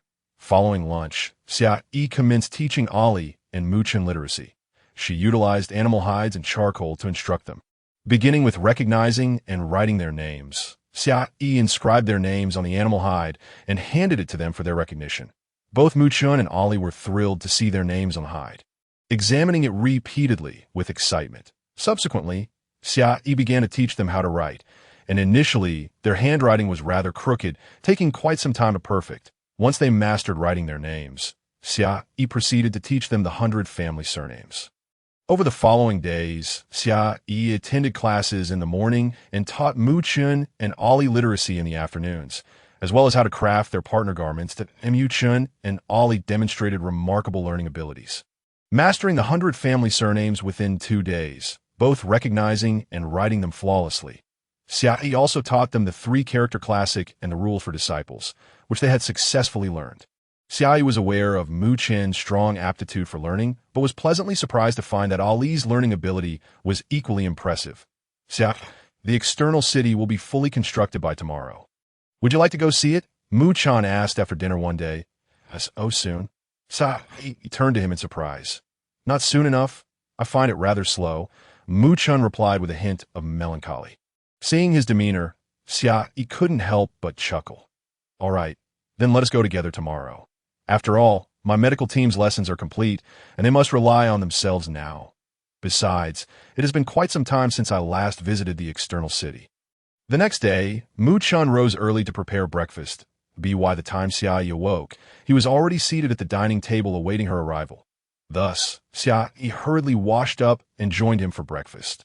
After their meal, the two set off for the external city. Since Zhu Qing's construction team had built up to the city walls, Mu Chun transformed into his beast form, allowing Xia Yi to ride on his back. Mu Chun, let us not head to Zhu Qing's area. Let's explore elsewhere first, Xia Yi suggested, looking down at him. Very well, we shall explore, Mu Chun agreed, carrying Xia Yi as they roamed around. The external city was vast. Designed almost like a metropolis, complete with housing, supermarkets, inns and restaurants, shops, a vegetable market, and a night market, Xia Yi contemplated creating an underground marketplace in the future. There were also schools and sports facilities. Everything a city ought to have was present. She had left a spacious plaza in the external city for future events, where tribe members could also take leisurely strolls. Along the perimeter of the external city, Xia Yi instructed Zhu Qing to construct a 2-story guest house. Facilitating accommodations for visitors from other tribes or for business dealings, Mu Chun carried Xia Yi for the entire morning until they reached the base of the city walls, where Zhu Qing and his team were already preparing materials. Zhu Qing, you all are quite efficient, Xia Yi remarked as she dismounted from Mu Chen's back and approached Zhu Qing. This is the collective effort of everyone, Zhu Qing replied with a smile upon recognizing her. Adding, the most significant credit belongs to you. How can that be my doing? You all are the ones who made the bricks, transported them, and constructed the houses. What is my role in this? Xia Yi responded modestly. Xia Yi, had you not taught us how to make bricks and design the houses for us to build, we would still be huddled around campfires in our previous leaf huts and caves. Zhu Qing stated earnestly, setting aside his work to stand before her. Xia Yi felt a wave of embarrassment wash over her. She had merely guided them initially, while the subsequent efforts were entirely their own. Yet it had somehow evolved into her greatest achievement. Zhu Qing, how much is left to be completed? Mu Chun, noticing Xia Yi's discomfort, quickly redirected the conversation. Everything is already built. We just need to clean up the last bit of debris. And then we will be finished, Zhu Qing replied, understanding Xia Yi's shyness and opting not to linger on the topic. Zhu Qing was an exceptionally competent construction team leader when the building was halfway completed. He had assigned a quarter of his team to clean up, while the rest continued with the construction. Thus, now that the buildings were complete, the cleanup was also swiftly accomplished, with a sufficient number of hands. The task was finished in no time. The external city was now fully constructed.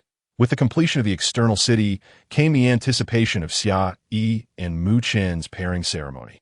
Xia Yi's garment was long finished, and she was now working on Mu Chen's, which was nearing completion. When Mu Chun informed the tribe leader about the nearing completion of the external city, the leader was elated and decided to hold their pairing ceremony alongside the Winter Festival. The Winter Festival is an event celebrated by every tribe, occurring towards the end of winter, primarily to express gratitude to the beast deity for their survival through the cold season. This year, not a single orc from the White Tiger tribe succumbed to starvation. Rather, everyone thrived with ample food and shelter. Thus, this festival was set to be a grand affair, although Xia Yi felt it unnecessary.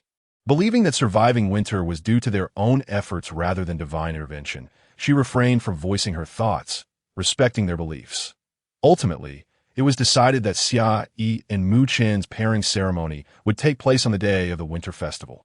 After the decision was made, the tribe leader shared the news with everyone, who expressed their joy for the couple. In the end, all eagerly awaited the arrival of that day.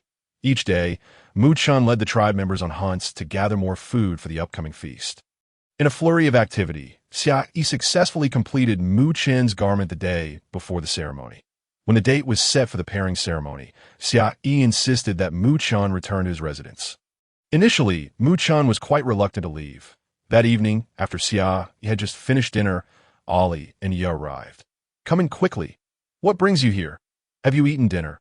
Xia Yi inquired as she ushered them inside. Tomorrow, you and Mu Chun are to hold your pairing ceremony, so we came to keep you company, Yi replied as she entered.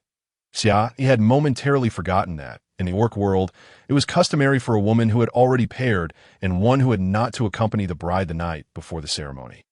Observing her forgetfulness, Ali smiled and took her hand, saying, "It was Mu Chun who asked us to come."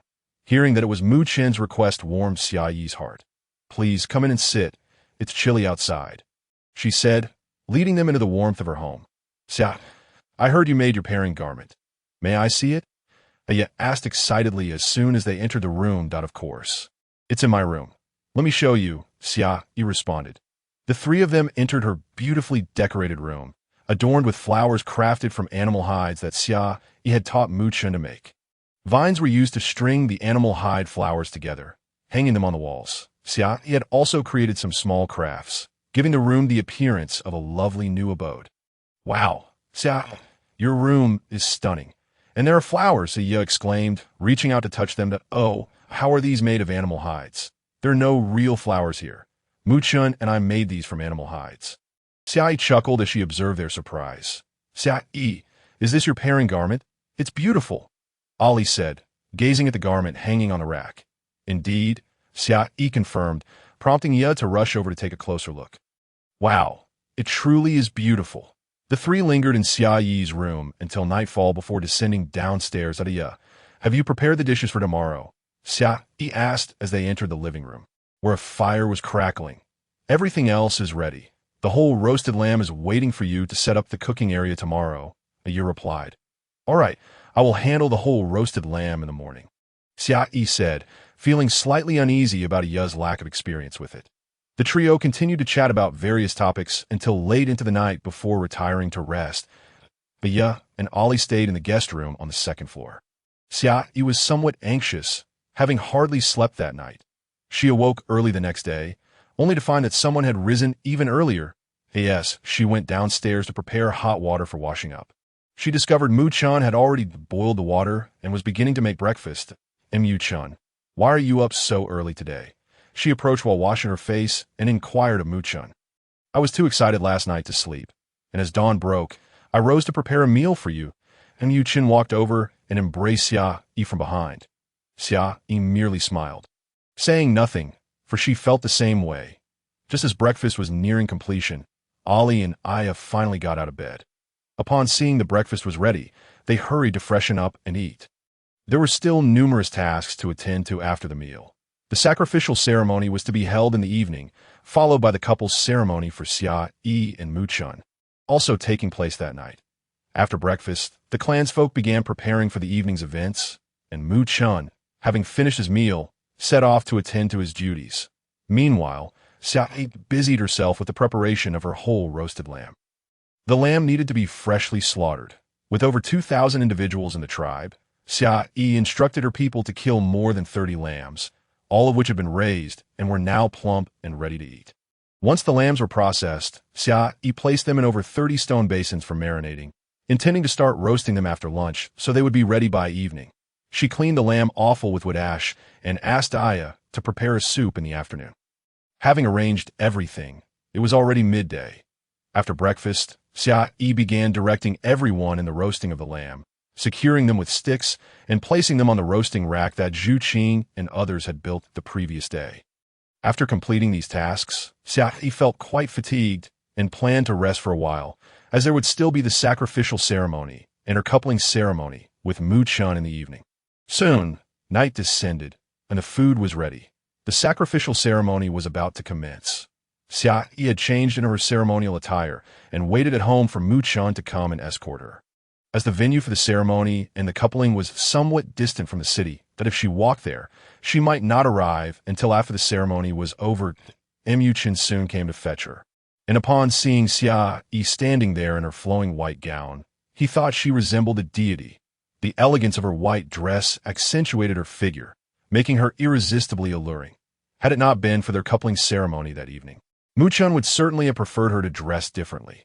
Upon seeing Muchen, Xia Yi could only think to herself how incredibly handsome he was, almost criminally, so Muchen led Xia Yi to the square, where all eyes were drawn to the pair of them, truly a match of beauty and grace. The sacrificial ceremony began promptly, with the clan leader taking the stage, wielding a staff. He shook it twice, and then commenced a peculiar dance. The assembled clans folk watched solemnly, not uttering a word, as they awaited the conclusion of his performance. After a considerable duration, the clan leader completed his dance, took a leaf from a stone table that had been prepared, dipped it in water, and sprinkled it over the crowd while murmuring incantations that Xia Yi could not comprehend. Suddenly, after he finished reciting, all the clan's folk knelt. Thank you, beast god, for your protection and blessings. The volume of their voices was deafening, startling Xia Yi greatly. dispelling her earlier nervousness. They repeated their words 3 times before rising, but they remained kneeling. The clan leader began his strange dance anew. And once he finished, he sprinkled water again with the leaves, then commanded, "Rise," prompting everyone to stand. After the conclusion of the ceremony, the clan leader announced that they could now feast, sing, and dance. However, this evening was different. For Xia Yi and Mu Chan's coupling ceremony was still to follow. After the sacrificial rites, Xia Yi and Mu Chan descended from the stage amid a throng of well-wishers.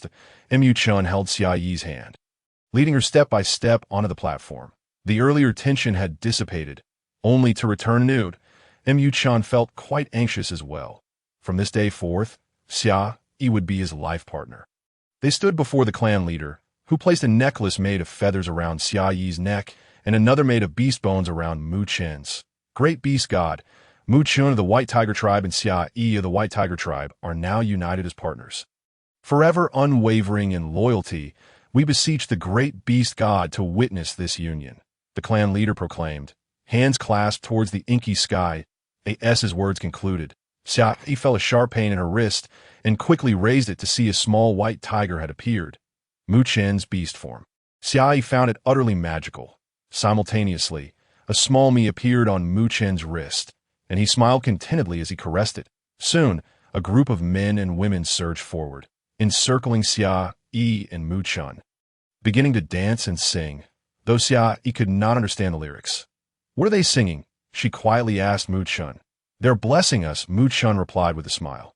After a while, the singing and dancing ceased, and the crowd dispersed. The clan leader then took a branch, dipped it in the water from the earlier rites, and sprinkled it over Xia Yi and Mu Chen, proclaiming, "Great beast god, bestow your blessings upon them. May they enjoy a life of happiness and well-being." Suddenly, the crowd erupted into loud roars once more, shocking Xia Yi anew. Mu Chen gently patted her back, reassuring her, "Do not fear. They are offering us their blessings." Once the noise subsided, the clan leader raised his hand, and the crowd quieted. Today is the winter sacrificial ceremony, and it is also the coupling ceremony for Xia Yi and Mu Chen, a most joyous occasion. Let us all partake heartily in the feast and rejoice. As soon as he finished speaking, the crowd erupted into cheers, clearly elated. "Everyone, I have a suggestion." Xia Yi stepped forward, raising her hand to signal for quiet. "Today is the day of the winter sacrifice, and I propose we declare this day as New Year's Eve. New Year's Eve marks the last day of the year. After tonight, tomorrow will usher in a new year and a new beginning." Noticing that the crowd was puzzled, Xia Yi took it upon herself to explain that it was indeed a spontaneous thought. "Excellent. Let us designate today as New Year's Eve. Tonight shall be our New Year's Eve celebration." The clan leader proclaimed first, "Wonderful. Today is indeed New Year's Eve." "Yes, New Year's Eve." Initially, a few responded, but soon the entire crowd joined in a chorus of New Year's Eve.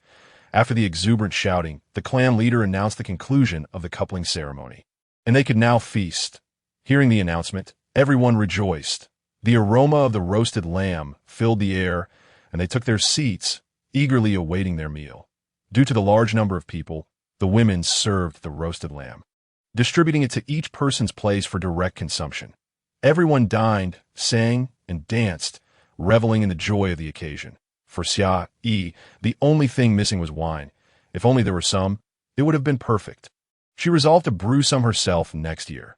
The festivities continued late into the night before everyone returned to rest.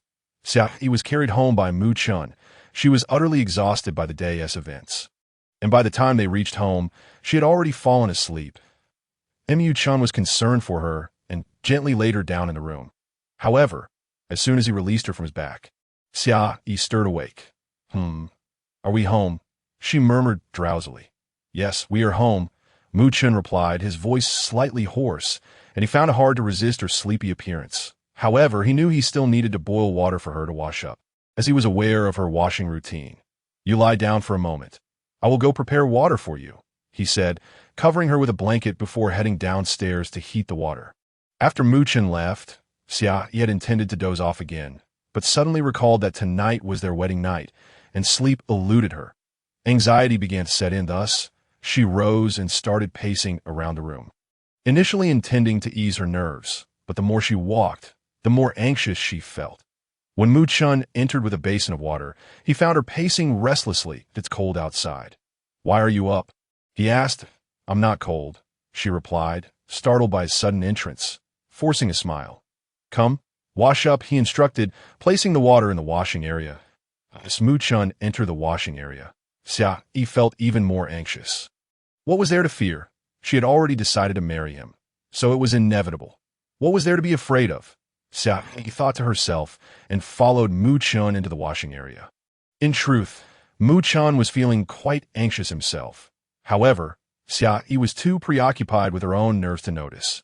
After Xia Yi finished washing up, she noted that Mu Chun had yet to emerge, prompting her to change into her nightgown, as sleeping in a long dress would be quite uncomfortable. When Mu Chun finally came out and saw Xia Yi standing before the wardrobe, having already removed her long dress and preparing to don her nightgown, he hurried over and embraced her from behind, grasping her hand that was poised to dress. Don't put that on just yet. You'll have to take it off again, he murmured, his voice husky. Xia Yi's cheeks flushed a deep crimson. Mu Chun retrieved her nightgown and tossed it onto the wardrobe, then gently lifted Princess Xia Yi and carried her to the bedside, laying her down softly and covering her with a quilt. Subsequently, he swiftly shed his own clothing and slipped under the covers. The Yuchin rolled over to position himself above Xia Yi, his lips beginning to kiss her eyes, nose, and cheeks, gradually descending until they finally met her lips. The tension that had previously enveloped Xia Yi dissipated in an instant as she responded to Mu Chun with newfound openness. The following day, Xia Yi awoke late, initially intending to turn over, only to be met with an overwhelming soreness throughout her body, as if she had been run over by a large truck. The memory of last night's wedding night struck her suddenly. With urgency, she opened her eyes to find Mu Chun already up. Slowly, she climbed out of bed, preparing to search the wardrobe for something to wear. Just as her feet touched the floor, Mu Chun entered the room, prompting him to rush over and steady her to prevent a fall. Still clad in nothing, Xia Yi felt a wave of embarrassment wash over her as Mu Chun supported her.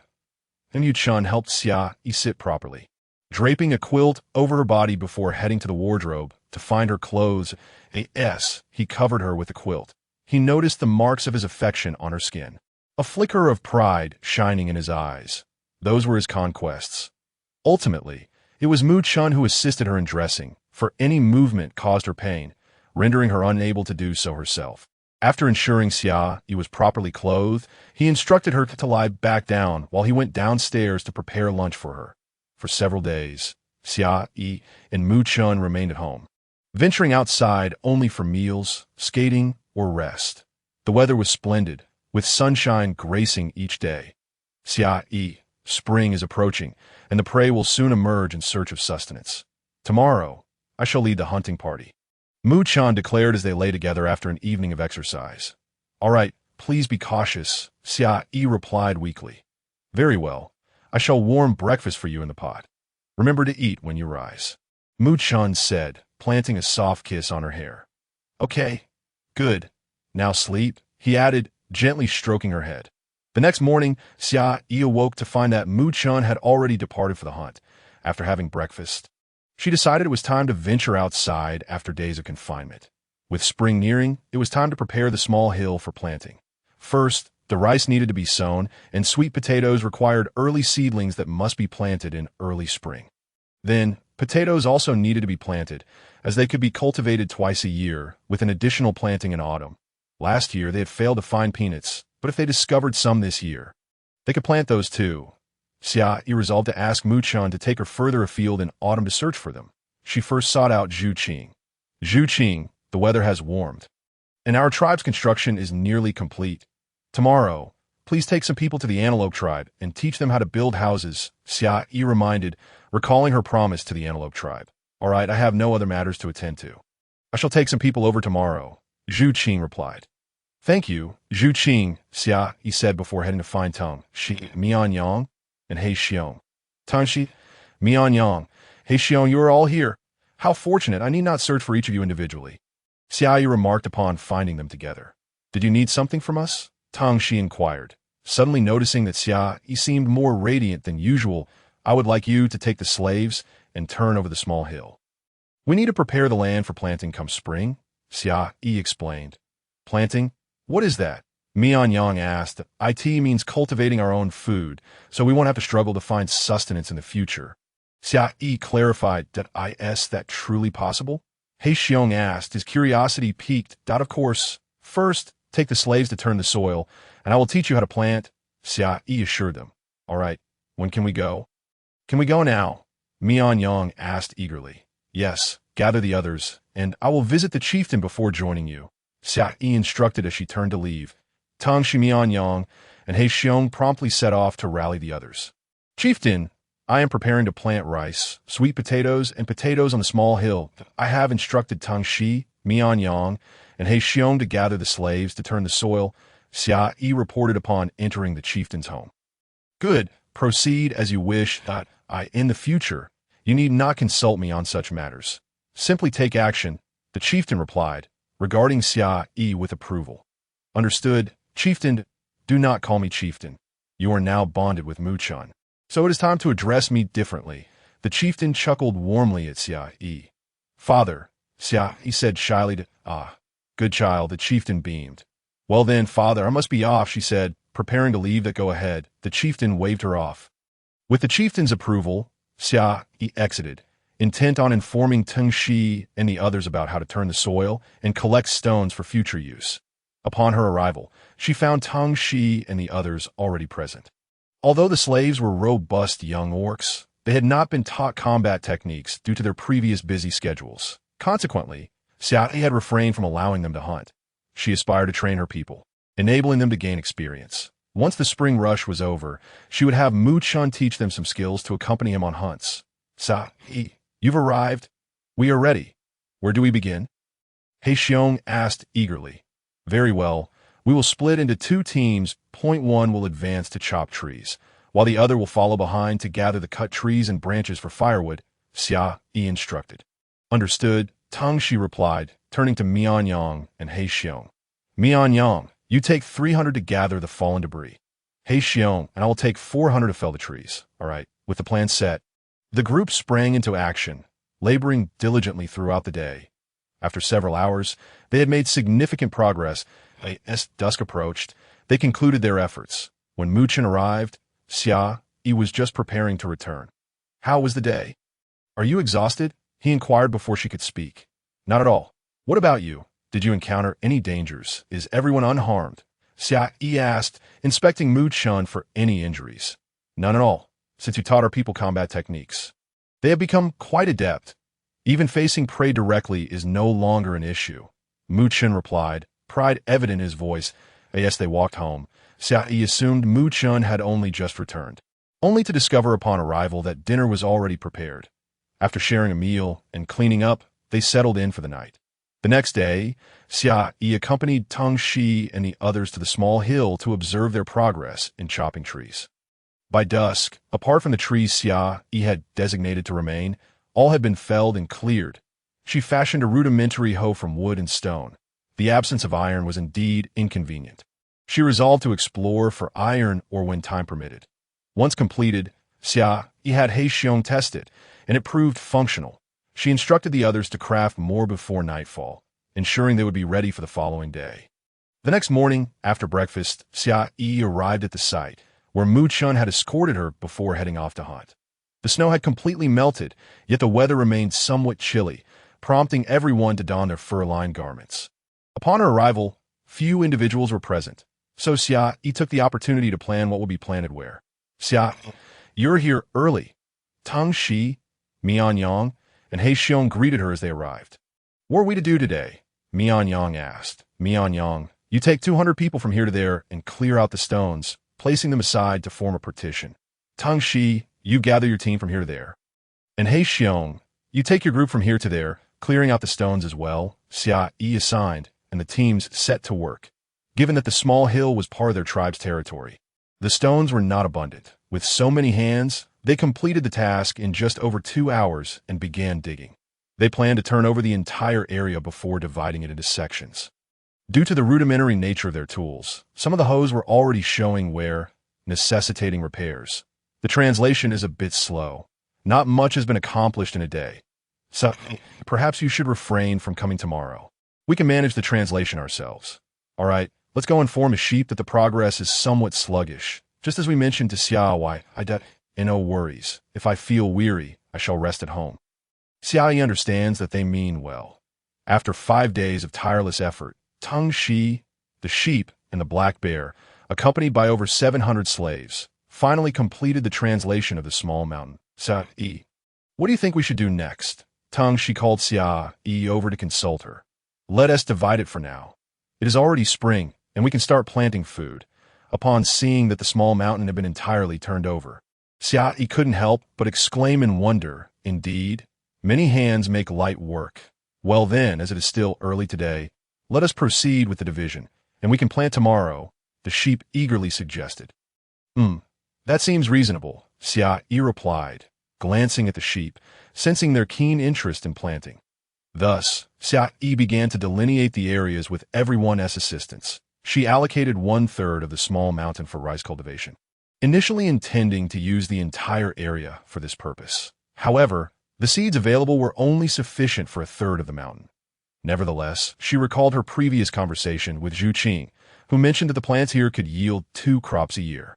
Thus, the seeds planted now would suffice. The remaining 2/3 would be devoted to sweet potatoes, and various seasonings.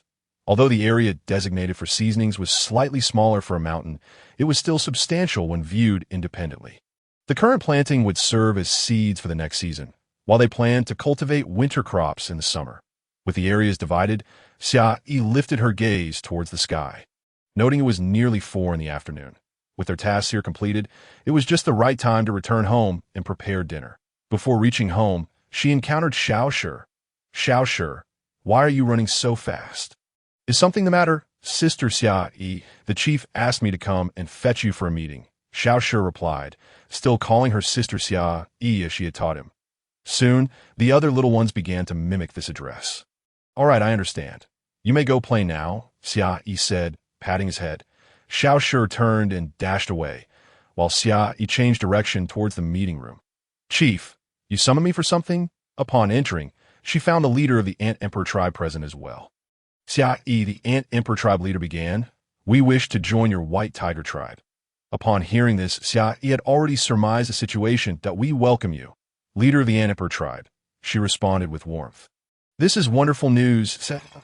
Thank you for allowing us to join your White Tiger tribe. The Ant Emperor tribe leader expressed his gratitude. Initially, they had intended to stay temporarily through the winter and then seek a new settlement. But having spent some time here, they found it hard to leave and ultimately decided to join the White Tiger tribe at AS for gratitude. It was unnecessary. Xia Yi reiterated, joining our White Tiger tribe entails contributing to the community. Of course, we are more than willing to work, the Ant Emperor tribe leader replied earnestly. Very well. Please find Brown Bear to arrange your accommodations, and then visit Ollie for registration. She will assign you names. The living quarters for the previously joined tribesmen had already been designated. After a 3-month observation period, they would be eligible to move into the inner city. However, some had grown accustomed to life in the outer city. Therefore, Xia Yi instructed Brown Bear to integrate the management personnel, while the others would remain in the outer city. Once Ollie learned to read, she meticulously compiled a list of names for everyone in the White Tiger tribe, including that of the slaves. While they were referred to as slaves, the White Tiger tribe had always treated them as kin. Another surprising detail from Ollie was that she had neatly recorded everyone's addresses, akin to a police registration system. All right, I shall accompany the tribesfolk to find Brown Bear and Ollie, the Ant Emperor said joyfully as they exited the meeting room together. After the Ant Emperor departed, Xia Yi and the chief also left the meeting room to return home. Presently, the chief resided alone in a small apartment. Xia Yi had invited him to live together, but he declined. Originally, Xia Yi had intended to return to cook for Mu Chun, but was diverted to the meeting room by Xiao Shi, and upon arriving home, she found Mu Chun already preparing dinner. Welcome back. Wash your hands and get ready for dinner, Mu Chun said upon seeing her. All right, I'll do that now, Xia Yi replied, heading to fetch water for washing her hands, but was stopped by Mu Chun. Where are you going? There's hot water in the pot. Don't use cold water. As the weather had warmed recently, Xia Yi occasionally grew lazy and opted for cold water. Despite Mu Chen's repeated admonitions, Xia Yi stuck out her tongue playfully and obediently went to wash her hands with hot water. After washing, she joined Mu Chen at the table, where dinner was already laid out. Today, the Ant Emperor tribe expressed their desire to join us, and I agreed. Xia Yi informed Mu Chen while they dined. Good, Mu Chen replied, appreciating that Xia Yi shared everything with him. Has the small mountain been fully turned over? Yes, it has been completed, and I assisted Teng Shi and the others in dividing the areas as well. Xia Yi continued, explaining that she allocated 1/3 for rice and the remainder for sweet potatoes, and seasonings. Xia Yi preferred lively conversation over silence at the dining table. Good, Mu Chen said, adding more dishes to her plate as he listened attentively. Suddenly, a knock echoed from the door. I'll go open it. You hurry and eat, Mu Chen urged, quickly rising to answer the door before Xia Yi could move. All right, Xia Yi replied with a smile, resuming her meal. Upon hearing footsteps, she looked up. Ming Xiang, have you eaten? Would you like to join us? I've already eaten. Please continue, Ming Xiang said, his expression warm as he regarded Xia Yi. Initially, Ming Xiang had seen Xia Yi as a younger sister. But gradually, he realized his feelings for her transcended that of sibling affection. He wished to be her partner. However, witnessing her joy with Mu Chen, who was evidently more capable than himself, he buried these feelings deep within. Ming Xiang settled in the living room, waiting for them to finish dinner. Once the meal concluded, Mu Chen began clearing the dishes while Xia Yi sought out Ming Xiang. Xia, I must take my leave, Ming Xiang stated directly upon seeing her. Leave? Where are you going? Xia Yi inquired, surprised. I've been away from the tribe for quite some time. I wish to see how they are faring, particularly since I heard that the brave tribe has been heading that way. He expressed concern for his father and fellow tribesmen. It is indeed wise to return and check on them. The White Tiger tribe will always keep a room for you. You are welcome to visit us anytime. Xia Yi assured him. I shall return, Ming Xiang affirmed, looking at Xia Yi. May I teach my tribesmen what I have learned? Ming Xiang asked, a hint of apprehension in his voice. Of course, Ming Xiang. Once we finish our tasks. Mu Chen and I will visit your tribe, Xia Yi replied, contemplating the possibility of establishing a dock by the Seaside Alliance and constructing some boats to set sail, as she greatly missed seafood. We will always welcome you, Ming Xiang said with a smile. Mu Chen, take good care of Xia Yi. If I find out she has been harmed, even if I cannot defeat you, I will not let you off lightly. He warned Mu Chen, who had just returned from his tasks. Rest assured, I will take good care of her. She is my partner, Mu Chen replied confidently. Ming Xiang resolved to depart early the following day. After bidding farewell to Xia Yi and Mu Chen, he returned to rest. Are you considering an alliance with the Seaside tribe? Mu Chen asked Xia Yi after Ming Xiang left. Xia Yi responded, sharing her thoughts with him. The next day, after breakfast, Ming Xiang set off, with both Xia Yi and Mu Chen seeing him off. After bidding farewell to Ming Xiang, Mu Chen joined the hunting team, while Xia Yi headed to the small mountain, as today marked the first day of planting, and she intended to teach them. Once they mastered the technique, her presence would no longer be necessary. When will Mu Chen and the others bring back a few cows? That way, during the next planting season, everyone won't have to toil so hard digging the earth. Xia, all the rice has been transferred. She heard Teng Shi say upon her arrival. Yes, let us plant the rice today. The rice here does not require seedlings. It can grow directly in the fields, just like tending to a garden. All it requires is a little watering. Initially, it could have been sown directly, but Xia Yi deemed that approach cumbersome for management if watering were needed in between or if any issues arose. It would be inconvenient to inspect. Thus, Xia Yi instructed Teng Shi and the others to create furrows, planting in orderly rows to facilitate access. With some digging and others sowing rice, the group sprang into action. Previously, Xia Yi had noticed the sheep's keen interest in planting. However, she soon discovered that it was not just the sheep, but even the black bear who showed enthusiasm. Although Teng Shi was quite earnest, he appeared to lack interest. Sheep, black bear, I will entrust you both with the knowledge of planting from now on. Should you have any questions, feel free to ask me during lunch, Xia Yi communicated to them. All right, we will certainly do well, the sheep exclaimed excitedly, with the black bear nodding in agreement. As for those who wish to continue planting alongside you, I will make adjustments. Those who wish to stay on in the coming days can remain to plant together. If anyone prefers to leave, I have other tasks for them. Xia Yi informed them of her forthcoming arrangements that I will have all the elders come and join you in planting. Very well, Xia Yi. You may proceed with your arrangements, the sheep replied, fully supportive of Xia Yi's plans. Tangxi, I would like you to join the Shadow Guard. What are your thoughts? After speaking with the sheep, Xia Yi turned her attention to Tangxi. As the tribe's population grew, it would inevitably expand further. The Shadow Guard and reconnaissance teams previously established by Mu Chun were far from sufficient and required additional members. Join the Shadow Guard? Really? Xia Yi? I must be mistaken. Tangxi expressed disbelief. Although he had long desired to join, hesitating to voice his aspiration due to his lack of experience. You are not mistaken, as long as you are willing. Xia Yi assured him with a serious gaze that I am willing. Tangxi declared with excitement. All right, for this afternoon, you will plant alongside the sheep, and tomorrow morning, meet me at the internal city square. Understood. After lunch, everyone resumed their work, continuing to plant rice.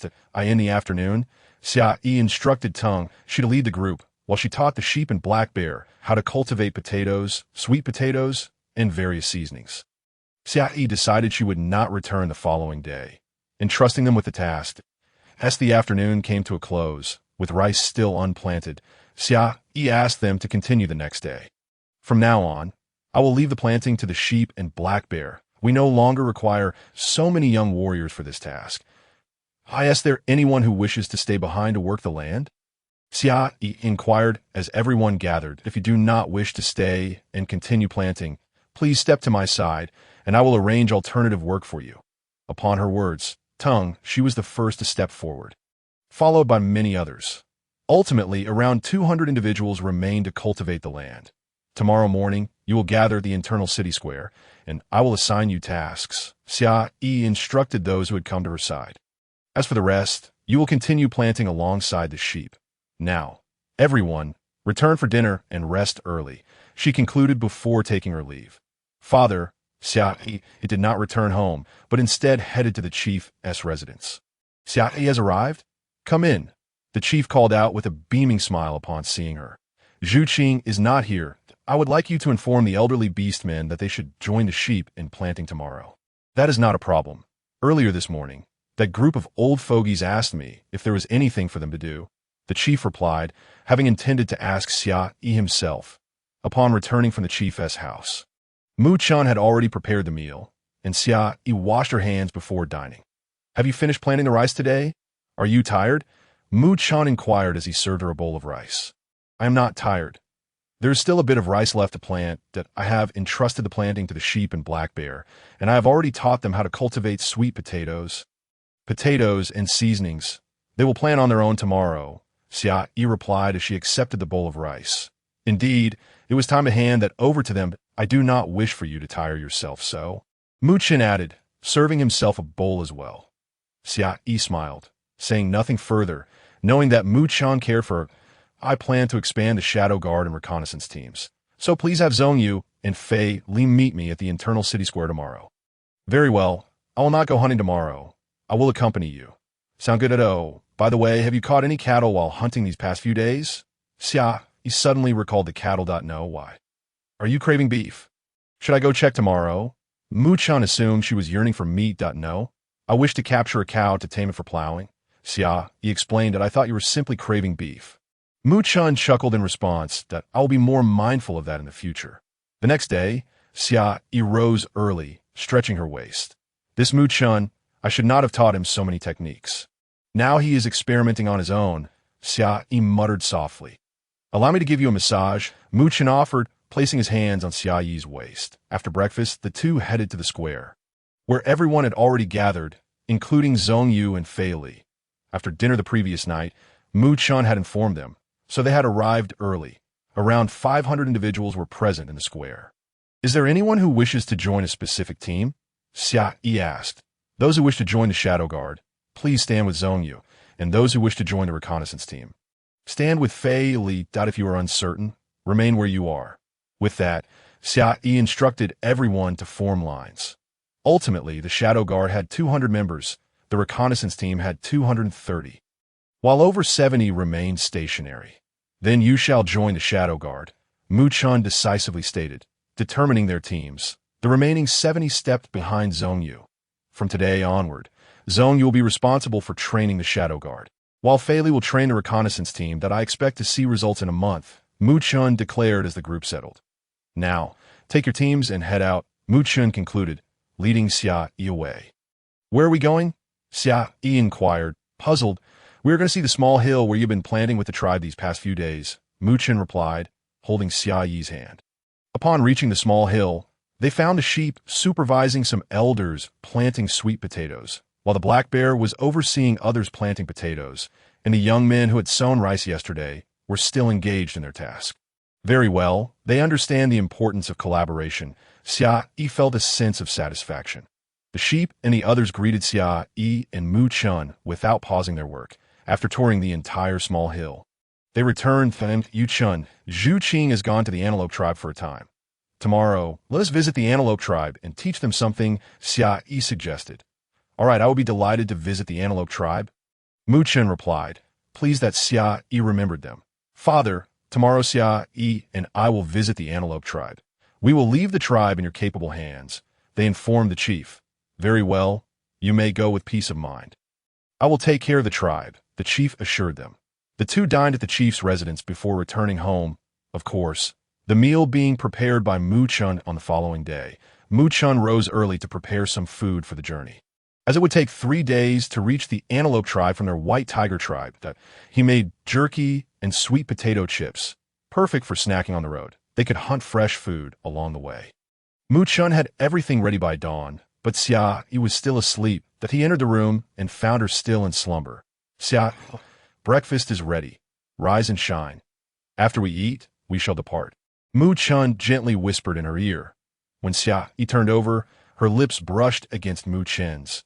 Not one to waste an opportunity, he deepened the kiss. An hour later, they finally got out of bed. Mu Chun went downstairs to reheat breakfast while Xia Yi washed up. After their meal, they bid farewell to the chief before setting off. Mu Chun transformed into his beast form, allowing Xia Yi to ride on his back. As he sprinted along, they did not encounter any animals, likely due to the recent hunting efforts of Mu Chun's team scaring them away. Wait here. I will go catch some prey to roast, Mu Chun said as he placed Xia Yi on a clear patch of land, surveying the surroundings to ensure safety. All right, go ahead, I await your arrival here. After Mu Chun departed, Xia Yi glanced around. The sun was now quite high in the sky. She sought out a large tree and fashioned a rudimentary roasting apparatus beneath its shade, gathering some slender twigs from the surrounding area. As she kindled the fire, Mu Chun returned, bearing 2 freshly prepared wild chickens and 2 wild rabbits in his hands. The fire is ready. Let me roast them. Xia Yi extended her hand, eager to take the game. But Mu Chun deftly evaded her grasp. Allow me to do the roasting. You rest over there. Once it's done, I shall call you. He was determined not to let Xia Yi take over the roasting while he rested. Reluctantly, Xia Yi conceded, knowing that irrespective of her protests, Mu Chun would insist on doing the cooking. Satisfied with her compliance, Mu Chun took the stick Xia Yi had prepared and secured the chickens and rabbits with vines, placing them over the flames to roast. Mu Chun, it's quite hot now. Perhaps we should take a break before continuing, Xia Yi suggested, her gaze fixed on the sun overhead. Very well, Mu Chun replied, glancing at the sky. Noting that the sun was indeed rather intense, he was indifferent to the heat, but concerned about Xia Yi getting sunburned. After an hour of roasting, the game was finally ready. Xia Yi devoured 2 chicken legs and a rabbit leg, quenching her thirst with some water before feeling satisfied. Once Mu Chun confirmed her contentment, he consumed the remaining portions. After resting for about an hour, Mu Chun shouldered Xia Yi once more, setting off again. She found great comfort atop his back and soon succumbed to slumber. Noticing her steady breathing, Mu Chun slowed his pace. Xia Yi slumbered for over an hour, awakening to find Mu Chun had transitioned from running to walking. Mu Chun, I'm awake now. You may run again, she said, aware that he had likely slowed for her comfort. You are awake. Would you like some water? Mu Chun turned to inquire. Not just yet. You may proceed, Xia Yi replied, gently patting his head. With that, Mu Chun resumed his pace, determined to find a cave before nightfall. Otherwise, they would have to sleep in the trees. Just before dark, he discovered a small cave, where they tidied up the interior briefly before Mu Chun headed out to hunt. Xia Yi began constructing a roasting setup and gathered firewood. "It seems the weather may turn rainy," she remarked to herself. Glancing skyward, "I should gather more firewood." Xia Yi collected an abundance of twigs, unable to carry them all at once, making several trips before completing her task. Just as she finished, Mu Chun returned, dragging a freshly prepared wild boar behind him. "Why have you gathered so much wood?" he inquired, eyeing the sizable pile. "That I noticed the clouds and thought it prudent to collect extra," she explained. "Then I shall go catch more game," Mu Chun declared, casting a glance at the sky. "That sounds good. Just return quickly and don't venture too far," Xia Yi urged. "Understood," he replied, already moving away. Seeing Mu Chun depart, Xia Yi ventured out to search for a stone slab, hoping to prepare grilled meat later. Not far from a cave, she discovered a suitable stone slab. But as the sky grew darker, she decided against further searching and returned with her find. Upon her arrival, Mu Chun had yet to return. She ignited the fire and washed the stone slab using some bamboo nearby. Since Mu Chun had taken the stone knife with him, Xia Yi had no means to cut the meat. So she preheated the slab in anticipation of his return. As night fell, the darkness enveloped them, and Mu Chun still had not come back, causing Xia Yi to worry, her gaze frequently drifting toward the cave entrance. Time passed slowly, and with no sign of him, her anxiety grew. Meanwhile, the rain began to fall, initially as sporadic droplets, but soon escalating into a downpour. At long last, Mu Chun appeared, carrying a bear. "Did you encounter any dangers? Why were you gone so long? Did I not ask you to stay close?" Seeing him return safely, Xia Yi felt a weight lift from her heart. "Nothing to worry about. I merely chased a bear that wandered off. When I returned, the rain had begun, so I left it untouched," Mu Chun explained, discarding the bear onto the ground. "You're soaked. Change your clothes and warm yourself by the fire. I brought an extra set." Not anticipating the rain, "So it's fortuitously well timed," he added. "All right," Mu Chun replied, retreating into the cave to change. Xia Yi took the stone knife and began slicing the meat, seasoning it with the little salt they had brought along. Having only prepared for a few meals, she retrieved a pair of makeshift chopsticks to grill the meat. Mu Chun swiftly snatched them from her grasp. "I've got this. You should rest for a moment." Xia Yi stood aside, allowing him to take her place. From the firewood she had gathered throughout the day, she fashioned a simple drying rack to hang Mu Chun's clothes next to the flames. Once everything was prepared, Xia Yi settled beside him. "Hurry and eat. The meat is ready." Mu Chun placed the grilled morsels before her on a large leaf. "Very well," she replied, fetching another pair of rudimentary chopsticks to enjoy her meal. "Go on, eat. I'll roast some more once you're done," she encouraged. However, Mu Chun insisted. "No need. I can eat while I cook. Please check on my clothes." Soon enough, Mu Chun finished grilling and eating all the meat. He tossed a few more twigs into the fire before dragging the bear aside to deal with later. The rain continued to pour outside, showing no signs of abating. After they finished their tasks, Mu Chun transformed into his beast form and lay down, allowing Xia Yi to rest her head on him as she drifted off to sleep. The night air was somewhat chilly, prompting Mu Chun to cover Xia Yi with his clothing. The following morning dawned, and both awoke to find the rain still falling. "It appears we won't be traveling today," Xia Yi observed, gazing outside. "And no matter. Let us rest a while longer. I still have food sufficient for our needs." Mu Chun replied nonchalantly, content as long as he was with Xia. "I wonder how long this rain will last," she mused while washing up. "It may not cease today," she added softly, though her words were still heard by Mu Chun. Due to the incessant rain, they were unable to venture outside, so Xia Yi and Mu Chun washed up using the rainwater. Once they had finished, Xia Yi began to kindle the fire while Mu Chun tended to the bear he had brought back the night before. With no additional ingredients available, Xia Yi could only prepare grilled meat once more. She marinated the leftover wild boar meat, readying it for roasting. As Mu Chun continued to process the bear, Xia Yi's wild boar was soon ready. "Mu Chun, come eat. We can handle the bear afterward," she called from her spot by the fire. "All right, I'll be there shortly," Mu Chun responded, glancing at her and the grilled meat before setting aside his work to wash up and join her for a meal. I wonder when we'll be able to leave. I ought to find a stone to make a cooking pot and brew some soup after a day of grilled meat. I'm beginning to tire of it, she remarked casually. Yet, her words struck a chord with Mu Chun, resonating deeply within him. After their meal, Xia Yi tidied up while Mu Chun resumed his work on the bear. Once Xia Yi finished her chores, she settled at the entrance, observing Mu Chun. After he processed the bear, he returned with a smaller stone to create a cooking pot. By midday, Xia Yi finally enjoyed a warm soup. Thus, the rain continued, leaving them with little to do. Xia Yi used charcoal to draw a chessboard on the ground, gathering stones to teach Mu Chun how to play. First, Mu Chun struggled to grasp the game, relying on Xia Yi's guidance for each move. Gradually, he began to understand, able to compete with her, albeit with some clumsiness. Ultimately, he grew more adept, matching her skill, and their games could last from dawn until dusk without a victor emerging. They only paused once their stomachs rumbled in protest. In this manner, their days were filled with meals, chess games, and restful slumber.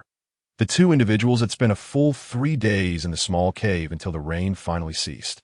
As the downpour abated, Xia Yi stretched her limbs at the cave's entrance and remarked, if it had rained any longer, we would have surely succumbed to mold.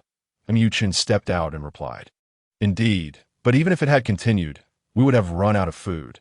Throughout those 3 days, their only sustenance had been the bear, which was hardly sufficient for someone with Mu Chun's appetite, leaving him perpetually half-satiated after each meal. Let us tidy up a bit and see if we can find any game nearby to bring back for a proper feast. If the rain holds off, we shall set off, Xia Yi suggested, fully aware that Mu Chun had been living on mere half meals these past 2 days. Yes, that is precisely what I was thinking, Mu Chun concurred before stepping outside. I shall accompany you, Xia Yi added, eager to escape the confines of the cave after so many days. Very well. Let us go, he replied. The two of them wandered around the cave's vicinity, not straying too far. Ultimately, they managed to catch 5 wild chickens and 3 rabbits before returning. Mu Chun took the lead in handling the game, while Xia Yi went back to start a fire, planning to use 2 of the wild chickens to prepare a stew and roast the rest. As Mu Chun returned after processing their catch, Xia Yi set about making the stew. They realized that the salt they had brought with them was nearly depleted. After their meal, they noticed the rain had ceased, and the sun was beginning to emerge. Thus, they resolved to continue their journey to reach the antelope tribe as early as possible. They extinguished the fire with dirt, and with their provisions and firewood exhausted, there was little left to pack aside from their own belongings. After organizing their things, they set off once more. The two traveled in the morning, had a bit of roasted meat for lunch, rested briefly, and continued their trek in the afternoon, seeking shelter in a cave for the night. Fortunately, the rain did not return. Thus, after 3 days of travel, they finally reached the antelope tribe, arriving at midday. They found Bamboo Green had brought people to teach them how to build houses. So many were still out hunting that we are from the White Tiger tribe, Mu Chun and Xia Yi, here to seek your chieftain. Mu Chun addressed the orc guarding the entrance. Come in, our chieftain is out hunting and will not return until evening. The orc quickly invited them inside. Our chieftain has stated that we are now in an alliance. Henceforth, you may enter freely. Moreover, you have provided us with food and taught us how to dig stone pots for cooking soup, and now you are teaching us to build houses. We are immensely grateful to you. White Tiger Tribe. Xia Yi and Mu Chun exchanged a glance and smiled, saying nothing in response. Upon entering the Antelope Tribe, they noticed that the houses had yet to be built, though many bricks had already been fired. Bamboo Green was leading the tribe members in preparations to construct the buildings. Bamboo Green, why have you only just begun now? Xia Yi inquired as she approached. Xia Yi, when did you arrive? Bamboo Green responded. We just got here and first taught the Antelope Tribe how to construct a brick kiln. After instructing them on firing bricks, it began to rain, Bamboo Green explained as they walked. Once the rain stopped, I had them fire the bricks while I took a few to gather trees. Today, we are finally ready to start building. Xia Yi felt puzzled. It seemed unreasonable that they would only now commence construction. Bamboo Green and his group had arrived 7 days earlier, and even with 3 days of rain, they should have been able to start by now. Noticing her confusion, Bamboo Green clarified, when we first arrived, The antelope tribe was facing a shortage of food supplies, so I refrained from teaching them that I sent the younger orcs out to hunt. Many of their elders had perished during the winter, and the others were still ill that we allowed them 2 days of rest. And only after the chieftain selected a few individuals did we begin our instruction that, "Oh, I see." Xia Yi responded, realizing that Bamboo Green was not the type to delay tasks without reason. "Very well, no worries. You carry on with your work. We will explore a bit," she said. Xia Yi and Mu Chun wandered about, and upon reaching the entrance of a cave, they spotted a group of young cubs playing outside. Seeing them, the cubs scampered back into the cave. Shortly after, a group of elders emerged, each emaciated and bearing pallid complexions. Xia Yi and Mu Chun immediately recognized that they were unwell, and their condition appeared quite severe. "Who are you? What brings you to our antelope tribe?" one of the elders inquired. His voice, though aged, resonated with strength, suggesting he had once held a leadership position in his youth. "That in this world, only chieftains are leaders," which meant he was undoubtedly the former chieftain. "That we are Mu Chun and Xia Yi from the White Tiger tribe," Mu Chun replied. Though he was a good friend of the antelope tribe, he had never met the elder, having only heard of him through their discussions. Thus, he did not recognize Mu Chun, nor did he know Xia Yi. "Are you the male Xia Yi from the White Tiger tribe?" the elder asked, directing his gaze at her. "Yes, I am Xia Yi from the White Tiger tribe," she replied, glancing at Mu Chun. Very well, he uttered, a smile breaking across his face as he repeated his approval. "I am a former chieftain of the antelope tribe, named Ling Shan. You may call me Ling Shan. The antelope tribe has informed me of your alliance with us, and I thank you for your willingness to assist us. Should any issues arise, feel free to seek out that young rascal, Ling Yang." "Indeed, Ling Shan, as we are now allies, mutual assistance is only natural," Xia Yi replied with a smile. "Very well, mutual assistance," Ling Shan echoed, his laughter conveying his delight. With introductions made, Ling Shan led the others back into the cave, while he guided Xia Yi and Mu Chun on a brief tour. After a short while, they realized the current state of the antelope tribe resembled that of the White Tiger tribe before their own construction began. Offering little in terms of sights, Ling Shan, Mu Chun, and I have some knowledge of simple herbs that I noticed that the elder accompanying you appeared rather pale. Might we take a look? Xia Yi inquired, her concern for the previous elders lingering in her mind. "Of course, I did not expect you to possess knowledge of herbal medicine," Ling Shan said, leading them back toward the cave. "They are from the White Tiger tribe. Mu Chun and Xia Yi, knowledgeable in herbs, here to assess the situation. Everyone, please come out," Ling Shan called as he entered the cave. Xia Yi and Mu Chun hesitated to enter due to the darkness inside, which made it difficult to see.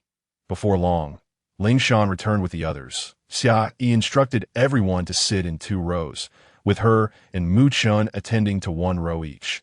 Although Mu Chun's medical skills were not as proficient as Xia Yi's, he was the most skilled among the orcs she had taught. After examining the group, they discovered that most were suffering from colds, fevers, and some cases of pneumonia, with conditions already bordering on severe. Following their assessment, Xia Yi and Mu Chun ventured outside in search of herbs. Now that spring had just arrived, with many plants just beginning to sprout, they were unsure if they would find what they needed. Staying close to the antelope tribe, they searched the surrounding area, mindful of the approaching darkness that made traveling far potentially unsafe. Fortunately, they managed to gather a variety of useful herbs, including some for stopping bleeding and reducing inflammation. "All right, let us return. It seems we've gathered enough," Xia Yi declared as she glanced at their collection. "Indeed, let's go," Mu Chun responded, taking the herbs from Xia Yi's hands. Upon reaching the entrance of the tribe, they noticed an unusual quietness. Even the orc guarding the entrance was absent. Could it be that they are under attack from another tribe? They exchanged worried glances and hurried into the compound. As they ventured deeper, they began to hear faint voices, though they were unclear at first. As they progressed further, the words became more distinct. "What shall we do? What now? Great beast god, please save our chieftain. Save our chieftain. It seems Ling Yang has been injured. We must hurry," Xia Yi urged. Without hesitation, Mu Chun scooped Xia Yi into his arms and dashed towards the source of the commotion. When they arrived, they found a crowd gathered around a tent, all wearing expressions of deep anguish, engaged in fervent prayer. It was Bamboo Green who first spotted them. Upon noticing Xia Yi in Mu Chen's embrace, he rushed over with a worried expression that Mu-chun, Xia Yi, what has happened? Are you injured? No, Bamboo Green, I'm fine that I am unhurt. When we entered, we did not see anyone and feared the worst that I was not running fast. So Mu-chun carried me. Xia explained as she jumped down from his arms that is Ling Yang injured? Oh yes, Xia Yi. Ling Yang has been injured. When he was brought back, I saw a large wound on his belly. And there seemed to be other injuries as well. You must take a look, Bamboo Green said, finally realizing his earlier concern for Xia Yi had made him forget about Ling Yang. Make way. Xia Yi can heal. Let her through, Bamboo Green urged as he pushed through the crowd. Upon hearing that someone could provide aid, the tribespeople quickly parted to create a path for Xia Yi and Mu-chun to enter. Once inside, they realized that Ling Yang's injuries were far more severe than they had anticipated. He appeared to be clinging to life by a thread. I am truly grateful for my presence here. Otherwise, the life of the antelope would have been lost today. Xia Yi took a glance and noticed a large, gaping wound in the antelope's abdomen, with its arms and legs severely injured. Blood was also oozing from its head. Indeed, there was not a single unscathed part. Ling Shan, assist me in dispersing the crowd. Mu-chun, fetch some hemostatic medicine, and Zhu Qing, prepare some saline solution, Xia Yi swiftly instructed. Once the crowd had thinned out somewhat, she began to examine the antelope's injuries. The wound on its abdomen was similar to the last one, and the treatment would be comparable that a chunk of flesh had been bitten from its arm. And it seemed a bone was fractured. Its leg appeared to be broken as well. Xia Yi reached out and confirmed the fracture in the leg, noting numerous abrasions across its body that moment. Zhu Qing arrived with the saline solution and even brought a piece of clean animal hide. Mu-chun's hemostatic herbs also arrived, and upon seeing Xia Yi preparing to clean the antelope's wounds, he took the hide from her hands and said, "Let me do it. All right. Zhu Qing, go fetch 4 wooden blocks and some more animal hides," Xia Yi instructed Mu-chun before turning to Zhu Qing. Mu-chun meticulously cleaned the antelope's wounds, changing the saline solution multiple times. After more than an hour, they finally had the wounds cleaned. Mu-chun, could you take care of the stitching for the wound on its abdomen? Xia Yi offered the task to Mu-chun. Sure, I can manage, Mu-chun replied earnestly. Good, do your best. With that, Xia Yi began to tend to the injuries on the antelope's hands and feet. Ling Shan, could you find me some bone needles and animal sinew? Mu-chun requested, addressing Ling Shan, who was at the doorway. All right, I'm on it. Hearing Mu-chun's command, Ling Shan dashed off to search. The tribe members of the antelope stood nearby, anxiously watching. Before long, Ling Shan returned with the bone needles and sinew and handed them to Mu-chun. These are too large. Too large. Ling Shan was somewhat bewildered, as bone needles were typically of that size. Let me handle that moment. Zhu Qing returned with the wooden blocks, placing them beside Xia Yi, and took the bone needles outside to sharpen them. Mu-chun had already cleaned the wounds on the antelope's hands and legs. While Xia Yi worked to stop the bleeding, Mu-chun had cleaned the antelope's internal injuries and placed everything back inside, awaiting Zhu Qing's bone needles. Soon, Zhu Qing entered with a bowl containing saline solution, in which the bone needles and sinew were immersed. After rinsing them, Mu-chun began to stitch the antelope's wounds that he worked diligently, following the steps Xia Yi had taught him, and Xia Yi observed, reassured that he was managing well, refraining from intervening. The bleeding from the antelope had ceased, and Xia Yi commenced stitching its wounds, using wooden blocks to stabilize its hands and feet. She cut the animal hide that Zhu Qing had brought into strips to serve as ties. Zhu Qing, go prepare some medicine for me, Xia Yi urged, sorting through the herbs she and Mu-chun had gathered earlier, selecting some anti-inflammatory herbs to hand to Zhu Qing. All right, Zhu Qing replied, hurrying off with the herbs. Mu-chun, can you take care of the other injuries on its body? Xia Yi said, turning to him after Zhu Qing had departed. Sure, Mu-chun responded, having just finished stitching the wounds and beginning to address the other injuries. Once he had tended to the remaining wounds, Zhu Qing returned with the medicinal broth, and Xia Yi carefully fed it to the antelope, ensuring it swallowed despite its unconscious state. By the time everything was settled, it was already midnight. Upon exiting, Xia Yi and Mu-chun found everyone still standing vigil, none having left. The wounds have been treated. As long as it can awaken and rest, It will be fine. Mu Chan assured the onlookers. Tonight is a critical period. If the antelope does not run a fever, it should awaken by tomorrow. Initially relieved to hear that the wounds were tended to and that awakening would alleviate concerns. The crowd's anxiety resurfaced upon hearing that the critical period was not yet over. Not fret too much. We will remain here tonight.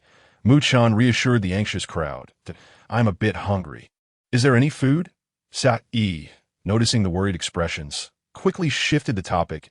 In truth, she was genuinely hungry, having not eaten dinner amidst the chaos. Prompted by Xia Yi's comment, the others remembered they had neglected their meals and began to feel hungry. Ling Shan then encouraged everyone to quickly prepare roasted meat and broth, as the antelope had previously taught the tribe many cooking techniques during their time with the White Tiger tribe. I'll go roast some meat for you. Mu Chun, feeling sympathetic towards Xia Yi, recognized that he had been remiss today. All right, you prepare some bone broth or fish soup for the antelope. I will keep watch here. After Mu Chun left, Xia Yi checked on the antelope's wounds again. There was no longer any bleeding, and she sat beside it. Only now did she realize how fatigued she was after all the commotion.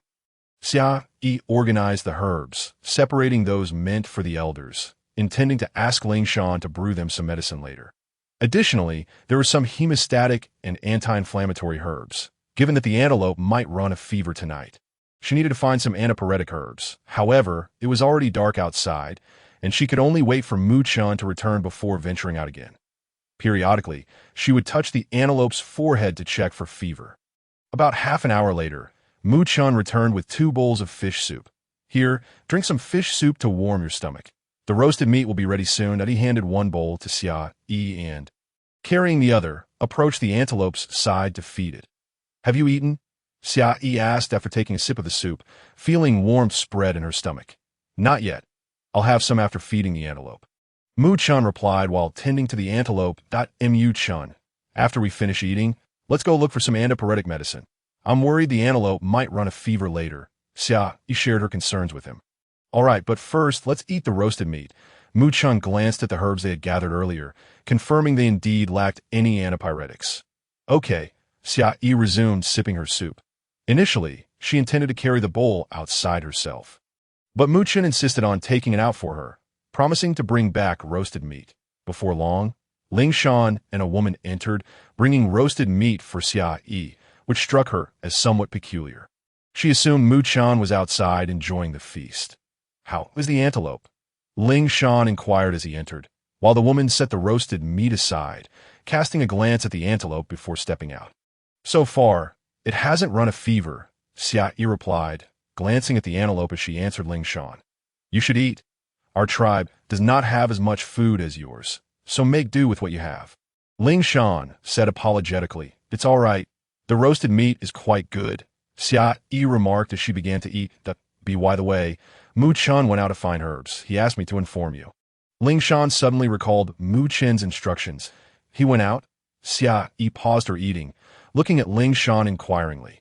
Yes, he's been gone for a while, Ling Shan confirmed. What is he doing? Didn't we agree to go together? Xia Yi mumbled to herself. What did you say? Ling Shan asked, confused. Nothing, Xia Yi shook her head. After finishing her meal, Xia Yi attempted to carry her bowl outside, but Ling Shan snatched it away. You stay here and watch the antelope. I'll take this out. If anything happens, just call for us. Ling Shan, please tell everyone to rest. We only need 2 people to stay behind. There's much to do tomorrow, Xia Yi urged. All right, Ling Shan replied before stepping out. Time passed, and after 2 long hours, Mu Chun finally returned. How is it? No fever, I hope? He asked, concerned upon seeing Xia Yi's weary expression. No, but did you encounter any trouble while you were out? Xia Yi rose to take the medicine from his hands. None. Don't worry. You should lie down for a bit. I'm here. Mu Chun gently took the medicine back from her. I'm fine. You should rest first, Xia Yi insisted, trying to reclaim the herbs, but Mu Chun skillfully evaded her grasp. He placed the herbs aside and pulled Xia Yi down to sit beside him. Encouraging her to rest her head on the stone, he draped a piece of animal hide over her.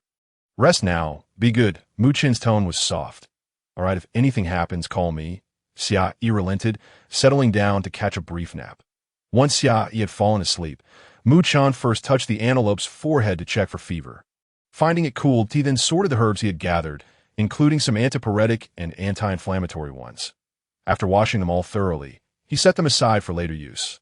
Sitting beside Xia Yi, he watched her sleeping face, feeling immensely grateful. Had it not been for encountering Xia Yi, he would have been oblivious to his current state, perhaps akin to a gazelle. Periodically, he would gently stroke the gazelle's head. Xia Yi was not in a deep slumber. Upon hearing the sparse sounds of her entrance, she immediately awoke. She beheld Xia Yi using animal skin to wipe the gazelle's body. Could it be that it had developed a fever? Approaching for a closer look, Xia Yi noted that there was no longer a need for Mu Chun to respond, for the gazelle's entire visage was flushed a deeper shade than an apple. It wasn't this hot at first. I wiped it with water a couple of times, and it suddenly became this warm. Mu Chun replied to Xia Yi, while continuing to care for the gazelle, that I will go brew some medicine. Xia Yi declared, seizing the herbs beside her and stepping out to prepare the concoction. The sky outside remained shrouded in darkness, likely around 3 or 4 in the morning. Upon her exit with the herbs, 2 members of the gazelle tribe awaited her. Take me to brew the medicine, she stated directly, providing no further explanation. The 2 tribe members did not inquire further and promptly escorted Xia Yi to the brewing site. She placed the fever-reducing herbs directly into the stone pot. The ingredients had been prepped by Mu Chun beforehand, allowing her to proceed without delay. One of the tribe members tended the fire while the other fetched water, demonstrating their efficiency. Once the medicine was ready, they insisted on carrying the broth to the gazelle, with Xia Yi closely following them inside. What is the situation? Xia Yi inquired hastily upon entering. That IT is still not working, Mu Chun replied, observing Xia Yi as he had already wiped the gazelle numerous times, having changed the cloth several times. First, administer the medicine, then continue wiping, Xia Yi instructed, handing the medication to Mu Chun. He diligently fed the gazelle the medicine, and after completing this task, resumed wiping its body. After repeated efforts, it seemed the medicine began to take effect, as the gazelle's fever finally subsided with the first light of dawn breaking through. After a night of turmoil, both Mu Chun and Xia Yi were utterly exhausted. Well, the fever has abated. Now we merely await its awakening. Xia Yi slumped onto the ground. I could see that moment. Ling Shan and Zhu Qing arrived. Xia Yi, how is Mu Chun and the gazelle? All is well. We're just waiting for it to awaken and recuperate, Mu Chun replied to Ling Shan, noticing Xia Yi's fatigue, rendering her unwilling to respond. Can we find a place for my partner to rest? Mu Chun asked Ling Shan. Yesterday afternoon, I had the tribe members construct a wooden house for Xia Yi. It is ready for use now. Zhu Qing quickly stated. One cannot help but commend Zhu Qing for her thoughtfulness. Upon their arrival, she promptly organized the tribe members to build a small wooden house for them. Moreover, the house was well equipped with all necessities. Thank you, Zhu Qing. Xia Yi expressed her gratitude upon seeing the wooden house. Before entering and collapsing into sleep without even washing up, Mu Chun draped a fur over her and stepped outside. Xia Yi slept soundly until the afternoon, missing lunch entirely. Upon awakening, she found herself alone. Rising from the small wooden house, she noticed everyone was busy. Xia Yi first went to check on the gazelle. When she arrived, it was the woman who had delivered roasted meat to her the previous day who was attending to the gazelle. Upon seeing Xia Yi enter, the woman quietly exited. Xia Yi approached and gently touched the gazelle's forehead. It was no longer warm. She then examined its eyes and concluded that it would likely awaken before dinner. Feeling hungry, Xia Yi decided to seek something to eat. I could see that moment. The woman who had just left returned, carrying a bowl of soup and a bowl of roasted meat. This is for you. Please eat, the woman said as she offered the bowl to Xia Yi. Thank you, Xia Yi replied, accepting the bowl. Although she was somewhat reluctant to eat more roasted meat, it seemed to be the only available sustenance at the moment, and her hunger prevailed. Taking the food, Xia Yi settled down on the stone where she had rested the day before. What is your name? She asked the woman between bites. Ling Ling. I'm the sister of the gazelle. Thank you for saving my brother, Ling Ling replied, her gratitude evident as she expressed that without Xia Yi's intervention, her brother would have perished. Are they truly siblings? They bear no resemblance whatsoever. There is no need for thanks. Your tribe and ours, the White Tiger tribe, are allies, Xia Yi waved her hand dismissively, continuing to eat the roasted meat. Could you teach me how to heal? Ling Ling asked, her expression turning anxious as she gazed at Xia Yi. Certainly, as long as you are eager to learn, Xia Yi responded, realizing she had indeed intended to impart medical knowledge to the gazelle tribe. I wish to learn, Ling Ling exclaimed with excitement. Hold on. Do not respond so quickly. Learning to heal is not a simple endeavor. If you cannot persevere, it will be futile, Xia Yi interrupted. Moreover, I do not wish to teach someone who abandons the lessons halfway. I will persevere. I won't give up or let you down, Ling Ling declared resolutely. Very well. We shall not begin today, but I will teach you starting tomorrow, Xia Yi said as she finished the last sip of soup. Okay, Ling Ling agreed, approaching to take Xia Yi's bowl away. After Ling Ling departed, Xia Yi once again touched the gazelle's forehead. The moment her hand made contact, the gazelle awakened as it opened its eyes. It was greeted by the sight of a beautiful woman gently caressing its forehead, a sensation of comfort washing over it. Is this the dwelling of the beast god? It croaked, its voice hoarse, as it had thought it was already dead. Upon seeing the gazelle awake, Xia Yi retracted her hand and no, this is the residence of the chief of the gazelle tribe, she replied candidly. Only then did the gazelle shift its gaze from Xia Yi to observe its surroundings. Confirming that it was indeed in its own abode, it quickly comprehended the situation. I am not dead. It turned to Xia Yi, questioning her, you wish to perish? I am Xia Yi from the White Tiger tribe. She replied with a smile, arms crossed. The gazelle took a moment to process, recalling that she was Mu Chen's partner, and noted how much more beautiful she had become. Gazelle? You are awake. Just as the gazelle was about to say something further, it was interrupted by the excited entrance of Ling Ling, who exclaimed, This is wonderful. I must inform father, and dashed out in a whirlwind. Shortly thereafter, Ling Shan was brought in by Ling Ling Gazelle. You have awakened. How splendid, he said, wiping away a tear from the corner of his eye. I truly owe a debt of gratitude to Xia Yi. She is the one who saved you and kept watch over you all night. Ling Shan said to the gazelle. Upon hearing this, the gazelle glanced at Xia Yi. Listening to these words, felt a sense of misalignment. After all, it was she and Mu Chun who had jointly saved and kept vigil over the night. Yet it was as if the credit was solely hers. The gazelle, observing Xia Yi's silence, mistakenly assumed that she had single-handedly rescued him and cared for him throughout the night. Thank you, Xia Yi, the gazelle said, directing its gaze toward her. You need not thank me. Your tribe and mine, the White Tiger tribe, are allies. Moreover, I was not the only one who aided you. Mu Chun was instrumental as well. Xia Yi clarified, sensing the need to correct the misunderstanding. However, the gazelle, unaware of Mu Chen's medical skills, overlooked the latter part of Xia Yi's statement. Ling Shan, where's Mu Chun? I have been here for quite some time without seeing him. Xia Yi turned to inquire. Mu Chun took the tribe members hunting early this morning. Ling Shan answered her, so he went hunting, and no wonder he had not appeared for so long. Xia Yi mused as she stepped outside. Unbeknownst to her, the gazelle had been watching her intently until her figure vanished from sight. Zhu Qing and the others had already begun constructing houses. Zhu Qing, Xia Yi called out. You have come. Have you had lunch? Is the gazelle awake? Zhu Qing bombarded her with questions upon seeing her. I have already eaten and came to check on you. The gazelle is awake now, Xia Yi responded. Addressing Zhu Qing's inquiries one by one, that the chief has awakened? How wonderful. The chief has awoken. Indeed, Xia Yi replied with a smile. This is splendid. The chief has regained consciousness. With that, a throng of people rushed toward the gazelle's dwelling. I feel as though I should not have come, Xia Yi remarked to Zhu Qing, observing their enthusiastic retreat. He, they were already worried about the gazelle, and their hearts were not truly in their work. Naturally, they would be excited to hear of its awakening. Zhu Qing replied with a smile. As the members of the gazelle tribe rushed to see the gazelle, Zhu Qing and a few others found it inappropriate to continue working. So they decided to take a break. Before long, Xia Yi and the others heard a commotion outside. As if a celebration were underway, Xia Yi and Zhu Qing stepped outside.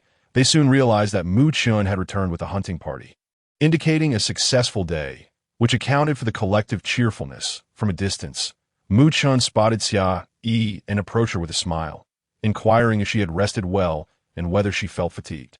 I have recuperated and feel fine. How was the day's catch? Quite satisfactory, Mu Chun replied as he took her hand in his diet. I gathered some wild vegetables today.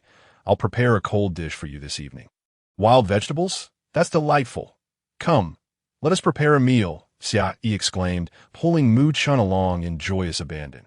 Zhu Qing watched the pair with a contented smile. Midway through their sprint, Xia Yi paused, recalling, "Oh, I almost forgot to tell you. Ling Yang has awakened." She turned to Mu Chun and suggested, "Shall we go check on her?" Mu Chun, still somewhat concerned for Ling Yang, who was among his few friends, agreed, "Yes, let us go." Upon their arrival, they discovered that most of the Ling Yang tribe members had already dispersed, so they entered directly. "How are you feeling? Is there any discomfort?" Mu Chun asked as he led Xia Yi inside. "I'm all right," Ling Yang responded, though her gaze lingered on their intertwined hands. Inside, Ling Shan and Ling Ling were still present. Mu Chun examined Ling Yang's wounds and reassured her, "It's nothing serious. Just take ample rest, and you will recover swiftly. I apologize for your visit. I was unaware you were coming, especially under such circumstances." Ling Yang referred to her injury. "What are you saying?" "We are good friends," Mu Chun replied, intending to pat her arm but refraining upon seeing her injury. Indeed, they were good friends, yet Ling Yang's gaze fell, lost in thoughts of her partner.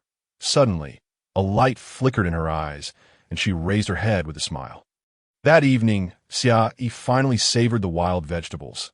Although devoid of seasoning, she relished them joyfully. To Mu Chun, "Where did you forage these? Are there any left? I wish to join you tomorrow," she asked between bites. "At the hunting grounds, only a few sprouts have emerged. There isn't much yet. Best not to go. I shall gather some for you tomorrow," Mu Chun replied, placing more wild vegetables into Xia Yi's bowl. "All right then," she conceded, deciding against going as she had promised Ling Ling to learn about medicine the following day. After dinner, Mu Chun went to change Ling Yang's dressing while Xia Yi returned to their small wooden house to wash up. Despite having slept in earlier, she still felt drowsy. After washing, Mu Chun returned from the river, his hair damp. "Did you bathe? It must be quite chilly," Xia Yi remarked as I washed by the river after a day of hunting. "I needed to rid myself of the blood and odor. It's not too cold anymore, so there's no need for concern," Mu Chun said, drying his hair with a pelt. "I'll help you," Xia Yi offered, taking the pelt from him to assist in drying his hair. "You stayed up all night, and after such an exhausting morning, you still led the hunting party?" she inquired. "It's fine. I can rest now.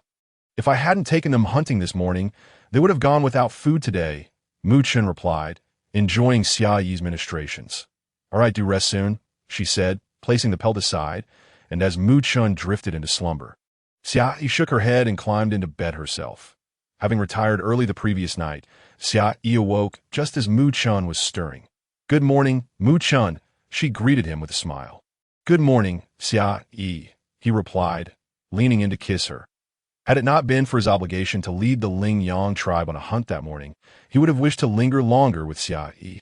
Mu Chun prepared a light bone broth for her before heading out, for the Ling Yang tribe was not yet equipped to provide 3 meals a day like the Baihu tribe. Nonetheless, he wanted to ensure Xia Yi was not left hungry. "Ling Ling has come to learn healing from you," she announced when Ling Ling arrived. "All right, please wait a moment," Xia Yi responded, setting aside her bowl to wash the dishes. "Today, I will first teach you about herbal medicine," she declared as she emerged to join Ling Ling. "Very well," Ling Ling replied eagerly. Xia Yi led her to the herbal storage of the Ling Yang tribe, where they had previously stored their foraged herbs. This morning, Mu Chun had already changed Ling Yang's dressing. Within the storage, Xia Yi introduced various herbs to Ling Ling, who listened intently, as did Ling Yang, who was nearby. "All right, I have covered these herbs.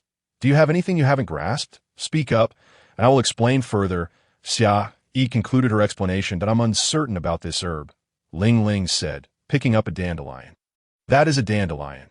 It has properties to clear heat and detoxify, as well as to dissipate swelling," Xia Yi began to explain, but Ling Yang interjected, providing the answer first. "Ling Yang, you remembered well. That's impressive." Ling Ling praised without reservation.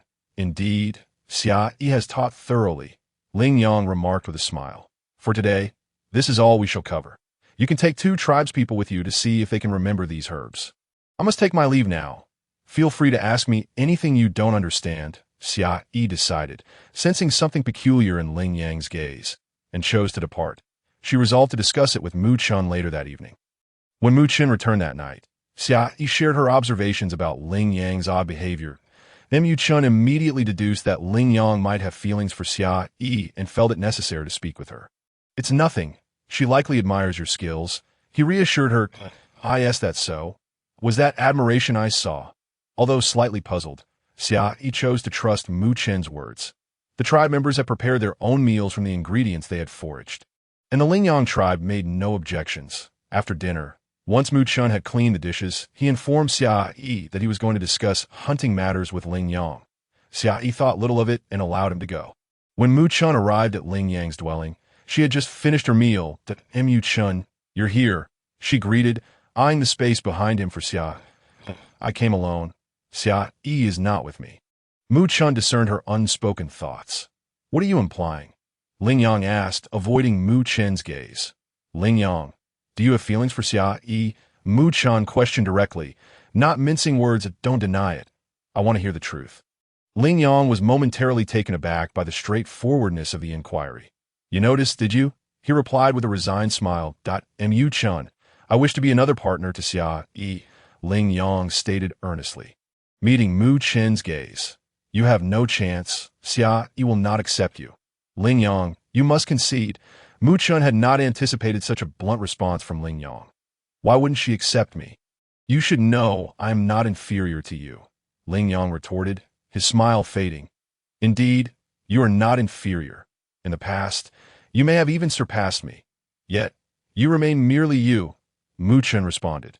Ling Yang, are you aware of the new regulations in our Baihu tribe?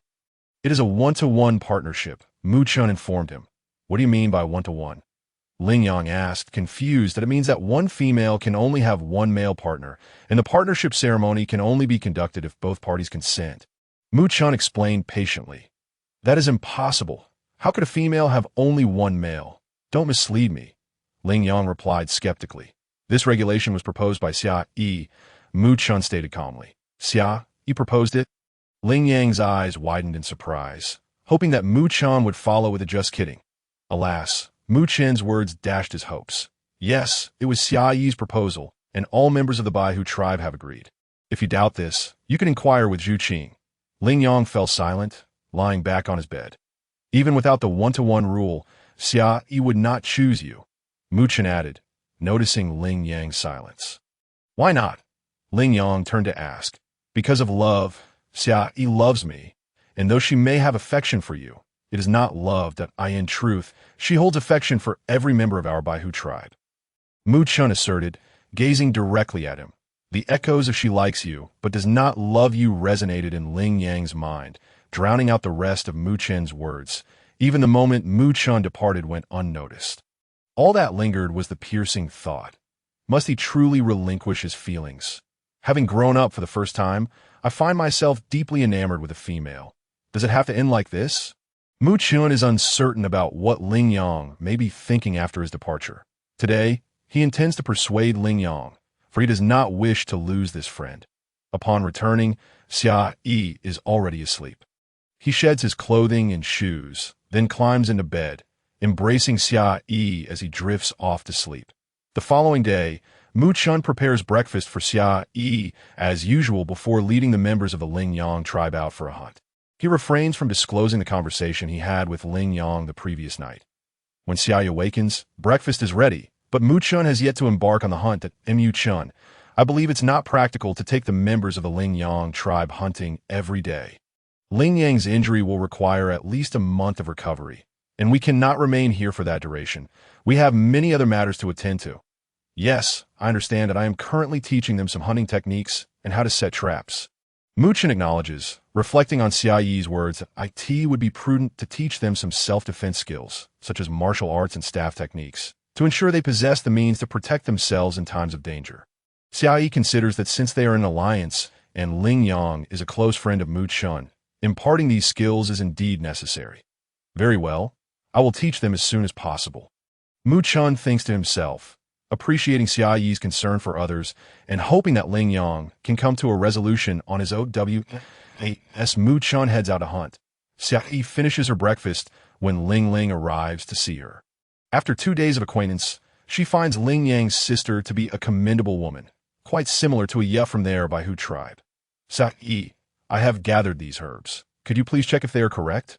Ling Ling asks, placing the herbs before Xia Yi. Xia Yi inspects them. They're all correct. These herbs can be sun-dried and then used as needed. She notes that there are only 4 or 5 types, which is non-abundance. All right, I understand. Ling Ling responds, her face lighting up with happiness at Xia Yi's affirmation. Come, let me take you for a walk around to identify other herbs, Xia Yi suggests as she steps outside. Xia Yi, are you going out? Ling Ling hesitates to follow.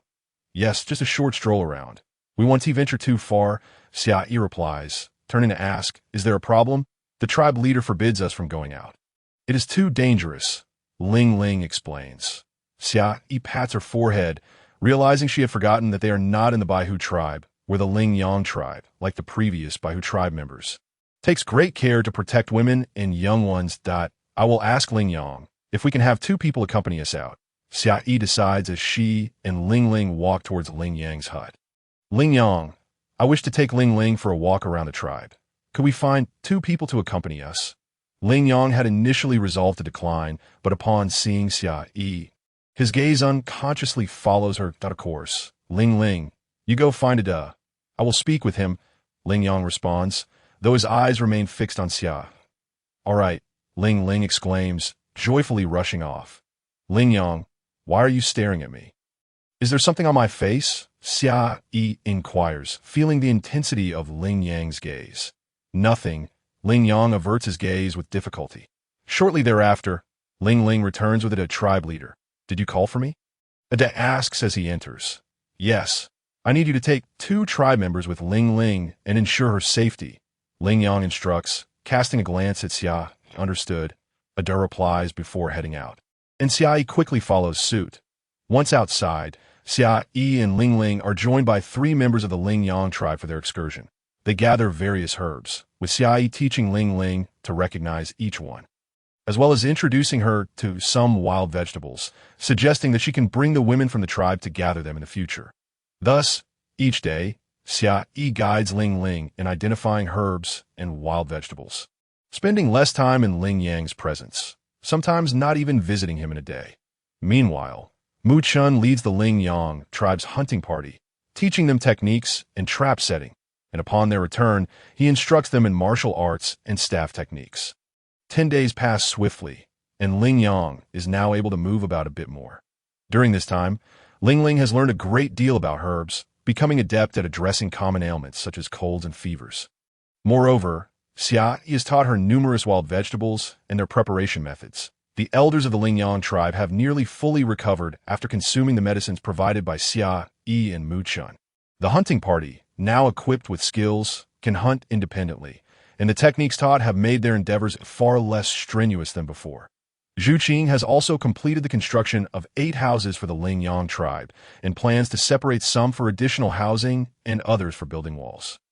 Ling Yang's minor injuries have healed well, with wounds on his arms, abdomen, and legs gradually mending, allowing him to sit up and move about occasionally. Mu Chun, let us make arrangements tomorrow, and then we shall return the day after. There remains much to be done in the tribe, Xia Yi states as she lies in bed beside Mu Chun. Agreed. We shall finalize our plans tomorrow and return the day after that. I truly miss our little nest, he replies, genuinely longing for home. Zhu Qing may not be able to leave just yet, Xia Yi ponders. The walls have yet to be built, and I am unsure if the Ling Yang tribe intends to construct them. Zhu Qing will need to stay, Mu Chun answers.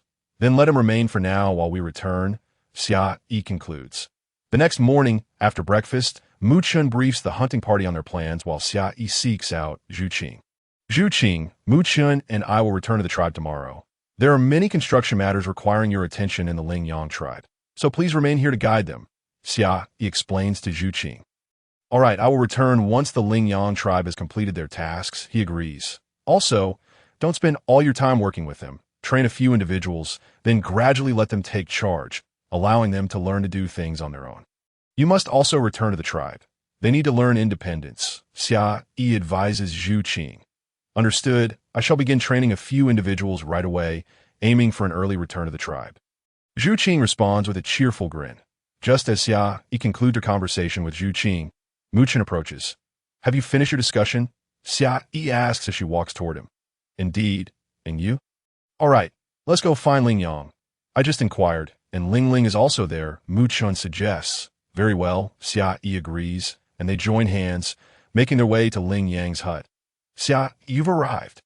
I just finished changing the medicine for the tribe leader, and I was about to look for you. Ling Ling exclaims, her fondness for Xia Yi evident after spending over 10 days together. Yes, I was just looking for you too. Xia Yi replies with a smile that, there's something you need from me. Ling Ling inquires that, I wanted to inform you that Mu Chen and I will be returning to the Baihu tribe tomorrow. You're leaving already? So soon? Why not stay a few more days? Ling Ling appears anxious. Upon hearing Xia Yi's announcement, Ling Yang looks up, his expression one of disbelief. Why must she leave so quickly? Is it because of him? No, the tribe has many matters to address. And you have already learned the basics of medicine, that if you wish to learn more, you can accompany Zhu Qing to the Baihu tribe later, where you will find others to teach you further, Xia Yi offers, gently patting her head. Then that's fine, Ling Ling replies, her spirits somewhat dampened. Why the rush to leave? Is it because of me? Ling Yang questions Mu Chen. Xia Yi is perplexed by his words, pondering their meaning when she hears Mu Chen respond. Not at all. The tribe has numerous tasks to undertake, and we have taught you all we can for now. Once you have recovered, you can join me at the Baihu tribe, where I will teach you martial arts and staff techniques. Among other things, Mu Chen invites Ling Yang. All right. Ling Yang pauses before asking, May I speak with you privately? Mu Chen glances at Xia Yi with some apprehension, fearing that she might agree to Ling Yang's request. He worries that Xia Yi could learn of Ling Yang's feelings for her and his desire to become her other partner. Most importantly, he is uncertain whether Xia Yi would reciprocate Ling Yang's sentiments. At the same time, Ling Yang feels anxious, uncertain whether Xia Yi would agree to converse with him alone. Xia Yi observes the odd exchange between the two and is unable to discern the situation. Very well, she finally agrees to Ling Yang's request. Then I will step outside. Ling Ling says before leaving the hut, I will wait for you outside. Mu Chen gazes deeply at Xia Yi, his heart in turmoil, as he fears for her response. Once Ling Chen exits, Xia Yi turns her attention back to Ling Yang. What do you wish to discuss with me? Xia Yi, I have deep feelings for you and wish to become your partner. Is this possible? Ling Yang took a deep breath, summoning his courage to convey his feelings to Xia Yi. What did you say? Xia Yi, taken aback, widened her eyes as she questioned Ling Yang that I like you. Xia Yi, and I wish to be your partner, Ling Yang reiterated, gazing intently at her. This time, Xia Yi comprehended his words. She had not misheard him. Ling Yang indeed expressed his affection and desire to be her partner. Ling Yang, does Mu Chen know? He considers you a brother, and yet you wish to pursue his wife? Xia Yi responded, her anger evident. Does Mu Chen know? Ling Yang, perplexed, did not grasp the full extent of Xia Yi's words. He knows. Did he not confront you? How could he possibly know? I must inquire further later. Ling Yang struggled to follow Xia Yi's line of thought. Ling Yang, I have established a rule within the White Tiger tribe. A female may have only one male partner. Since I am already with Mu Chen, I will not seek another companion. Even without the rule, I would not desire more partners. One Mu Chen is sufficient for me, Xia Yi stated earnestly, her gaze fixed on Ling Yang. Why? I am not inferior to Mu Chen, Ling Yang protested, a hint of agitation creeping in his voice. Ling Yang, do not be upset. Regardless of your merits, I do not love you, and no matter Mu Chen's flaws.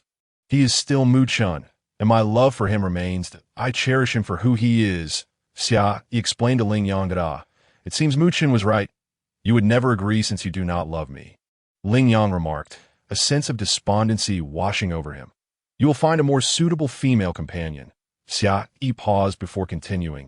And do not forget, our tribes are allies. I do not wish for a despondent ally chief. Ling Yang managed a wry smile. Do not worry. I shall not remain in despair. Once I have regained my composure, I will visit your White Tiger tribe to learn martial arts and staff techniques from Mu Chen. Very well, Xia Yi replied, but I would like to speak with Mu Chun for a moment. Is that acceptable? Ling Yang asked with a smile. I shall fetch him for you, Xia Yi said as she stepped outside to call for Mu Chun. Upon seeing Xia Yi emerge, Mu Chun said nothing but enveloped her in a tight embrace, fearing that her response might not be what he hoped. Rest assured, I belong to you alone. Xia Yi sensed Mu Chun's tension and gently patted his back to comfort him. Upon hearing Xia Yi's words, Mu Chun's heart soared, and he tightened his embrace even further. All right, you must release me. I can hardly breathe, Xia Yi exclaimed. Realizing her distress, Mu Chun quickly let go. Go inside. Ling Yang is looking for you. Wait for me, Mu Chun said playfully. Of course. I shall wait for you, she replied as he entered Ling Yang's dwelling. Mu Chun, you were right. Xia Yi will not accept me, so I have decided to give up. Ling Yang spoke as soon as Mu Chun arrived. Indeed, you will encounter someone better suited for you, Mu Chun affirmed. Hee, it seems we both share the same thoughts, Ling Yang mused. Shall we remain good friends? Ling Yang inquired of Mu Chun. Certainly, as long as you do not covet Xia Yi, Mu Chun thought, but did not voice his concerns. Thank you, Mu Chun. Once I am well, I will visit the White Tiger tribe to learn martial arts and staff techniques. Ling Yang said with a smile. I shall await your arrival, Mu Chun replied, equally cheerful. When Mu Chun emerged, he found Xia Yi waiting at the entrance. He approached her, taking her hand. Let us go. Yes, let us. She agreed, and together they returned to the wooden cabin. By this time, lunch had long passed, and they prepared a simple meal. After dining, they chose not to venture out again. They had resided in the cabin for nearly half a month, and it was still filled with many belongings.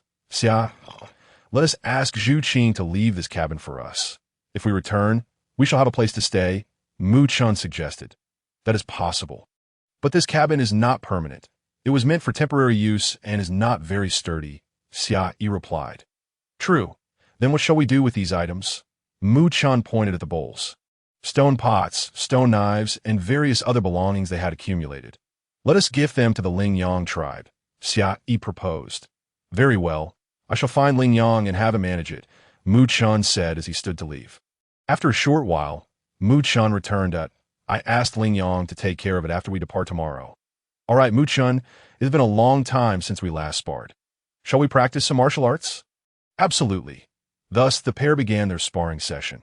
Ultimately, Xia Yi, being a woman, lacked Mu Chun's strength, while Mu Chun, despite his might, could not match Xia Yi's finesse. They ended in a draw. Mu Chun, when did you realize Ling Yang had feelings for me? Xia Yi asked during a break. It was when you mentioned that his gaze towards you was peculiar. Mu Chun hesitated before responding. You knew this early? Why did you not tell me? Xia Yi expressed mild frustration. She realized she was somewhat oblivious to matters of the heart. I did not wish to cause you distress, Mu Chun murmured, lowering his head. Unable to see his expression, Xia Yi remarked, you were worried I might yield to Ling Yang's advances. Are you not? How could you have such confidence in me? She feigned sadness. That is not the case, Xia Yi, Mu Chun quickly clarified, sensing her discontent. All right, just remember, I shall have only you as my male partner, Xia Yi stated earnestly, and you can only have me as your female partner. I desire only you as my female partner. Mu Chun suddenly embraced Xia Yi. After sharing a tender moment, they proceeded to prepare their meal.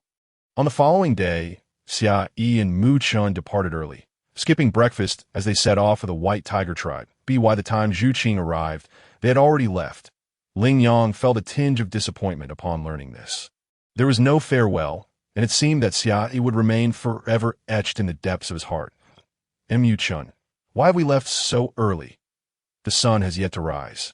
Xia Yi inquired, still dazed from being carried by Mu Chun that morning. I merely wish to return sooner, Mu Chun replied, not disclosing his desire to avoid allowing Xia Yi to bid farewell to Ling Yang. Upon hearing his response, Xia Yi sensed insincerity but chose not to confront it. She nestled against Mu Chun's back, dozing off once more, only to awaken later beneath a tree, sunlight streaming overhead, comfortably cradled in Mu Chun's arms. Ah, you are awake. Are you hungry? Here, I have gathered some fruits along the way, Mu Chun said, offering her the fruits he had picked. Thank you, Xia Yi replied, taking the fruit and beginning to eat. You continue enjoying the fruit. I will hunt for some game to roast later, Mu Chun suggested. All right. This time, their journey back was unhindered by rain, and within 3 days, they arrived at the White Tiger tribe. From a distance, the fierce lion atop the city wall spotted Mu-chun and Xia Yi and rushed down to open the gate. "Xia Yi, Mu-chun, you have finally returned," the fierce lion exclaimed, a beaming smile illuminating his face. "Fierce lion, please refrain from that grin. It gives me the creeps," Xia Yi teased. The fierce lion paused, taken aback. "I asked that so? We simply missed you." He laughed. "Indeed, it has been so many days since you left. We have all missed you," a few tribespeople behind him chimed in. "Not only us, but the entire tribe has been longing for your return." Another added that I suspect they miss Xia Yi more than they miss me. Mu-chun jested. "Are you aware and still asking?" The fierce lion retorted, showing no mercy in his response to Mu-chun. Mu-chun felt a wave of embarrassment wash over him. "All right, let us head inside," Xia Yi interjected, easing Mu-chun's awkwardness. The group entered the tribe, the fierce lion instructing the other patrolling members to continue their duties as he accompanied Xia Yi and Mu-chun. It was afternoon, and the hunting party had yet to return. As they walked, they encountered many tribe members, who warmly greeted Xia Yi and Mu-chun upon their return. Some even chose to walk alongside them. "Xia Yi, you have finally come back. We have missed you greatly." "Indeed, Xia Yi," they echoed. "Did you eat well while at Ling Yang's tribe?" "Indeed." The others chattered around Xia Yi, their voices a soothing balm to her heart. "All right, everyone, let us not crowd her. Xia Yi has traveled all day and must be weary. Let her rest first," Kuang Shi interjected, urging the group to disperse. "Yes, let us return and recuperate. I know everyone has been eager to see us." "And I share that sentiment," Xia Yi replied, feeling the weight of her journey and yearning for some respite. "How about we host a gathering tonight at the city square?" Mu-chun suggested, joining the conversation. "That sounds splendid."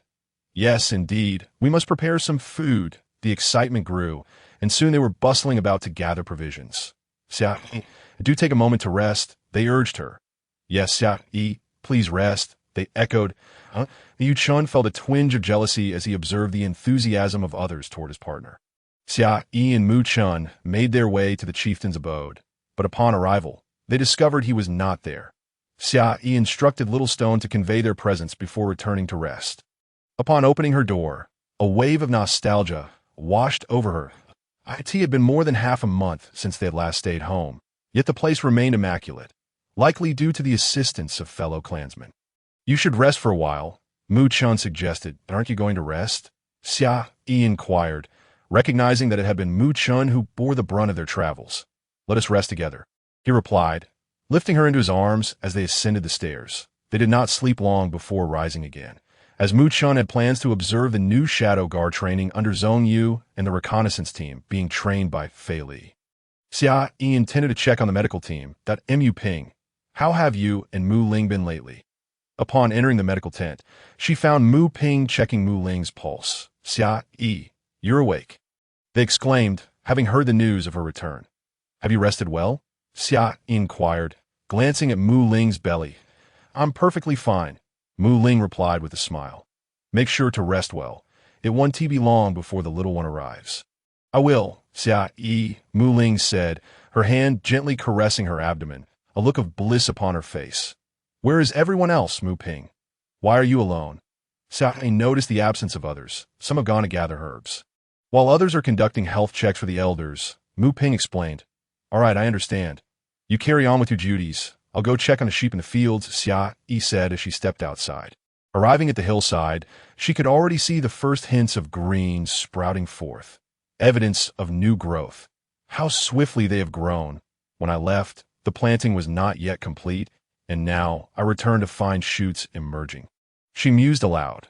"Xia Yi," a voice called from behind her, and she turned to see He Xiong. "He Xiong," she greeted with a smile, "that you're up? Why didn't you rest a little longer?" he asked, his face beaming with concern. "That I'm fine. I merely came to take a look," she replied, gazing at the hillock. "We've taken some of the others to till the land in the outer city. It has just a few of us here to keep watch. Would you like to come along?" He Xiong offered. "That you've already begun tilling the land in the outer city? I hadn't realized." Xia Yi replied, genuinely surprised. "Yes, we've completed nearly half of it," he confirmed. "Then lead the way." she exclaimed, and He Xiong guided her to the outer city. Upon arrival, they found a bustling scene with many individuals engaged in weeding and tilling the land. It was Shuren who first spotted Xia Yi. "Xia Yi, you've come," he exclaimed, setting down a stone hoe. "How did you manage to get here so quickly? I thought we'd wait for Mu Chun to bring the oxen before starting on this side," she remarked, having anticipated a delay. However, she was pleasantly surprised to see that they had made significant progress. "It's no trouble. Idleness can be rather dull, so we might as well keep ourselves active." Shuren chuckled. "Make sure to rest early tonight. We have a gathering planned," Xia Yi said. "And oh worries, the elders are off for their health checks, and it's mostly the younger folk here, so we'll finish up quickly." Shuren replied with a smile. Xia Yi nodded, content to let the moment pass in silence. Night descended. The clansmen gathered in the city square, their spirits high with joy at Xia Yi's return. Xia Yi never expected that her brief absence would lead to such a jubilant celebration. "Xia Yi, come sit here," Aya beckoned her. "Over here, Xia," Ollie called out. Xia Yi smiled at them, just as she was about to approach when Mu Chun caught her arm. "Where are you off to? Are you abandoning me?" His tone held a hint of playful grievance to know. "I was just about to pull you along. You were simply quicker," Xia Yi admitted, feeling a touch guilty. Mu Chun, sensing her slight unease, chose not to press the matter and guided her to their seats. As they settled down, Aya brought over a bounty of food. "Hurry, eat. We prepared all of this for you." She beamed. "Indeed, feast upon it, Xia." Aya was particularly concerned that you may not have eaten well while away. Ollie chimed in soon. The air was filled with lively banter as the clan's folk engaged in animated conversation. Ultimately, Xia Yi found herself swept up in their warmth. Unable to resist their enthusiasm, as she began to eat, the others followed suit, and before long, the fire pit became a stage for dancing and singing. Sitting there, Xia Yi felt a longing for wine. "Wine? What is that?" Mu Chun asked, his brow furrowed in confusion. Before Xia Yi could elaborate, she was pulled into the dance by the eager clansmen. The chieftain watched the merriment from the sidelines, a smile gracing his face. When Little Stone informed him of Xia Yi and Mu Chen's return, he felt an overwhelming sense of joy. It was indeed better when Xia Yi was home. The festivities continued late into the night. "Mu Chun, I'd like to join you all for the hunt tomorrow," Xia Yi declared as they lay in bed that evening. "Of course. Let us go together," he replied, now reassured by his ability to protect her during their adventures. The following morning, Xia Yi rose alongside Mu Chun, and together they prepared breakfast. After their meal, they made their way to the square to join the hunting party. "Xia Yi, are you hunting with us today?" Danny asked, a hint of excitement in his voice upon seeing her. "Yes, I'll accompany you today. You know where the wild buffalo are?" "Wild buffalo? I'm not sure." Dan, he scratched his head. "I do. I'll take you there," Mu Chun interjected, taking her hand. "Let us set off." With a commanding call, 300 to 400 individuals transformed, ready for Mu Chun's lead. Xia Yi climbed onto Mu Chen's back as he dashed forward, followed closely by Dan, Yi, and the others as they surged into the wilderness. After running for over 2 hours, Xia Yi felt the landscape shift. The trees no longer obstructed her view, and a few minutes later, they found themselves at the edge of a vast grassland, teeming with various animals. Buffalo, sheep, tigers, wolves, and deer, each coexisting peacefully within their territories to her delight. Xia Yi spotted horses grazing in the distance. "How wonderful! We can ride."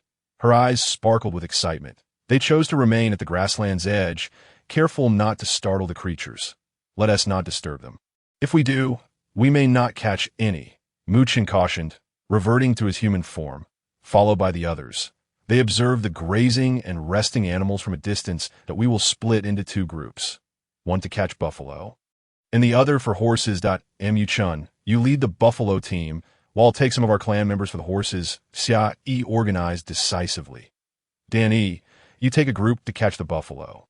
He had no objections regarding the distribution of tasks concerning Xia Yi, yet he was obliged to follow her. "All right," Dan Yi replied, feeling a tinge of disappointment. He too wished to accompany Xia Yi. For every time he was by her side, surprises awaited him. Xia Yi and Mu Chun led over 50 clansmen to capture horses. "I want to ride one," Xia Yi declared, her gaze fixed on the herd as she spoke to Mu Chun. Mu Chan affectionately patted her head, remaining silent. Xia Yi began to search for the lead horse among the herd, knowing that if she could tame it, the rest would pose no challenge. Suddenly, she rose and made her way to a tree beside the herd. Climbing up to sit on a branch and observe, Mu Chan followed her up the tree, unsure of what she was watching. Without warning, Xia Yi leaped down, startling Mu Chan. He reached out to catch her but missed. Xia Yi spotted the lead horse and sprang onto its back, securing her legs tightly and grasping its neck with both hands. The horse, feeling an unexpected weight, began to buck violently. Xia Yi clung to its neck, lying flat on its back, paralyzed with fear. Sensing her danger, Mu Chan transformed and jumped down, causing the other animals to become agitated and scatter in chaos. Meanwhile, Dan Yi and his group were in trouble. They had been preparing to capture cattle, but the disturbance sent them fleeing in every direction, leaving them empty-handed. Mu Chan intended to rush to Xia Yi's side, yet the throng of animals impeded his approach. Xia Yi, growing weary from holding onto the lead horse, managed to free one hand and retrieved a prepared vine from her waist, intending to secure the horse's neck. However, the lead horse was too frantic, and she failed to tie it before the vine slipped from her grasp. Left with no choice, Xia Yi resumed her grip on the horse, refusing to let go despite its struggles. Eventually, the horse grew fatigued and slowed. While Xia Yi, too, felt exhausted but dared not release her hold, she remained sprawled on its back. At this moment, Mu Chan arrived, leaping onto the horse's back beside her. "Are you all right?" he asked, anxiously checking for any injuries. "Still shaken from the earlier scare. I'm fine. Just a bit tired. I should be able to tame it soon." Tame it? Mu Chan realized only then that he was sitting atop the horse, just as he grasped this. The lead horse began to stir again, causing both Xia Yi and Mu Chan to lean forward due to inertia. Xia Yi quickly clung to the horse's neck, while Mu Chan nearly got thrown off and had to grasp Xia Yi tightly. "Mu Chan, keep your legs pressed against the horse," Xia Yi shouted. The onlooking clansmen were filled with trepidation at the sight. Holding on like this was not a viable solution. Xia Yi pondered, "Mu Chan, could you please dismount and fetch me a vine?" Ultimately, she resolved to let him down first. "No, I will hold on to you while we both come down. You're too unsafe up there and I can't bear to leave you alone." Mu Chan insisted, unable to relinquish his concern for her safety. Xia Yi, realizing Mu Chan's resolve, scanned her surroundings and noticed Dan Yi looking on with worry. "Danny, bring me a sturdier vine," she called out. Upon hearing her, Danny hastily began searching for a vine, and the nearby clansmen joined in soon. Danny found a vine and tossed it to Xia Yi.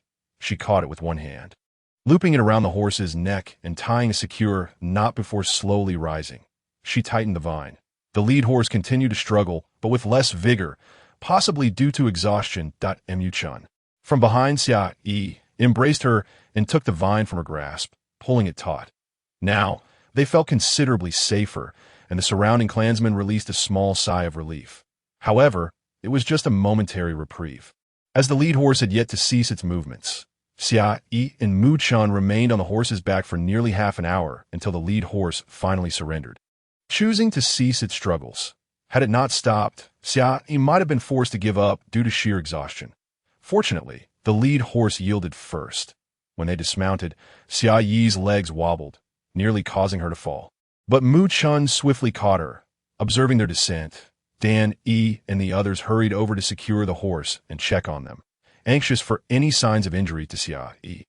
Once she regained her composure, Xia Yi approached the lead horse, only to see a flock of crows flying overhead. What could she possibly say to express her feelings? They had bound the horse up like a dumpling. "If you obey me from now on, I will feed you and will not harm you," she said, crouching down to address the horse. Perhaps intimidated by her assertiveness, the lead horse did not resist. "I will release you now, but if you heed my words, you shall be my steed. If you run away, the next time I catch you, I shall roast you for a meal." Xia Yi spoke with a tone of playful menace. Mu Chan shook his head in exasperation nearby. Xia Yi untied the vine from the horse, and it bolted away. Yet midway, it glanced back at Xia Yi and returned. Kitten nudged her hand with its head and crouched down, inviting her to mount. Xia Yi, elated, was about to climb on when Mu Chan, filled with concern, grabbed her hand. She turned to pat his hand reassuringly and then swung herself onto the lead horse. As it stood and galloped across the grassland, Xia Yi held onto the vine, reveling in the joy of riding. Chun, eyes unblinking, watched intently, fearful that the horse might act erratically and harm her. The other clansmen were in disbelief. This was the fastest creature on the plains, known for its temper. It had been tamed by Xia Yi. Dan Yi, however, was brimming with excitement, fully aware that following Xia Yi would always lead to surprises, and he would have tales to boast about upon returning. After riding for 2 laps, Xia Yi came to Mu Chen's side and jumped down, stroking the horse's head. From now on, you shall be named Chasing Wind. Xia Yi, you are incredible. You've tamed it, Danny exclaimed as he rushed over, elated. You all can do it too, Xia Yi replied, not looking up from her task of grooming Chasing Wind. I dare not. Its temper is fearsome, Dan Yi remarked, eyeing Chasing Wind, that I didn't ask you to tame it. Now that Chasing Wind is mine, you must seek out others. Xia Yi shot him a playful glare. By the way, what about the cattle you were supposed to catch? Xia Yi suddenly recalled, realizing they had set out to capture cattle. Xia Yi, with all this commotion, how could we possibly catch anything? Danny replied. Feeling aggrieved, Xia Yi surveyed the surroundings. All right, aside from Chasing Wind, there are no other prey in sight. It's noon now. Let us see if we can find something to hunt for lunch, Mu Chun suggested as he approached. The group began their search for game. Ultimately, their lunch consisted of wild chickens and rabbits, as the ruckus from Xia Yi's taming had frightened all the animals into hiding. Chasing Wind, do you know where there might be prey? Xia Yi asked, her curiosity piqued. Oh, forget it. Asking you is pointless, she muttered to herself as she helped Chasing Wind with its coat. Oh, her surprise. Chasing Wind seemed to understand her, nudging her foot before moving ahead. Glancing back to beckon her to follow, Xia Yi was momentarily taken aback. Could it be that this horse was extraordinary? Nevertheless, she called for Mu Chun and followed after Chasing Wind. After winding through the terrain, they eventually discovered a herd of cattle nestled in a valley. Chasing Wind, I adore you, Xia Yi exclaimed, embracing the horse's neck. Mu Chun, watching the scene unfold, felt a twinge of jealousy, fearing he might be usurped. Mu Chun, go summon the clansmen. We shall bring all these cattle back today, Xia Yi instructed, turning to him. All right, wait here and don't wander off.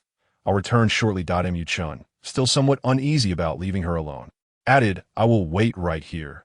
I lack the strength to handle so many cattle alone. Xia Yi smiled at him reassuringly. Yes, just wait for me, Mu Chun replied before swiftly transforming and racing back in the direction they came from. Chasing Wind, you are truly remarkable. Do you know where the other animals are? Once Mu Chun's figure faded from sight, Xia Yi turned to Chasing Wind. This time, Chasing Wind ignored her and began grazing. Hey, are you aware or not? She queried, puzzled. Xia Yi persistently inquired, her heart unwavering. Chasing Wind, however, paid her no mind, continuing to graze with its head lowered. Oh well, asking you won't change anything, Xia Yi muttered to herself. Suddenly, a loud thud startled her. She turned to see Chasing Wind collapsed on the ground. Alarmed, Xia Yi rushed over to inspect the situation. Chasing Wind, what happened? Don't scare me. You're the horse I finally tamed. Please don't let anything be wrong. After examining the horse thoroughly, she found no visible injuries. Glancing into its eyes, she noticed it appeared to be in a deep slumber. It felt as if it had ingested a tranquilizer. Realizing that Chasing Wind was unharmed, Xia Yi breathed a sigh of relief. Right, the tranquilizer. She quickly bent down to search for the grass Chasing Wind had eaten. Could it be that this grass contained some form of sedative?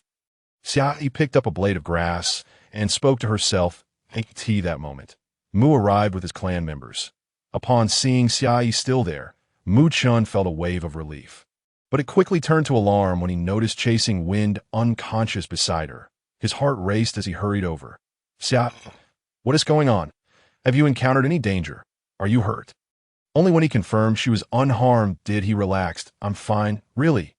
Chasing Wind ate this grass and fainted. I suspect it might contain a sedative, Xia Yi explained, handing the grass to Mu Chun. Mu Chun examined it thoughtfully. Should we take some back to analyze? Yes, I'll extract some when we return. It seems promising, Xia Yi replied, Mu Chen assigned 3 clan members to gather this grass for her extraction. Consequently, all attention shifted to the herd of cattle nestled in the mountain hollow, numbering around 200 to 300. That capturing them all would be quite a challenge. You mentioned that Chasing Wind fainted from eating this grass. Could we not also feed some to the wild cattle, and once they are incapacitated, bring them back? Xia Yi pondered aloud. Just then, Mu Chun handed her a blade of grass. Of course. How could I have overlooked such a straightforward solution? Xia Yi realized, feeling a bit foolish for complicating things. That Mu Chun, I've noticed you're becoming increasingly astute, she remarked seriously, causing Mu Chun to feel as if something monumental were about to unfold. Suddenly, she exclaimed, I truly adore you, and leaped up to plant a big kiss on Mu Chun. The unexpected kiss startled Mu Chun, but he quickly responded with a broad smile. How could he possibly manage his feelings for Xia Yi? He instructed a few clan members to collect the grass and tossed it to Dan Yi, who began leading his group in the search. Minutes passed, and soon they amassed a significant quantity of the grass. Dan Yi, take 100 men to the other exit of the mountain hollow and ensure the cattle don't escape. Mu Chun, you take 50 men and devise a way to throw this grass to the cattle. The rest will stay with me. Xia Yi organized the group. As they commenced their tasks, Mu Chun, once Dan Yi was in position, spread out with his 50 men, encircling the herd, and started to toss the grass into their midst. They worked with remarkable speed. By the time the cattle noticed the commotion and raised their heads, Mu Chun and his men had already retreated. Once they finished distributing the grass, Mu Chun returned to Xia Yi's side. Now all they had to do was wait. In just a few minutes, one by one, the cattle began to collapse, and soon the number grew significantly, with more than half of them down. The remaining cattle sensed something was amiss and began to stir restlessly. Observing this, Xia Yi quickly removed her bow and arrow from her back, crushing a piece of the sedative-laden grass and applying it to her arrows before drawing her bowstring. The arrow whizzed past 2 cattle, grazing one's hide, and shortly thereafter, both fell to the ground. Seeing Xia Yi's method effective, Mu Chun instructed the clan members to follow her lead, and soon the entire herd was incapacitated. What a bountiful harvest today! Danny exclaimed as he entered the mountain hollow, surveying the fallen cattle. Indeed, Xia Yi agreed, and we hardly had to lift a finger. Absolutely. Following Xia Yi always brings surprises. The others chimed in, showering her with compliments. All right, let us quickly load them up before the cattle awaken.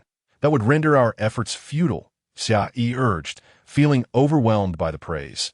Each cattle weighed between 200 to 300 pounds. So each person could only carry one. That everyone cheerfully hoisted the cattle, preparing to return. Danny, please help me carry Chasing Wind back, Xia Yi requested. Sure. After we return, can I have a turn riding it? Danny replied, a hint of excitement in his voice. That if you can handle it, of course, Xia Yi teased, her expression mischievous. Leaving Dan Yi feeling slightly uneasy. That I can definitely manage. Just wait and see, Danny asserted confidently.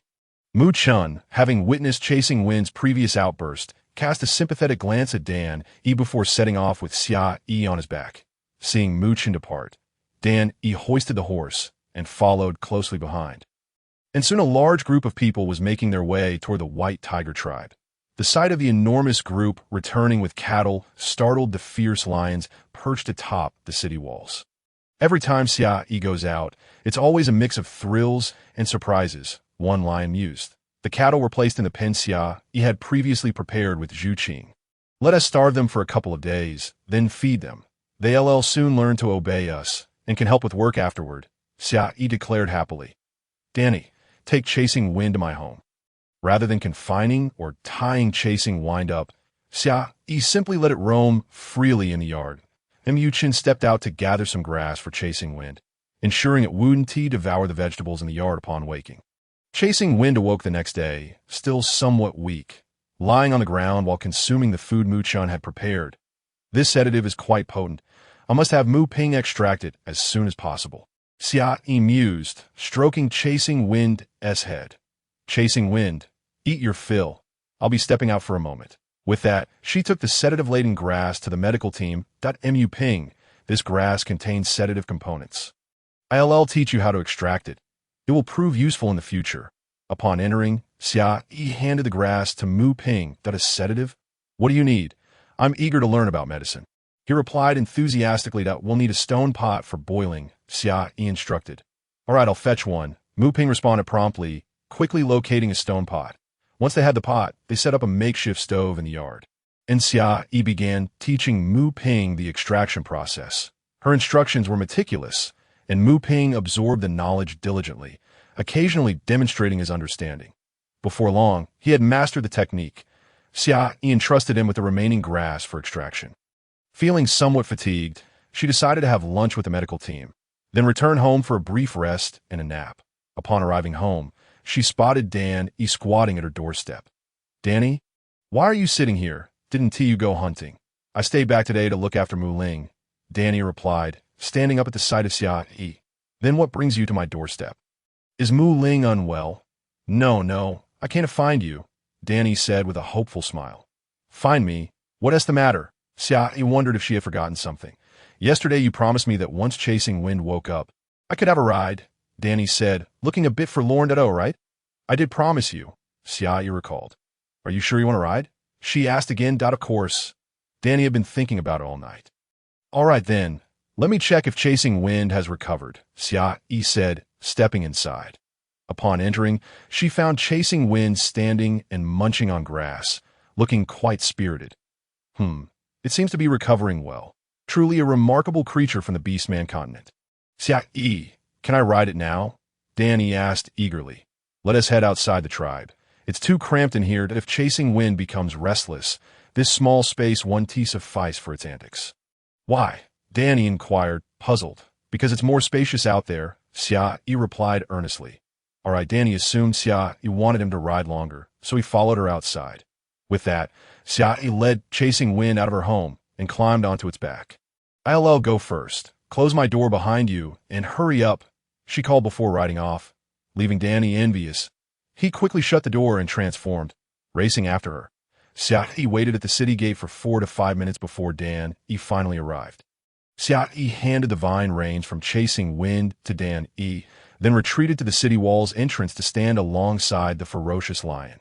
"Let us begin," Xia Yi said, as the lion appeared ready to heed her command. The lion had just witnessed Xia Yi mount Chasing Wind, and its jaw nearly dropped in astonishment. Xia Yi's gaze remained fixed on Chasing Wind, and Dan Yi, brimming with excitement, seized the reins and, with a swift motion, mounted Chasing Wind. However, the moment Chasing Wind sensed it was not Xia Yi, it tossed Danny aside with a vigorous shake. Dan Yi, bewildered by his sudden ejection, found himself questioning. "Who am I? Where am I? What am I doing?" Once he regained his senses, he dashed back to Chasing Wind's side, grasped the reins, and attempted once more to mount. He believed that his earlier misfortune was merely due to lack of preparation, and that he would surely succeed this time. Yet as soon as he ascended, Chasing Wind flung him off again. This time, Dan Yi was resolute. When he mounted again, he mimicked Xia Yi's technique of taming Chasing Wind, wrapping his arms around its neck and lying flat against its back. Initially, he managed to hold on, but as Chasing Wind began to thrash more violently, Danny ultimately lost his grip and was hurled to the ground once more. "That I refused to be defeated. Today, I shall ride it," he declared, only to find himself tossed off again. The cycle continued. Mount, get thrown off, mount again, and so forth. Xia Yi and the lion, observing from the sidelines, winced at the spectacle. Not only did Xia Yi and the lion feel the pain, but even the tribespeople patrolling the city wall could not help but empathize with Dan Yi's plight. Truly, he was as resilient as a cockroach, and Xia Yi could only marvel at Dan Yi's determination. Finally, he limped back towards Xia Yi, injuries evident. "Xia Yi, why won't it let me ride?" "Because its master is me, that if you wish to ride, you must tame your own horse in the future," she replied. "Very well. I shall never touch your Chasing Wind again," Danny lamented, on the verge of tears. Just yesterday, he had carried it back himself, and now it treated him so poorly. "Go see Mu Ping about your injuries." The lion offered Dan Yi a sympathetic glance. After Danny departed, the lion turned to Chasing Wind, a glint of excitement in its eyes. "That you wish to try?" Xia Yi asked, noticing the thrill in the lion's gaze. No. I must continue my patrol." The lion hastily waved his hand, having witnessed Dan Yi's disastrous attempts. He had no desire to seek out Muping. Xia Yi mounted her horse and rode back to the tribe. That evening, the entire tribe learned of Dan's misadventures with riding, and those who had considered trying it quickly abandoned the idea. The following day, Xia Yi accompanied the women to forage for wild vegetables. Since learning martial arts and staff techniques, the women of the White Tiger tribe had begun venturing out to gather vegetables and fruits, albeit not venturing too far from the tribe, accompanied by several men for protection. It was spring, and an abundance of edible wild vegetables awaited. Xia Yi, let us head towards the bamboo grove. There are plenty of wild vegetables there, Li said, approaching Xia Yi. Indeed, we discovered that yesterday. Yi chimed in. All right, Xia Yi responded with a smile. Upon their arrival at the bamboo grove, Xia Yi was captivated by the sight of vast expanses of bamboo shoots. What a treasure! She eagerly ran over. Lifted a shoot, and her mind brimmed with various culinary ideas. Stir-fried bamboo shoots with meat, bamboo shoots stewed with chicken. Her mouth watered at the thought. Xia, what are you grinning about with that little bamboo? Yi inquired as she approached. Little bamboo? No, this is not little bamboo. This is bamboo shoot, which can be stir-fried or boiled. It's delicious. Really, that's fantastic. This will also be available in winter, adding another food option. Yi exclaimed with enthusiasm. That is winter bamboo. While this is spring bamboo, Xia Yi clarified that I don't care what kind of bamboo it is as long as it's edible. It's good bamboo. Yi said with a silly grin. All you think about is food. Li laughed, playfully poking Yi's nose. The two had grown so close that they resembled sisters. All right, let us dig now.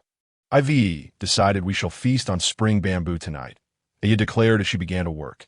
Thus, the expedition intended for foraging transformed into a bamboo digging brigade, with such a vast bamboo grove.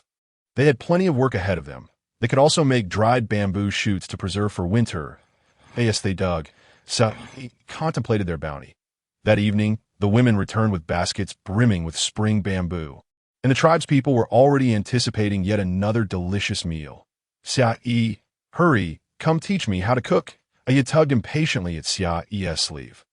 All right, tonight we shall enjoy stir-fried bamboo shoots with meat.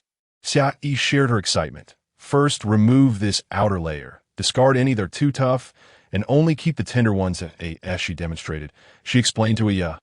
Okay, Yi said, ready to follow Xia Yi's instructions. After peeling, then what? Yi inquired a few moments later.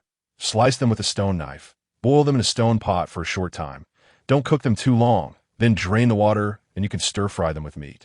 Yi proved to be a quick learner, and after Xia Yi's instructions, she swiftly began to prepare the dish. Before long, Yi presented a plate of stir-fried bamboo shoots with meat to Xia Yi.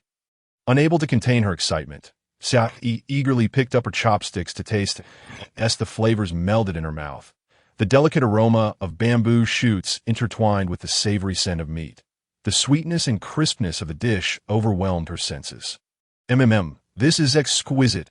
Your culinary skills are improving immensely, Xia Yi exclaimed, thoroughly satisfied. Upon hearing Xia Yi's praise, both Yi and Ali hurried to sample the dish, and soon they found themselves unable to stop.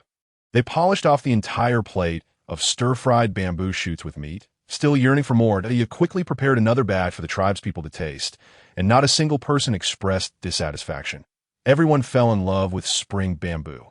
The next day, the flock of sheep they cultivated joined in the bamboo digging, and with more hands on deck, they harvested bamboo shoots even faster. Xia Yi, how long can these bamboo shoots be preserved? Ali asked. If dried properly, they can last a year without issue, Xia Yi replied. Those nearby perked up at this revelation, and their diligence increased. I know another place that has plenty more, Yi added. Really? Xia Yi looked up at Ali, intrigued. Yes, let's go take a look, Ali urged, and the two set off for the bamboo grove. Ali mentioned neither of them could transform into beasts. Walking on foot would take ages. Thus, Xia Yi mounted Chasing Wind, taking Ali along with her. With Xia Yi's presence, Chasing Wind, though initially resistant, did not protest. They soon arrived at the larger bamboo grove that Ali had described, which was 4 to 5 times the size of the one they had previously found. As they ventured into the grove, they were greeted with an abundance of bamboo shoots. Since we're here, let us dig some to take back, Xia Yi proposed. All right, Ali agreed, and they began their labor. As they diligently worked, they remained unaware of a group approaching them. "Who are you, trespassing on the territory of our female tribe?" A voice suddenly called from behind. Xia Yi turned around in alarm. In her excitement over the bamboo shoots, she had become so engrossed that she hadn't even noticed the approaching figures. Upon looking back, she saw a group of women, each brandishing spears directed at her, and "We are from the White Tiger tribe. Unaware that this land belongs to you, we will leave immediately." Ali stepped protectively in front of Xia Yi, determined to shield her from harm, as it was she who had brought Xia Yi here. "The White Tiger tribe? Aren't they supposed to be protecting those females well? How did you end up here?" The leader of the group, recognizing Ali's intent to protect Xia Yi, questioned them with a hint of suspicion. It was merely that she believed Xia Yi ought to be the mate of the chieftain of the White Tiger tribe, which was why Ali chose to protect her. Xia Yi felt a surge of emotion as she observed Ali standing resolutely in front of her, instinctively prioritizing her safety in moments of peril. Although deeply touched, she realized it was not her place to remain behind. It was her responsibility to safeguard them. "The women of our tribe are capable of foraging for food independently, and while we may have ventured a bit far, we are unaware that we have encroached upon your territory." Stepping out from behind Ali, Xia Yi replied to the leading woman with an air of composure. To her surprise, there existed another tribe, where women also ventured out to gather food. Upon hearing Xia Yi's words, the leader cast her a curious glance. "You are women as well. Do you not also gather food?" Xia Yi smiled, addressing the leading woman. "Our female tribe is quite different from yours.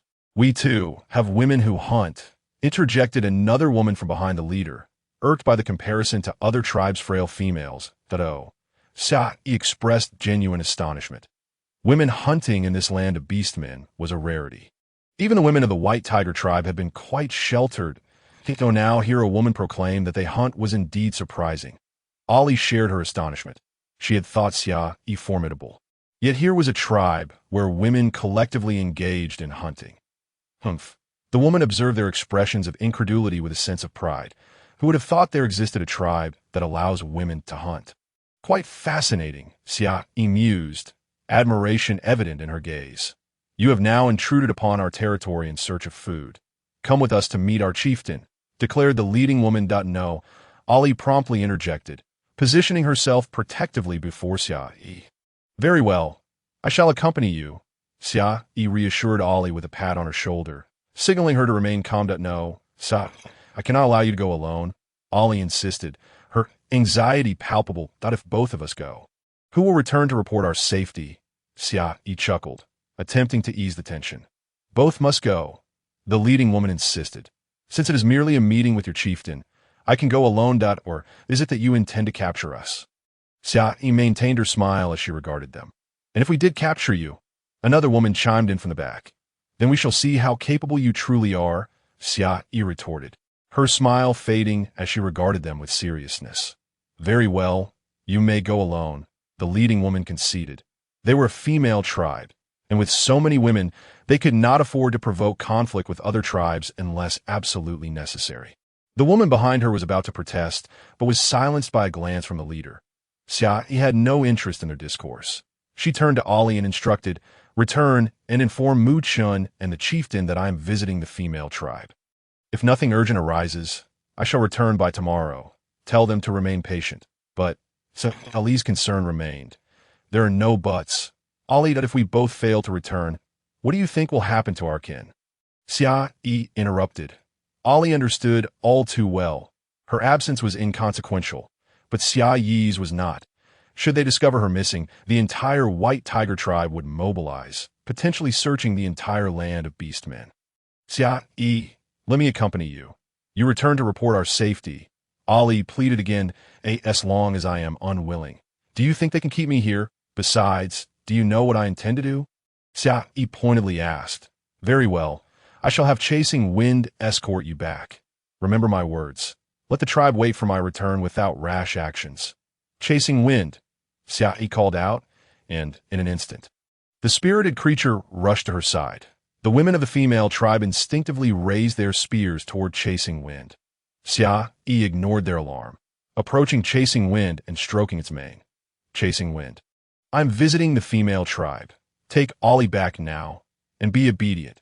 Chasing Wind regarded Ollie with reluctance, clearly disinclined to carry anyone other than Xia Yi. I'd be obedient, or I may grow fond of you. Xia Yi teased, adopting a fierce expression, leaving Chasing Wind with no choice but to bear Ollie back toward the white tiger tribe. All right, you may depart, as she watched Chasing Wind carry Ollie away. Xia Yi turned to the group of women. The women of the female tribe, roused from their reverie by Xia Yi's voice, regained their composure. You can converse with your prey? The leader inquired, intrigued. Not at all. Now, shall we proceed to meet your chieftain? Xia Yi had no intention of elaborating further. Seeing Xia Yi's disinterest in further dialogue, the leader guided her toward their tribe. Xia Yi was led through a bamboo forest, and after an hour's walk, they emerged at the base of a mountain. Surely, their tribe is not atop the mountain, she pondered, just as the leader ascended the mountain path, confirming her suspicion. They approached a cave. Entering without a hint of hesitation, as they ventured deeper, the cave began to narrow, allowing passage for only two at a time. Could there be a hidden world within? Xia Yi mused. Indeed, there was a hidden world beyond. After nearly an hour of walking, they finally emerged into an expansive area, a sensation of seclusion enveloping her. It was a place she would never have located on her own. The space was vast, and their structures resembled those of the white tiger tribe, with cave-like dwellings and leaf-thatched roofs, albeit sturdier and adorned with more trees. Yaqiao has returned, someone suddenly exclaimed, prompting a throng of individuals to emerge from the shelters. Once the crowd had gathered, Xia Yi realized the true essence of a female tribe. She had clearly entered a matriarchal society. In other tribes, men were abundant while women were few. Yet here, the opposite was true.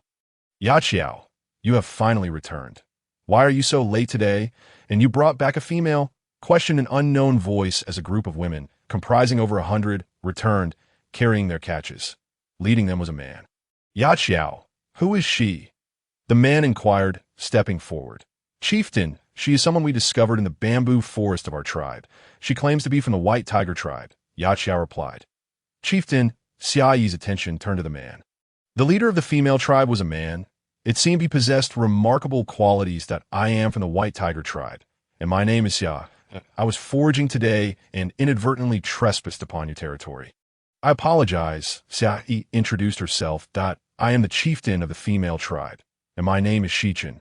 The man responded, his gaze lingering on Xia Yi, captivated by her beauty and the poise with which she conducted herself in unfamiliar territory. You claim to have come for foraging. How could your tribe permit a woman to forage alone? What brings you to our lands? Xichin posed a series of inquiries to Xia Yi. Our tribe allows all members, regardless of gender or age, to partake in foraging, Xia Yi replied, omitting certain details. Regardless of gender or age, Xichin echoed, surprised, yet he seized upon the crux of her statement. Xia Yi offered no response, merely smiling at him. Children and elders cannot contribute. How can you assert that your white tiger tribe permits foraging among all? Xichin expressed skepticism. Our tribe does, Xia Yi maintained her smile. Ollie, riding Chasing Wind, raced back to the tribe. Arriving after an hour, upon seeing only Ollie, the Lion King hurried to open the gates. Ollie, where is Xia Yi? The Lion King inquired, glancing at Chasing Wind. Lion King, Xia Yi was taken by the women of the female tribe. I cannot explain now. I must find the chieftain, Ollie replied, not waiting for further conversation before entering the tribe. Ollie rode, Chasing Wind, directly into the heart of the settlement. Ollie was aware that Mu Chun had yet to return, so she decided to seek out the clan leader. Clan leader, Xia Yi has been taken away by the members of the female tribe. Ollie exclaimed upon entering the leader's quarters that moment. The clan leader was engaged in a practice session of archery with a brown bear and a bird, and upon hearing Ollie's outcry, he nearly misfired his arrow at a nearby companion. What did you just say? The clan leader, puzzled, wondered if he had misheard. How could Xia Yi possibly have been taken? The other two individuals turned their gazes towards Ollie, both equally incredulous. Xia Yi has been taken by the female tribe. Ollie reiterated. What did you say? A voice at the entrance questioned. Mu Chun had just returned from hunting, intending to head home, but recalling Xia Yi's word from the night before about inviting father to dinner. He turned around to make a brief announcement. However, he had barely reached the doorway when he overheard Ali's startling revelation. What is happening? Weren't you all out gathering bamboo shoots? How could Xia Yi have been taken? From where? By that tribe. Mu Chun approached Ali, urgency evident in his voice. Ali proceeded to recount how she had accompanied Xia Yi to another bamboo grove. You mean the female tribe? The brown bear inquired. Stepping closer to Ali. Yes, Ali confirmed. But isn't the female tribe supposed to be extinct? The bird chimed in. Yet they claim to be the female tribe. Ali began to panic. Was Xia Yi harmed when she was taken? Mu Chen's foremost concern lay not with the existence of the female tribe, but with Xia Yi's well-being. No, Xia Yi went with them willingly. Where is that bamboo grove? I will go find her. Xia Yi had assured everyone not to act rashly, stating she would return by tomorrow.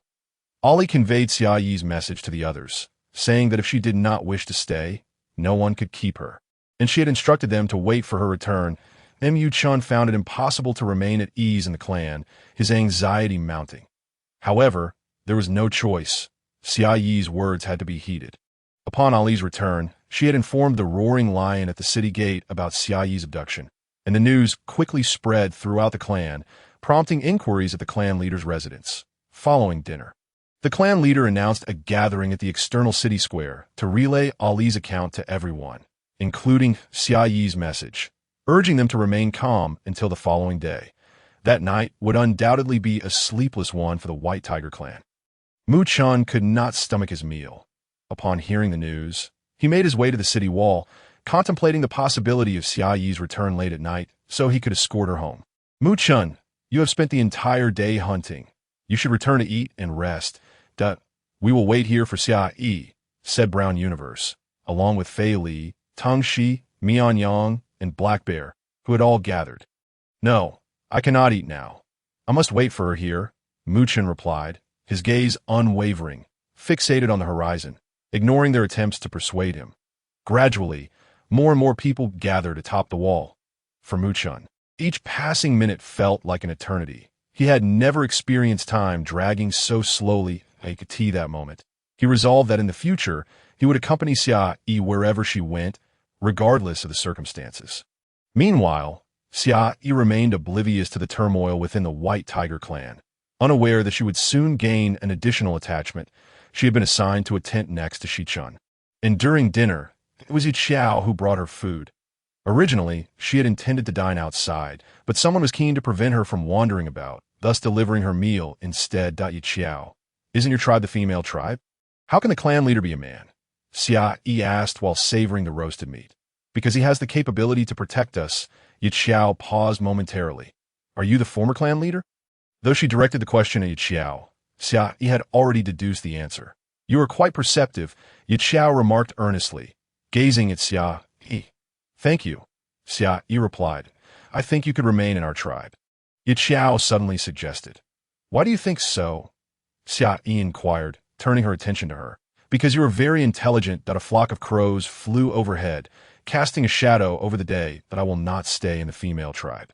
Rather, I believe your tribe should join ours, the White Tiger tribe. Xia Yi continued to enjoy her roasted meat, for that was her purpose in coming along today.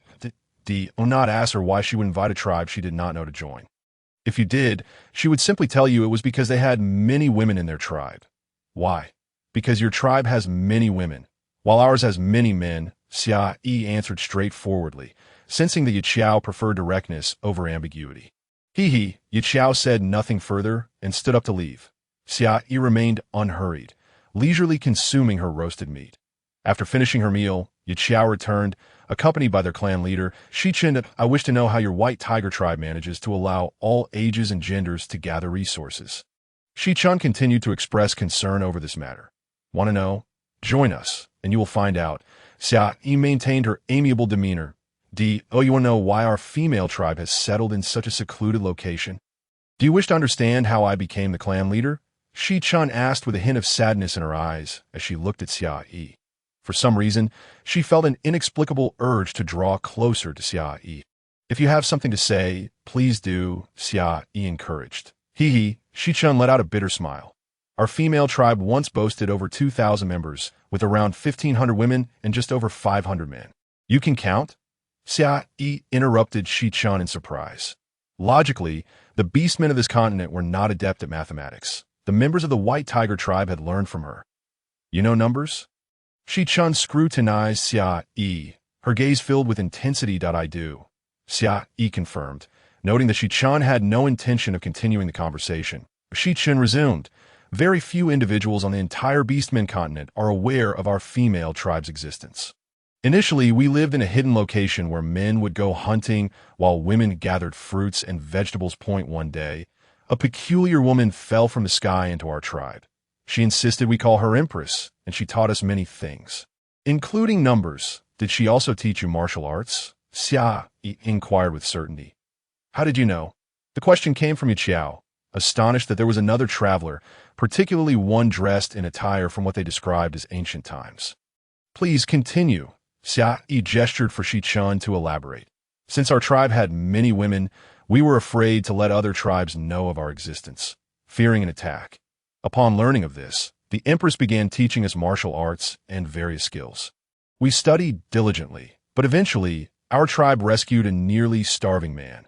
We provided him with food to survive and even taught him martial arts, to our shock. Not long after, he returned with a multitude of rogue beastmen, now known as the Brave Tribe, to assault us. Thankfully, the Empress sensed the danger beforehand and instructed Yiqiao to lead us to safety. In total, over 1,000 of us escaped, but during our flight, we encountered a beast tide, losing 400 members. Now, only 600 remain, with even fewer men. Initially, the clan leader was Yiqiao, but after she was injured and could no longer protect everyone, I was appointed as the leader. There was initial opposition from some members, but after a duel, I emerged victorious, silencing dissent. Eventually, I led our people here, and we have now lived in this place for 5 years. You were the first to step foot here in all that time. It was you who brought me here. Xia Yi felt no apprehension about entering their territory. What of the Empress? What has become of her? This was Xia Yi's primary concern. She has passed away. Shi-chan and Yiqiao lowered their heads, wiping away tears, for no one knew the hardships they had endured over the past 5 years. She has died? Wasn't she skilled in martial arts? How could she not escape? Xia Yi felt a twinge of regret, having hoped to meet a fellow traveler. She had no idea the woman had already departed from this world, but we do not know. When I returned to check, she had many wounds on her body, inflicted by spears. Yiqiao looked down, tears streaming down her face again. The Empress had devoted herself wholeheartedly to teaching her, investing all her hopes in her. And Yiqiao had cherished her, viewing her as a mother figure. It was truly heartbreaking. Well, a single woman indeed stands little chance against a multitude of men, even if one possesses martial arts skills. It becomes futile when the numbers swell. Remain with our tribe and become my companion. Rest assured, I shall have no other female. Shi-chan suddenly interjected. This is quite impossible, for I already have a partner, and I would only ever have him as my sole companion. Xia Yi resolutely replied upon hearing Shi-chan's words. Shi-chan was evidently taken aback by the revelation of Xia Yi's existing partner, and upon reflection, it was no surprise that a female as beautiful and intelligent as she would not be without a companion. In no matter, I can share the role of your partner with him. Shi-chan quickly responded, having come to terms with the situation. You mentioned you would have but one partner. How does this now stand? Xia Yi struggled to keep pace with Shi-chan's train of thought. If it were you, I would not recommend sharing, Shi-chan said with a smile. Share? Is she food to be shared? I would never consent to that. In my lifetime, I shall have only Mu-chan as my companion, and I shall not allow anyone else the opportunity to share my affection. Mu-chan would certainly not agree to anyone else possessing me. Xia Yi stated seriously, her smile fading. That I shall make you acquiesce. Shi-chan replied, still smiling, before stepping outside. Xia Yi, you are astute. Should you become Shi-chan's companion, your status within our tribe would be akin to mine. Yiqiao tempted Xia Yi. It was only when Yiqiao visited the White Tiger tribe and learned of Xia Yi's position there that she realized how ludicrous her earlier words had been. Of course, that is a matter for another time. Ha. Even if I do not become Shi-chan's partner, my standing in the White Tiger tribe surpasses yours, though Xia Yi would not voice this thought. I have already stated, I shall not take another partner. Upon hearing Xia Yi's declaration, Yiqiao said nothing further, and turned to leave, it appears that persuading the female tribe to join the white tiger tribe will require alternative measures. Xia Yi mused as she watched their departing figures. Initially, she had intended to convince them, but unexpectedly, Xichun had emerged. Truly, plans are often thwarted by unforeseen changes. Afterward, no one came to visit, and Xia Yi, feeling fatigued, succumbed to slumber on a nearby grass mat. Meanwhile, Xichun found himself unable to sleep. He was eager to see what Xia Yi was doing and whether she had already drifted into dreams. He could not fathom why he felt such an urge to have her as his partner after seeing her for the first time today. At that moment, he began to comprehend the concept of love at first sight as described by the Empress. Mu Chun, however, remained oblivious to the fact that his partner was being coveted by another, as he gazed into the distance from atop the city wall, eagerly awaiting Xia and the arrival of the new day. Undoubtedly, it was our Xia Yi who enjoyed the most restful slumber that night. Upon awakening the following day, Xia Yi stretched languidly, feeling utterly refreshed. She glanced around and suddenly remembered that she was still within the female tribe. Exiting her dwelling, she observed everyone bustling about. It seemed the hunting team had not ventured out today and was instead practicing with their spears in the clearing. Approaching, Xia Yi noted that their training closely resembled the ancient military drills she had seen on television. "How about it? Would you like to give it a try?" "I can teach you," Xichun said, having noticed Xia Yi's interest in watching the tribespeople. "No, thank you. I have little interest in that," Xia Yi offered without courtesy. "You can do it too?" Upon hearing her response, Xichun was somewhat surprised. "If I were to say that all of you combined would not stand a chance against me, would you believe it?" Xia Yi kept her gaze firmly away from Xichun. "Ha." Xichun merely chuckled twice, finding it hard to believe Xia Yi was speaking truthfully. "Do you not believe it?" Xia Yi turned to face Xichun, a glimmer of light shining in her eyes. "Shall we make a wager? What shall we wager?" Xichun inquired, sensing the excitement in Xia Yi's eyes. "If I win, your female tribe must join us in the white tiger tribe. And if you lose?" "I shall not lose," Xia Yi declared with utmost confidence. "And if you do, it is of no consequence to me. If I lose, that is simply impossible," Xia Yi responded nonchalantly. "Should you lose, you must remain in our female tribe as my partner." Xichun took the opportunity to propose a condition. "Very well," Xia Yi waved her hand dismissively, unperturbed. "Excellent. When shall we commence?" Xichun asked eagerly. Keen to witness Xia Yi's defeat, "I could tea any time, so long as you are prepared," Xia Yi replied, pausing briefly before adding, "I want all the members of your female tribe to witness this, and you must inform them of our wager." Xichun regarded Xia Yi, realizing that this female was even more astute than he had anticipated. "No problem. I too fear that you might not acknowledge your loss." Xichun agreed with a smile. "Yi Qiao," Xichun called out into the distance, and when Yi Qiao approached, he instructed her to gather all the tribespeople, as he had an announcement to make. Yi Qiao glanced at Xia Yi and replied, "Understood." Within 10 minutes, Yi Qiao had summoned every member of their tribe. "Xia Yi has challenged us to a wager. She alone will take on our hunting team. That if she loses, she will remain in our tribe as my partner." Xichun gently pushed Xia Yi forward. "If we lose, we shall join the white tiger tribe, and I have given my word. Now let everyone come and bear witness that, in a way, she actually intends to challenge our entire hunting team. Does she not realize that although our hunting team is composed of women, they are skilled in martial arts? Perhaps she does not," someone remarked. "Enough talk. We shall see for ourselves." Yi Qiao was also astonished. Xia Yi did not appear particularly strong. "Why would she wish to challenge our hunting team? Should your hunting team lose, I demand that your entire tribe join the white tiger tribe," Xia Yi proclaimed boldly to the members of the female tribe. Truly, this tribe, influenced by a traveler, exhibits thoughts that surpass those of other tribes in the Beastman continent. Xia Yi could clearly see the initial hesitation among the members of the female tribe.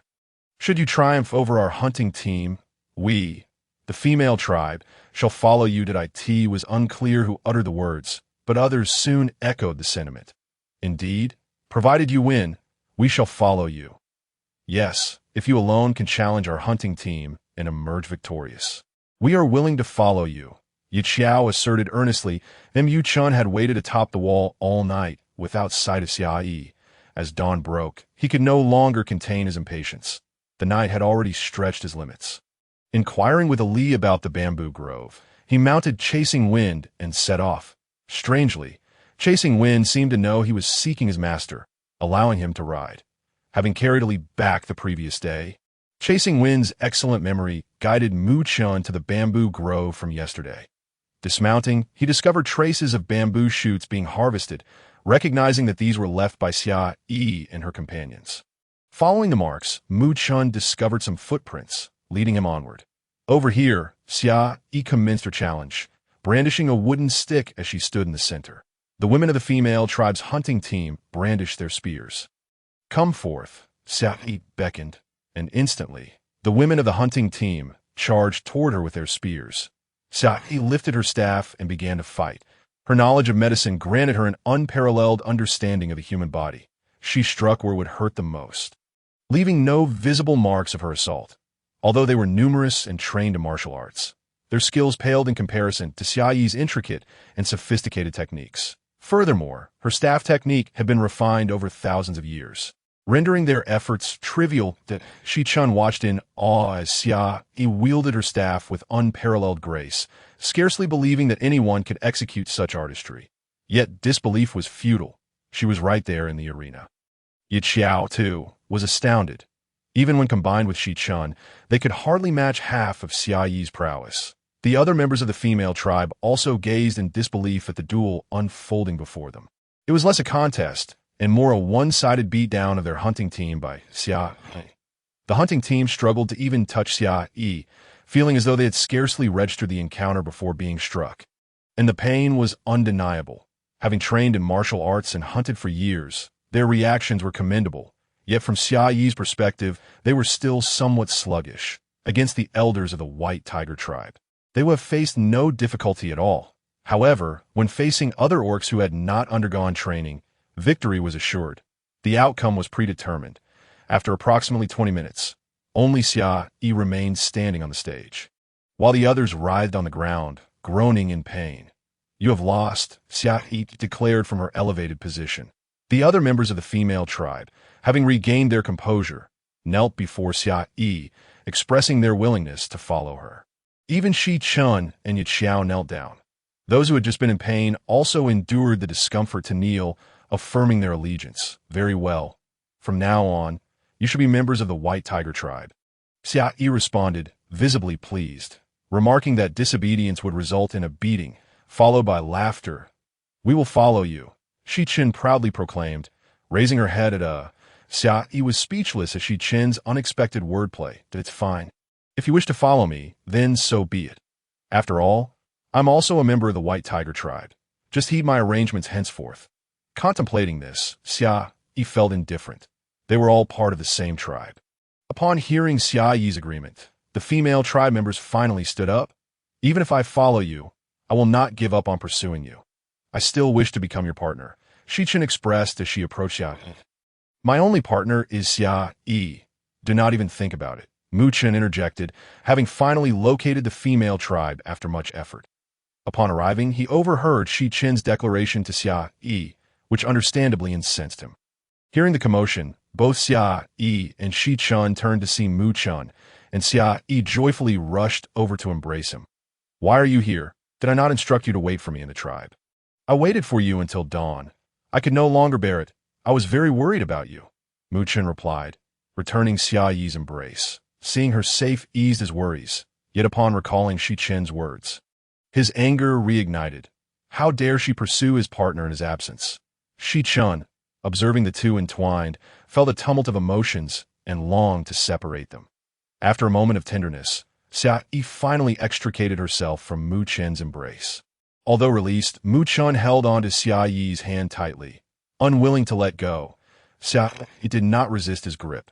"Since you all agreed to follow me, now gather your belongings and prepare to return to the White Tiger tribe."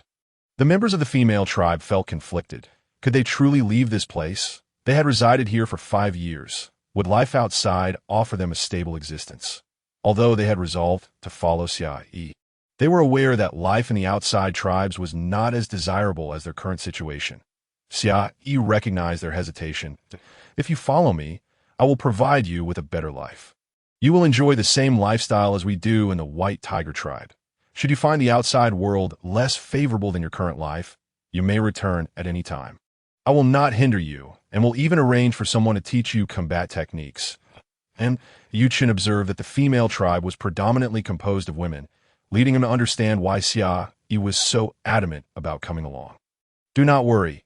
If you find that life in the white tiger tribe does not meet your expectations, I will personally escort you back, Xia Yi reassured them. Xia Yi, our female tribe is mostly women. If we do not wish to, can we not be assigned partners? Yi Qiao implored, looking at Xia Yi with hope. Since they had already decided to follow Xia Yi, she desired the freedom to choose her future partner. In our white tiger tribe, we practice monogamy, wherein one male may only have one partner, and the partnership ceremony requires mutual consent. Xia Yi responded to Yi Qiao that Yi Qiao was taken aback. Had they truly been hidden away for so long that they were unaware of such regulations in the outside world? Shichen also looked at Xia Yi in shock. In their female tribe, males were scarce, and one male often had several female partners. How could it be that one male could only have one female partner, and that both parties must agree? If you find this hard to believe, come and see our white tiger tribe for yourselves. You may inquire further. Mu Chun observed the astonishment on their faces. Upon joining the white tiger tribe, if the women wish to continue hunting, they may do so, but they must accompany the men. Should they choose not to hunt anymore, they may engage in other activities. Eventually, the members of the female tribe were convinced and began gathering their belongings to follow Xia Yi. I not do this again. I will be very worried, Mu Chun said seriously to Xia Yi as everyone prepared to leave. It was a special circumstance, Xia Yi replied. Special circumstance or not, you must accompany me on hunts from now on. Heaven knows how worried I was last night. Huh. Do not forget who taught you your skills. I am not so weak. They are no match for me not fret. Xia Yi reassured him, patting Mu Chen's shoulder. That is still unacceptable. You will follow me from now on, and I will follow you. Mu Chen replied, a hint of stubbornness in his tone. All right, I understand. It will not happen again. Xia Yi chuckled, knowing that she had genuinely frightened Mu Chen this time. Hearing Xia Yi's teasing tone, Mu Chen chose not to press the matter further, resolutely deciding to follow her in the future. Once the female tribe had packed everything, they reluctantly departed from the place they had called home for 5 years. As they exited, Shi Chun and Yi Qiao led the way, choosing a broader path that did not require traversing the cave. Xia Yi, I apologize. We initially did not want other tribes to discover our location, which is why we took you through the caves. Yi Qiao explained, fearing Xia Yi might misunderstand that I understand. There is no need for explanation. It is commendable that you had such foresight. Taking this route, they reached the bamboo forest in just half an hour. There are people in the bamboo forest. Many. Mu Chun suddenly spoke. The members of the female tribe began to panic. Could it be members of the brave tribe? Why did they encounter them so soon? What should we do? Let us return. However, it was not members of the brave tribe. It was the people of the white tiger tribe. Xia Yi smiled, her gaze fixed on Chasing Wind, who was joyfully bounding toward her. Chasing Wind reached Xia Yi, leaping with joy. Xia Yi reached out to stroke Chasing Wind's head. All right, I have returned. Perhaps due to Chasing Wind's exuberance, a large group of people was drawn to them. Just as Shi Chan was about to alert everyone to prepare for battle, the tribe leader emerged, followed by Zhong Yu, Tang Shi, Fein Yao, Mian Yang, He Xiong, and nearly 1,000 tribe members. Leader, I am fine. Xia Yi replied, turning to glare at Mu Chun. He quickly raised both hands in surrender. I did nothing. As soon as it was dawn, I rode out on Chasing Wind to find you, Xia Yi. We came of our own accord. We intended to come last night. However, Ali mentioned you would return today. It was dawn, and you had not yet returned. We saw Mu Chun emerge and followed him. But he was too fast, and we could not catch up. Zhong Yu explained on Mu Chen's behalf. Xia Yi was at a loss for words. What did it mean that it was dawn and she had not returned? She had merely said she would return today, who would travel at dawn and arrive home by sunrise. I am fine.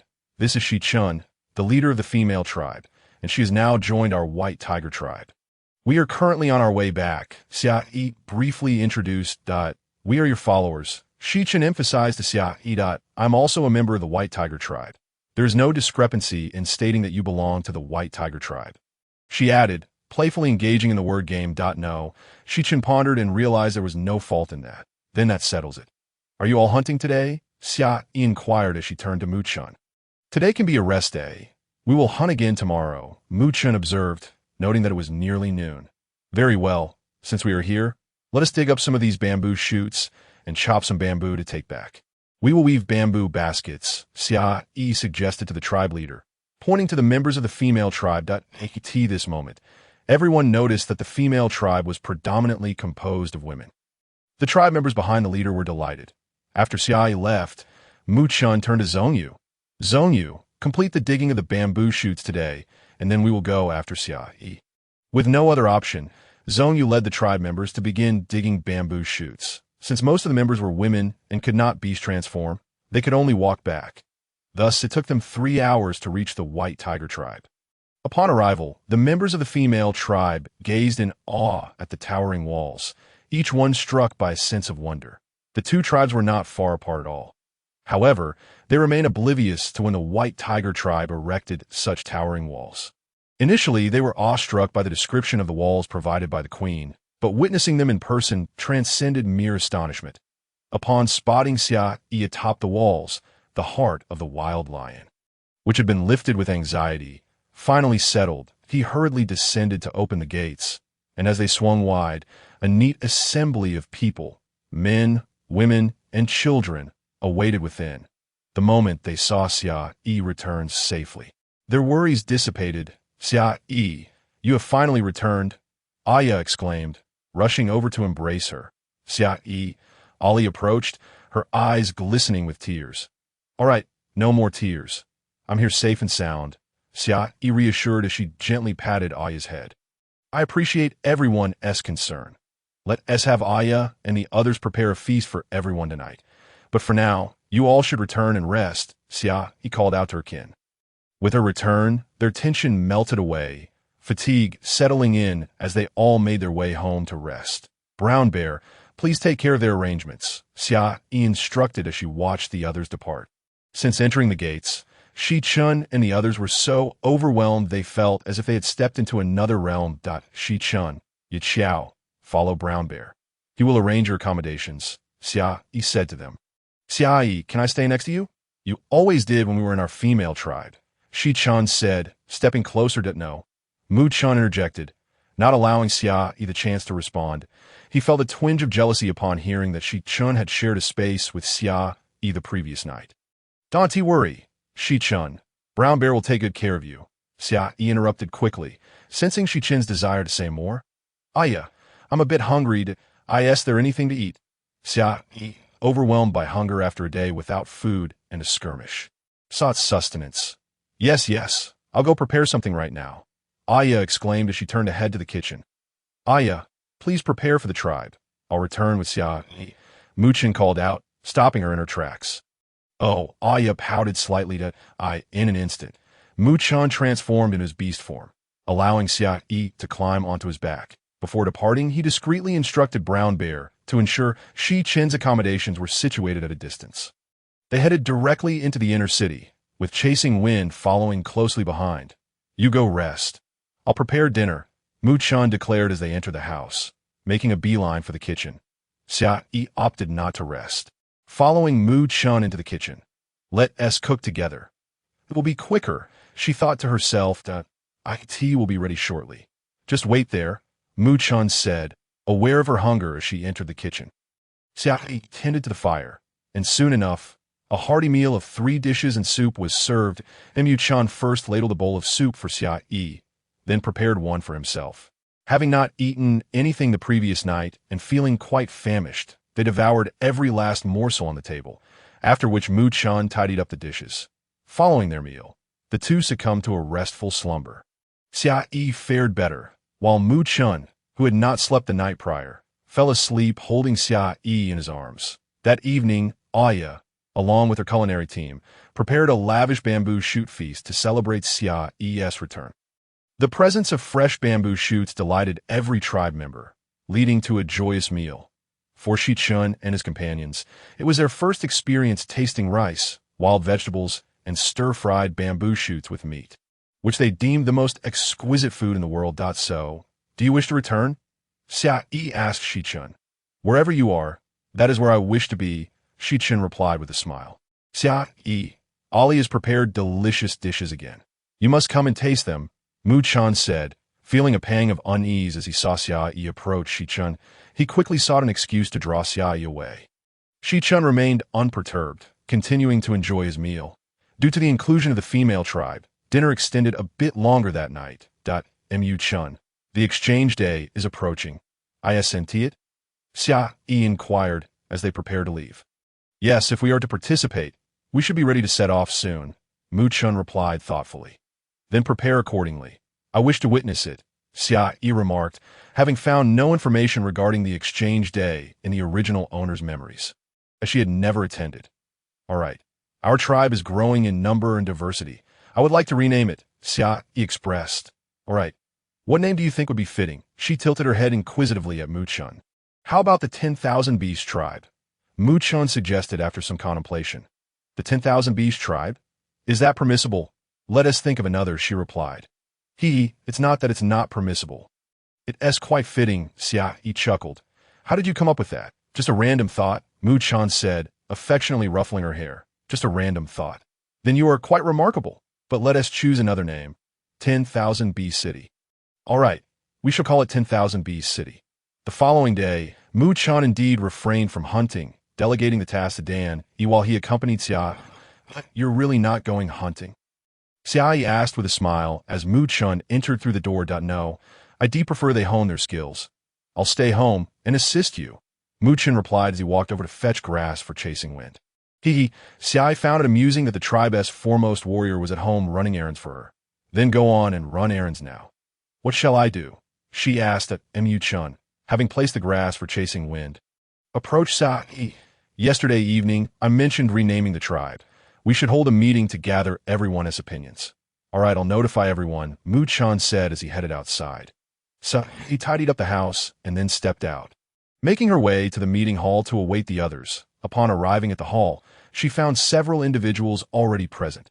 Not long after, others began to arrive, including Mu Chun. Xia, you summoned us.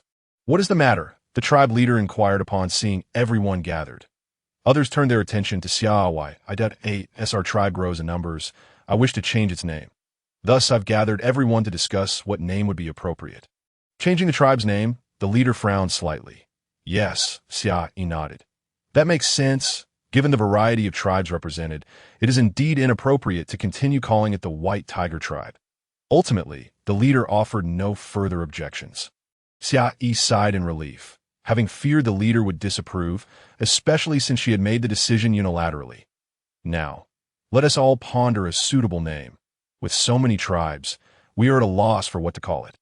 Fei Niao was the first to voice his opinion. Indeed, Fei Niao is right, Brown Bear concurred. Why not call it the 10,000 Beast tribe?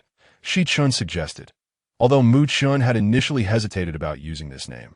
Not wanting Shi Chun to be near Xia Yi, he ultimately had to concede, given Shi Chun's status as the former leader of the female tribe. Both Xia Yi and Mu Chun turned to look at Shi Chun. That sounds good. 10,000 Beasts encompasses all the tribes. The leader responded first that I agree. It fits well. Zhongyu nodded in agreement. Others also expressed their approval. What does Xia Yi think? Shi Chun asked, grinning at her. Of course, that works for me. I had the same thought last night. Mu Chun interjected before Xia Yi could respond. Xia Yi stifled a laugh, finding Mu Chun's eagerness childlike. Yes, that was also Mu Chun's idea. Xia Yi echoed, supporting him. Then it's settled. Isn't it? Shi Chun disregarded Mu Chun, focusing on the fact that he had spoken first. If everyone agrees, then let us go with it. But let us change the phrasing to 10,000 B City. 10,000 B City? Yes, that seems more fitting. The sheep remarked thoughtfully. I also believe 10,000 B City is more appropriate. The black bear nodded in agreement. Then it shall be 10,000 B City. The leader declared, finalizing the decision. Upon the return of the hunting team that evening, the announcement would be made. Henceforth, the leader will be the lord of 10,000 B City, while the others will be elders and administrators. Ali, please take note of the elders and administrators. Wait a moment, the leader interjected suddenly. Leader, Xia Yi cast a puzzled glance at the clan leader. As for the lord of the beast city, I, along with my elderly companions, shall refrain from participating. Let it be entrusted to the younger generation, he declared, directing his gaze toward everyone present. I believe Xia Yi would be quite suitable. Aya interjected, rushing over to clutch Xia Yi's arm. I, too, find Xia Yi to be a fitting choice. Ali stated earnestly. I also think Xia Yi is appropriate. Very well, then, let Xia Yi assume the role of the city lord. Now, let us proceed to appoint the elders and administrators. The assembly unanimously decided, scarcely granting Xia Yi a moment to speak. Thus, Xia Yi was unequivocally designated as the city lord at that moment. Xia Yi was utterly bewildered, pondering, who am I? Where am I? What am I doing? Xia Yi, who are the elders? Who are the administrators? They finally inquired. The clan leader, Brown Bear, Flying Bird, Mad Lion, and An Emperor are the elders. Whenever Mu-chun and I are unavailable, you may consult them as for the administrators. There's Zhongyu, Flying Li, Tong Shi, Mutton, Black Bear, Shi-chun, Mu-ping, Din Yi, Wild Pine, Ali, and Aya. Xia Yi realized that the clan leader had long wished to pass the leadership to her, but she had always declined. Now presented with a splendid opportunity, how could she let it slip away? Zhongyu and Tong Shi will manage the Dark Guard. Flying Li will oversee the reconnaissance team. Mutton and Black Bear will take charge of agricultural endeavors. Mu-ping will manage the medical team, and Wild Pine will supervise the patrol team. Mad Lion, you must inform Wild Pine later and facilitate the handover. Aya, you will be responsible for culinary affairs. Ali, your duty is to record the information of all clan members, as well as to arrange for newcomers or guests visiting our B city. I will have Yu Qiao assist you. Bamboo Ching has yet to return. When he does, inform him about his temporary role as elder and his responsibilities for the construction team, urging him to cultivate successors promptly. Dan Yi has gone hunting and has not yet returned. Please inform him that moving forward, Shi-chun and he shall co-manage the hunting team. Xia Yi allocated all the tasks in one breath. Should anyone have inquiries in the future, feel free to approach me. Xia, what about Mu-chun? Flying Li inquired, prompting everyone to realize Mu-chun had yet to be assigned, that Mu-chun will serve as the vice city lord, assisting me in managing B city. Everyone nodded in understanding. Ali, please document the positions assigned today. Understood, Xia, that I will keep everyone informed of any further developments. That I ask there anything else anyone wishes to discuss. Xia Yi turned to the assembly once more. Nothing more. Nothing to say. Everyone shook their heads in unison, indicating there was no further business. Then, let us adjourn. We shall gather for dinner at the city square this evening and relay these arrangements to the clan members. Upon concluding her remarks, everyone departed to attend to their respective duties. Mu-chun, please help me find some suitable individuals. No need for many, just 20 will suffice. I intend to establish a small squad tasked with relaying messages. Once everyone had left, Xia Yi suddenly thought that convening future meetings might prove cumbersome if she had to inform everyone individually. Thus, establishing a small squad would facilitate communication. Very well, I will procure them as swiftly as possible. After dinner, the clan leader announced the newly adopted name of the tribe and the personnel assignments to everyone. Clan members, we have reached an agreement today. Our tribe shall henceforth be known as Beast City, with Xia Yi as the city lord and Mu-chun as the vice city lord. There were no objections to the name change, and no one contested Xia Yi's position as city lord. From now on, I, Brown Bear, Flying Bird, Ant Emperor, and Bamboo Ching shall serve as elders. The clan leader continued, sharing all the arrangements made that day. If any issues arise in the absence of your administrators, you may seek assistance from one of the elders. Should they also be unavailable, you may approach Mu-chun or me, Xia Yi added. The assembly voiced no dissent regarding her arrangements, and thus the White Tiger tribe officially transformed into Beast City. With matters in the city nearly settled, Xia Yi instructed Mu-chun to prepare for their departure in 2 days to the exchange day venue. Knock, knock, knock. Xia Yi, trouble is brewing. Chasing Wind has dashed out. That evening, while Xia Yi and Mu-chun were dining, a commotion erupted at the door at its Wild Pine. Mu-chun stated, setting down his bowl and chopsticks to open the door. Xia Yi hurriedly followed suit. Xia Yi, it's dire. Chasing Wind has fled the city. Wild Pine panted. Explain in detail. How did this happen? Xia Yi's anxiety surged, for Chasing Wind was typically obedient and seldom ventured far, often grazing and resting in the courtyard, rarely straying beyond the city. Today, the hunting team returned later than expected. We opened the city gates to let them in, but before the entire team had entered, Chasing Wind suddenly bolted. Shichun has already set out with a few others to search for him. I came to inform you after catching my breath. Wild Pine finally managed to articulate. Let us go and take a look, Mu Chen urged, instantly transforming into his beast form and inviting Xia Yi to mount. Wild Pine had only just begun to recover, yet now they had to pursue Mu Chen. The trio arrived at the outer city gates, where a multitude of clan members had gathered, predominantly from the hunting team. What's the situation? Xia Yi leapt down from Mu Chen's back and hurried to inquire of Dan. Shichun has already led a group of clan members to pursue him. They haven't returned yet. Danny expressed his own concern, for despite Chasing Wind initially refusing to allow him to ride, he had grown fond of the creature, often bringing it grass to eat daily. Do not fret. I will take a few individuals and search as well, Mu Chen reassured Xia. All right, I shall accompany you.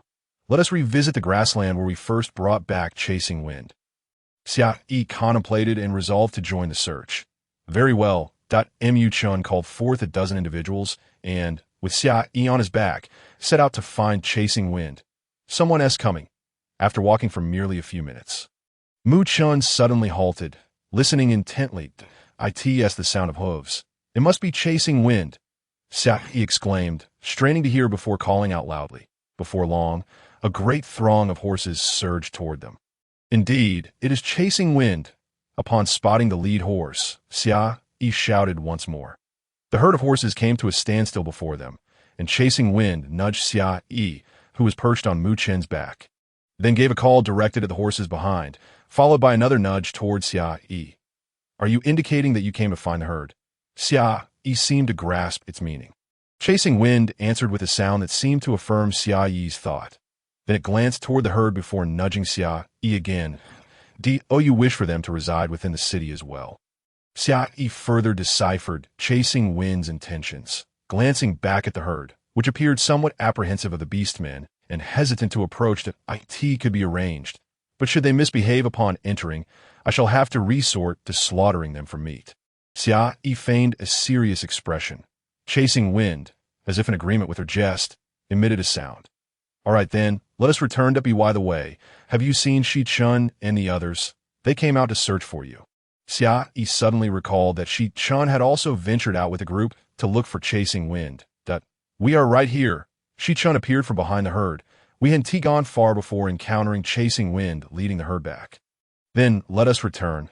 The clan members are waiting at the gate, Mu Chen remarked as he turned to head back. Shichun scratched his nose in silence and followed suit. Upon returning to the city, Xia Yi entrusted all the horses to Dan Yi from management before returning with Chasing Wind. Mu Chen. Do you wish to tame a horse tomorrow? We can ride to the exchange day venue the day after. Xia Yi had initially intended to take Mu Chen along to tame a horse, yet Chasing Wind had unexpectedly returned with so many that I will go and take a look tomorrow, but I want to ride to the exchange. It would be impractical for carrying goods, Mu Chen deliberated. Why carry anything? We can use the horses to pull our supplies, Xia Yi exclaimed, suddenly struck by inspiration. Indeed, we could construct a cart, allowing them to assist us in transporting goods. She continued, her excitement palpable. The following day, Xia Yi instructed Mu Chen to tame a horse while she sought out the construction team to craft the cart, since Bamboo Ching had taken half of the construction team to the Antelope tribe to assist in building houses.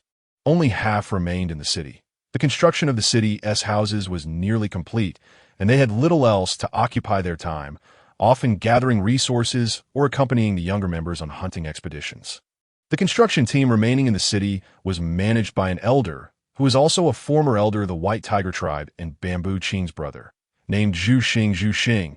I wish to have a car constructed. Please gather a few individuals and proceed with the task, Xia Yi instructed. Xia Yi arrived to find Zhu Xing engaged in the intricate task of manipulating a piece of wood. Very well. I shall summon some assistance. Please wait a moment, she instructed. Zhu Xing set down the wood in his hands to step outside in search of help. Approaching the piece of wood Zhu Xing had been working on, Xia Yi observed that it bore a resemblance to a carving. Perhaps an animal? Xia Yi, I have gathered the people. What should we do next? Zhu Xing returned promptly, accompanied by a group of 20 to 30 individuals. Are there any trees of such size within the city? Xia Yi gestured to illustrate the dimensions needed for crafting wheels. She required larger timber. Indeed, there are some, though they are scarce. How much do you need? I can arrange for a few men to venture outside and cut some down, Zhu Xing replied, contemplating the size Xia Yi indicated. Not too many, merely enough for the wheels. For the rest, gather as many of this size and length as possible. We have access to a tavern, Xia Yi mused. Excellent, we shall procure them at once. With that, Zhu Xing led the group out. Xia Yi picked up a stone and sketched the size and shape of the wheel in the ground. Let us fabricate a simple wheel for transporting goods. Subsequently, we can craft a more sophisticated one for carrying passengers. Soon, the necessary materials were assembled, and Xia Yi directed Zhu Xing and his team to begin their work. First, we shall construct the wheels. They must be sturdy to endure use. Zhu Xing returned with an additional 20 individuals, and within a short span, over 50 people had successfully crafted 4 wheels. The wheels were set aside for 2 individuals to polish, while they commenced work on the cart body. Here, connect these pieces, Xia Yi directed. Yes, a bit higher. Right there, perfect. Shift this over here. Use B sinew here. Under Xia Yi's guidance, a rudimentary cart was completed at last. It is finished. I shall check on Mu Chen's progress with the horses. Let us bring one over for a trial.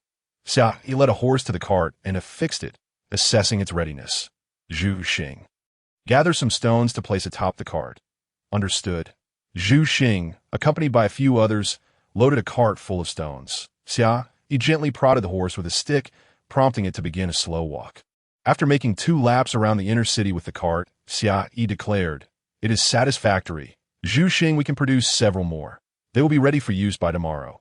Throughout the entire cart-making process, Zhu Xing had been actively involved, and now, witnessing Xia Yi skillfully driving the cart laden with stones through the inner city, he was profoundly impressed. This is incredibly convenient. If we produce more, the women can gather resources without needing the men to transport them. Driving the cart, Xia Yi headed to find Mu Chun at Mu Chun. Behold the cart. What do you think? She asked as she dismounted. This truly a cart. Mu Chun gazed in astonishment at the load of stones Xia Yi transported. Is there anything else you are unaware of? He teased, playfully tapping Xia Yi's nose. Nothing that comes to mind, Xia Yi replied with a beaming smile. I shall instruct Zhu Xing to craft a few more. We must see how many can be completed by tomorrow. This way, our people will not be so burdened when trading, Xia Yi explained. Suddenly, an alarming voice interrupted. Xia Yi, we have a situation. Startled, Xia Yi nearly toppled from the cart, saved only by Mu Chen's swift reaction. What is it, Kuang Song? She asked, regaining her composure. Shi Chun and the others have returned, bringing with them 2 injured and unconscious individuals. Mu Ping requests your presence. He relayed. Understood, Xia Yi replied, turning to leave before pausing to look at Kuang Song and Kuang Sherd. I believe you should refrain from joining the patrol. You would be better suited for the message delivery team. With that, she strode away, leaving Kuang Song bewildered. What is the message delivery team? I've never heard of it before. It knew. Xia Yi and Mu Chen arrived at the medical team, where Dan Yi awaited them at the entrance.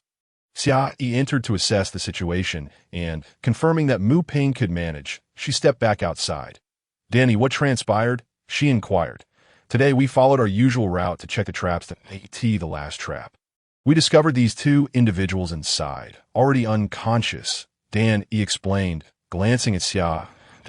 Shi Chen instructed me to bring them back along with the game caught in the traps while he and the others continued hunting. Xia Yi, come quickly. One of them is in critical condition. Mu Ping called from inside. Let me see. Xia Yi hurriedly entered, followed closely by Mu Chun, and Mu Ping stepped aside to allow her to examine the patient. Alas, this individual is beyond saving. Xia Yi assessed the wounds, examined the eyes, and checked the pulse. What are the other? She inquired, turning to Mu Ping. He is stable now. I have treated his injuries, Mu Ping replied. Very well, let me take a look. Inspecting the second individual, Xia Yi concluded, the treatment appears effective. He may regain consciousness by tomorrow morning. Here, I leave this in your capable hands. We must return now, Xia Yi instructed. Leading Mu Chun back outside. Mu Chun, please notify the shadow guards and reconnaissance team to convene.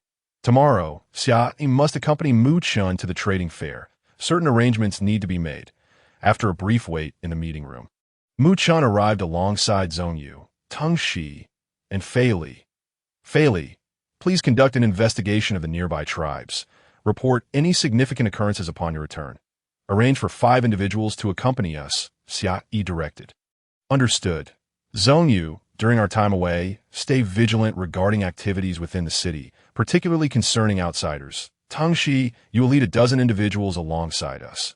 Zhong Yu, assign someone to monitor the individual Dan Yi brought back today. As long as he does not pose a threat to the tribe, you need not intervene. Should he engage in any harmful actions, detain him until I return. Understood.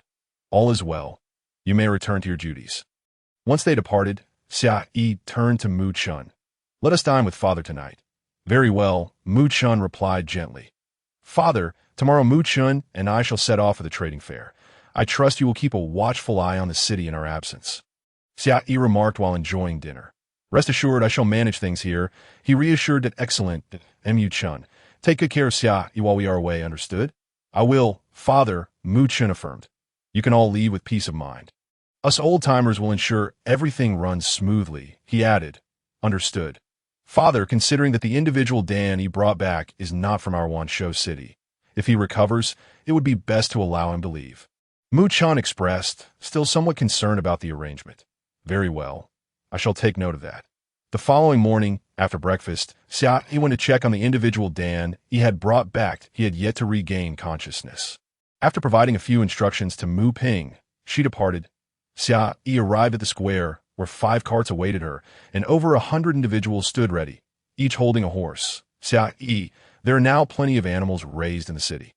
Dan Yi can take the tribe members to inspect the traps daily. I have never attended a trading fair. May I join as well? Shi Chun, who had been waiting in the square, approached her with the inquiry. Certainly, let's go together. Do you ride? Xia Yi asked that I do. I tamed a horse yesterday, he replied, his face lighting up at a response. Then let us set forth. With that, Xia Yi's command set the entire party into motion. Shi and Mu Chun led at the front, followed closely by Shi Chun and Teng Shi, with the 5 carts trailing behind and 100 tribesmen riding horses at the rear. Thus, a moderately sized procession commenced its journey toward the trading fair. The journey from Wanshou City to the fair would span 10 days. Consequently, Xia Yi and her companions utilized the time for travel, apart from meals and sleep. Mu Chun, is the trading fair expansive? Xia Yi inquired, seeking conversation to pass the time. It is organized by a medium-sized tribe and is quite substantial. Mu Chun replied thoughtfully that a medium-sized tribe. Is it held within a tribe, or is it located nearby? Xia Yi wondered. It is not within a tribe. Rather, it is situated adjacent to a medium-sized tribe, and Yu Chun conveyed all that he knew to her. They would not hold the event in the tribe due to concerns about food theft. All right, Xia Yi refrained from asking further. I will go take a look first. Perhaps we can organize a similar exchange meeting in our B city later. You intend to hold an exchange meeting in B city? Upon hearing Xia Yi's words, Mu Chun cast a puzzled glance in her direction. Yes, the primary purpose of attending this exchange is to gather information and see if there is anything we might need. If so, we can trade for it. Very well. I shall accompany you in this endeavor. Mu Chun felt an urge to gently pinch her little nose, but alas, the distance between their horses made it impossible. All right, Teng Shi, the sky is darkening. Please head forward and scout for a suitable place to rest. Mu Chun instructed Teng Shi. Understood, Teng Shi replied, urging his horse forward. After approximately 10 minutes, Teng Shi returned. Xia Yi, there's a cave ahead that can serve as our resting place for the night. Good, let us proceed, Xia Yi said, and Teng Shi led the way toward the cave. This spot is quite suitable. We shall spend the night here, Xia Yi observed as she surveyed the surroundings. Shi Chun, take some individuals to hunt for dinner. Very well, I shall do so, Shi Chun responded, departing with a dozen or so tribesmen. Teng Shi, bring a few people to transport the cart, unload it, and allow the horses to graze. They have traveled a long way and need rest. Xiong, take your group to search the vicinity for any tribes or other individuals. Xiong, who accompanied them as a scout, nodded in compliance. Gather some firewood while you're at it. Xia Yi meticulously assigned the tasks. Mu Chun, let us gather stones to construct a simple cooking platform. Once the tasks were delegated, Xia Yi and Mu Chun, along with a few others, began assembling a rudimentary cooking area, readying it for when Shi Chun returned with their catch. Given the abundance of nearby game, they decided to light extra torches during the night. Upon Shi Chun's return with the hunted prey, he reported, "Indeed, we encountered some while gathering firewood." Those who went for firewood echoed the same sentiment. "We shall wait for Xiong to return and hear about his reconnaissance," Xia Yi remarked, finding their observations curious. The game brought back by Shi Chun was already processed and ready for roasting. Just as the meat was nearing completion, Xiong returned. "Xia Yi, there are no tribes in the vicinity. However, a few individuals who are also heading to the exchange meeting are not far from here," Xiong informed her. "It is rather peculiar. There is an abundance of game nearby, yet they seem to have congregated here. Indeed, those animals are avoiding the main paths, hiding in the grass and woods as if evading something. Let us build multiple fires tonight.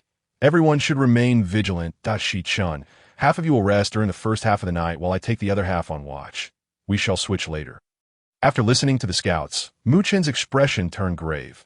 Although there were usually animals encountered on the way to exchange meetings, the numbers were never this overwhelming. "Understood," Shi Chun replied, his face equally serious. "Let us eat first," Xia Yi announced as the meat was ready. Hearing her voice, Mu Chun and Shi Chun sat down to partake in a meal. "Xiong, do you know where these animals are coming from?" After the meal, Xia Yi inquired. "It appears they are fleeing from the direction of the exchange meeting," Xiong pondered aloud. "The direction of the exchange meeting?" Xia Yi mused, stroking her chin. "What could frighten so many creatures? Well, no need to dwell on it too much. I am here, so let us rest," Mu Chun reassured Xia Yi. She replied, burdened with thoughts as she retreated into the cave to rest. Mu Chun and Shi Chun alternated their watch. But throughout the night, none of them managed to sleep soundly. The night passed peacefully until the first rays of dawn illuminated the land, and nothing unusual had transpired. "Let us prepare something to eat. After breakfast, we shall set off." Xia Yi, who had scarcely slept, rose at the sight of dawn. The group casually roasted some meat, tidied up, and saddled the horses before embarking on their journey. "Mu Chun, this place feels rather strange," Xia Yi remarked to him as she surveyed the surroundings. Before Mu Chun could respond, she sensed that chasing wind had become restless underneath her. Following her lead, Mu Chun, Shi Chun, Tung Shi, and all the tribesmen began to feel their horses grow agitated. "Chasing wind, what is the matter? Do you sense something?" Xia Yi leaned down to inquire. "Xia Yi, I feel something approaching us," Mu Chun suddenly spoke, his gaze fixed ahead.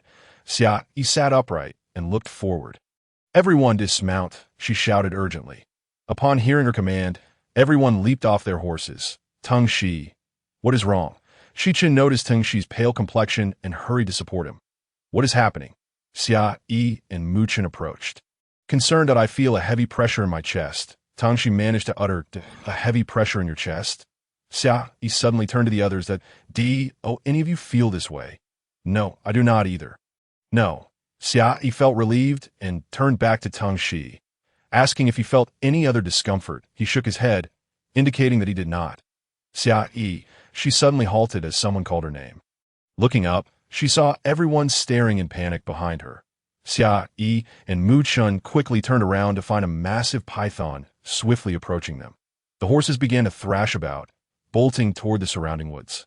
But chasing wind, despite struggling, remained by Xia Yi's side. "Quickly, take cover," Xia Yi shouted. Grabbing chasing wind, she sprinted into the nearby grass. Mu Chun and Shi Chun hurriedly pulled Tung Shi into the underbrush as well. The python was enormous, taking up the width of a path that could accommodate 4 or 5 people side by side. After Xia Yi and chasing wind reached the grass, she turned back to see the python arriving at her previous position.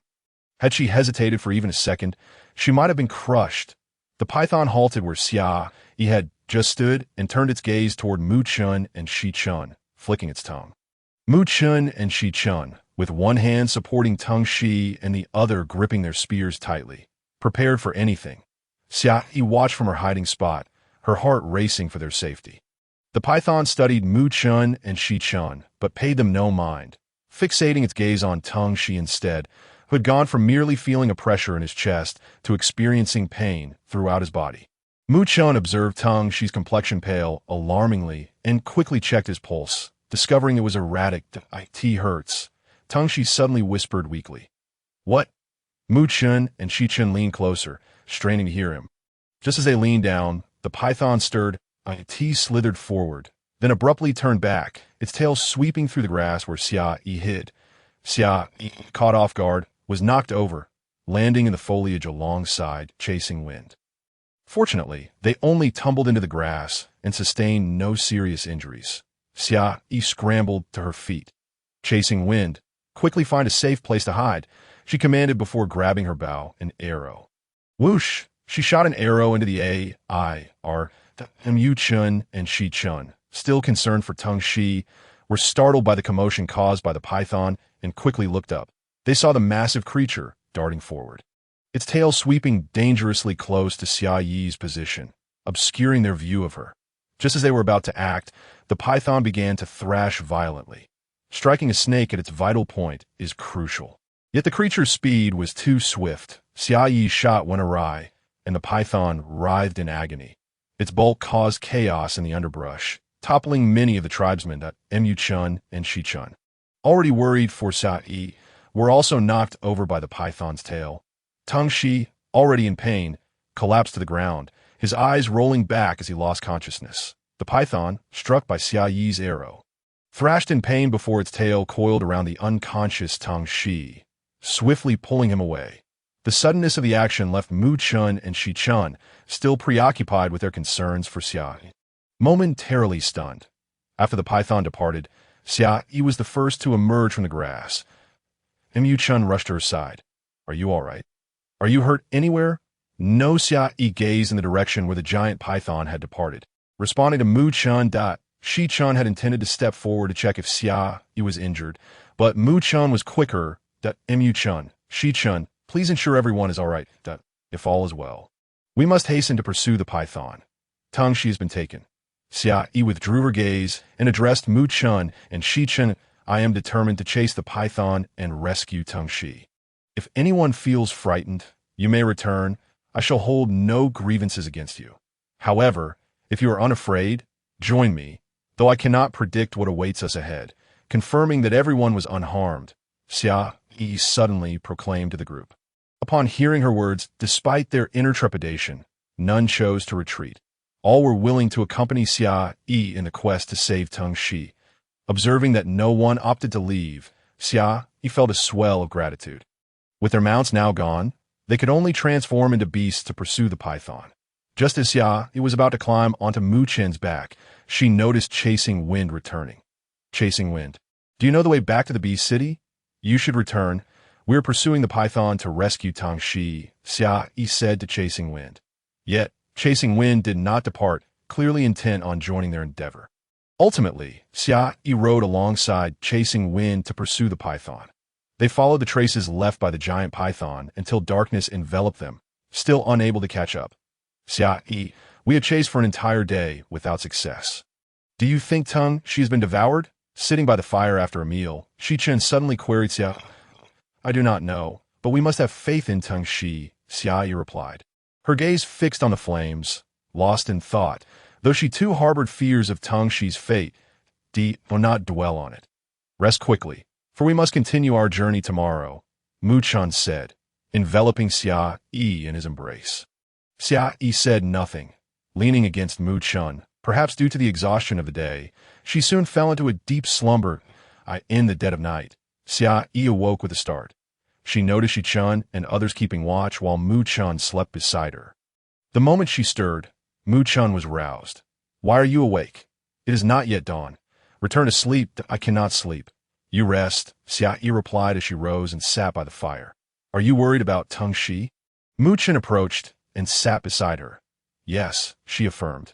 Hearing Xia Yi's response, Mu Chun fell silent.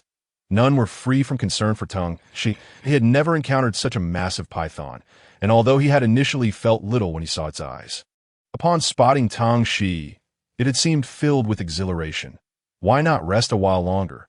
Shi-chun, noticing both of them awake, joined Xia Yi, adding more firewood to the flames. Xia Yi remained silent, simply sitting there. The three did not return to sleep, remaining there until dawn broke. The night watch was exchanged. With the break of day, everyone arose, consuming a modest breakfast of dried provisions before resuming their search for the giant python. Xia Yi and her companions pursued for 2 consecutive days without success.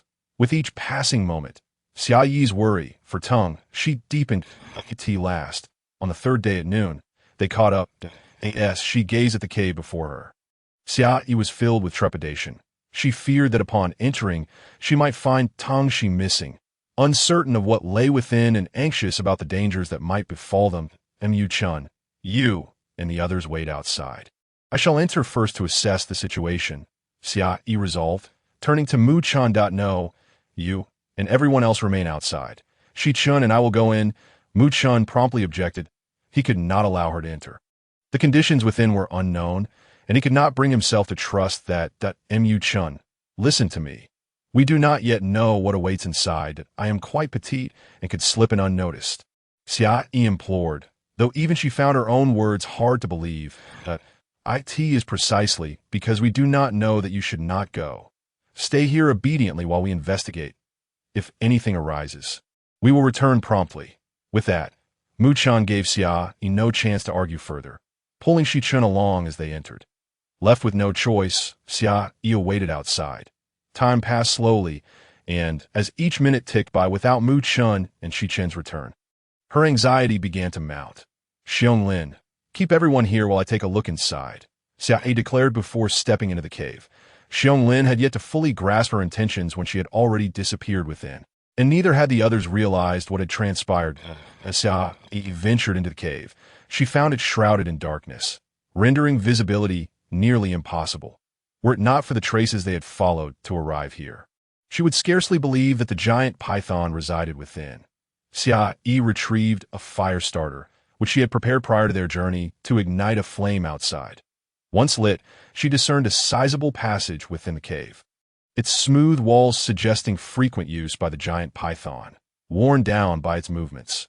Xia Yi pressed forward, traversing the passage for an extended period without encountering any light. After approximately an hour, her apprehension grew with each step that last.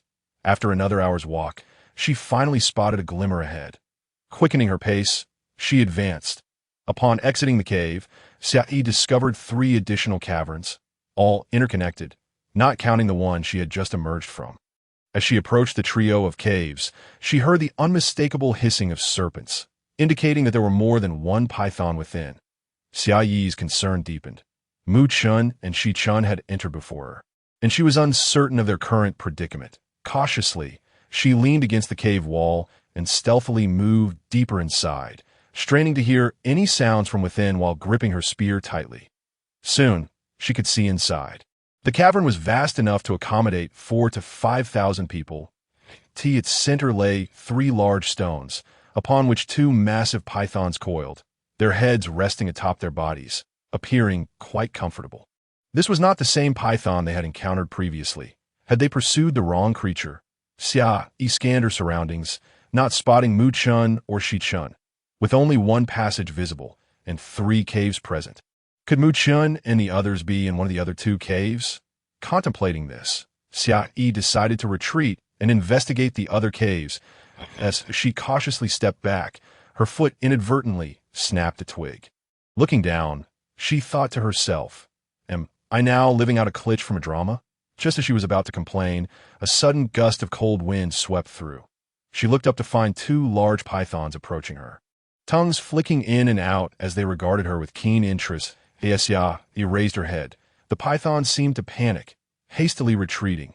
Confused, Xia Yi instinctively touched her face, wondering if something on her skin was causing their fear. Finding nothing unusual, she resolved to step outside for a better look. Exiting the cave, she was confronted by 3 colossal pythons standing at the entrance, the central one being the very creature that had snatched Tung Shi days earlier. A cold sweat broke out on Xia Yi's forehead.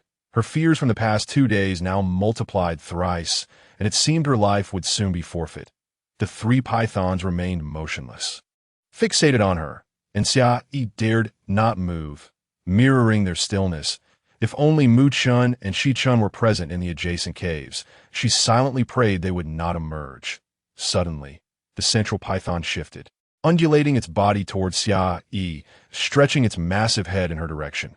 Believing it intended to devour her, Xia Yi panicked, seizing her spear and launching an attack. The spear grazed the side of the python's head, and with a failed strike, she retracted it to strike again, this time making contact with the python's head.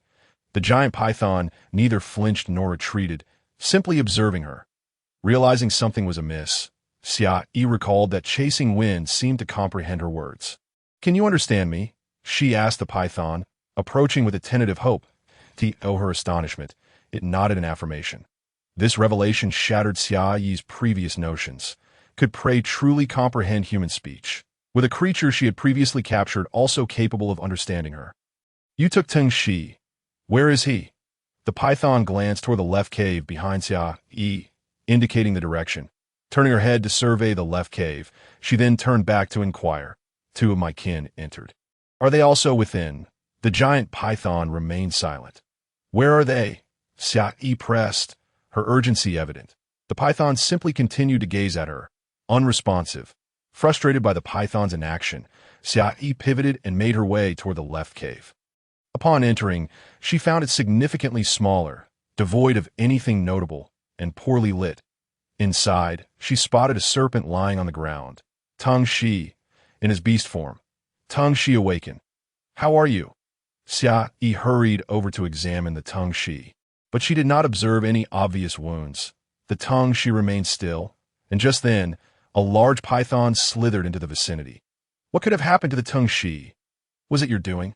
Xia Yi turned to face the large python. The python quickly shook its head, approaching the Teng Shi and nudging its body with its snout. Xia Yi was perplexed by its actions, yet she kept a vigilant gaze on the python, fearing it might harm the Teng Shi. After a while of nudging without any response from the Teng Shi, the python withdrew and returned shortly, this time carrying a sprig of grass in its mouth, which Xia Yi did not recognize. The python placed the grass in front of Xia Yi, then nudged the Teng Shi once more, glancing at Xia Yi. This time, Xia Yi understood. It was urging her to feed the grass to the Teng Shi. She hesitated, unsure if the unfamiliar grass was safe for the Teng Shi to consume. Upon seeing her in action, the python gently bit at Xia Yi's fur garment. After a moment of contemplation, Xia Yi decided to feed the grass to the Teng Shi. Not long after consuming it, the Teng Shi awakened, and upon seeing Xia Yi and the large python, immediately transformed back into human form, positioning itself protectively in front of her. "Xia Yi, where are we? How did we end up here?" the Teng Shi inquired, though its eyes remained fixed on the large python. "You were brought here by the large python. We came to find you." Mu Chun and Shi Chun also entered, but they are currently unaccounted for, Xia Yi explained. The Teng Shi was taken aback, but it was not Xia Yi's words that astonished him. Rather, it was the revelation that the python could speak. "Xia Yi, did you just hear the large python talk?" the Teng Shi asked, bewildered. "The large python spoke?" Xia Yi looked up at the python. "No, I did not. Only you can hear my words. The goddess cannot comprehend them yet." The python interjected. The Teng Shi turned his gaze back to the python. "Only I can understand." Indeed, the python nodded. Tiosa. The Teng Shi was the only one speaking, while the python merely appeared to nod, shake its head, or look upwards, devoid of any expression. "You can communicate with it?" Xia Yi asked the Teng Shi. "It claims that only I can comprehend its speech." The Teng Shi instinctively overlooked the python's reference to goddess. "Then ask it about Mu Chun and the others," Xia Yi urged. Unconcerned about why only the Teng Shi could understand while she could not, she assumed it was a matter of their shared serpent nature. "Very well, I shall inquire," he replied, turning to question the python. After a considerable wait, the Teng Shi finally turned back to Xia Yi. "The python says Mu Chun and Shi Chun are in the central cave." Xia Yi looked at the python with confusion. "I just went into the central cave, and there was no one inside. Xia Yi, the python said that when Mu Chun and Shi Chun entered, they attacked it, and it had no choice but to subdue them." Xia Yi regarded the python, preparing to investigate the central cave. The Teng Shi followed suit, and when Xia Yi emerged, The two pythons were still standing there as before. Having just conversed with the pythons, the tongue she no longer felt apprehensive around them. Upon entering the central cave, Xia Yi did not see Mu Chun or Shi Chun. She turned to the pythons behind her. Noticing her gaze, the python quickly slithered forward, retrieving Mu Chun and Shi Chun from behind the stones. Xia Yi rushed over to check on them, relieved to find they were unharmed. She pinched Mu Chun's philtrum, and he gradually opened his eyes. Xia Yi, how did you get in here?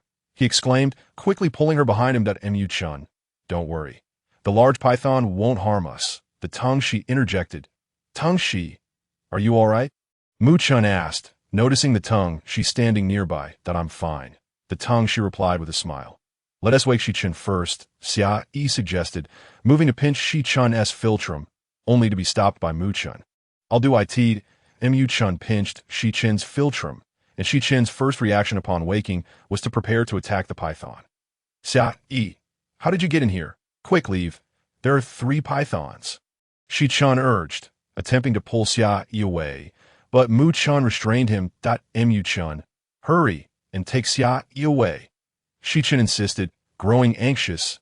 And no need to worry, the tongue she assured, pulling Shi Chun aside and recounting the earlier events. Mu Chun, let us head out. Our clan is waiting outside, Xia Yi said to Mu Chun after the tongue she finished. All right, let us go, Mu Chun replied, taking Xia Yi's hand as they prepared to leave. The python became agitated, slithering over to block the cave entrance. Xia Yi looked to the tongue she, urging it to communicate with the python. They stood aside, waiting. It says it wants to accompany us. The tongue she relayed to Xia Yi. Accompany us? Xia Yi asked, perplexed as she regarded the large python, which gazed at her with wide, eager eyes. Why? She inquired. The python expressed that beings like it, who had gained sentience, were being hunted, and that only by following them would it be safe. They're capturing those of us who have gained sentience. Xia Yi pondered, realizing that many creatures must be awakening to consciousness. The tongue she, sensing Xia Yi's confusion, turned to the python for clarification. It explained that while few beings had attained sentience, many others were gradually awakening. How did you gain your sentience? Xia Yi directly questioned the python. It replied that it did not know. One day, it simply found it could understand the beastman's speech, though the beastman could not comprehend its words. How do you know that tongue? She can understand you? It continued, explaining that it was due to their shared lineage as serpents and because it had consumed serpent grass. Then why did you initially capture the tongue she? Because it is of the serpent clan? It answered. Xia Yi found this reasoning inadequate. Merely being of the serpent clan was not justification for abduction. Why are there only 3 large pythons here? You can't follow us. We are headed to the exchange meeting. And if you accompany us, you may be captured. That I cannot be responsible for your safety. The python insisted it could refrain from following, but it wanted to accompany them on their return. Xia Yi gazed at the python, knowing that if they did not take it back, it might be captured as it suggested. Oh, you know who is hunting you? She asked. The brave tribe, it responded. How do they know which prey have gained sentience? What do they want with these sentient creatures? It revealed that previously, it had seen the brave tribe capturing sentient animals using vines. We will take you back when we return. For now, stay here and wait for us. Xia Yi decided, agreeing to help the python. All right, it has grown dark. Let us depart, she declared, moving towards the exit. Upon receiving Xia Yi's consent, the python quickly made way for them as they retraced their steps. They soon encountered Xiong and the clan members who had come in search of them. Sa, are you all right? We waited a long time without seeing you come out, so we came to find you. Xiong said, relieved to see Xia Yi unharmed. We are fine. Mu Chun, Shi Chun, and the tongue are all safe. Let us head out to the outer cave and rest for the night. We'll set off for the exchange meeting tomorrow. All right, they replied, retracing their steps to the outer cave. After a simple meal of provisions, everyone settled down for the night. Yet Xia Yi found it impossible to sleep, her mind troubled by numerous unanswered questions. Why had the prey suddenly gained sentience? How did the brave tribe know of their awakening? What purpose did they have in capturing sentient prey? All these questions plagued her thoughts. Despite her inability to find answers, time continued to pass. Mu Chun, have you ever heard of prey gaining sentience? and understanding beastman speech. Xia Yi pondered aloud. No, this is my first encounter with such a phenomenon. Mu Chun replied, having never heard of it before. I wonder if the animals kept in the city have gained sentience. Who knows? Don't dwell on it too much. We will find out when we return. Mu Chun reassured her, gently ruffling her hair. Exhausted from the events of the past few days, Xia Yi eventually dozed off in Mu Chun's embrace. Watching her peaceful sleeping face, Mu Chun felt a pang of tenderness in his heart. This should have been a matter of concern for the man. Yet now, it was the woman who had contemplated it all. Mu Chun, cradling Xia Yi, also succumbed to slumber. Shi Chun gazed at the two, feeling a twinge of sadness. Would Xia Yi truly not accept her? The following morning, they dined on the provisions they had brought. Xia Yi, some of the supplies we carried have been damaged by the giant python. We only have this little left. I'm afraid we won't be able to exchange for much. Xiong informed Xia Yi after sorting through their belongings. It's all right. Whatever we can exchange for will suffice. Xia Yi replied, surveying the items. Xiong, take your scouting team and inquire if there are any unusual game nearby. Understood, I shall go at once. Yes, once you gather the information, head directly to the exchange fair to find us. All right, Xiong said before departing with several members of the scouting team. Tang Shi, you two should take a few from the Shadow Guard to investigate, and then come directly to the exchange fair to find us. Xia Yi instructed, watching Xiong leave. Understood, Tang Shi replied before also taking his leave. After Tang Shi had departed, Xia Yi urged the remaining tribe members to continue their journey toward the exchange fair. Alas, the cart is broken, the horses have fled, and we must carry everything ourselves. It wasn't so different before, was it? True, but I wonder if those horses will return. Indeed, riding was such a delightful experience, without the need to run ourselves. Xia Yi listened to the discussions of her tribesmen, choosing not to interject, as she too was uncertain about the horses' return. She glanced down at Chasing Wind and suddenly recalled the python mentioning that other prey might also possess intelligence. She pondered whether Chasing Wind had awakened any intelligence to She stroked Chasing Wind's fur. She mused about who might understand its speech if it were to speak at noon after a successful hunt. They enjoyed a meal, having subsisted on dry rations for several days and longing for soup or something warm. Chasing Wind, can you understand what I'm saying? Xia Yi inquired, her gaze fixed on the creature. Chasing Wind ignored her, continuing to graze. What are you daydreaming about? Shi Chen asked as he approached Xia Yi, who sat lost in thought. Nothing much. I thought Chasing Wind might be like the giant python and possess intelligence. But it seems not. Chasing Wind does not comprehend my words, Xia Yi replied, still focusing on Chasing Wind. Chasing Wind is so obedient. It won't run off in dangerous situations that I think it is far superior to intelligent creatures. Shi Chen observed, also watching Chasing Wind. Indeed, Xia Yi responded with a smile. Stop daydreaming and come sit to rest for a while. Let Chasing Wind rest too. We still have to travel after lunch. All right, Xia Yi agreed, glancing at Chasing Wind. Just as she settled down, Mu Chun returned from the hunt with his group. They brought back well-prepared game, ready for cooking or roasting. Xia Yi, I brought you some fruits. Do have some, Mu Chun said, extending several pieces toward her. Fruits, Xia Yi's eyes sparkled. After days of dry rations, the prospect of fresh fruit thrilled her. She accepted them eagerly, savoring the long-awaited taste. After several days of travel, they finally arrived at the exchange fair. Each tribe had arrived early to claim their territory and set up shelters, which would serve as both their residence and stalls for trading over the next few days. They would later dismantle the shelters to restore the area to its former state. The exchange fair venue was vast, and upon their arrival, many tribes had already gathered. Upon seeing Xia Yi leading Chasing Wind, many from other tribes were astonished. How could prey be so obediently led? Whispers circulated as they speculated on how they managed to train their game. Xia Yi and her companions heard the murmurs but paid them no mind.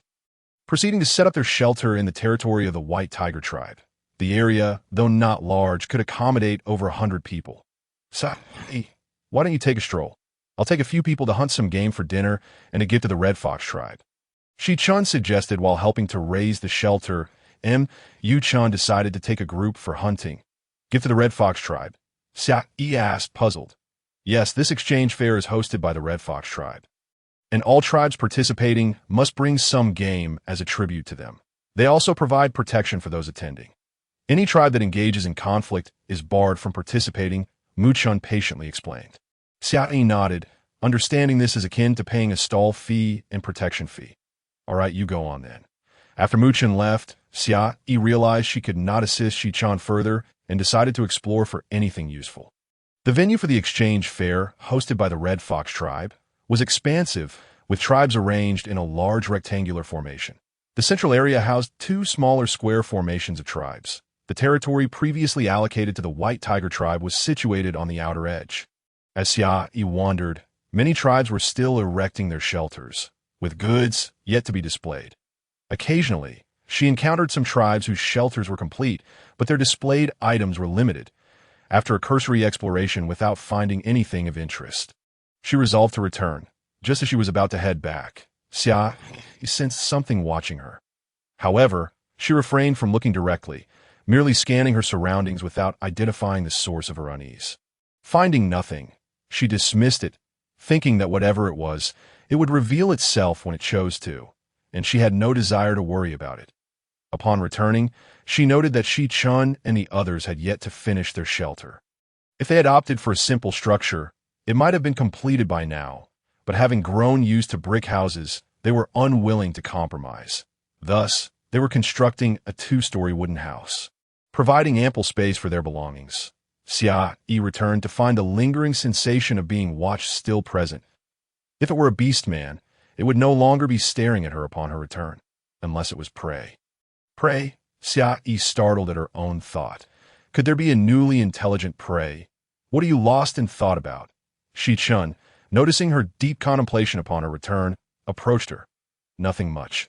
How long until you finish? Xia Yi replied, snapping back to reality at Shi-chun's voice. We should have it completed before nightfall. He answered, glancing at the wooden structure. Did you find anything appealing during your outing? He asked, noticing her empty hands. No, many tribes are still constructing their shelters, and those that are completed have not displayed much that I see, and no worries. There are still 2 days until the exchange day. There will surely be plenty of items then. Shi-chun reassured her. Yes, you should hurry to finish the wooden house. Otherwise, we'll have nowhere to stay tonight, Xia Yi said with a smile. All right, yes, Shi-chun and the others continued their work on the house. Mu-chun had yet to return from hunting. With nothing pressing to do, Xia Yi decided to fetch the grass prepared for chasing wind by the tribe to feed it. Before nightfall, Shi-chun and the others had not completed the wooden house. But Mu-chun returned just in time, bringing back well-prepared game. Mu-chun, did you deliver the game to the Red Fox tribe? Xia Yi inquired, noting that the game he brought back seemed only sufficient for their own meal. Yes, I have already delivered it. This is for our own consumption. It has been prepared and is ready for roasting, Mu-chun replied as he handed the game to a nearby person. Approaching Xia Yi, he continued, when I deliver the game, the leader of the Red Fox tribe mentioned that they would like to invite us over as guests tomorrow. Invite us as guests? Why? Xia Yi wondered, perplexed. They only arrived today. Why would they extend an invitation to us and not to the other tribes? Perhaps it was because they saw you leading Chasing Wind, Mu-chun speculated. Chasing Wind? Xia Yi instinctively turned to look at the creature. Very well. We shall visit tomorrow if they extend an invitation. We must provide an explanation when on their territory, and Mu-chun took his leave to start a fire for roasting meat. And after dinner, everyone retired for the night. The two-story wooden house was only half finished, but there was still enough space for the night. Lacking stone pots, Xia Yi had only fruits for breakfast the next morning. After breakfast, she set off with Mu-chun and Shi-chun to the Fox tribe, leaving the others behind to continue building the wooden house. Who are you? What brings you to our Red Fox tribe? As Xia Yi and her companions arrived at the Red Fox tribe, the gatekeeper halted their progress. Noticing that they carried nothing in their hands, he inquired about their purpose. We hail from the White Tiger tribe. Summoned here by your chieftain, Mu-chun explained. Since other tribes were still unaware that the White Tiger tribe had recently been renamed the City of Beasts, they had to refer to themselves as the White Tiger tribe while outside. He is from the White Tiger tribe. I recognize him. He delivered prey yesterday. Another gatekeeper interjected. Come in, he said, Opening the gate to allow them entry, Xia Yi and her companion stepped into the Red Fox tribe. They were greeted by the sight of primitive leaf huts. The tribe's members possessed sharp, fox-like eyes, with most sporting red hair, though a few had black locks. Overall, the women of the Red Fox tribe appeared relatively fair-skinned. The inhabitants observed Xia Yi and her friends. The men fixated on Xia Yi, while the women scrutinized Mu Chun and Shi Chun. It feels a bit like a monkey exhibit, Xia Yi muttered under her breath. What? Shi Chun, unable to catch her words, leaned down to ask. Nothing, Xia Yi replied with a smile, offering no further explanation, and Mu Chun understood her remark but refrained from inquiring further. Let us wait for the chieftain of the Red Fox tribe. They've been here for a while now. Logically, the chieftain should have been informed of our arrival, yet they have yet to make an appearance. Is this a display of arrogance? Xia Yi speculated, and Mu Chun and Shi Chun appear to share her thoughts, feeling no sense of wrongdoing in her observation. Having come without chasing wind today, the trio stood there in silence, awaiting the chieftain's arrival. After a considerable wait, the chieftain of the Red Fox tribe finally approached. My sincerest apologies, Mu Chun of the White Tiger tribe, that I had pressing matters to attend to, which delayed my arrival. Please do not take offense, he said, having known of their arrival for some time. He believed it unnecessary to personally greet a small tribe, opting instead to wait in his own hut. However, after an extended period without seeing anyone, he reluctantly emerged to investigate. The chieftain of the Red Fox tribe was a middle-aged man, somewhat rotund, with a round face, fox-like eyes, and red hair. And offense taken, Mu Chun smiled as he introduced Xia Yi. This is our city lord, Xia Yi, city lord? The chieftain of the Red Fox tribe gazed at Xia Yi in confusion. What does that entail? Our White Tiger tribe has been renamed the City of Beasts, Shi Chun clarified. Xia Yi is the city lord, akin to our tribe's chieftain, a female chieftain. How remarkable! The Red Fox tribe's chieftain exclaimed in astonishment. Xia Yi chuckled lightly. What of it? She regarded the chieftain with a cheerful demeanor. One cannot fathom how your White Tiger tribe submits to a female leader. The chieftain remarked dismissively, seemingly looking down upon Xia. Just as Mu Chun and Shi Chun were about to express their indignation, Xia Yi interjected, "It is not a matter of disrespecting females. It is merely a belief that a female cannot protect a tribe, especially one as frail as you appear." The chieftain of the Red Fox tribe regarded Xia Yi with a hint of disdain. The denizens of this beastman world, Xia Yi indeed seemed petite. Yet in modern terms, she possessed an above-average physique. As a leader of a tribe, one must possess the ability to safeguard it. Xia Yi acknowledged with a nod. At least you possess some self-awareness. The chieftain remarked, observing Xia. Unbeknownst to him, Xia Yi had always been self-aware, which is precisely why she became the city lord of the City of Beasts. The chieftain was taken aback by Xia Yi's audacity. Surprised that she dared to jest that I truly do not comprehend how your White Tiger tribe thinks, he muttered before storming off in irritation. It seemed the chieftain of the Red Fox tribe was preoccupied and had no time to entertain them. If that is the case, we shall visit again another time, Xia Yi called after the departing figure. The chieftain nearly stumbled, suddenly recalling that he had summoned them to discuss the matter of the horse. With a forced smile, he turned back and said, I did indeed remember I had something to address. However, it no longer seems as pressing. Come, let us converse in my hut. Xia Yi chuckled lightly as she followed the chieftain. She suspected he might have some knowledge regarding the awakening of certain prey. Upon entering the chieftain's hut, he seated himself on a stone at the forefront and gestured for them to sit. Please take a seat. Xia Yi promptly perched herself beside the chieftain, followed by Mu Chun and Shi Chun. What brings you to summon us today? She inquired of the chieftain. Nothing of great importance. I merely heard you brought a prey with you yesterday, and wish to inquire how you accomplished that. The chieftain replied, directing his gaze at Xia Yi while his question aimed at Mu Chun, believing Xia Yi to be merely ornamental. That was a horse, tamed by our city lord, Mu Chun said with a smile. Your city lord? This female? The chieftain stared at Xia Yi in disbelief. Indeed, she affirmed. Are you interested in learning how to tame prey? She asked, her expression bright with anticipation. Would you be willing to teach us? The chieftain inquired eagerly. Certainly, Xia Yi replied, still smiling. However, I would like to know why you are so intrigued by the horse I brought. she added, sensing ulterior motives that it is merely curiosity. The chieftain deflected. Is it truly just curiosity? Xia Yi questioned, her smile unwavering. Yes, truly, he stammered, feeling uneasy under her gaze. Oh, when I first tamed that horse, it seemed to comprehend my words, Xia Yi stated deliberately. Really? The chieftain jumped to his feet, only to quickly sit back down, offering a nervous chuckle. His reaction suggested he was concealing something from them. No, nothing at all, he stuttered. We genuinely wish to teach the Red Fox tribe how to tame prey, yet it appears you have no need for such knowledge.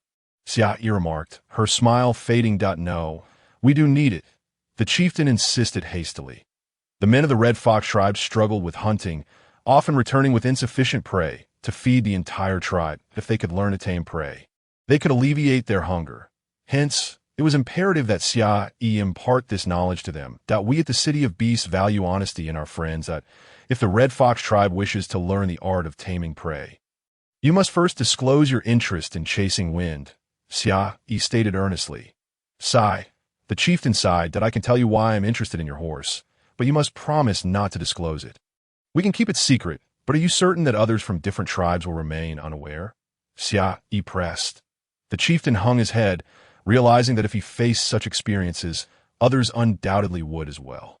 One evening, after dinner, as I prepared for sleep, a red fox suddenly dashed into my hut. First, I was startled, but before I could react, it stuffed something into my mouth, and suddenly I could comprehend its speech. It was that fox who informed me of the awakening of prey and urged me to seek out others who had gained intelligence. The chieftain recounted. Why did it want you to find other sentient creatures? Xia Yi queried. I do not know. I once asked, but it did not respond, the chieftain confessed. Where is that red fox now? Xia Yi inquired. As Mu Chun stepped into the tribe, he felt an unsettling sensation, as if something were watching them. It now appeared that it was indeed the red fox. Within the tribe, it seldom ventured out, usually keeping hidden, and very few of the clansmen were aware of its existence. As the chief of the Red Fox tribe had mentioned, can we meet it? Xia Yi inquired. The chief of the Red Fox tribe lowered his head in contemplation and replied, I don't know, but I shall ask it. With that, he rose and exited. Xia Yi, I felt something observing us as we entered the Red Fox tribe.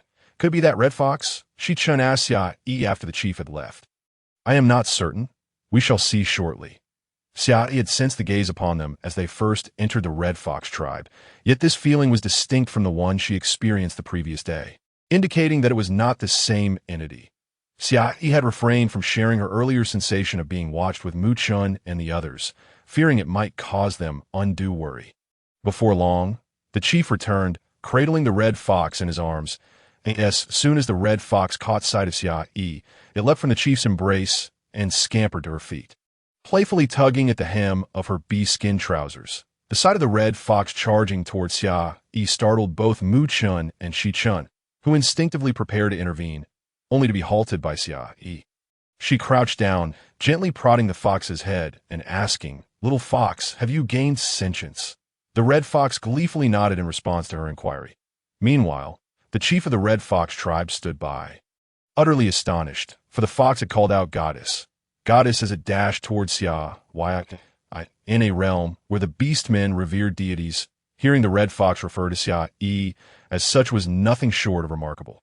Consequently, the chief's demeanor towards Xia Yi underwent a complete transformation. Goddess, oh no, I mean the Lord of Beast City. Please have a seat, he said, his face radiating with a benevolent smile. Not quite catching the full extent of the chief's words. Understood only that he wished for her to sit, so she complied. However, Mu Chun and Shi Chun were acutely aware of the chief's initial address to Xia Yi as goddess before he amended his title.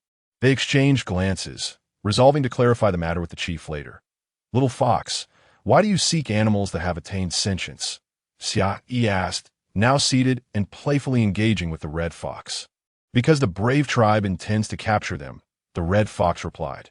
Yet, Xia Yi could not comprehend its words, her expression one of confusion as she gazed at the fox. The red fox, after a moment of delight, realized that Xia Yi did not understand and turned to the chief, signaling for him to convey the message. The chief, still perplexed, wondered why the fox had been so reticent before, yet now spoke so freely.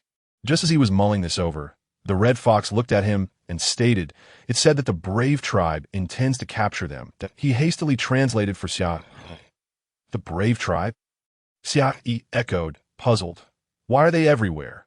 "Little fox, how do you know this?" She inquired again. That it said it nearly got caught, and while escaping, it overheard those individuals discussing plans to enslave sentient creatures like itself.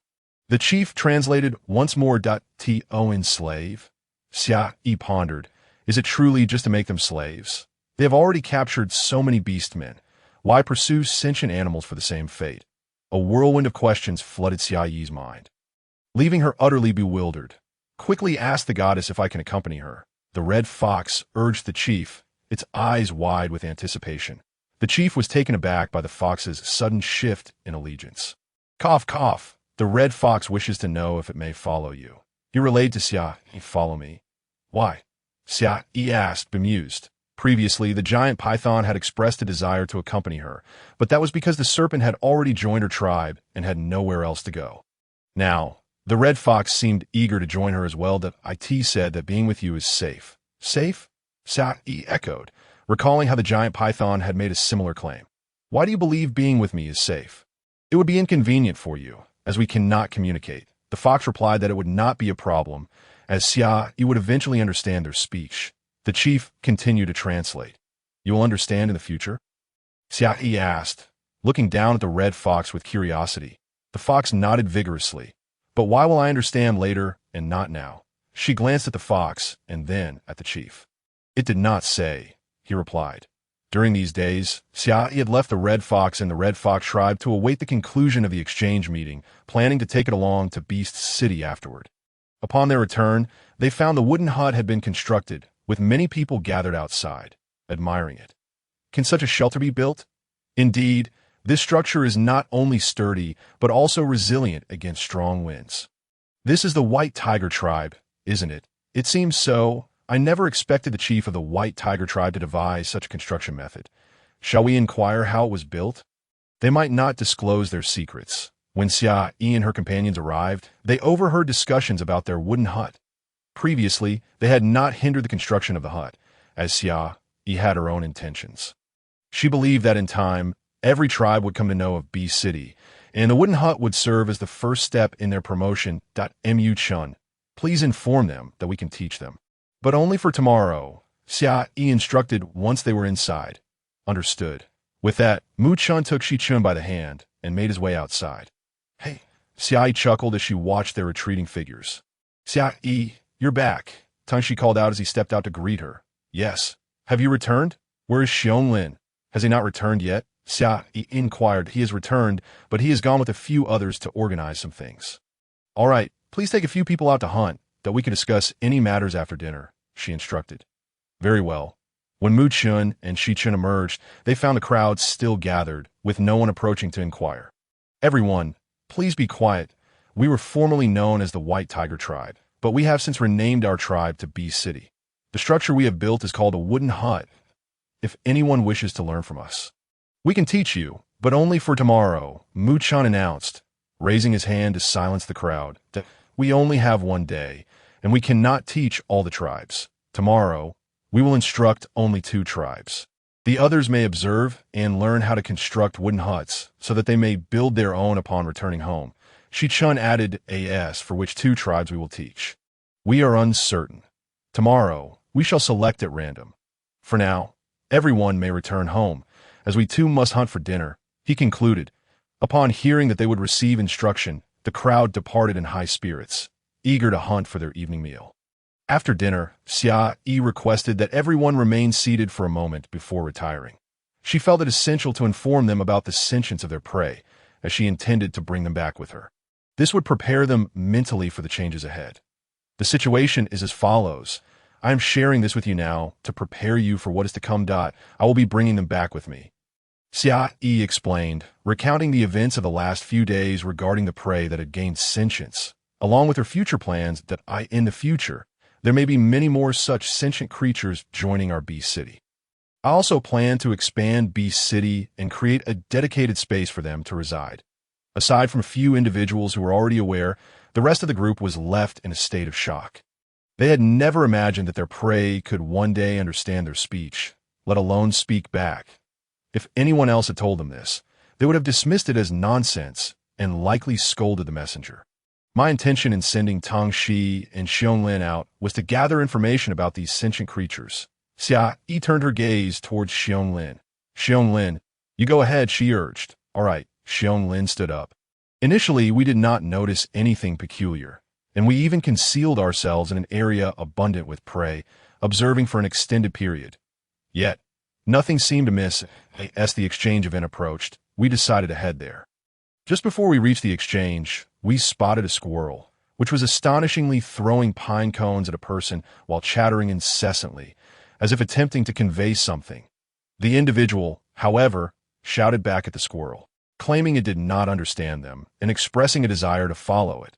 Should it be discovered that the squirrel comprehended human speech, it would likely meet the same fate as those in the brave tribe.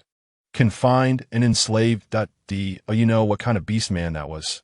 Xia inquired hastily. It seemed to be Huang Song, the chieftain of the Huang Song tribe. Xiong pondered. That makes sense. They are both squirrels. No wonder they can understand each other. Xia Yi nodded in realization. Did you say that the squirrel you saw was not far from the exchange? Xia Yi asked Xiong. Yes, it would take about 10 minutes to reach there from here. Xiong replied. Xia Yi nodded, contemplating whether the squirrel that had been watching her yesterday was indeed the same one. It appeared that there were quite a few sentient animals around the exchange. Tomorrow, you should wander around the exchange venue and see if you can encounter the person you mentioned, Xia Yi suggested to Xiong. All right, I will take a look tomorrow, Xiong affirmed with a nod. Everyone, please be vigilant over the next few days and report any signs of prey that may appear at the exchange. Xia Yi addressed the group. Mu-chun, be cautious during your hunting excursions. If you encounter any unusual animals, try to bring one back. Since we cannot understand their language, we must rely on observation. Understood, we will be extra vigilant while hunting. Mu-chun nodded in agreement. Tang Shi. What about you? Xia Yi turned her attention to Tang Shi. Not long after we left, we noticed a small snake accompanied by several individuals engaged in hunting that we concealed ourselves and observed without intervening. I overheard the small snake mention that it needed 5 more prey to complete its task. Tang Shi stood up to share her observations. When they departed, we followed them and discovered they had captured a significant amount of prey, some of which seemed to possess sentience, and they were using bamboo baskets to contain the captured animals. Bamboo baskets? Xia Yi inquired, looking at Tang Shi. Yes, bamboo baskets, Tang Shi confirmed. Is it possible that someone on the Beastman continent has developed bamboo baskets? Or could there be other time travelers? After all, prior to her arrival, there had been a queen. It was entirely feasible that other time travelers could exist as well. Please continue. Xia Yi encouraged Tang Shi to elaborate. They headed towards the coastline when they left. Tang Shi informed Xia. Ming Xiang is someone I recognize. Currently, those individuals are taking their captured prey towards the coastal direction, though we cannot ascertain if they are indeed heading to the coast. Towards the coast? It seems that after this exchange, we may need to visit the coast beforehand. Xia Yi mused. Indeed, the direction they chose is opposite to that of the exchange. Once we saw them moving further away, we ceased to follow. Tang Shi continued. Afterward, we did not encounter any unusual creatures until we arrived at the exchange, though I felt as if something was watching us upon entering that I instructed others to investigate. But nothing was found. You felt as if something was watching you too? He Xiong quickly asked Tang Shi. Tang Shi nodded. I also sensed something observing me while I was organizing supplies earlier, but I did not see anything. I suspected it was merely my imagination. Xiong added. It appears we were all noticed upon our arrival. Xia Yi remarked seriously, crossing her arms. For the next few days, there is no need to be overly vigilant. Just carry on as usual, as long as they do not cause us any harm. We shall ignore them. It is getting late. Let us rest. Tomorrow, Shi-chun and Tang Shi will lead a group to teach other tribes how to build wooden houses. Mu-chan will go hunting, and Xiong, you should wander around to see if you can encounter the person you mentioned. After speaking, everyone returned to their respective quarters to rest. Mu-chun, I am rather worried about the city. Xia Yi voiced her concerns about Wanshou City. wondering if there had been any encounters with sentient animals and what they might be like. Do not fret. With a foo, the brown bear, the flying birds, and the sheep, as well as Xiong and the others, I believe there will be no issues. To be honest, I am also concerned. I have never faced such circumstances before. We will return promptly after the exchange concludes. Xia Yi assured Mu Chun. Agreed. We will hurry back as soon as it ends. Get some rest, Mu Chun said, ruffling Xia Yi's hair affectionately. All right, Xia Yi replied, and soon after, she drifted off to sleep, while Mu Chun planted a gentle kiss on her forehead before closing his eyes. The following day, Xia Yi awoke to find that Mu Chun and the others had already gone hunting. Shi Chun and Tung. She had also taken a group to instruct other tribes on constructing wooden houses. Even Xiong had ventured out. After washing up and consuming a couple of fruits, Xia Yi decided to stroll about. Tomorrow marked the exchange, and today, the influx of visitors had increased significantly, with many tribes having erected their tents. Upon stepping outside, she was greeted by a multitude of people. Today, Xia Yi and her companions did not display their wares, as everyone had gone hunting and teaching other tribes about wooden houses. Only 2 or 3 individuals remained in the wooden house to oversee things. She wondered whether anything remarkable would be available today, standing in front of her stall. While washing up, Xia Yi had perceived that the entity which had been watching her previously was again fixated on her. Yet she chose to disregard it. As she ventured outside, she activated her shopping mode, uncertain if today would transition into a full-fledged shopping spree. The variety of goods displayed today was significantly greater than before. Xia Yi strolled and examined the items, occasionally inquiring about unfamiliar objects and touching them. When she arrived at a small stall, she discovered an array of stones of various shapes. Approaching, she found an elderly beastman selling them. "Excuse me, how do I exchange for this stone?" Xia Yi asked, picking up a white stone from the stall. "Anything will do. Feel free to give me whatever you like," the old man replied with a warm smile. "I would like these few stones. I will offer you a bamboo basket and some prey in exchange," Xia Yi proposed, holding the stones. "Very well." The elderly man continued to regard Xia Yi with a gentle smile. "Are there any others with you? Let them come along to collect the items." Xia Yi glanced inside his stall. "There are none. It's just me that I will accompany you to collect the items," he said as he stepped out. "What about these stones?" Xia Yi pointed to the remaining stones. "No worries. There are merely a few stones that nobody wants," he replied, preparing to depart. "All right then," Xia Yi thought, realizing that since he did not care, she need not concern herself. Leading the elderly man to the wooden house, she arranged the prey and the bamboo basket for him. Upon seeing the offerings, he retrieved a red and white stone from behind and handed it to Xia Yi. "Since you have given me so much food, allow me to gift you this stone," he said. Although Xia Yi initially intended to decline, the stone's beauty compelled her to accept it. After the old man took the bamboo basket and departed, Xia Yi returned to her quarters, placing the stone in her and Mu Chen's room, intending to make a necklace or something similar. After setting the stone down, she picked up the gifted stone to examine it closely, having never seen one like it, half red and half white. After contemplating it for a while, she placed it down and exited. Little did she know, after her departure, the red and white stone began to emit a radiant glow before gradually dimming. Once Xia Yi had put the stone away and stepped out, Xiong returned. "Xiong, you're back. How did it go? Did you encounter that person?" "Yes, he is indeed the chieftain of the Huang Song tribe, which is situated in the center," Xiong replied. "Did you see that squirrel?" "I did not." Xiong shook his head. "That's all right. Please find a stone and dig out a stone pot. We will make some bone soup tonight since we did not bring any with us." "Understood." Xiong turned and exited. Xia Yi had nothing pressing to attend to. She intended to ask Xiong to prepare a stone pot. The past few days had been filled with barbecued meat and dried provisions, leaving her palate rather parched.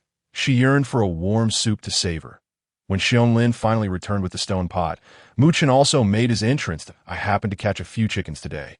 Let's use them to make soup," Mu Chen remarked, glancing at the stone pot that Xiong had brought back. "Sounds splendid. Xiong, why don't you go out and find some stone slabs? We'll grill meat on the slabs and enjoy chicken soup tonight." Xia Yi replied with delight.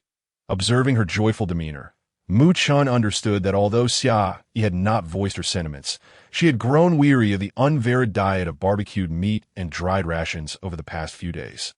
Mu Chun, along with others, unearthed another stone pot, one for chicken soup and another for bone broth. That evening, Xia Yi felt utterly gratified, relishing flavors she hadn't experienced in quite some time, and Mu Chun affectionately pinched her nose.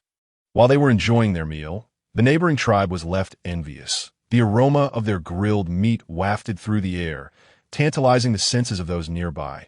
Yet they dared not approach, as food was a precious commodity at such times. The following day, Xia Yi awoke to the sound of commotion, for it was the day of exchange.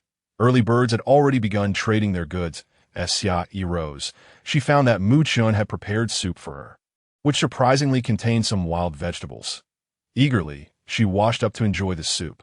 "Have the others eaten yet?" she inquired while sipping. "They've already had their fill. Some are setting up stalls outside, while others have ventured off to explore." Mu Chun replied, joining her at the table. "Then let us finish quickly and head out to browse," Xia Yi said, her excitement palpable. "All right," Mu Chun smiled indulgently. They swiftly finished their meal and tidied up before stepping outside. The scene that greeted Xia Yi was one of overwhelming crowds. "There are so many people. There weren't this many yesterday," she observed, gazing at the throngs. "It's exchange day, so tribes from all around have gathered." Hence the crowd, Mu Chun explained. Their stall was also bustling with visitors eager to trade. This time, Xia Yi and her companions had brought salt, bamboo baskets, dried bamboo shoots, jerky, and various trinkets crafted by the little ones she had taught. As Xia Yi prepared to step into the throng, Mu Chun gently grasped her hand, saying, "It's too crowded." When Xia Yi turned to him, puzzled, he simply smiled. "Come on," he said, and together they plunged into the sea of bodies. Navigating through the crowd proved to be quite a challenge. Mu Chun did his utmost to shield Xia Yi from the throngs, yet it was impossible to prevent her from being jostled about. "Mu Chun, perhaps we should retreat for now. It's far too congested to see anything properly," Xia Yi conceded, ultimately deciding to head back. "All right, we shall return," Mu Chun said, guiding her as they made their way back. Though their stall was less than 100 meters away, it took them several minutes to squeeze through the masses. "This is quite terrifying. How can one possibly trade in such chaos?" Xia Yi lamented, gazing at the crowd. "But I think I shall wait a bit longer before attempting to trade. This simply isn't feasible. Today will be like this all day, but tomorrow, while still busy, should be somewhat better." Mu Chun reassured her, ruffling her hair. "Then we shall delay our visit until tomorrow," Xia Yi decisively concluded. "Xia Yi, there are people looking for bamboo baskets, but we have none left," a passerby informed her. "None left? Is it that popular? Have all the baskets been traded so quickly?" Xia Yi turned with urgency, and indeed, they were all gone. "Tell them to return tomorrow.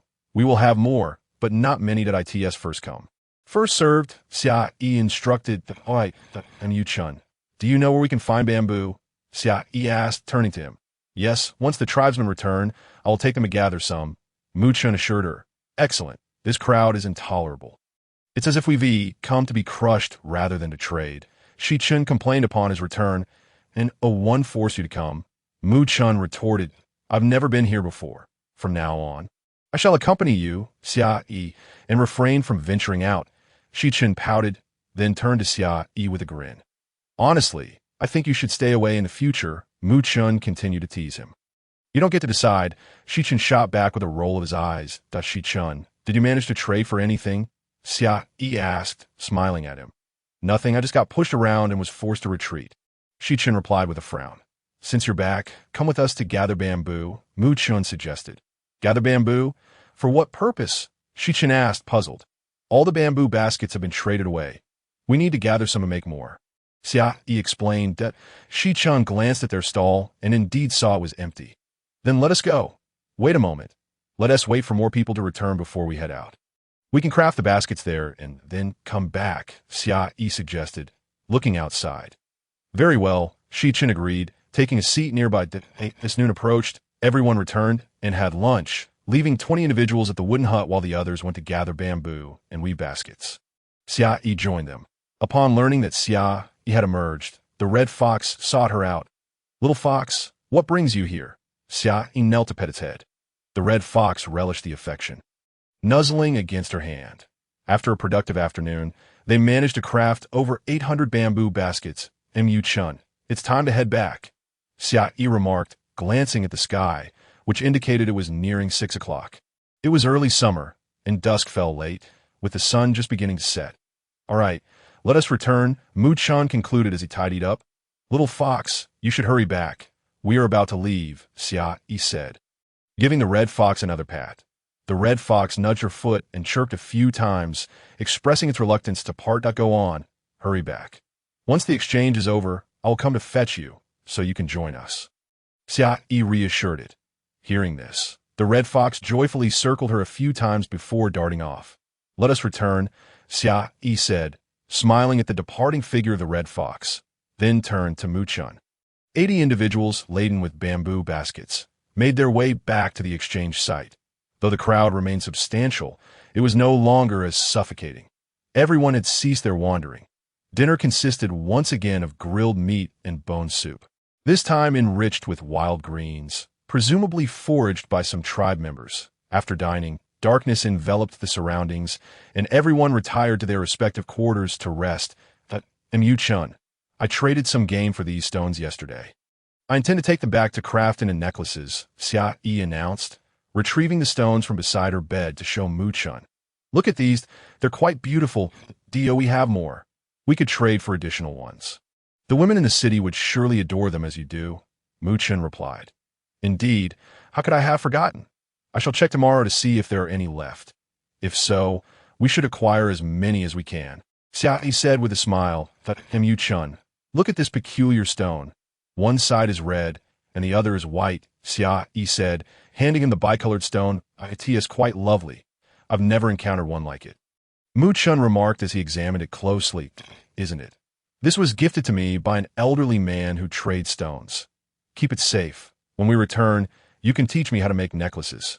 And I will craft one for you, Chun said, passing the stone back to Xia Yi. As Xia Yi's fingers brushed against the stone, it suddenly radiated a bright light, intensifying until the red and white colors detached themselves from the stone.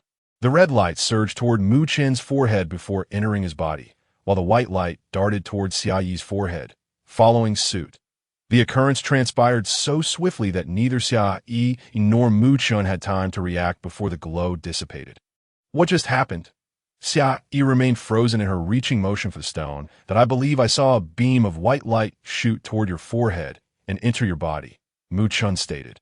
Still holding the stone out to her, I think I saw a red light do the same to you, Xia Yi responded in disbelief, marveling at the surreal nature of the moment. Quickly, she retracted her hand and embraced Chun, scanning him for any signs of distress. Are you all right? Do you feel any discomfort? I'm fine. What about you? He replied, mirroring her concern. Is there anywhere that feels uncomfortable? Chun retracted his hand and quickly inquired of Xia. I'm fine, Xia Yi replied, shaking her head like tea that moment. Both of them recalled the peculiar stone and hurriedly took it out to examine. However, upon inspection, they discovered that it was merely an ordinary rock, devoid of any red or white hues. They exchanged incredulous glances, unable to fathom that such an extraordinary event had transpired in their midst. The following day, Xia Yi and Chun rose early, long before dawn, while the rest of the group remained in slumber. Let's brew some bone broth, Xia Yi suggested after finishing her morning routine, noticing that Chun was already preparing to start fire. The food they had brought back from the hunt the previous evening meant there was no need for further hunting that morning. All right, Chun replied, igniting the fire and placing the stone pot atop it before retrieving the bones. Xia Yi gazed at the sky, noting that dawn was still some time away. She anticipated that the crowd would thin out as the day progressed and hoped to explore a bit. Both she and Chun had struggled to sleep the previous night, their thoughts consumed by the enigma of the strange stone. Unable to unravel its mystery, they resolved to seek out the elderly man who had exchanged stones with them. Thus, they had awoken early. Just as Chun's broth began to simmer, tribal members began to rise one by one. Xia Yi, you're up so early today, Chun remarked, panting slightly as he spotted them. He seemed unfazed by Chun's presence, but was surprised to see Xia Yi. Well, I couldn't sleep, so I got up, Xia Yi replied, sitting by the fire. Soon Tang Shi, Xionglin, and other tribespeople joined them, greeting Xia Yi warmly, to which she responded with cheerful smiles. By the time everyone had finished their morning routines, Mu Chen's bone broth was nearly ready. Xionglin brought over a stone slab in preparation for roasting meat. I'll join you, Tang Shi said, grabbing another stone slab, and soon everyone gathered around to begin cooking. Xia Yi still felt somewhat unaccustomed to eating roasted meat so early in the morning. She merely sipped some broth and nibbled on a couple of fruits. Xionglin, you'll be in charge of the stall today. If the bamboo baskets run out, just let them know. Xia Yi instructed. Aren't we making bamboo baskets anymore? Xionglin asked, puzzled. No, it's quite easy to learn now. And there are probably others who have already figured it out. Xia Yi explained it. Oh, I see, Xionglin replied, understanding. Mu Chun, shall we go for a stroll? Xia Yi suggested, taking his hand and leading him outside, clutching the now colorless stone in her other hand. Let us first visit the elderly man who exchanges stones, she proposed. All right, let us go take a look. Mu Chun agreed. They bypassed all other distractions and made their way directly to where they had previously encountered the stone exchange elder. I remember it being right here, but where could he be? Xia Yi led Mu Chun to the spot where she had exchanged stones, only to find it utterly deserted. Even the small shelter was gone. Could I have remembered incorrectly? Shall we search further ahead? Mu Chun suggested. Did I truly misremember? That seems unlikely. I've never been wrong about this before, Xia Yi pondered, beginning to feel uncertain. Let us go ahead and see, Mu Chun encouraged. Wait, let me ask someone nearby, Xia Yi said, releasing Mu Chun's hand and approaching a vendor. Excuse me, has the elderly man who exchanged stones departed? She inquired. The stone exchange elder? No, there hasn't been anyone here. Are you sure you're not mistaken? The vendor responded, bewildered. No one. Xia Yi glanced back at the spot where the exchange had taken place. How could that be? He was definitely here before, she murmured to herself. Could it be another glitch scene from a drama, where a mysterious figure gifts the protagonist a magical item and then vanishes? Do I now possess a magical item? What could it be? She mused. Perhaps I should seek out beautiful stones at the nearby monkey tribe. They surely have an abundance of them, the vendor suggested. All right, let us go check it out. Thank you, Xia Yi exclaimed gratefully, pulling Mu Chun along as they hurried ahead. Upon reaching the monkey tribe, they found only a few young beastmen at the stalls, with no elderly figures in sight. Not here. How can that be? I distinctly returned with a stone, Xia Yi said. Looking at the stone she held, if it's not here, then so be it. We can explore gradually in the future, Mu Chun reassured, noticing Xia Yi's dazed expression as she stared at the stone. Yes, let us take a look around and see if there is anything else we need, Xia Yi responded, her mood lifting at Mu Chun's words. All right, let us go, Mu Chun said, taking Xia Yi's hand and leading her forward. The market was bustling with people, yet it was less crowded than the previous day, allowing Xia Yi and Mu Chun to clearly see the wares on display. The exchange market operated similarly to a modern marketplace, with the main difference being that they traded items instead of using currency. Most traded goods consisted of salt, animal hides, hunted game, and various handmade trinkets, while the coastal tribe offered beautiful shells and an array of sea snails. Salt was in high demand, with a plethora of items available for trade. Xia Yi, there you are. I've been searching for you, Shi Chun panted as he caught up to them. What is the matter? Did you need something? Xia Yi asked, noticing his breathlessness. That I wanted to join you, but as soon as I set down a bowl, you both vanished, making me search all over, Shi Chun complained, looking up at Xia. You never mentioned wanting to come along, Xia Yi chuckled at his expression. Didn't you say you wouldn't come to the market again? Mu Chun added, You both left, and I want to follow, Shi Chun replied, grinning sheepishly. This isn't like you at all, Xia Yi remarked, surprised. Shi Chun laughed, still grinning. Xia Yi couldn't help but notice that Shi Chun seemed to have adopted a more cheerful and mischievous demeanor. Let us go then, Mu Chun said, pulling Xia Yi along as Shi Chun trailed behind. Xia Yi exchanged for numerous stones of the monkey tribe to take back for the women in the city and acquired some attractive animal hides from other tribes. Xia Yi, come quickly and look at this, Shi Chun exclaimed loudly from the front of stall. Xia Yi and Mu Chun exchanged amused glances before bursting into laughter, feeling as though they were chaperoning a child on an outing. What is it? They asked as they approached. Look at this. Shi Chun displayed a peculiar item. Asparagus? Xia Yi's eyes sparkled with excitement at the sight of the vegetable. Is it the season for asparagus now? She inquired, holding the stalk. Asparagus? What is that? Mu Chun and Shi Chan exchanged puzzled looks. Oh, it's nothing. Do you have more? Xia Yi asked, handing the asparagus back to Shi Chun. Yes, there are plenty. Look, he eagerly moved aside to show her. Asparagus, cucumbers, and green peppers caught Xia Yi's attention, her eyes shimmering with delight. Can we eat these? Shi Chan asked, stepping closer to Xia Yi. Absolutely. They're delicious. I'll cook some for you tonight, she replied. Her gaze still fixed on the vegetables. Miss, can you trade some for us? We can eat those greens, a beast man pleaded, looking at her with hopeful eyes. Greens? Xia Yi looked up at him. These greens are edible, especially this one. It can be eaten like fruit and is quite tasty, another man chimed in, quickly demonstrating by munching on a cucumber in front of her. I'll take them all. How do we trade? Is there more? I want more, Xia Yi declared, uninterested in further explanations. The man seemed taken aback, having just seen her dismiss these greens moments before. Aren't you the one who just dismissed them? Is there none left? Xia Yi asked, disappointment creeping in her tone. Yes. How many do you want? We have plenty, but they're all at the tribe and one TB available until tomorrow. The man nodded eagerly, fearing Xia Yi would change her mind. That's fine. These will suffice for today. How do we trade? She inquired, eager to proceed.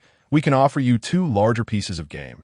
If that is acceptable, he suggested cautiously. The combined weight of the asparagus. Cucumbers and green peppers here might well exceed 200 pounds. Is it truly worth such an abundance for merely 2 heads of game? 1 head would suffice, but nothing less. Our tribe is numerous, and each individual deserves a share. If the amount diminishes further, some will find themselves without sustenance. Thereupon, a notion crossed my mind that Xia Yi might find the quantity excessive, and, fearing she would refuse the exchange, hastily reduced the offering to 1 head. How many such grasses does your tribe possess? Xia Yi inquired. Many more, came the reply. Here, as the arrangement. You and your tribe remain where you are, and tomorrow I shall send someone to collect them, while also assisting you in transporting the game. In exchange for these grasses, I propose 4 heads of game. What say you? Xia Yi contemplated the possibility of discovering seeds to take back for cultivation. Envisioning a future of plentiful harvest, is that agreeable? She asked, noticing the man lost in thought, awaiting his response that, yes, of course. We are from the Chonglu tribe, situated just over there. Not far at all. A short walk will suffice. The man nodded eagerly, gesturing in a particular direction before assuring, tomorrow, I shall return to fetch you. Very well, Xia Yi replied. Shi Chun, please summon some individuals to assist in transporting these grasses. She turned to Shi Chun. Continuing, we shall aid you in moving these items. Since you require them all, and we have no pressing matters, it is a perfect opportunity for us to help you as we prepare to return to our tribe. Indeed, the man quickly concurred. With that, a group of them began to carry the asparagus, cucumbers, and green peppers toward the wooden cabin in the city of 10,000 beasts, when Xia Yi and her companions approached to exchange the asparagus, cucumbers, and green peppers. A throng gathered curiously to watch. Now, as they bartered 4 heads of game for these grasses, whispers circulated among the crowd, questioning the wisdom of such a trade. Xia Yi paid them no mind, for to her, this was the true delicacy. The Chonglu tribe members assisted in transporting the asparagus, cucumbers, and green peppers, while Xia Yi instructed Shi Chun to prepare the game for them. I shall return to escort you tomorrow morning. We shall take our leave now. The Chonglu tribe members expressed joyfully as they departed with the game. What delectable dish is this? Bear Forest inquired eagerly after the Chonglu tribe had left, his eyes sparkling with curiosity. The others, too, regarded Xia Yi with keen anticipation. You shall soon find out, Xia Yi replied mysteriously. Bear Forest, Tung Shi, please carry these items inside. I will teach you how to prepare them. Bear Forest and Tung Shi hurriedly complied. Mu Chun, we have traded away the game with the Chonglu tribe. We must procure more meat for tonight's meal. You and Shi Chun shall go. Xia Yi instructed Mu Chun that Shi Chun can lead the hunt. I shall remain here to assist you. Mu Chun decided, passing the hunting responsibility to Shi Chun. Very well, Shi Chun, do hurry along, Xia Yi urged. Turning her gaze to him, Shi Chun, with a reluctant pout, said nothing further and set off with his companions to hunt. Now, let us prepare a feast, Xia Yi said, taking Mu Chen's arm as they ventured further inside. Tang Shi, take 2 individuals to wash these cucumbers, she directed, pointing at the cucumbers. Understood, Tang Shi acknowledged, leading 2 others to carry the cucumbers away. Bear Forest, you take 2 individuals to wash these green peppers, she instructed, gesturing toward the peppers. Certainly, Bear Forest replied, and he too led 2 companions to wash the peppers at Mu Chun. Let us gather a few more to wash the asparagus, Xia Yi suggested once the others had left. Very well. Mu Chun called upon 2 more individuals to assist. Let us get a few more. The skins must be removed, Xia Yi added, noticing they had only summoned 2. Agreed. Mu Chun asserted, summoning 5 or 6 more, resulting in a total of 10 individuals that Yu Chun and Xia Yi guided the group to the riverbank, where Xia Yi produced a piece of bamboo and began instructing them on how to peel the asparagus. Discard the yellow leaves. Retain the tender ones that have not yellowed, as they can be used for soup or stir-frying. Remove the outer skin with the bamboo, like so. What remains is edible. Tea can be stir-fried or enjoyed cold in a salad. Delicious indeed. As she spoke, her mouth watered at the thought. Following her guidance, the group discarded the yellow leaves and peeled the asparagus using the bamboo. It took them approximately 15 minutes to complete the task, thoroughly washing the asparagus. All right, we may return now, Xia Yi said, rising to her feet. However, having crouched for too long, she felt a wave of dizziness upon standing, and before she could steady herself, she stumbled forward. Fortunately, Mu Chen was quick to catch her, preventing a fall that could have caused her harm. Be careful, he admonished gently, steadying her and rubbing her head. I simply stood too quickly after crouching for so long. Xia Yi chuckled, touching her nose as she smiled at him. Let us depart, she declared, taking the lead, and Yu Chun instructed the tribe members to carry the peeled asparagus and its leaves, following closely behind her.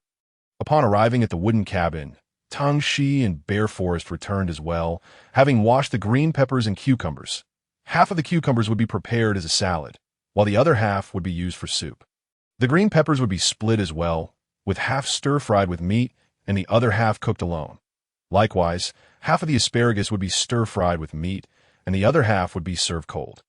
Xia Yi surveyed the washed cucumbers, green peppers, and asparagus. The others unanimously agreed with her plans, primarily due to their unfamiliarity with how to prepare these ingredients. For the cucumber salad, simply crush and chop it. Then season to taste. For the cucumber soup, slice it, add it to boiling broth, and season accordingly. For the green peppers, slice them for stir-frying with meat. Those for direct cooking need not be cut, as they can be cooked whole. As for the asparagus, slice it for stir-frying and cut the cold dish into thin strips. You may blanch it in hot water or lightly salt it before adding seasoning. It is truly delectable. Xia Yi explained the preparation methods to everyone, and soon she led his group to make the cucumber salad. Bear Forest took charge of the green peppers, while Mu Chun oversaw the asparagus preparation. The group busily engaged in their tasks, with Xia Yi standing by to offer guidance when necessary. As everyone worked fervently, Shi Chun returned from the hunt with well-prepared game. Shi Chun, please gather a few individuals to slice the meat, Xia Yi instructed him. Certainly, Shi Chun replied, observing the bustling activity without a word, as he gathered those indicated by Xia Yi to begin slicing. That I will prepare a broth with these bones, Xia Yi announced, taking the bones to blanch and simmer for soup. After more than an hour of hard work, the 100 individuals finally completed all the dishes. They gathered around a table laden with food, eagerly awaiting Xia Yi's cue. Everyone, please dig in, Xia Yi prompted, taking the first bite of the cucumber salad. As her words fell, the group eagerly began to eat. This cucumber salad is absolutely delightful. So crisp, exclaimed one. The stir-fried asparagus with meat is exquisite, another chimed in, and the stir-fried green peppers are equally delicious. Yet another praised, the cucumber bone soup is incredibly refreshing and sweet. The asparagus, cucumbers, and green peppers proved to be delectable, vanishing swiftly from the table until all 100 individuals were thoroughly satisfied. Tomorrow, I must bring back even more, Shi Chun lamented, reclining on the ground, stuffed. Indeed, it is simply too delicious, Tang Shi echoed. The others, Too full to speak, simply rested in silence, overwhelmed by the feast. Xia, equally satiated, sat by the fire, not wanting to move. "Let's take a stroll," Mu Chun suggested, though he too felt full, knowing she needed to walk to avoid discomfort later. "I do not wish to move," Xia Yi protested, wishing only to sit still. "Not an option. You will feel unwell tonight if you remain seated like this," Mu Chun insisted, pulling her to her feet and guiding her outside. "I will join you," Shi Chun groaned, struggling to rise and trailing behind them. We shall accompany you as well." Tang Shi and Bear Forest managed to stand and followed suit, "that we too shall go." The others grumbled as they rose to join in. Thus, what began as a stroll for two transformed into a collective outing for the entire group. That I end the wooden cabin, 2 individuals remained to guard the premises. The group meandered around the exchange fair, leisurely taking a few rounds before returning to the cabin to rest. They knew that an early rise awaited them the following day for the purpose of hunting in exchange for cucumbers, green peppers, and asparagus. Everyone was hopeful to capture a greater bounty, aiming to trade for more goods. The next day, the group arose early, with Tang Shi and Xiong Lin setting out to hunt without even having breakfast. Accompanied by their Xia Yi and Yu Chun and Shi Chun also ventured out early to gather bamboo for weaving baskets, intending to use them to carry the cucumbers, green peppers, and asparagus. Xia Yi, however, awoke a bit later. By the time she got up, Mu Chun and the others had already returned with the bamboo. Mu Chun, "You all are up so early?" Xia Yi inquired, observing the bamboo strewn about. The kin are eager to bring back plenty of cucumbers, green peppers, and asparagus," Mu Chun replied, glancing at Xia Yi. "Tang Shi and Xiong Lin have already taken some of the group out to hunt. They believe that a larger catch will allow them to trade for more cucumbers, green peppers, and asparagus." Shi Chun chimed in, "Do you not realize how many they may have? What if they don't have as much as you anticipate?" Xia Yi responded, a look of disbelief on her face. "Indeed, what then?" Upon hearing Xia Yi's words, Shi Chun grew anxious. "Then we'll just have to make do." Xia Yi smiled at Shi Chun before turning to wash up. Mu Chun, Shi Chun said, his face downcast as he looked at Mu Chun. Mu Chun, uninterested in the conversation, seated himself and began weaving the bamboo basket. Over an hour later, Tang Shi and Xiong Lin returned with their kin from the hunt. "Shi Chun, have the people from the Chong Lu tribe arrived yet?" Tang Shi asked hurriedly as he entered. "Not yet," Shi Chun replied, glancing towards the entrance. The bamboo baskets had long been completed, and Shi Chun had checked the doors several times. Xia Yi shook her head at their eagerness. While she too enjoyed cucumbers, green peppers, and asparagus, she was not as obsessed as they were. After a little more than an hour, the individuals from the Chong Lu tribe finally arrived. "Uve finally arrived? Let us go. We are ready and can set off," Shi Chun and Tang Shi exclaimed, eager to exchange for cucumbers, green peppers, and asparagus. "All right," the man for the previous day responded, momentarily taken aback by the considerable amount of game carried by Tang Shi and the others. "Xiong Lin, you take 10 individuals to guard the place while the rest go," Xia Yi instructed Xiong Lin. "Understood." Though Xiong Lin wished to join, the exchange fair was not yet over, and someone needed to stay behind. Xia Yi did not ride on chasing wind. Instead, she sat upon Mu Chen's back as the group ran for over an hour until they reached the Chong Lu tribe. Within the Chong Lu tribe, the structures were primitive leaf huts, nothing particularly special, aside from their impressive height, as the inhabitants were notably tall. Even the women towered over Xia Yi. From the outside, they observed a multitude of leaf huts. Yet the number of people appeared scant. The leader of the Chong Lu tribe stood at the entrance, wearing a welcoming smile as he awaited their arrival, promptly approaching them upon their arrival. "Greetings, I am the leader of the Chong Lu tribe, named Chong Lu. I appreciate your willingness to exchange your game for our grass. Our tribe members have already gone to gather it. Please wait a moment." The leader of the Chong Lu tribe quickly addressed them as he stepped forward. "Hello, Chief Chong Lu. I am Xia Yi, the Lord of the Bee City," Xia Yi replied, descending from Mu Chen's back. "You are the chief." The leader of the Chong Lu tribe widened his eyes in surprise, staring at Xia Yi. "Yes, but our tribe is now called Beast City, and I am the Lord." Xia Yi smiled as she responded. Oh, Lord of Beast City, please come in." The leader of the Chong Lu tribe finally regained his composure and ushered them inside. Nearby, The individual who had come to greet them also looked astonished. He had previously heard that the White Tiger tribe had changed its name to Beast City, but he had not anticipated that Xia Yi was the lord of Beast City. He had assumed she was merely an ordinary female accompanying the group to broaden her horizons. Chief of the Chonglu tribe, may we visit the area where you gather the grass? Xia Yi asked, feeling a bit reluctant to refer to such delectable vegetables as grass. Certainly, certainly. It's just behind the tribe.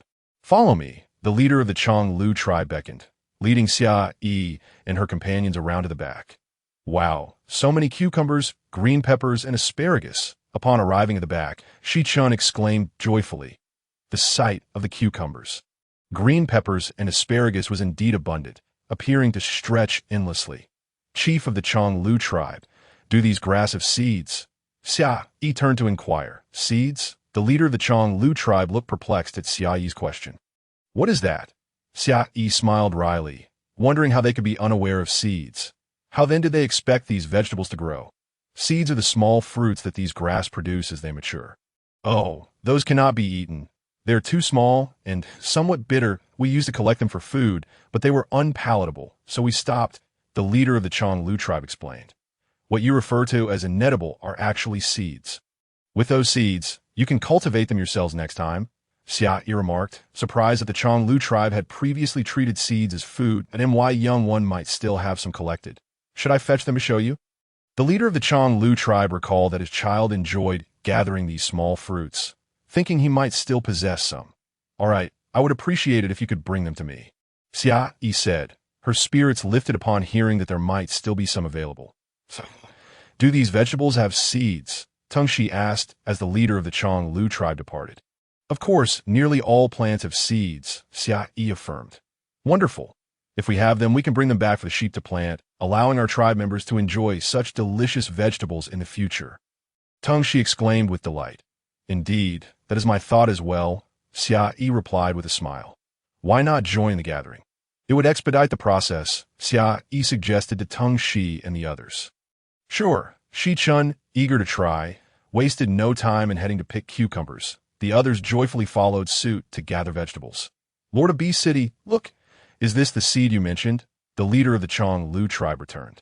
Xia Yi turned to see a child of around 10 years old following the leader, carrying a bag. Her gaze fell upon the animal skin bag he held. Is this yours? Xia Yi inquired, focusing on the child rather than the seeds in the leader's hands. Yes, the child replied, his eyes fixed on Xia Yi as he answered calmly.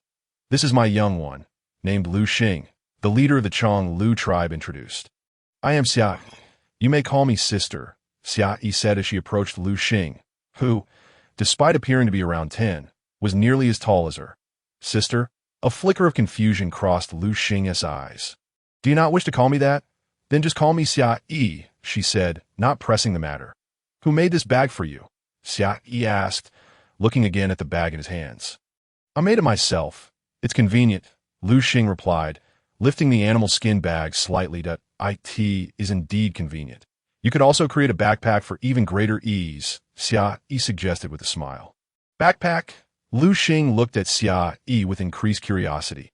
How do you know about backpacks?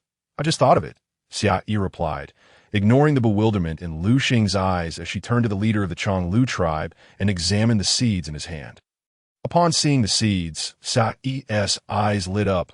They were indeed all seeds, and of numerous varieties. There were asparagus, cucumbers, peppers, corn, rice, and radish seeds. Chief of the Chonglu tribe, may we trade these? Xia Yi asked eagerly. No, the leader of the Chonglu tribe had not yet responded when Lu Xing interjected. Of course. You can. Do not mind him. He's been acting strangely since falling into the water the other day. The leader of the Chonglu tribe quickly interrupted. Old man, no. These are all seeds. Lu Xing glared at the leader of the Chonglu tribe in discontent. What do you understand? This way, we can trade for more game, allowing more tribe members to enjoy meat. The leader of the Chonglu tribe said helplessly. Old man?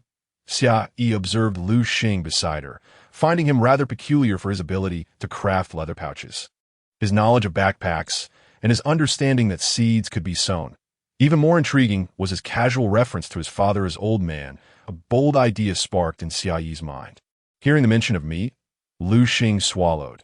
Having not tasted it in quite some time, he had only managed a couple of bites the previous night. He turned his gaze towards Xia Yi. I can trade you these seeds, but you must provide us with more game in return. Agreed, Xia Yi replied with a smile. May I inquire what you intend to do with these seeds? Lu Xing asked, "To plant them." Xia Yi candidly responded. You understand planting? Lu Xing questioned, skepticism lacing his words that I possess a modest understanding. Xia Yi maintained her smile as she regarded Lu Xing. Lu Xing's confusion deepened as he continued to gaze at her. What is the matter? You're knowledgeable about planting too. Xia Yi's unwavering gaze remained fixed on Lu Xing. He did not respond, lowering his head in contemplation. Since emerging from the water, Lu Xing had been uttering strange phrases. They had merely assumed he had been rendered dazed by his immersion. The chief of the Chonglu tribe, observing Lu Xing's silence, hastily interjected, Indeed, pay him no mind. That's so. Lu Xing disregarded the chief and posed her question directly to him.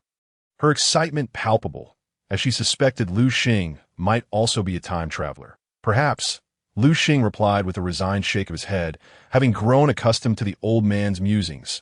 But I comprehend your words, Xia Yi asserted. Really?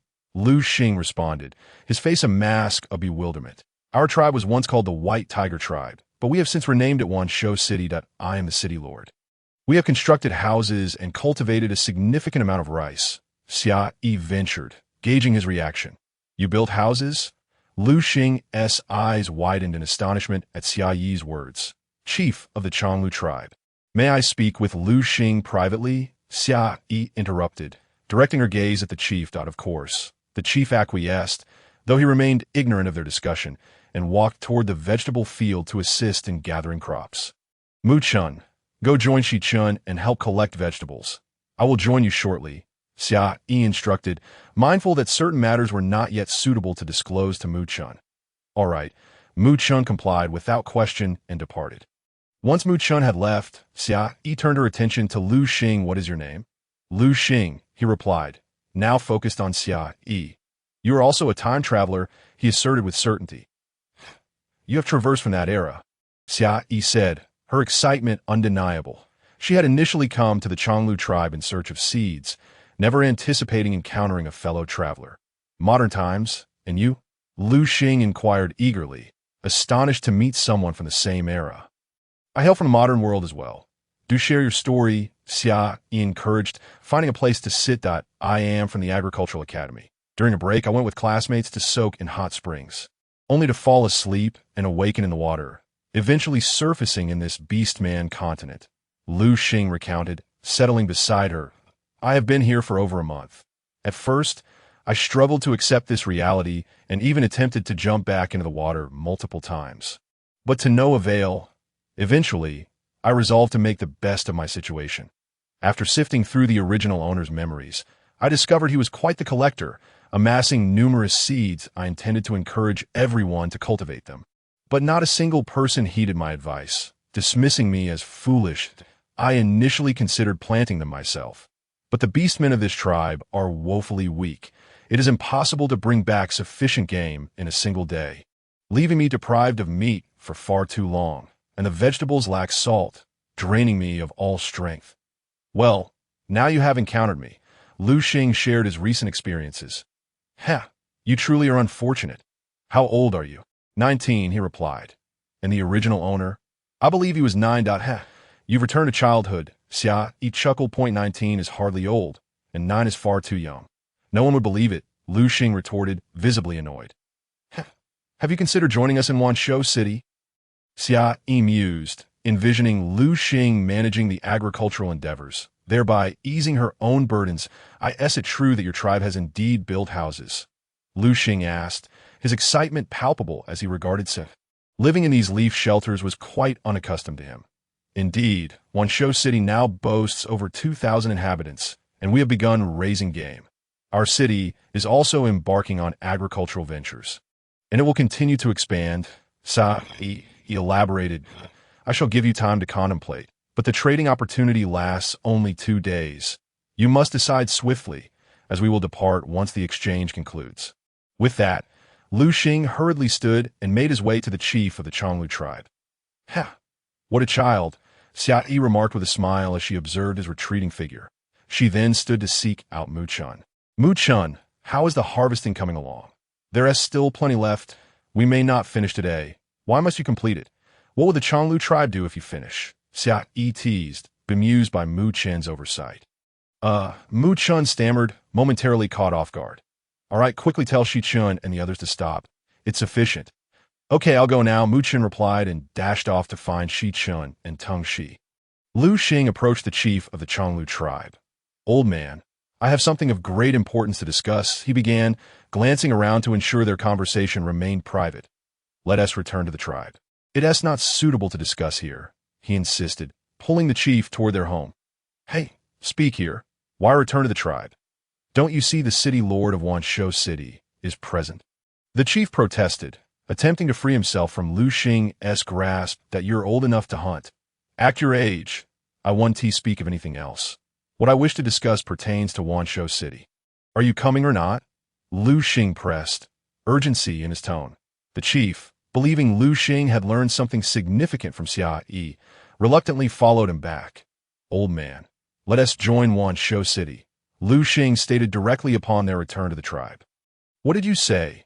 The chief, astonished, thought he must have misheard that I said. Let us join Wanshou City, Lu Xing reiterated. You must be out of your mind to entertain such thoughts, the chief exclaimed, irritation creeping into his voice. You constantly claim I'm foolish. How do you know what I'm thinking? Lu Xing retorted, undeterred. Consider our tribe's current weakness. A mere minor tribe could easily overpower us. You, the chief's anger flared. Surprised that his offspring would voice such sentiments that I'm not angry with you. I'm merely stating facts. Our tribe's warriors can barely hunt, let alone defend against attacks from other tribes, Lu Xing continued. Taking a seat. Even if Wanshou City cannot fend off other tribes, it was once a small tribe with few members during its time as the White Tiger tribe. The chief sat down as well. Reflecting, was it merely a small tribe? Lu Xing queried, keenly aware of the tribe distributions. The chief nodded in silence. Old man, do you know that Wanshou City has now grown to the size of a medium tribe? Lu Xing informed the chief. A medium tribe, you say? The chief's eyes widened in astonishment as he gazed at Lu Xing. Indeed, they possess many warriors now. Hunting is no longer their sole focus. They have begun to raise game. Lu Xing observed, scanning their surroundings. They no longer resided in makeshift leaf shelters. Their houses were sturdy, alleviating concerns about food scarcity. Is that true? The chieftain of the Changlu tribe was astonished to discover that there existed a tribe that did not have to worry about food scarcity. You may inquire with the Lord of the Beast City. Lu Xing is not as anxious now that if we join them, our people will receive better protection, and you need not worry about your secret being known. Go on, my child.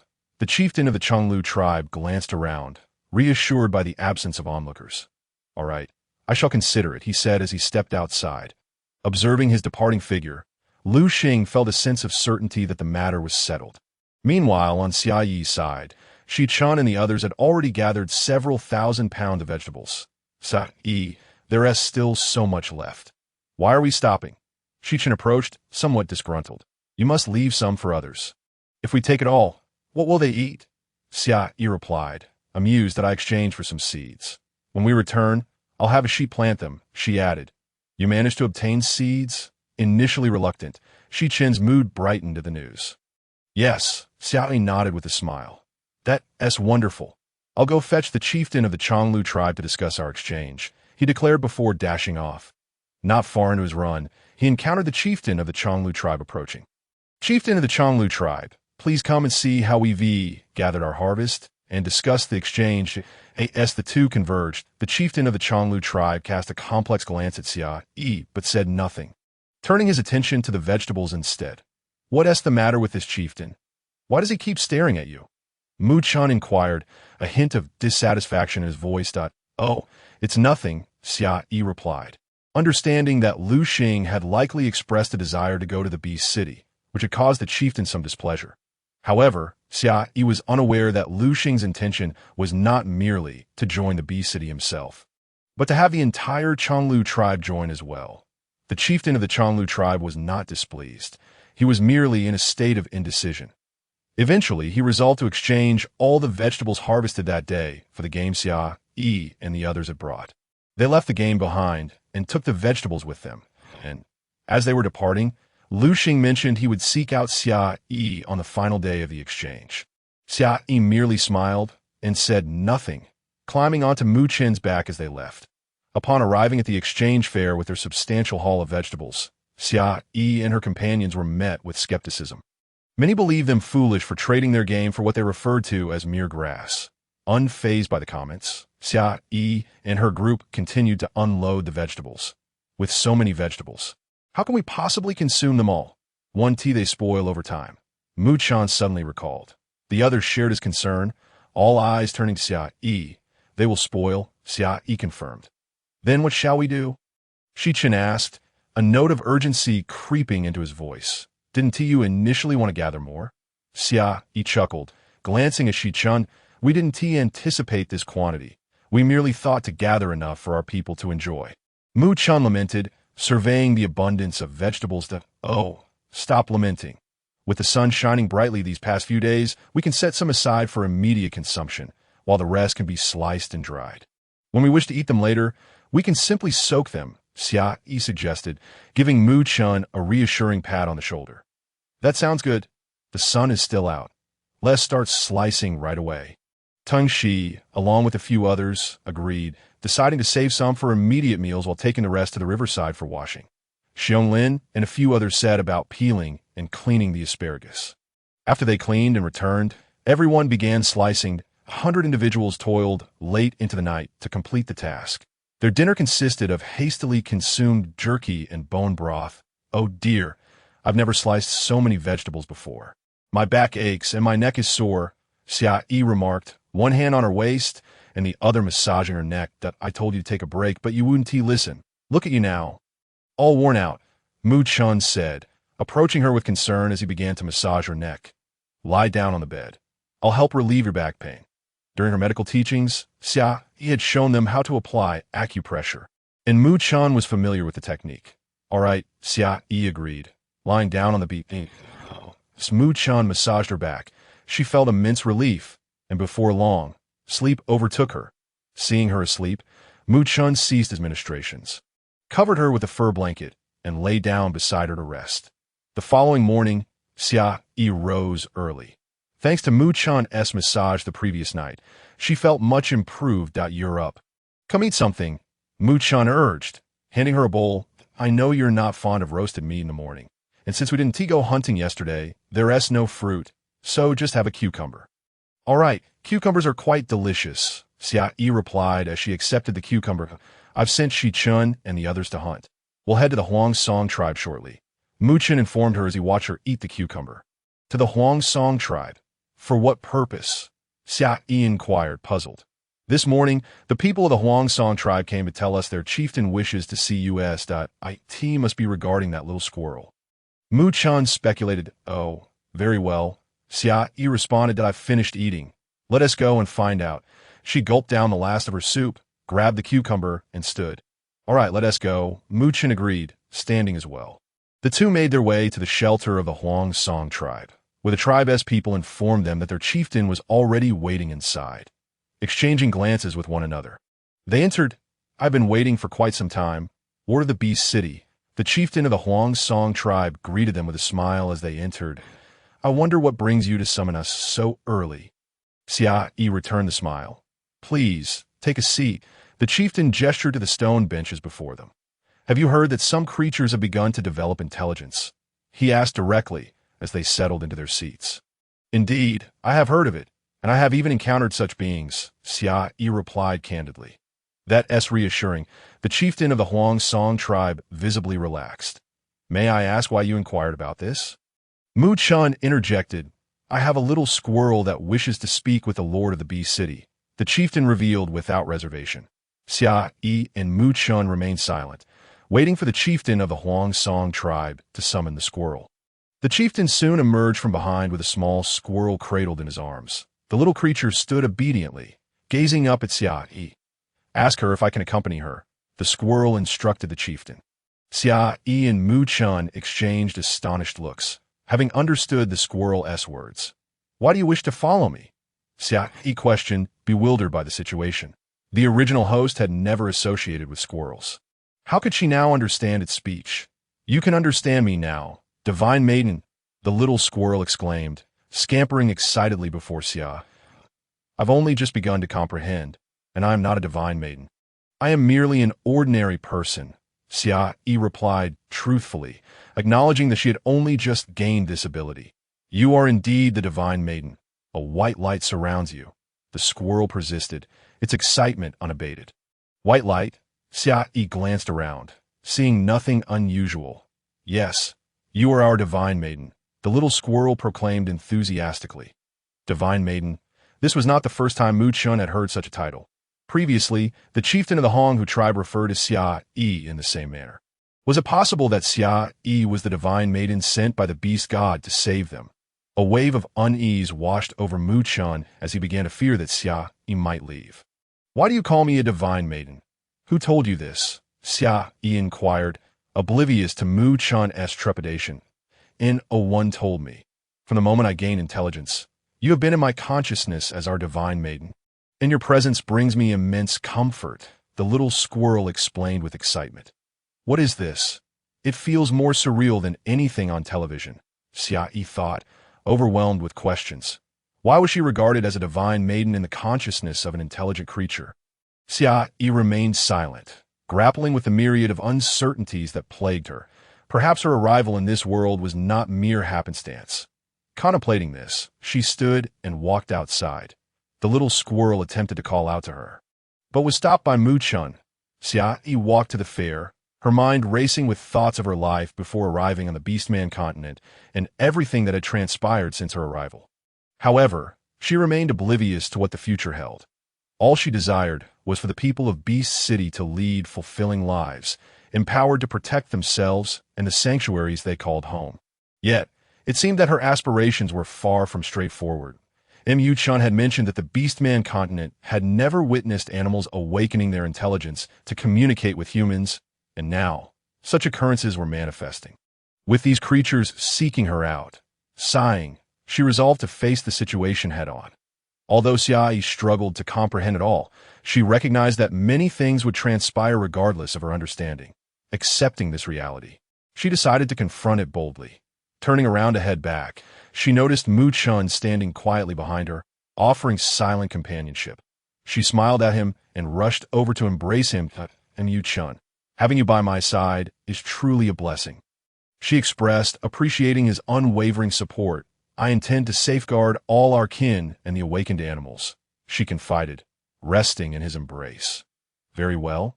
I shall accompany you, Mu Chun replied, returning her embrace. When they returned, they found the chieftain of the Huang Song tribe and a little squirrel awaiting their arrival.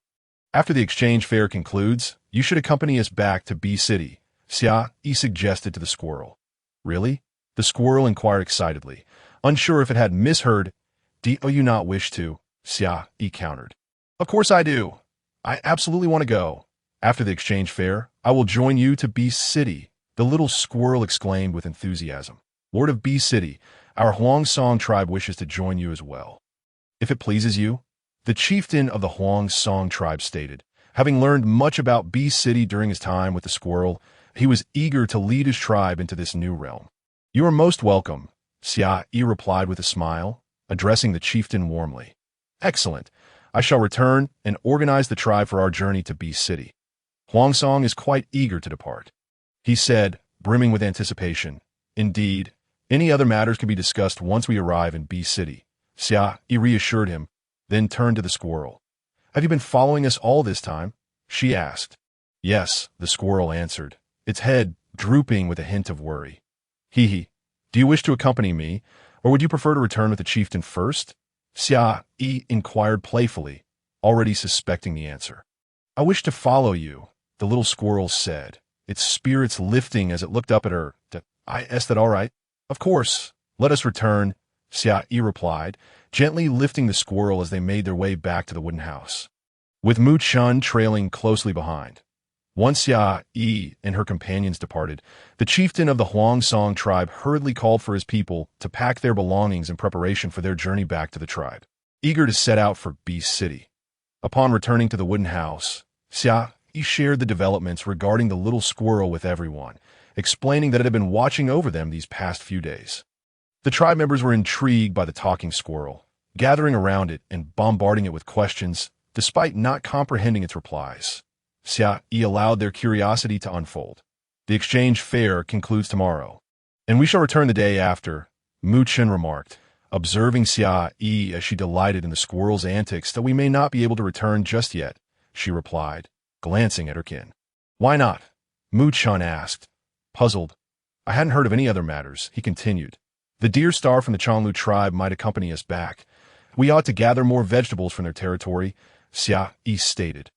A mischievous smile gracing her face as she looked at Mu Chen. Is the deer star really coming back with us? Mu Chen questioned, somewhat perplexed. It was one thing to bring back intelligent animals, but why would they need to take a young one? I will explain it to you later, Xia Yi replied, not yet ready to divulge the details of her time travel. It was not a matter of distrust. She merely wished to spare him any worry. All right, Mu Chen acquiesced, choosing not to press further. Regardless of what transpired, he vowed never to let Xia Yi leave his side.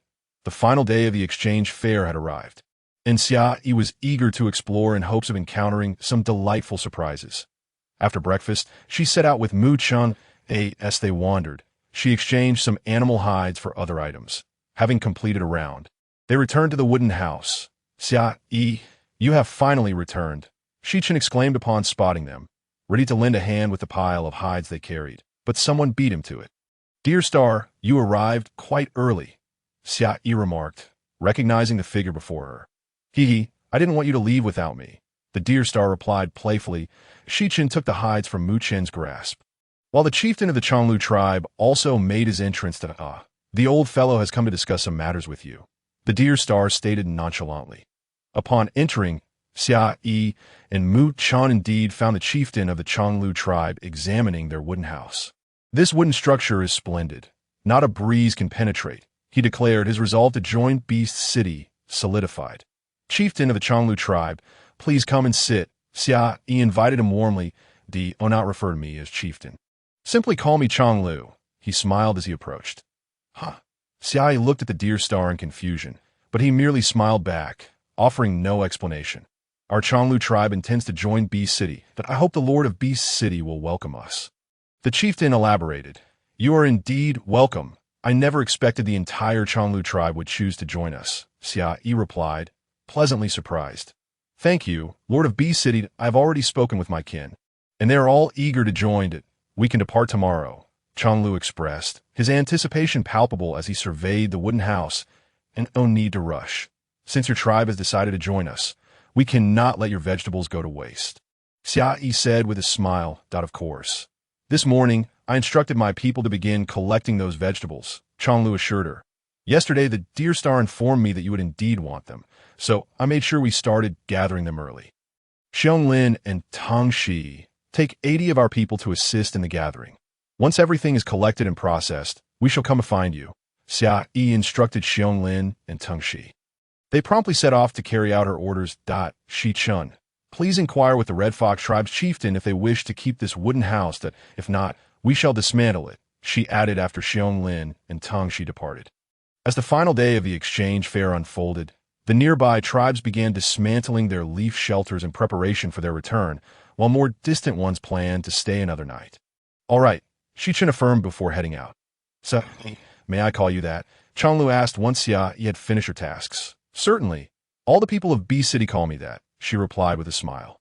Very well. So, I have something to discuss with you, Changlu said, now devoid of any hesitation. Xia Yi turned her gaze toward Changlu, remaining silent. I have here a talking creature, he said, retrieving an object wrapped in leaf from the bag of animal hides that the Deer Star had given him. Look, Changlu opened it for her inspection. A giraffe? Xia Yi leaned closer, her eyes widening in recognition. Is that really a giraffe? She asked, poking it gently. It seemed far too small. A creature of such stature could not possibly be this diminutive. Yes, the mini giraffe replied, lowering its head shyly. Why are you so small? Xia Yi prodded it once more. I do not know.